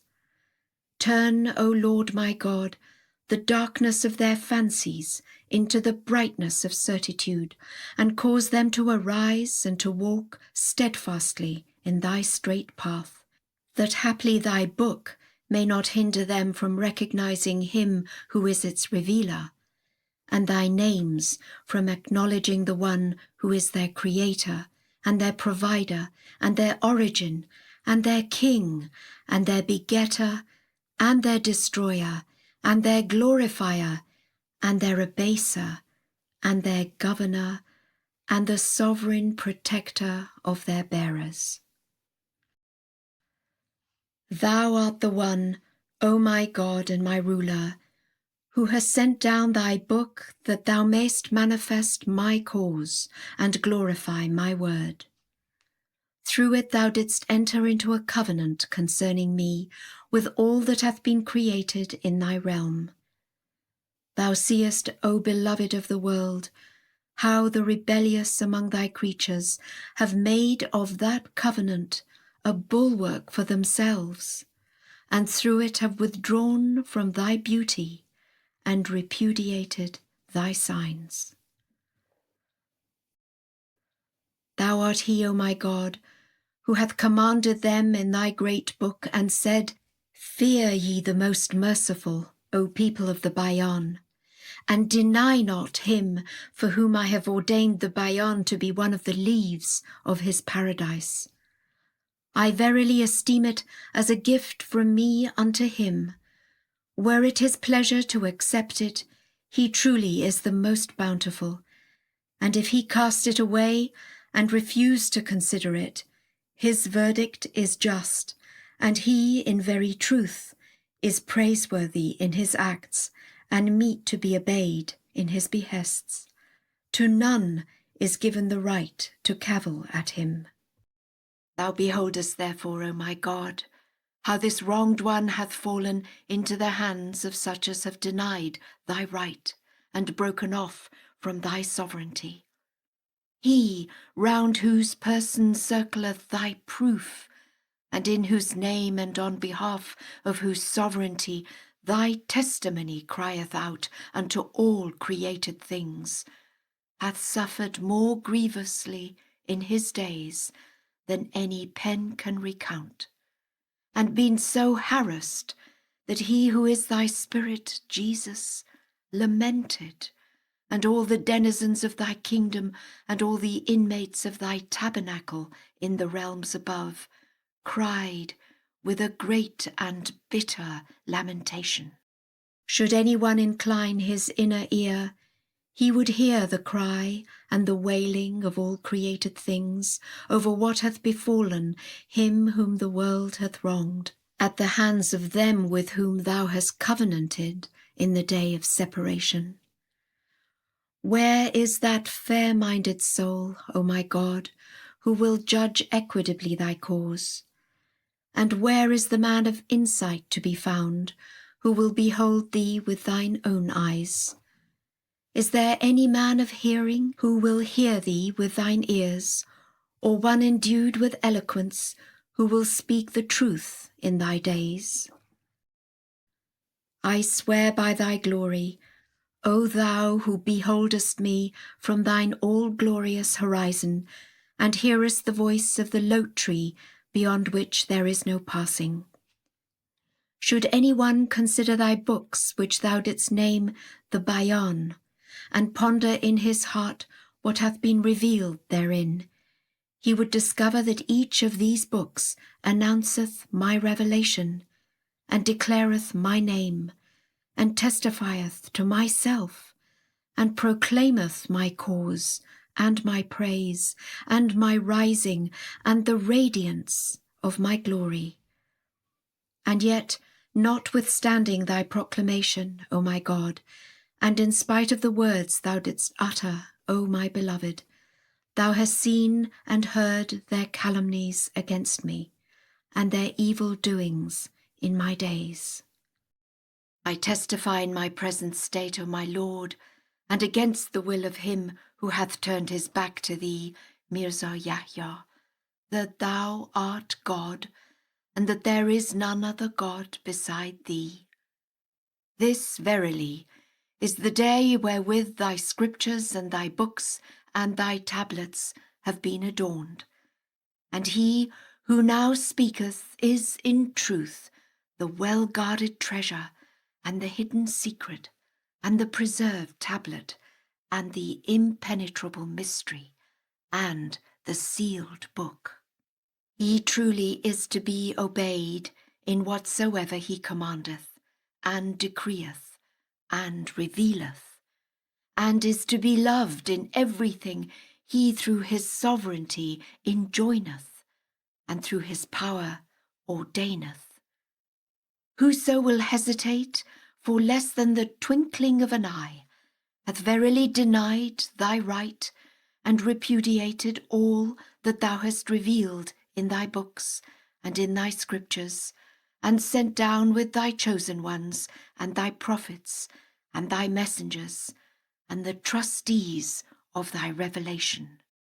I beg of thee, O thou in whose hands are the kingdoms of earth and heaven, and in whose grasp lie all who dwell in the dominions of thy revelation and thy creation, not to withhold the glance of thy favours from such as have sustained tribulations in thy path, and tasted of the cup of woe in their love towards thee, and have been cast into prison in thy name, and endured what none of thy creatures and thy people have endured.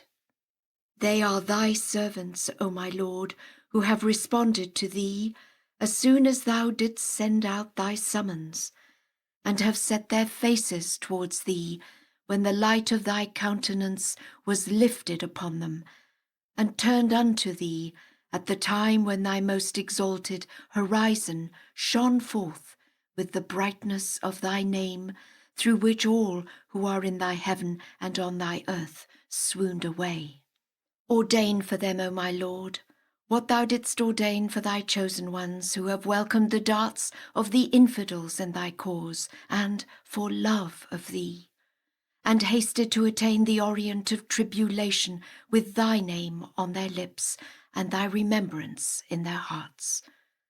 Thou art the one, O my God, who hath promised in thy perspicuous utterances to remember them in thy book as a recompense for their works in thy days.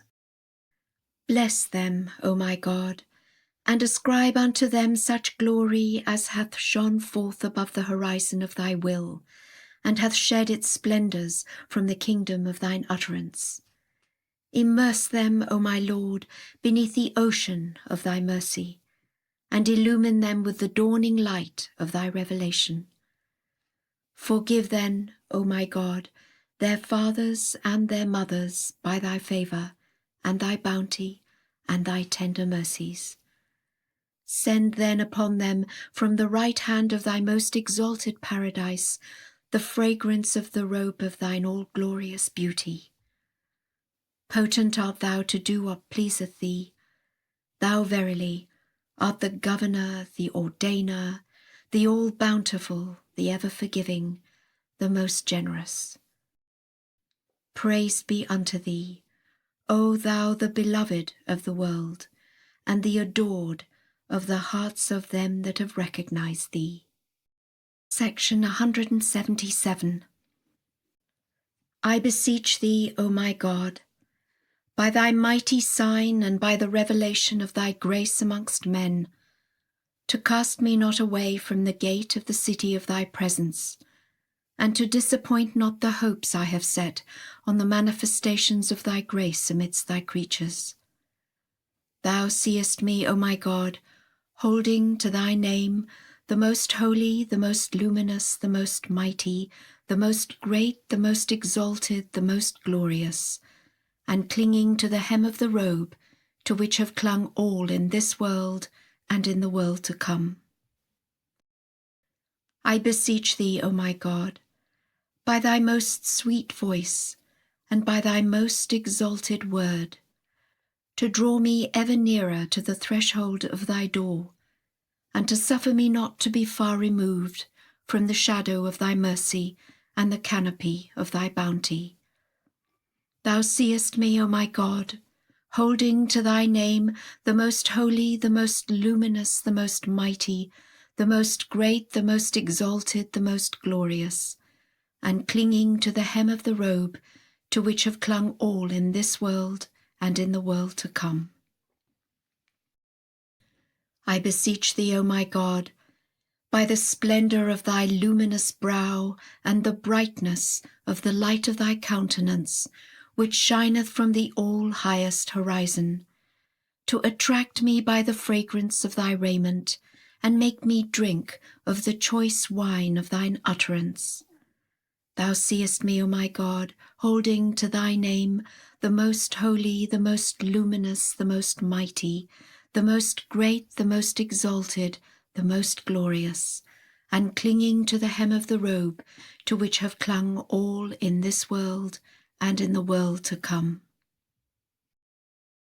I beseech thee, O my God, by thy hair which moveth across thy face, even as thy most exalted pen moveth across the pages of thy tablets, shedding the musk of hidden meanings over the kingdom of thy creation, so to raise me up to serve thy cause, that I shall not fall back nor be hindered by the suggestions of them who have cavilled at thy signs and turned away from thy face. Thou seest me, O my God, holding to thy name, the most holy, the most luminous, the most mighty, the most great, the most exalted, the most glorious, and clinging to the hem of the robe, to which have clung all in this world and in the world to come. I beseech thee, O my God, by thy name which thou hast made the King of names, by which all who are in heaven and all who are on earth have been enraptured, to enable me to gaze on the day-star of thy beauty, and to supply me with the wine of thine utterance. Thou seest me, O my God, holding to thy name, the most holy, the most luminous, the most mighty, the most great, the most exalted, the most glorious, and clinging to the hem of the robe, to which have clung all in this world and in the world to come. I beseech thee, O my God, by the tabernacle of thy majesty upon the loftiest summits, and the canopy of thy revelation on the highest hills, to graciously aid me to do what thy will hath desired and thy purpose hath manifested.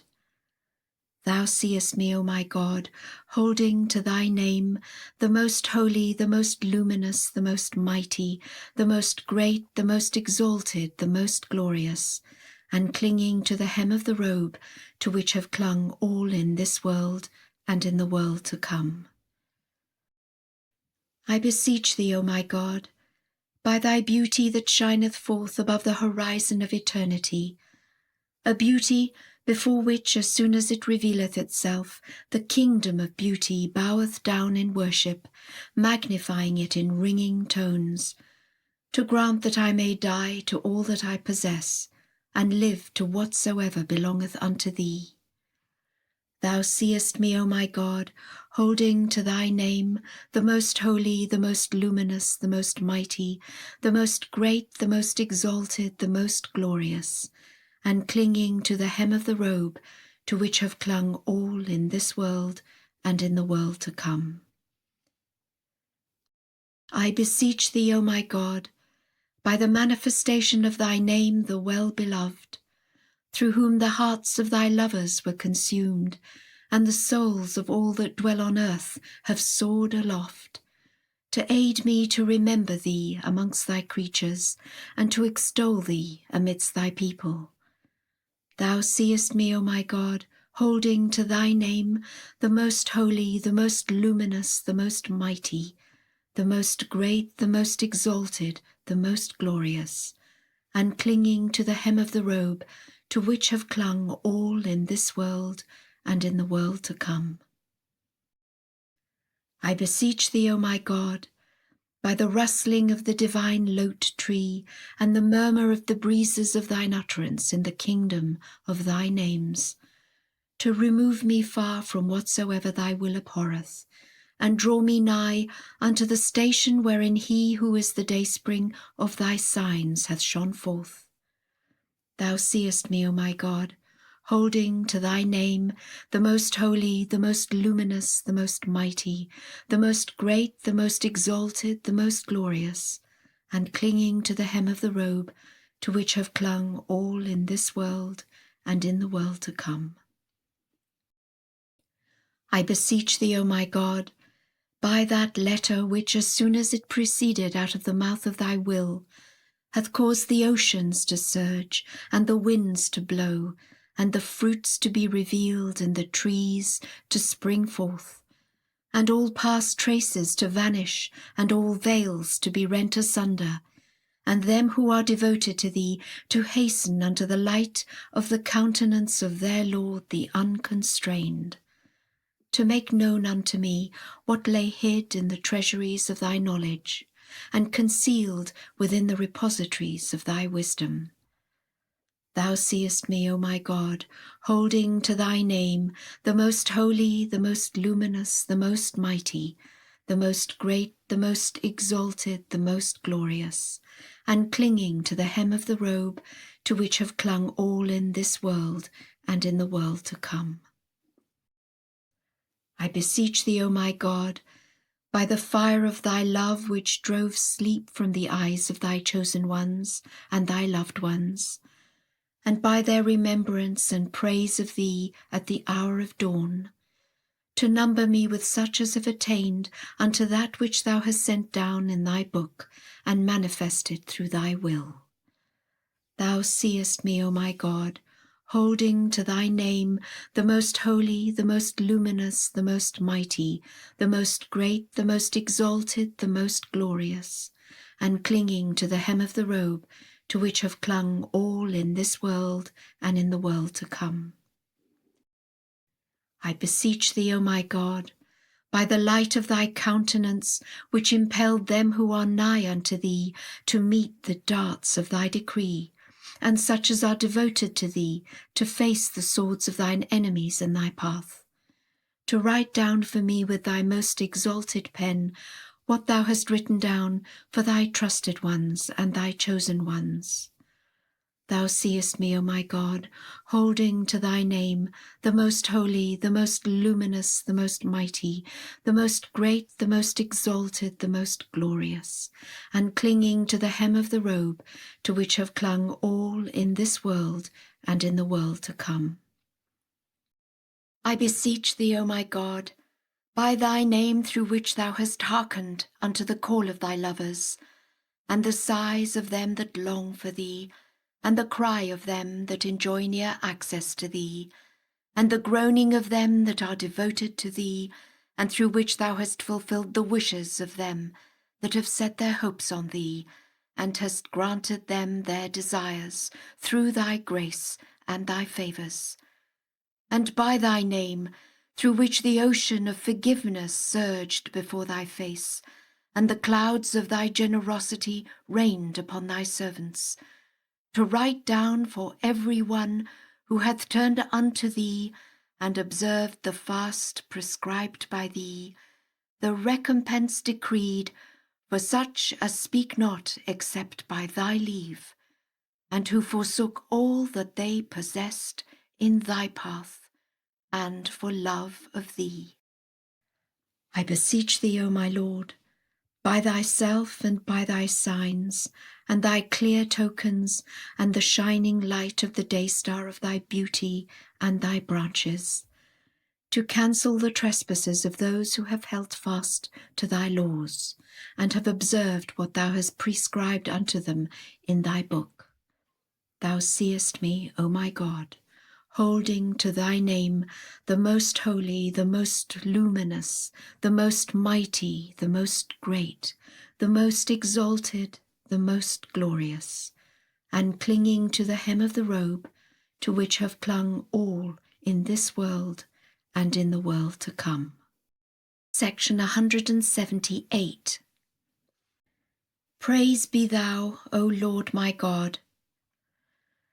I supplicate thee by him whom thou hast called into being, whose revelation thou hast ordained to be thine own revelation, and his concealment thine own concealment. Through his firstness thou hast confirmed thine own firstness, and through his lastness thou hast affirmed thine own lastness. Through the power of his might and the influence of his sovereignty, the mighty have apprehended thine omnipotence, and through his glory, they who are endowed with authority have acknowledged thy majesty and greatness. Through his supreme ascendancy, thy transcendent sovereignty and all-encompassing dominion have been recognized, and through his will, thine own will hath been revealed. Through the light of his countenance, the splendours of thine own face have shone forth, and through his cause, thine own cause hath been made manifest. Through the generative power of his utterance, the whole earth hath been made the recipient of the wondrous signs and tokens of thy sovereignty, and the heavens have been filled with the revelations of thine incomparable majesty, and the seas have been enriched with the sacred pearls of thine omniscience and wisdom, and the trees adorned with the fruits of thy knowledge. Through him all things have sung thy praise, and all the eyes have been turned in the direction of thy mercy.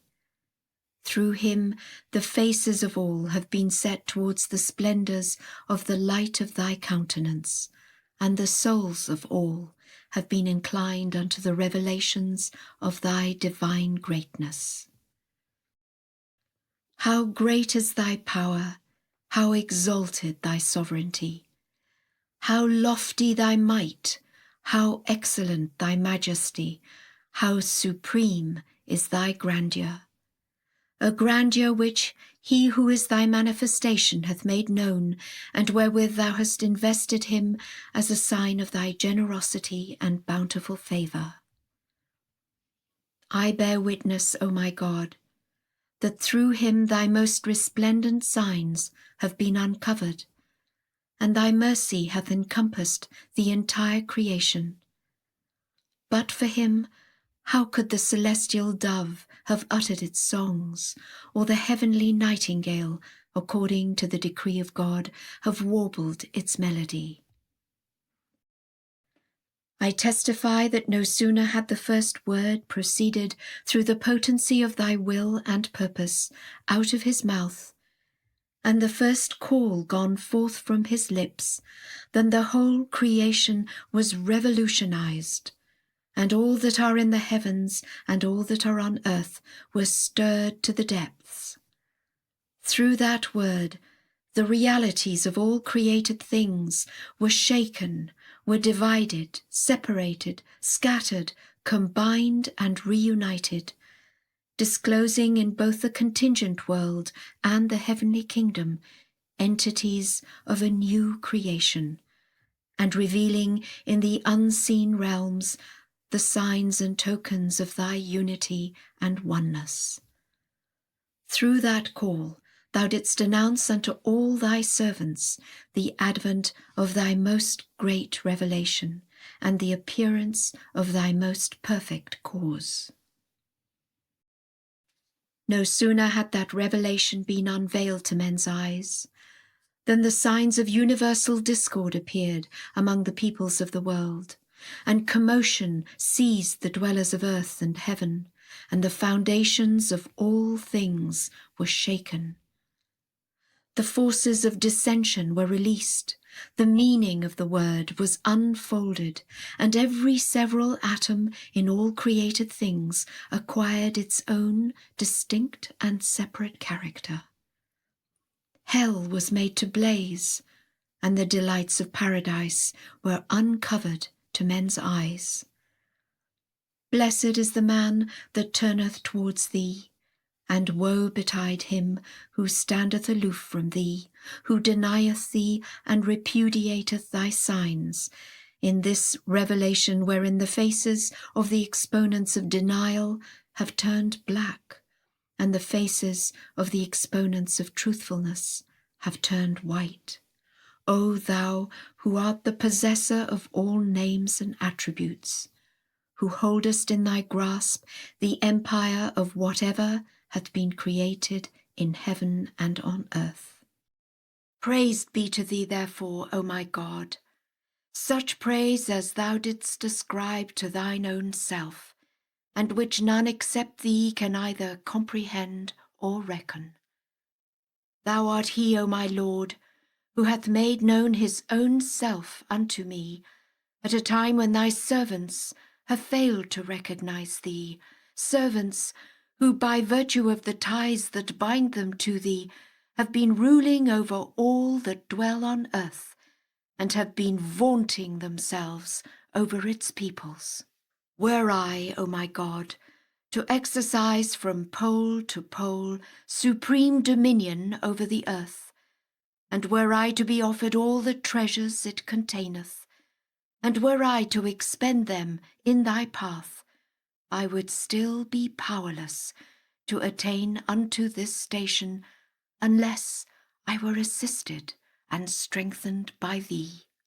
And were I to glorify thee, O my God, so long as the glory of thy majesty endureth, and the influence of thy sovereignty and power will last, such a glorification could never be compared with any of the praises which thou, as a token of thy grace, hast taught me, and wherewith thou hast bidden me to extol thy virtues. If such be the excellence of each one of the praises which thou hast taught me, how immeasurably greater must be the excellence of the station of the one who hath known thee, who hath entered thy presence, and pursued steadfastly the path of thy course. I have clearly perceived, and I am wholly persuaded, that thou hast from everlasting been immeasurably exalted above the mention of all beings, and wilt continue unto everlasting to remain far above the conception of thy creatures. None can befittingly praise thee except thine own self, and such as are like unto thee. Thou hast verily been at all times, and wilt everlastingly continue to remain, immensely exalted beyond and above all comparison and likeness, above all imagination of parity or resemblance. Having thus recognized thee as one who is incomparable, and whose nature none can possess, it becometh incontrovertibly evident that whosoever may praise thee, his praise can befit only such as are of his own nature, and are subject to his own limitations, and it can in no wise adequately describe the sublimity of thy sovereignty, nor scale the heights of thy majesty and holiness. How sweet, therefore, is the praise thou givest to thine own self, and the description thou givest of thine own being. I testify, O my God, that thou hast from eternity sent down upon thy servants naught else except that which can cause them to soar up and be drawn near unto thee, and to ascend into the heaven of thy transcendent oneness. Thou hast established thy bounds among them, and ordained them to stand among thy creatures as evidences of thy justice, and as signs of thy mercy, and to be the stronghold of thy protection amongst thy people, that no man may in thy realm transgress against his neighbour. How great is the blessedness of him who, for love of thy beauty and for the sake of thy pleasure, hath curbed the desires of a corrupt inclination, and observed the precepts laid down by thy most exalted pen. He, in truth, is to be numbered with them that have attained unto all good, and followed the way of guidance. I beseech thee, O my Lord, by thy name through which thou hast enabled thy servants and thy people to know thee, through which thou hast drawn the hearts of those who have recognized thee towards the resplendent court of thy oneness, and the souls of thy favoured ones unto the dayspring of thy unity. I beseech thee to grant that I may be assisted to observe the fast wholly for thy sake, O thou who art full of majesty and glory. Empower me then, O my God, to be reckoned among them that have clung to thy laws and precepts for the sake of thee alone, their eyes fixed on thy face. These indeed are they whose wine is all that hath proceeded out of the mouth of thy primal will, whose pure beverage is thine enthralling call, whose heavenly river is thy love, whose paradise is entrance into thy presence and reunion with thee. For thou hast been their beginning and their end, and their highest hope and their supreme desire. Blinded be the eye that gazeth on whatsoever may displease thee, and confounded be the soul that seeketh the things that are contrary to thy will. Deign, O my God, I implore thee, by thyself and by them, to accept through thy grace and thy loving kindness the works we have performed, however much they fall short of the loftiness of thy state and the sublimity of thy station, O thou who art most dear to the hearts that long for thee, and the healer of the souls that have recognized thee. Rain down therefore upon us from the heaven of thy mercy and the clouds of thy gracious providence, that which will cleanse us from the faintest trace of evil and corrupt desires, and will draw us nearer unto him who is the manifestation of thy most exalted and all-glorious self. Thou art verily the Lord of this world and of the next, and art powerful to do all things. Do thou bless, O Lord my God, the primal point, through whom the point of creation hath been made to revolve in both the visible and invisible worlds, whom thou hast designated as the one whereunto should return whatsoever must return unto thee, and as the revealer of whatsoever may be manifested by thee. Do thou also bless such of his letters as have not turned away from thee, who have been firmly established in thy love and clung steadfastly to thy good pleasure. Bless thou likewise, as long as thine own self endureth and thine own essence doth last, them that have suffered martyrdom in thy path. Thou art verily the ever forgiving, the most merciful. Moreover, I beseech thee, O my God, by him whom thou hast announced unto us in all thy tablets and thy books and thy scrolls and thy scriptures, through whom the kingdom of names hath been convulsed, and all that lay hid in the breasts of them that have followed their evil and corrupt desires hath been revealed. I beseech thee to strengthen us in our love for him, to make us steadfast in his cause, to help us befriend his loved ones and challenge his enemies. Shield us then, O my God, from the mischief wrought by them that have denied thy presence and turned away from thy face, and resolved to put an end to the life of him who is the manifestation of thine own self. O my God and my Master, thou knowest how they have disgraced thy cause and dishonoured thee among thy creatures, how they have joined thine enemies, that they may undermine thy revelation and injure thee. Lay hold on them with the power of thy wrath and might, O my God, and expose their shameful acts and their wickedness, that whatever is hid in their breasts may be revealed unto the people that dwell within thy land. O thou, who art the inflicter of trials, the fashioner of nations, and the bestower of favours. No God is there beside thee, the all-glorious, the most bountiful. Section 179. Praise be thou, O Lord my God. The tongues of all created things testify to thy sovereignty and thine omnipotence, and proclaim mine own poverty and my wretchedness when face to face with the revelations of thy wealth. Look then, O my God, upon this sinner, whose gaze hath at all times been fixed upon the source of thy forgiveness, and whose eyes have been bent upon the horizon of thy grace and thy gifts.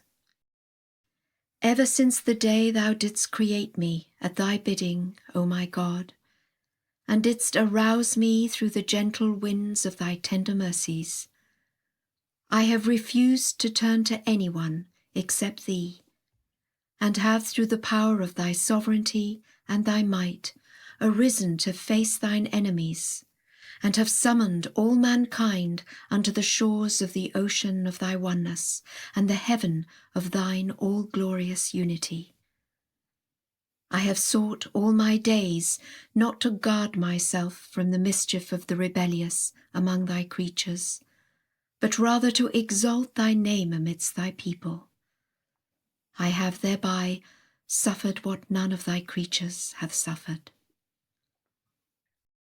How many the days, O my God, which I have spent in utter loneliness with the transgressors amongst thy servants, and how many the nights, O my best beloved, during which I lay a captive in the hands of the wayward amidst thy creatures.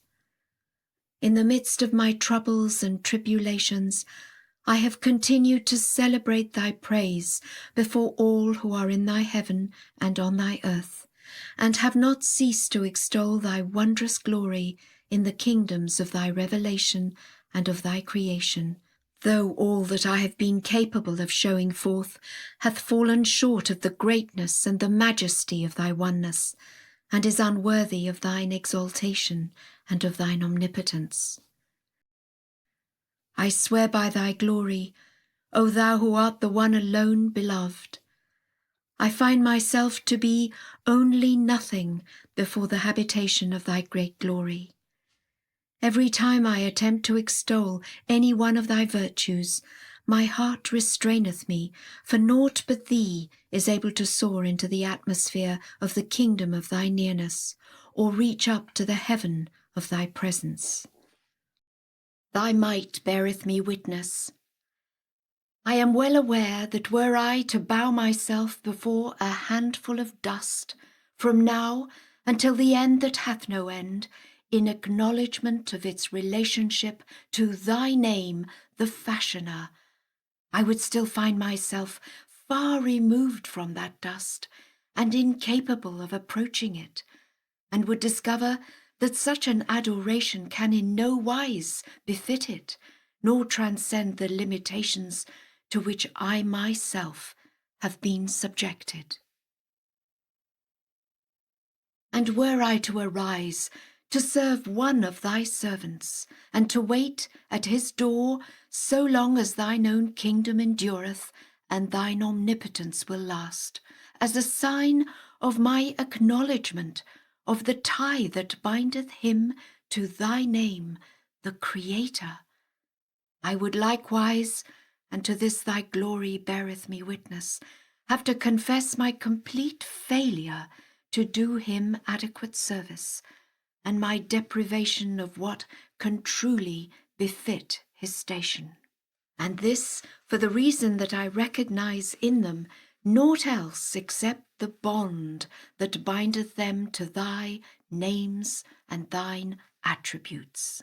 How can then such a man succeed in befittingly extolling the one through a motion of whose finger all the names and their kingdom were called into being, and all the attributes and their dominion were created, and who through yet another motion of that same finger hath united the letters B and E, B, and knit them together, manifesting thereby what the highest thoughts of thy chosen ones who enjoy near access to thee are unable to grasp, and what the profoundest wisdom of those of thy loved ones that are wholly devoted to thee are powerless to fathom.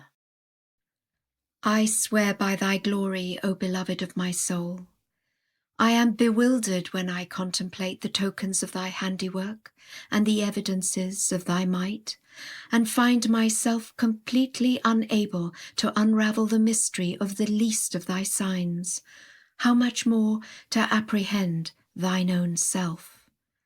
I beseech thee, therefore, O my God, by thy name through which thou hast caused all such as love thee to soar in the atmosphere of thy will, and hast guided all them that yearn after thee into the paradise of thy nearness and thy presence, to waft from the heaven of thy loving kindness the fragrance of certainty upon the needy among thy loved ones, in these days when the tempests of trials have compassed them on every side, and so grievously assailed them that the souls of men have been troubled, and the foundations of all beings have trembled at what hath been sent down unto them from the heaven of thine irrevocable purpose.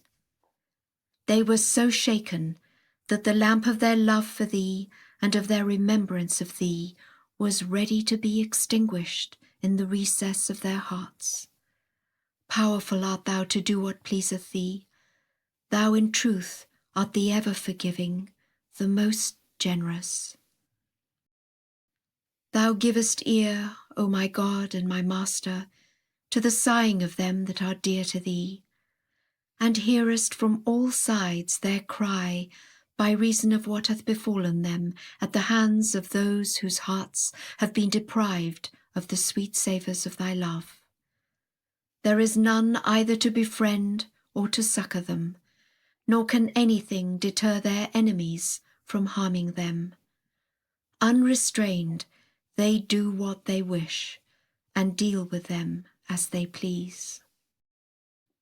Give therefore, O my Lord, the wonders of thine aid to thy loved ones, who have sought no helper except thee, and have turned to none save thyself, and whose eyes have expectantly awaited to behold the wonders of thy favour and thy gifts. Have pity then upon them, O my God, through the incomparable tokens of thy mercy, and shelter them within the stronghold of thy protection and thy loving kindness. Thou art the one, O my Lord, who from everlasting hath been the refuge of the fearful and the haven of the needy. Withhold not, I beseech thee, from these feeble creatures the matchless tokens of thy bounteousness and generosity, and leave them not to the mercy of them whose essence hath been solely created of the fire of thy wrath and of thine anger, and who have never discovered the fragrance of compassion and equity, and who have been so deluded by the deceitfulness of the world that they have denied thy proof and joined partners with thee, and repudiated thy signs, and shed the blood of those who are dear to thee and have been trusted by thee. I swear by thy might, O my beloved, they have committed what no man before them hath committed, and have thereby deserved thy wrath and the scourge of thine anger. Lay hold on them by the power of thy sovereignty, and set over them such as will have no mercy upon them, unless they return unto thee and enter beneath the shadow of thy loving kindness, and are forgiven by thee. Thou hast from everlasting been supreme over all things, and wilt unto everlasting remain the same. Thou truly art the Almighty, the most exalted, the equitable, the all-wise. Glorified art thou, O Lord my God. Look thou upon this wronged one, who hath been sorely afflicted by the oppressors among thy creatures, and the infidels among thine enemies, though he himself hath refused to breathe a single breath, but by thy leave and at thy bidding.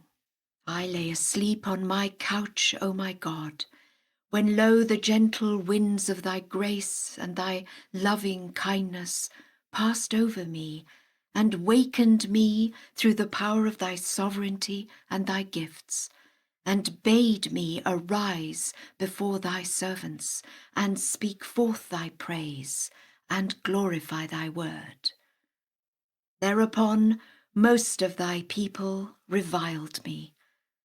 I swear by thy glory, O my God, I never thought that they would show forth such deeds, aware as I am that thou hast thyself announced this revelation unto them in the scrolls of thy commandment and the tablets of thy decree, and hast covenanted with them concerning this youth in every word sent down by thee unto thy creatures and thy people. I am bewildered, therefore, O my God, and know not how to act toward them.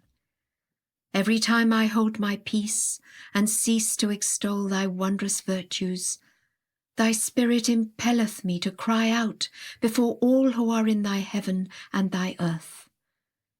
And every time I am still, the breaths wafted from the right hand of thy will and purpose pass over me and stir me up, and I find myself to be as a leaf which lieth at the mercy of the winds of thy decree, and is carried away whithersoever thou dost permit or command it.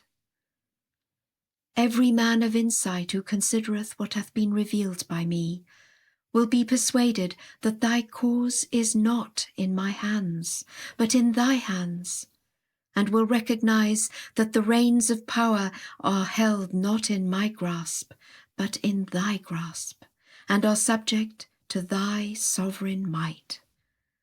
And yet thou seest, O my God, how the inhabitants of thy realm have arrayed themselves against me, and inflict upon me every moment of my life what causeth the realities of thy chosen ones and trusted ones to tremble. I entreat thee, therefore, O my God, by thy name through which thou hast guided thy lovers to the living waters of thy grace and favours, and attracted them that long for thee to the paradise of thy nearness and thy presence. To open the eyes of thy people, that they may recognize in this revelation the manifestation of thy transcendent unity, and the dawning of the lights of thy countenance and thy beauty. Cleanse them then, O my God, from all idle fancies and vain imaginations, that they may inhale the fragrances of sanctity from the robe of thy revelation and thy commandment, that haply they may cease to inflict upon me what will deprive their souls of the fragrances of the manifold tokens of thy mercy, that are wafted in the days of him who is the manifestation of thyself and the dayspring of thy cause, and that they may not perpetrate what will call down thy wrath and anger.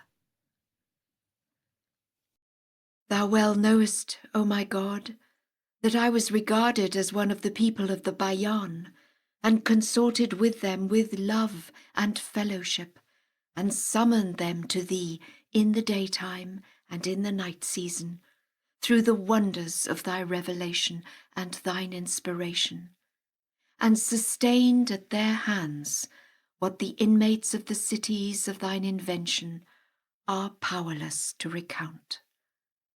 I swear by thy might, O my beloved, every morning I waken to find that I am made a target for the darts of their envy, and every night when I lie down to rest, I discover that I have fallen a victim to the spears of their hate.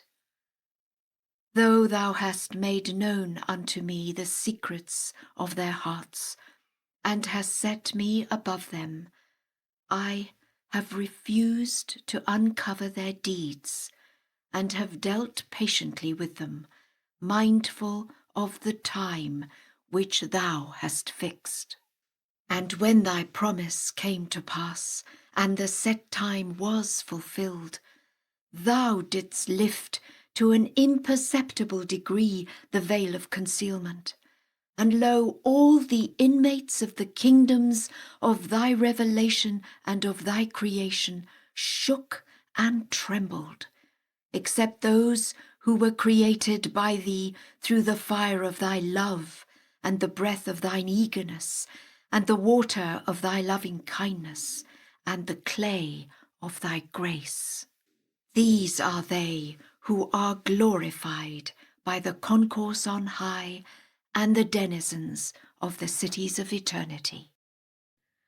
I give praise to thee, therefore, O my God, that thou hast preserved them that have acknowledged thy unity, and hast destroyed them that have joined partners with thee, and hast divided the one from the other through yet another word that hath proceeded out of the mouth of thy will, and flowed down from the pen of thy purpose.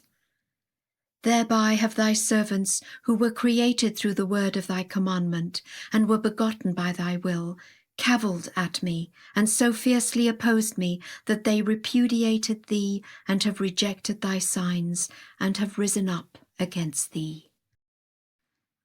Thy glory beareth me witness, O my beloved.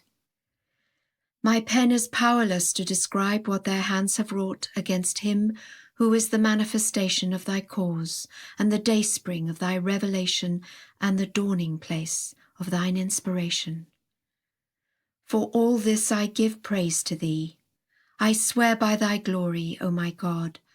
My heart yearneth after the things ordained by thee in the heaven of thy decree and the kingdom of thine appointment. For whatsoever befalleth me in thy path is the beloved of my soul and the goal of my desire. This verily is to be ascribed to naught except thy power and thy might. I am the one, O my God, who through the love I bear to thee hath been able to dispense with all who are in heaven and on earth. Armed with this love, I am afraid of no one, though all the peoples of the world unite to hurt me. Oh, that my blood could at this very moment be shed on the face of the earth before thee, and thou wouldst behold me in the condition in which thou didst behold such of thy servants as have drawn nigh unto thee, and those of thy righteous creatures as have been chosen by thee. I give thee thanks, O my God, that thou hast decided through the power of thy decree, and will continue to decide through thine irrevocable appointment and purpose.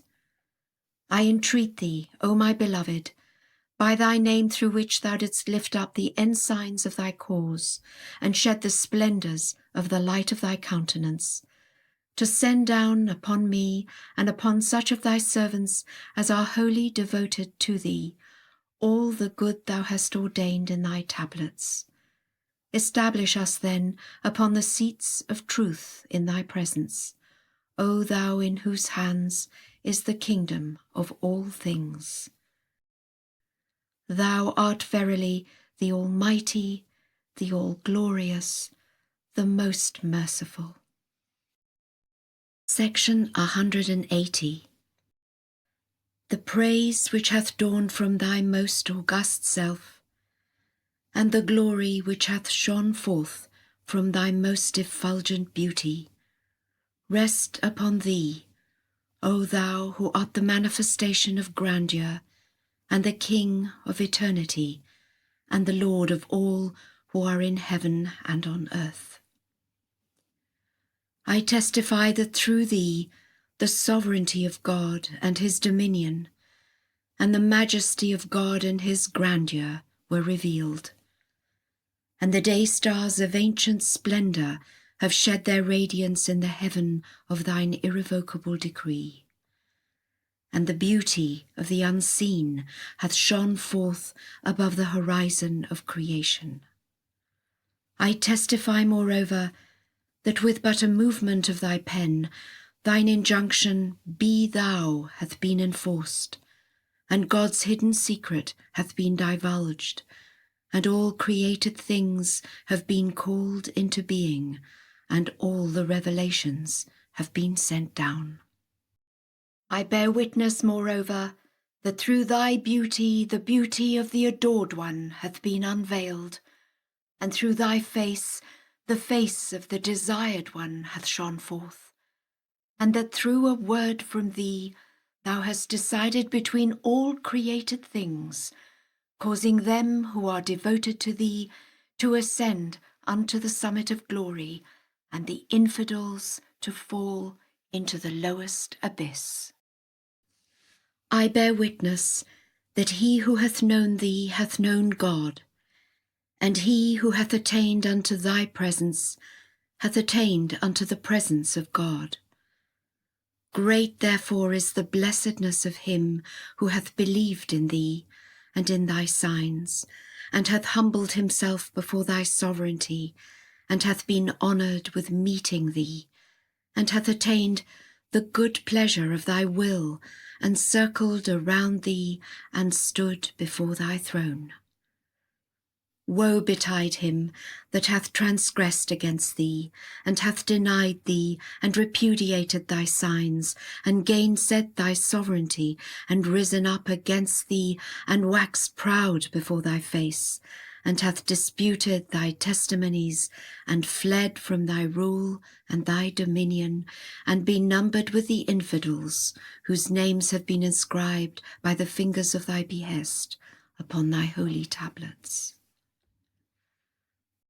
Waft then unto me, O my God and my beloved, from the right hand of thy mercy and thy loving kindness, the holy breaths of thy favours, that they may draw me away from myself and from the world, unto the courts of thy nearness and thy presence.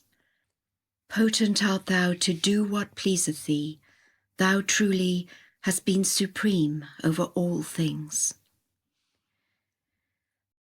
The remembrance of God and his praise, and the glory of God and his splendour rest upon thee, O thou who art his beauty. I bear witness that the eye of creation hath never gazed upon one wronged like thee.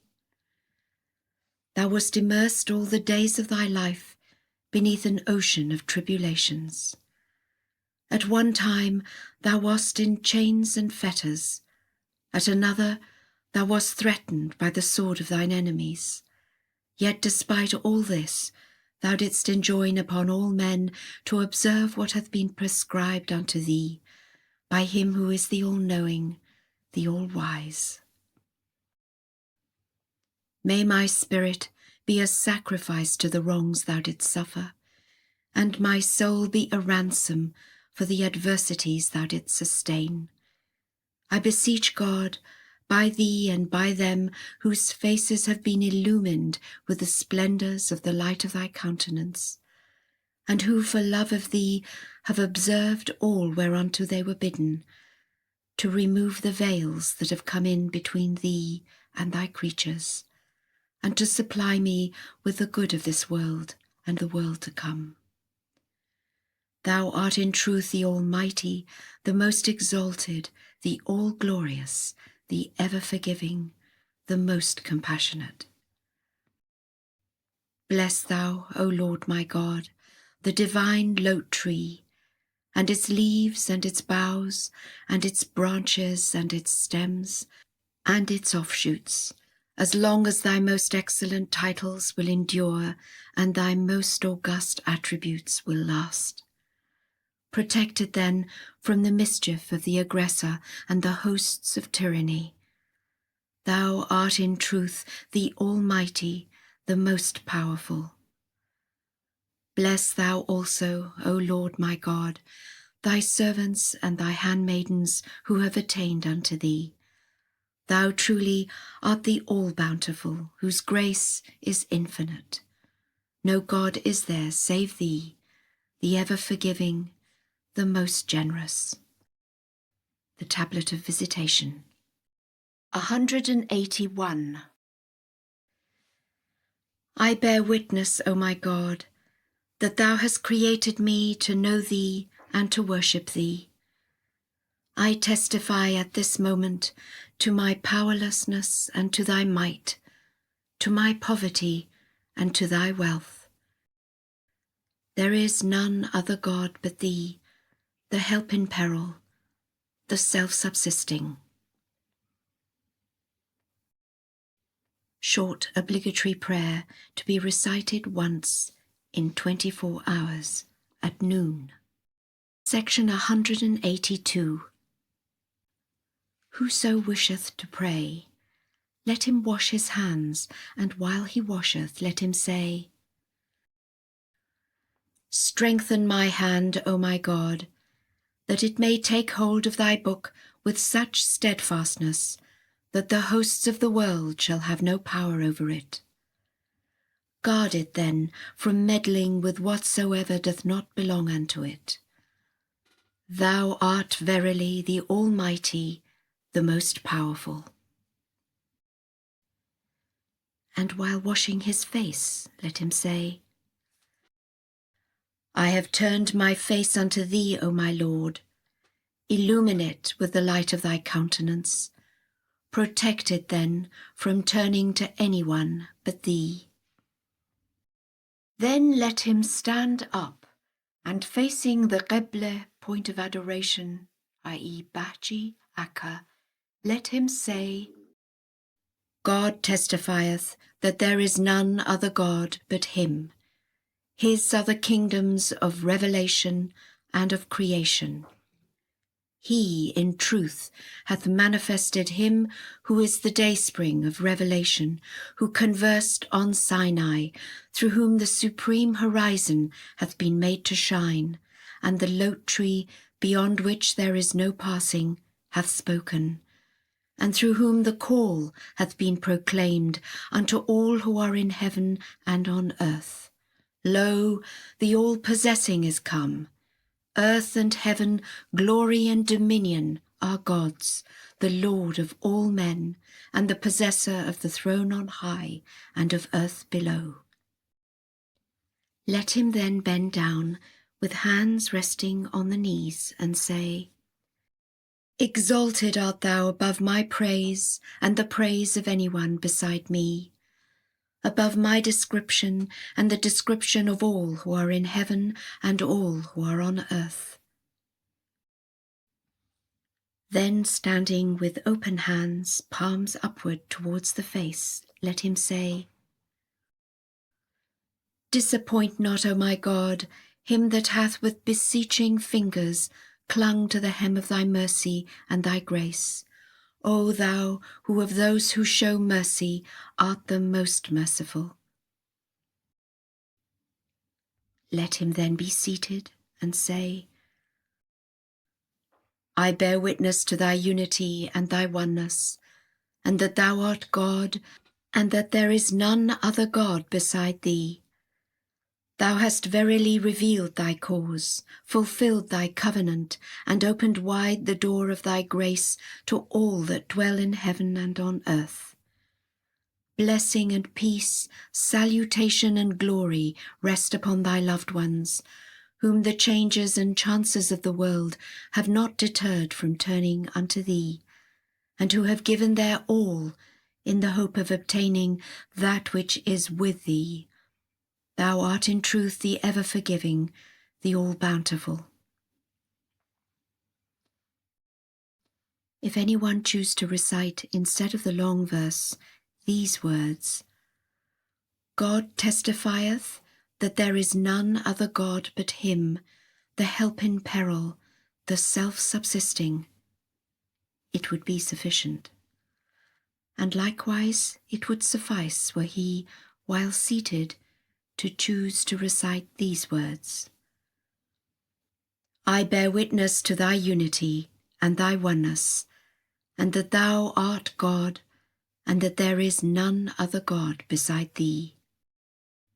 Medium obligatory prayer, to be recited daily, in the morning, at noon, and in the evening. Section 183. Whoso wisheth to recite this prayer, let him stand up and turn unto God, and as he standeth in his place, let him gaze to the right and to the left, as if awaiting the mercy of his Lord, the most merciful, the compassionate. Then let him say, O thou who art the Lord of all names, and the maker of the heavens, I beseech thee by them who are the daysprings of thine invisible essence, the most exalted, the all-glorious, to make of my prayer a fire that will burn away the veils which have shut me out from thy beauty, and a light that will lead me unto the ocean of thy presence. Let him then raise his hands in supplication toward God, blessed and exalted be he, and say, O thou, the desire of the world, and the beloved of the nations, thou seest me turning toward thee, and rid of all attachment to anyone save thee, and clinging to thy cord, through whose movement the whole creation hath been stirred up. I am thy servant, O my Lord, and the son of thy servant. Behold me, standing ready to do thy will and thy desire, and wishing naught else except thy good pleasure. I implore thee, by the ocean of thy mercy and the day-star of thy grace, to do with thy servant as thou willest and pleasest. By thy might, which is far above all mention and praise, whatsoever is revealed by thee is the desire of my heart and the beloved of my soul. O God, my God, look not upon my hopes and my doings, nay, rather look upon thy will that hath encompassed the heavens and the earth. By thy most great name, O thou Lord of all nations, I have desired only what thou didst desire, and love only what thou dost love. Let him then kneel, and bowing his forehead to the ground, let him say, Exalted art thou above the description of anyone save thyself, and the comprehension of aught else except thee. Let him then stand and say, Make my prayer, O my Lord, a fountain of living waters, whereby I may live as long as thy sovereignty endureth, and may make mention of thee in every world of thy worlds. Let him again raise his hands in supplication and say, O thou, in separation from whom hearts and souls have melted, and by the fire of whose love the whole world hath been set aflame, I implore thee, by thy name through which thou hast subdued the whole creation, not to withhold from me that which is with thee, O thou who rulest over all men.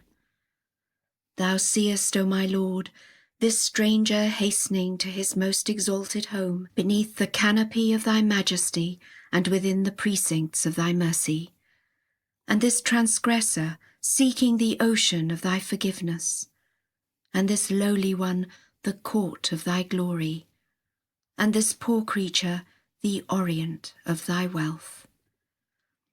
Thine is the authority to command whatsoever thou willest.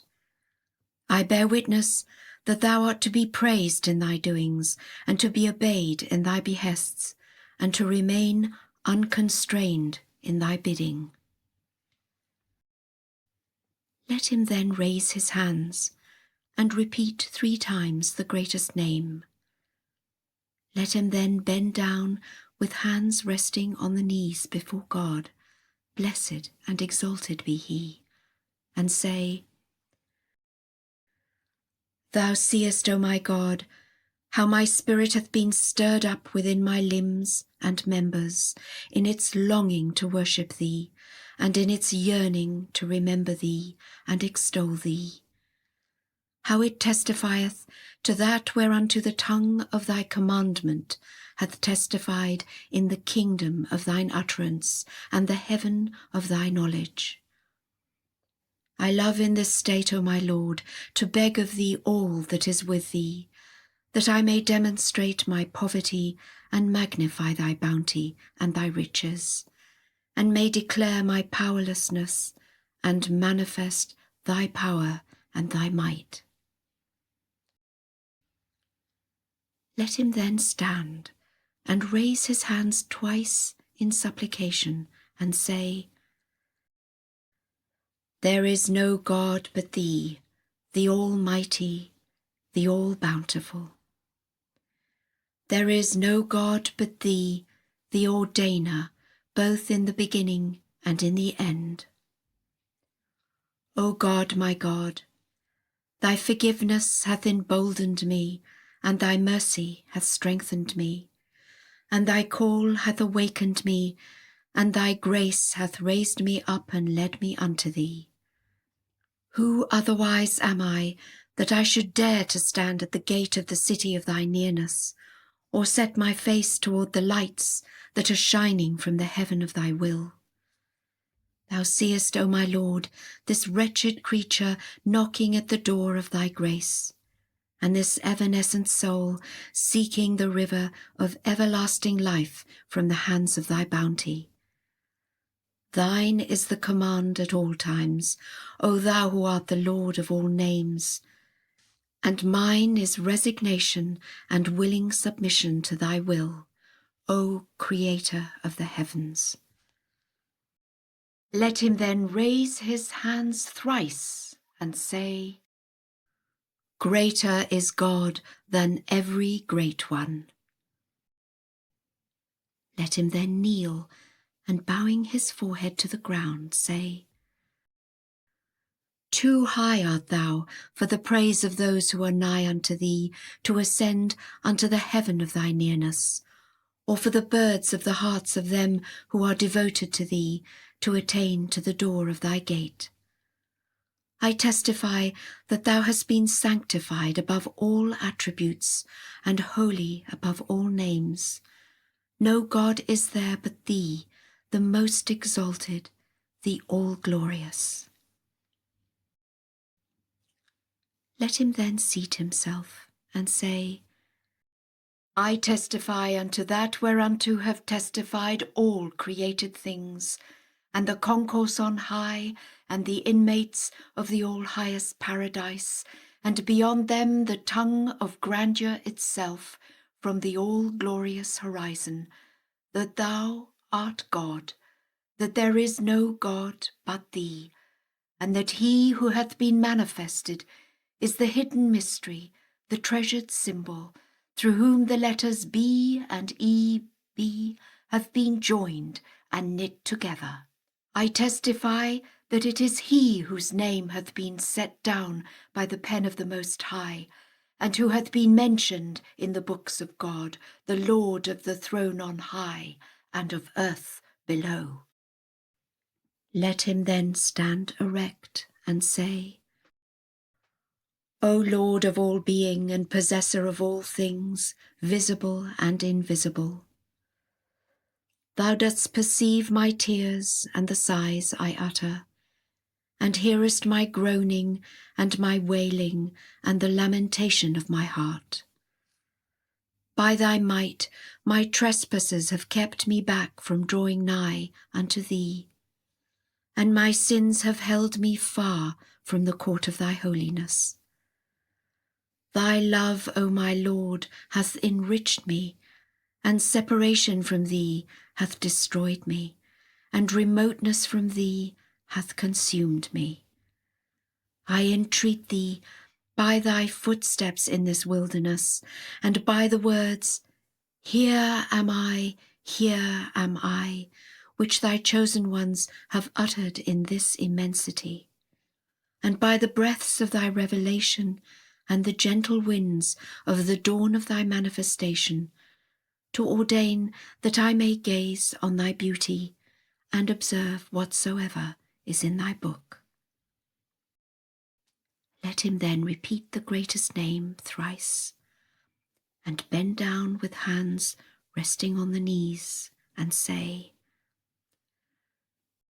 Praise be to thee, O my God, that thou hast aided me to remember thee and to praise thee, and hast made known unto me him who is the dayspring of thy signs, and hast caused me to bow down before thy lordship, and humble myself before thy Godhead, and to acknowledge that which hath been uttered by the tongue of thy grandeur. Let him then rise and say, O God, my back is bowed by the burden of my sins, and my heedlessness hath destroyed me. Whenever I ponder my evil doings and thy benevolence, my heart melteth within me, and my blood boileth in my veins.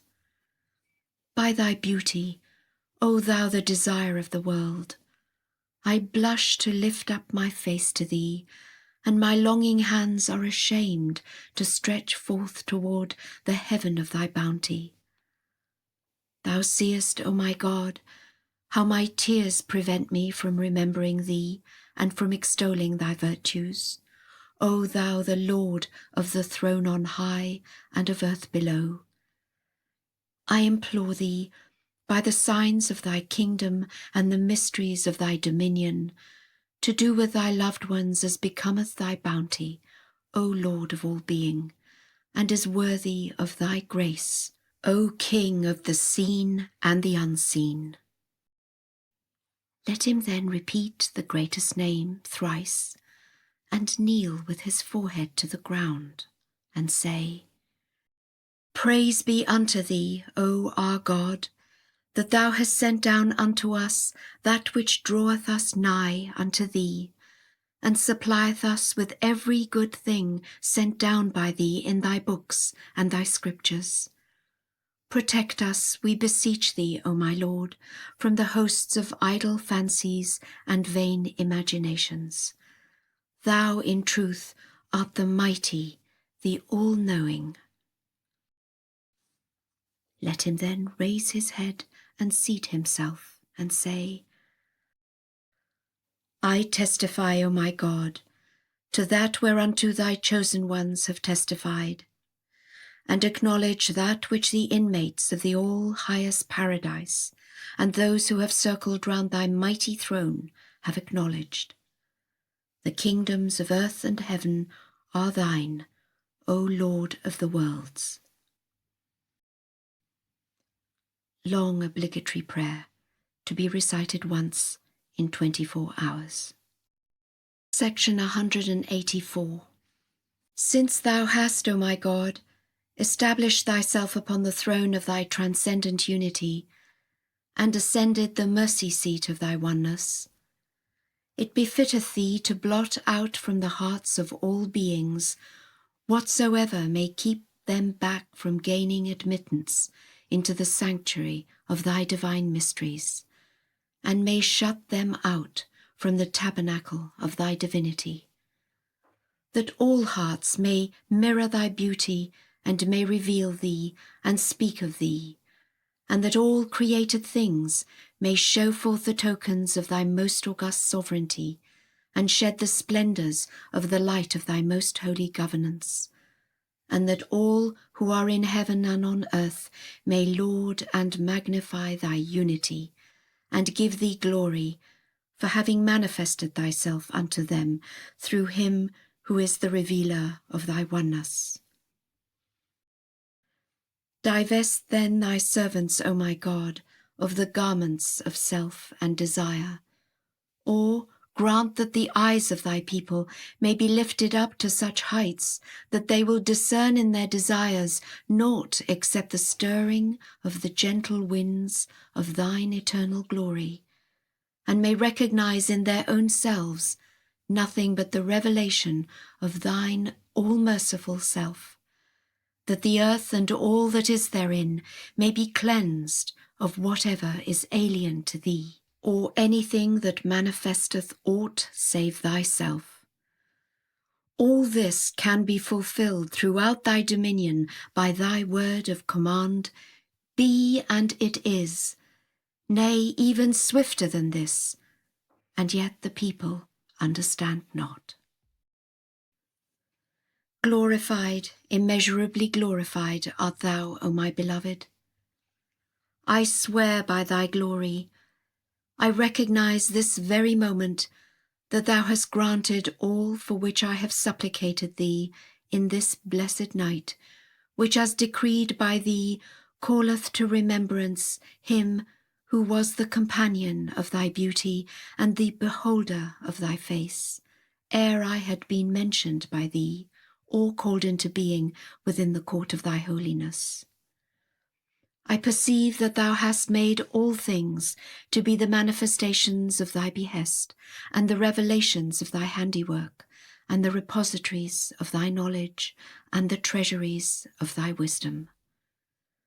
I recognize, moreover, that were any of the revelations of thy names and thine attributes to be withheld, though it be the weight of a grain of mustard seed, from whatsoever hath been created by thy power and begotten by thy might, the foundations of thine everlasting handiwork would thereby be made incomplete, and the gems of thy divine wisdom would become imperfect.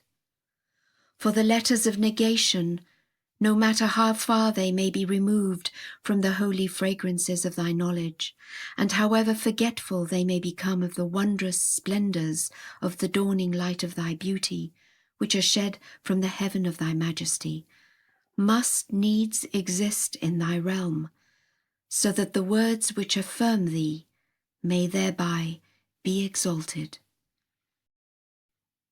Thy might beareth me witness, O my well-beloved.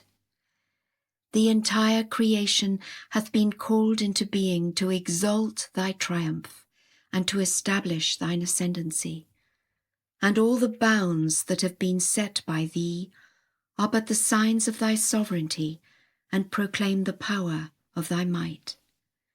How great, how very great are the revelations of thy wondrous power in all things! They are such that the lowliest among thy creatures hath been made by thee a manifestation of thy most august attribute, and the most contemptible token of thy handiwork hath been chosen as a recipient of thy most mighty name. Poverty, as decreed by thee, hath been made the means for the revelation of thy riches, and abasement a path leading to thy glory, and sinfulness a cause for the exercise of thy forgiveness. By them thou hast demonstrated that to thee belong thy most excellent titles, and unto thee pertain the wonders of thy most exalted attributes. Since thou hast purposed, O my God, to cause all created things to enter into the tabernacle of thy transcendent grace and favour, and to waft over the entire creation the fragrances of the raiment of thy glorious unity, and to look upon all things with the eyes of thy bounty and thy oneness. I beseech thee, therefore, by thy love which thou hast made to be the mainspring of the revelation of thine eternal holiness, and the flame that gloweth within the hearts of such of thy creatures as yearn towards thee, to create this very moment for those of thy people who are wholly devoted to thee, and for such of thy loved ones as love thee, out of the essence of thy bounty and thy generosity, and from the inmost spirit of thy grace and thy glory, thy paradise of transcendent holiness, and to exalt it above everything except thee, and to sanctify it from aught else save thyself. Create, moreover, within it, O my God, out of the lights shed by thy throne, handmaidens who will intone the melodies of thy wondrous and most sweet invention, that they may magnify thy name with such words as have not been heard by any of thy creatures, be they the inmates of thy heaven or the dwellers of thine earth, nor been comprehended by any of thy people. Unlock, then, the gates of this paradise to the faces of thy loved ones, that haply they may enter them in thy name and by the power of thy sovereignty, that thereby the sovereign bounties vouchsafed by thee unto thy chosen ones, and the transcendent gifts granted unto thy trusted ones, be perfected, that they may extol thy virtues with such melodies as none can either intone or describe, and that none of thy people may conceive the design of appearing in the guise of any of thy chosen ones, or of emulating the example of thy loved ones, and that none may fail to discern between thy friends and thine enemies, or to distinguish them that are devoted to thee from such as stubbornly oppose thee. Potent art thou to do what thou willest, and powerful and supreme art thou over all things. Exalted, immeasurably exalted art thou, O my beloved, above the strivings of any of thy creatures, however learned, to know thee. Exalted, immensely exalted art thou above every human attempt, no matter how searching, to describe thee. For the highest thought of men, however deep their contemplation, can never hope to outsoar the limitations imposed upon thy creation, nor ascend beyond the state of the contingent world, nor break the bounds irrevocably set for it by thee. How can, then, a thing that hath been created by thy will, that overruleth the whole of creation, a thing that is itself a part of the contingent world, have the power to soar into the holy atmosphere of thy knowledge, or reach into the seat of thy transcendent power? High, immeasurably high art thou above the endeavours of the evanescent creature to soar unto the throne of thine eternity, or of the poor and wretched to attain the summit of thine all-sufficing glory. From eternity thou didst thyself describe thine own self unto thyself, and extol in thine own essence thine essence unto thine essence. I swear by thy glory, O my best beloved, who is there besides thee that can claim to know thee, and who save thyself can make fitting mention of thee? Thou art he who from eternity abode in his realm in the glory of his transcendent unity and the splendours of his holy grandeur. Were anyone except thee to be deemed worthy of mention in all the kingdoms of thy creation, from the highest realms of immortality down to the level of this nether world, how could it then be demonstrated that thou art established upon the throne of thy unity? And how could the wondrous virtues of thy oneness and thy singleness be glorified? I bear witness this very moment to what thou hast testified for thine own self, ere thou hast created the heavens and the earth, that thou art God, and that there is none other God besides thee. Thou hast from everlasting been potent through the manifestations of thy might to reveal the signs of thy power, and thou hast ever made known through the daysprings of thy knowledge the words of thy wisdom.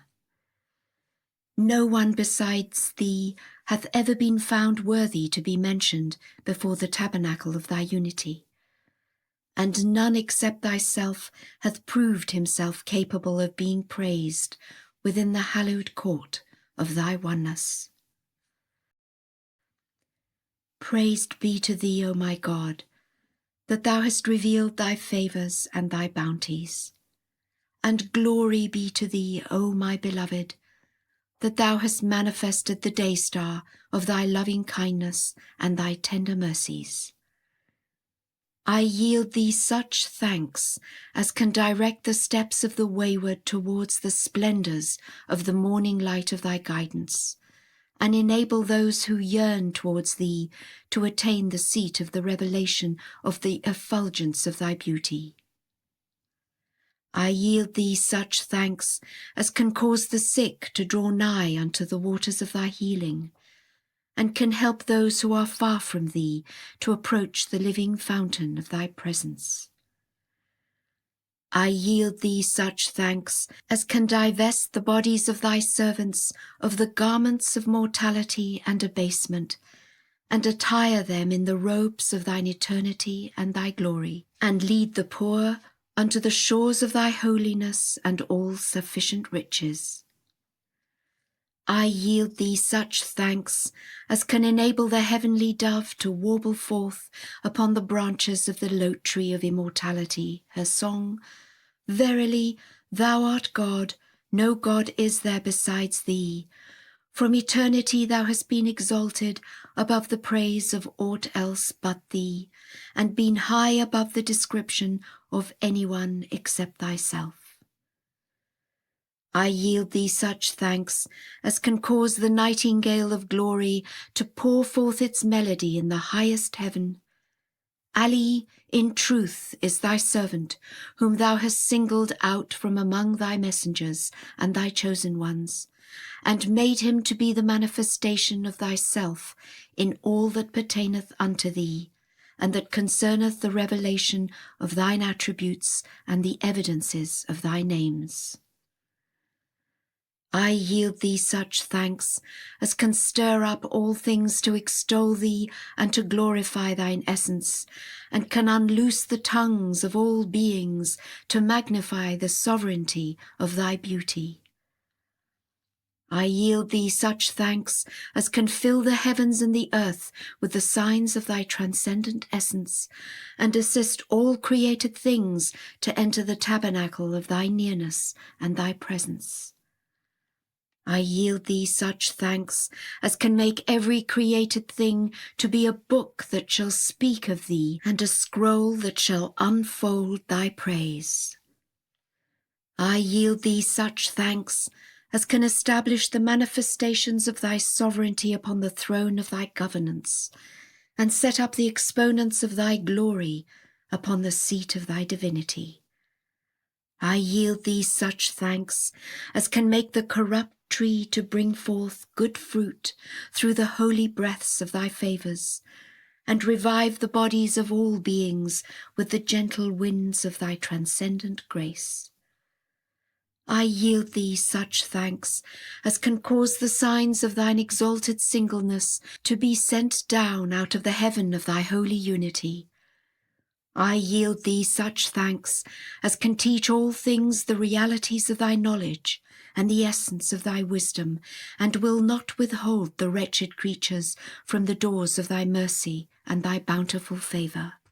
I yield thee such thanks as can enable all who are in heaven and on earth to dispense with all created things through the treasuries of thine all-sufficing riches, and can aid all created things to reach unto the summit of thine almighty favours.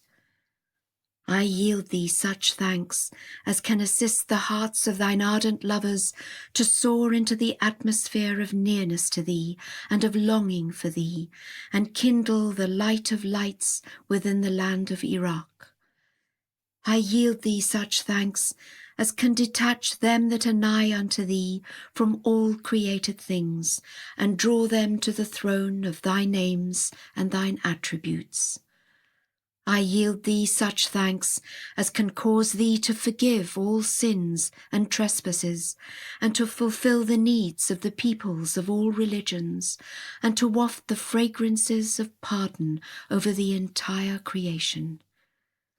I yield thee such thanks as can enable them that recognize thy unity to scale the heights of thy love, and cause such as are devoted to thee to ascend unto the paradise of thy presence. I yield thee such thanks as can satisfy the wants of all such as seek thee, and realize the aims of them that have recognized thee. I yield thee such thanks as can blot out from the hearts of men all suggestions of limitations, and inscribe the signs of thy unity. I yield thee such thanks as that with which thou didst from eternity glorify thine own self, and didst exalt it above all peers, rivals, and comparisons. O thou, in whose hands are the heavens of grace and of bounty, and the kingdoms of glory and majesty. Lauded be thy name, O Lord my God and my Master. Thou bearest witness and seest and knowest the things that have befallen thy loved ones in thy days, and the continual trials and the successive tribulations and the incessant afflictions which have been sent down upon thine elect. Such hath been their plight, that the earth became too strait for them, and they were encompassed by the evidences of thy wrath and the signs of thy fear in every land, and the doors of thy mercy and thy loving kindness were shut against them, and the garden of their hearts was deprived of the overflowing showers of thy grace and thy bountiful favours. Wilt thou withhold, O my God, from such as love thee, the wonders of thine ascendancy and triumph? Wilt thou shatter, O my beloved, the hopes which they who are devoted to thee have fixed on thy manifold bounties and gifts? Wilt thou keep back, O my Master, those that have recognized thee from the shores of thy sanctified knowledge? Or wilt thou cease to rain down upon the hearts of such as desire thee the showers of thy transcendent grace? No, no, and to this thy glory beareth me witness. I testify this very moment that thy mercy hath surpassed all created things, and thy loving kindness encompassed all that are in heaven and all that are on earth. From everlasting the doors of thy generosity were open to the faces of thy servants, and the gentle winds of thy grace were wafted over the hearts of thy creatures, and the overflowing rains of thy bounty were showered upon thy people and the dwellers of thy realm. I know full well thou hast delayed to manifest thy triumph in the kingdom of creation, by reason of thy knowledge which embraceth both the mysteries of thy decree and the hidden things ordained behind the veils of thine irrevocable purpose, that thereby those who have entered beneath the shadow of thy transcendent mercy may be separated from those who have dealt disdainfully with thee and turned back from thy presence at a time when thou didst manifest thy most exalted beauty. Exalted, immeasurably exalted art thou, therefore, O my beloved, forasmuch as thou hast divided in thy realm thy loved ones from thine enemies, and hast perfected thy most weighty testimony and thy most infallible proof unto all who are in heaven and on earth. Have mercy then upon those who were brought low in thy land by reason of what hath befallen them in thy path. Exalt them then, O my God, through the power of thy might and the potency of thy will, and raise them up to proclaim thy cause through thine omnipotent sovereignty and purpose. I swear by thy glory, my sole purpose in showing forth thine ascendancy hath been to glorify thy cause and to magnify thy word. I am persuaded that if thou wert to delay to send down thy victory and to demonstrate thy power, the signs of thy sovereignty would assuredly perish in thy land, and the tokens of thy rule would be blotted out throughout thy dominion. My breast is straitened, O my God, and sorrows and vexations have compassed me round. For I hear among thy servants every praise except thy wondrous praise, and behold amidst thy people the evidences of all things, save the evidences of what thou hast prescribed unto them by thy behest, and destined for them through thy sovereign will, and ordained unto them by thine overruling decree. They have strayed so far from thee, that should any of thy loved ones deliver unto them the wondrous tokens of thy unity and the gem-like utterances that attest thy transcendent oneness, they would thrust their fingers into their ears and would cavil at him and mock him. All this hast thou set down through thine all-encompassing sovereignty, and apprehended through thine omnipotent supremacy. Glorified, immeasurably glorified art thou, O my Master. Look then upon the hearts which in their love for thee have been transfixed by the darts of thine enemies, and the heads which were borne on spears for the sake of the exaltation of thy cause and the glorification of thy name. Have pity then upon those hearts which have been consumed by the fire of thy love, and been touched by such tribulations as are known only unto thee. All laud and honour to thee, O my God. Thou well knowest the things which for a score of years have happened in thy days, and have continued to happen until this hour. No man can reckon, nor can any tongue tell what hath befallen thy chosen ones during all this time. They could obtain no shelter, nor find any refuge in which they could abide in safety. Turn then, O my God, their fear into the evidences of thy peace and thy security, and their abasement into the sovereignty of thy glory, and their poverty into thine all-sufficient riches, and their distress into the wonders of thy perfect tranquillity. Vouchsafe unto them the fragrances of thy might and thy mercy, and send down upon them out of thy marvellous loving kindness what will enable them to dispense with all except thee, and will detach them from aught save thyself, that the sovereignty of thy oneness may be revealed, and the supremacy of thy grace and thy bounty demonstrated. Wilt thou not, O my God, look upon the tears which thy loved ones have shed?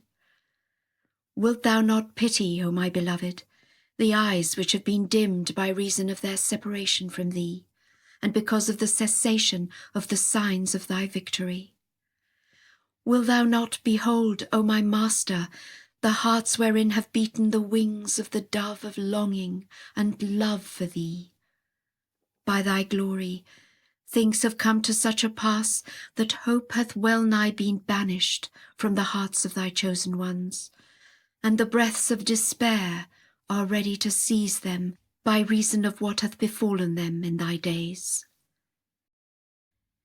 Behold me then, O my God, how I have fled from myself unto thee, and have abandoned mine own being, that I may attain unto the splendours of the light of thy being, and have forsaken all that keepeth me back from thee, and maketh me forgetful of thee, in order that I may inhale the fragrances of thy presence and thy remembrance. Behold, how I have stepped upon the dust of the city of thy forgiveness and thy bounty, and dwelt within the precincts of thy transcendent mercy, and have besought thee through the sovereignty of him who is thy remembrance, and who hath appeared in the robe of thy most pure and most august beauty, to send down in the course of this year upon thy loved ones what will enable them to dispense with any one except thee, and will set them free to recognize the evidences of thy sovereign will and all-conquering purpose, in such wise that they will seek only what thou didst wish for them through thy bidding, and will desire naught except what thou didst desire for them through thy will. Sanctify then their eyes, O my God, that they may behold the light of thy beauty, and purge their ears, that they may listen to the melodies of the dove of thy transcendent oneness. Flood then their hearts with the wonders of thy love, and preserve their tongues from mentioning any one save thee, and guard their faces from turning to aught else except thyself. Potent art thou to do what pleaseth thee. Thou verily art the Almighty, the help in peril, the self-subsisting. Protect, moreover, O my beloved, through thy love for them, and through the love they bear to thee, this servant, who hath sacrificed his all for thee, and expended whatsoever thou hast given him in the path of thy love and thy good pleasure. And preserve him from all that thou abhorrest, and from whatsoever may hinder him from entering into the tabernacle of thy holy sovereignty, and from attaining the seat of thy transcendent oneness. Number him then, O my God, with such as have allowed nothing whatever to deter them from beholding thy beauty, or from meditating on the wondrous evidences of thine everlasting handiwork, that he may have fellowship with none except thee, and turn to naught save thyself, and discover in whatever hath been created by thee in the kingdoms of earth and heaven nothing but thy wondrous beauty and the revelation of the splendours of thy face, and be so immersed beneath the billowing oceans of thine overruling providence and the surging seas of thy holy unity, that he will forget every mention except the mention of thy transcendent oneness, and banish from his soul the traces of all evil suggestions, O thou in whose hands are the kingdoms of all names and attributes. Lauded be thy name, O thou who art the goal of my desire. I swear by thy glory, how great is my wish to attain unto a detachment so complete, that were there to appear before me those countenances which are hid within the chambers of chastity, and the beauty of which thou didst veil from the eyes of the entire creation, and whose faces thou didst sanctify from the sight of all beings, And were they to unveil themselves in all the glory of the splendours of thine incomparable beauty, I would refuse to look upon them, and would behold them solely for the purpose of discerning the mysteries of thy handiwork, which have perplexed the minds of such as have drawn nigh unto thee, and awed the souls of all them that have recognized thee. I would, by thy power and thy might, soar to such heights that nothing whatsoever would have the power to keep me back from the manifold evidences of thy transcendent dominion, nor would any earthly scheme shut me out from the manifestations of thy divine holiness. Glorified, immeasurably glorified art thou, O my God, and my beloved, and my Master, and my desire. Shatter not the hopes of this lowly one to attain the shores of thy glory, and deprive not this wretched creature of the immensity of thy riches, and cast not away this suppliant from the doors of thy grace and thy bounty and thy gifts. Have mercy then upon this poor and desolate soul, who hath sought no friend but thee, and no companion except thee, and no comforter save thee, and no beloved apart from thee, nor cherished any desire but thyself. Cast then upon me, O my God, the glances of thy mercy, and forgive me my trespasses, and the trespasses of them that are dear to thee, and which come in between us and the revelation of thy triumph and thy grace. Cancel thou, moreover, our sins, which have shut off our faces from the splendours of the day-star of thy favours. Powerful art thou to do thy pleasure.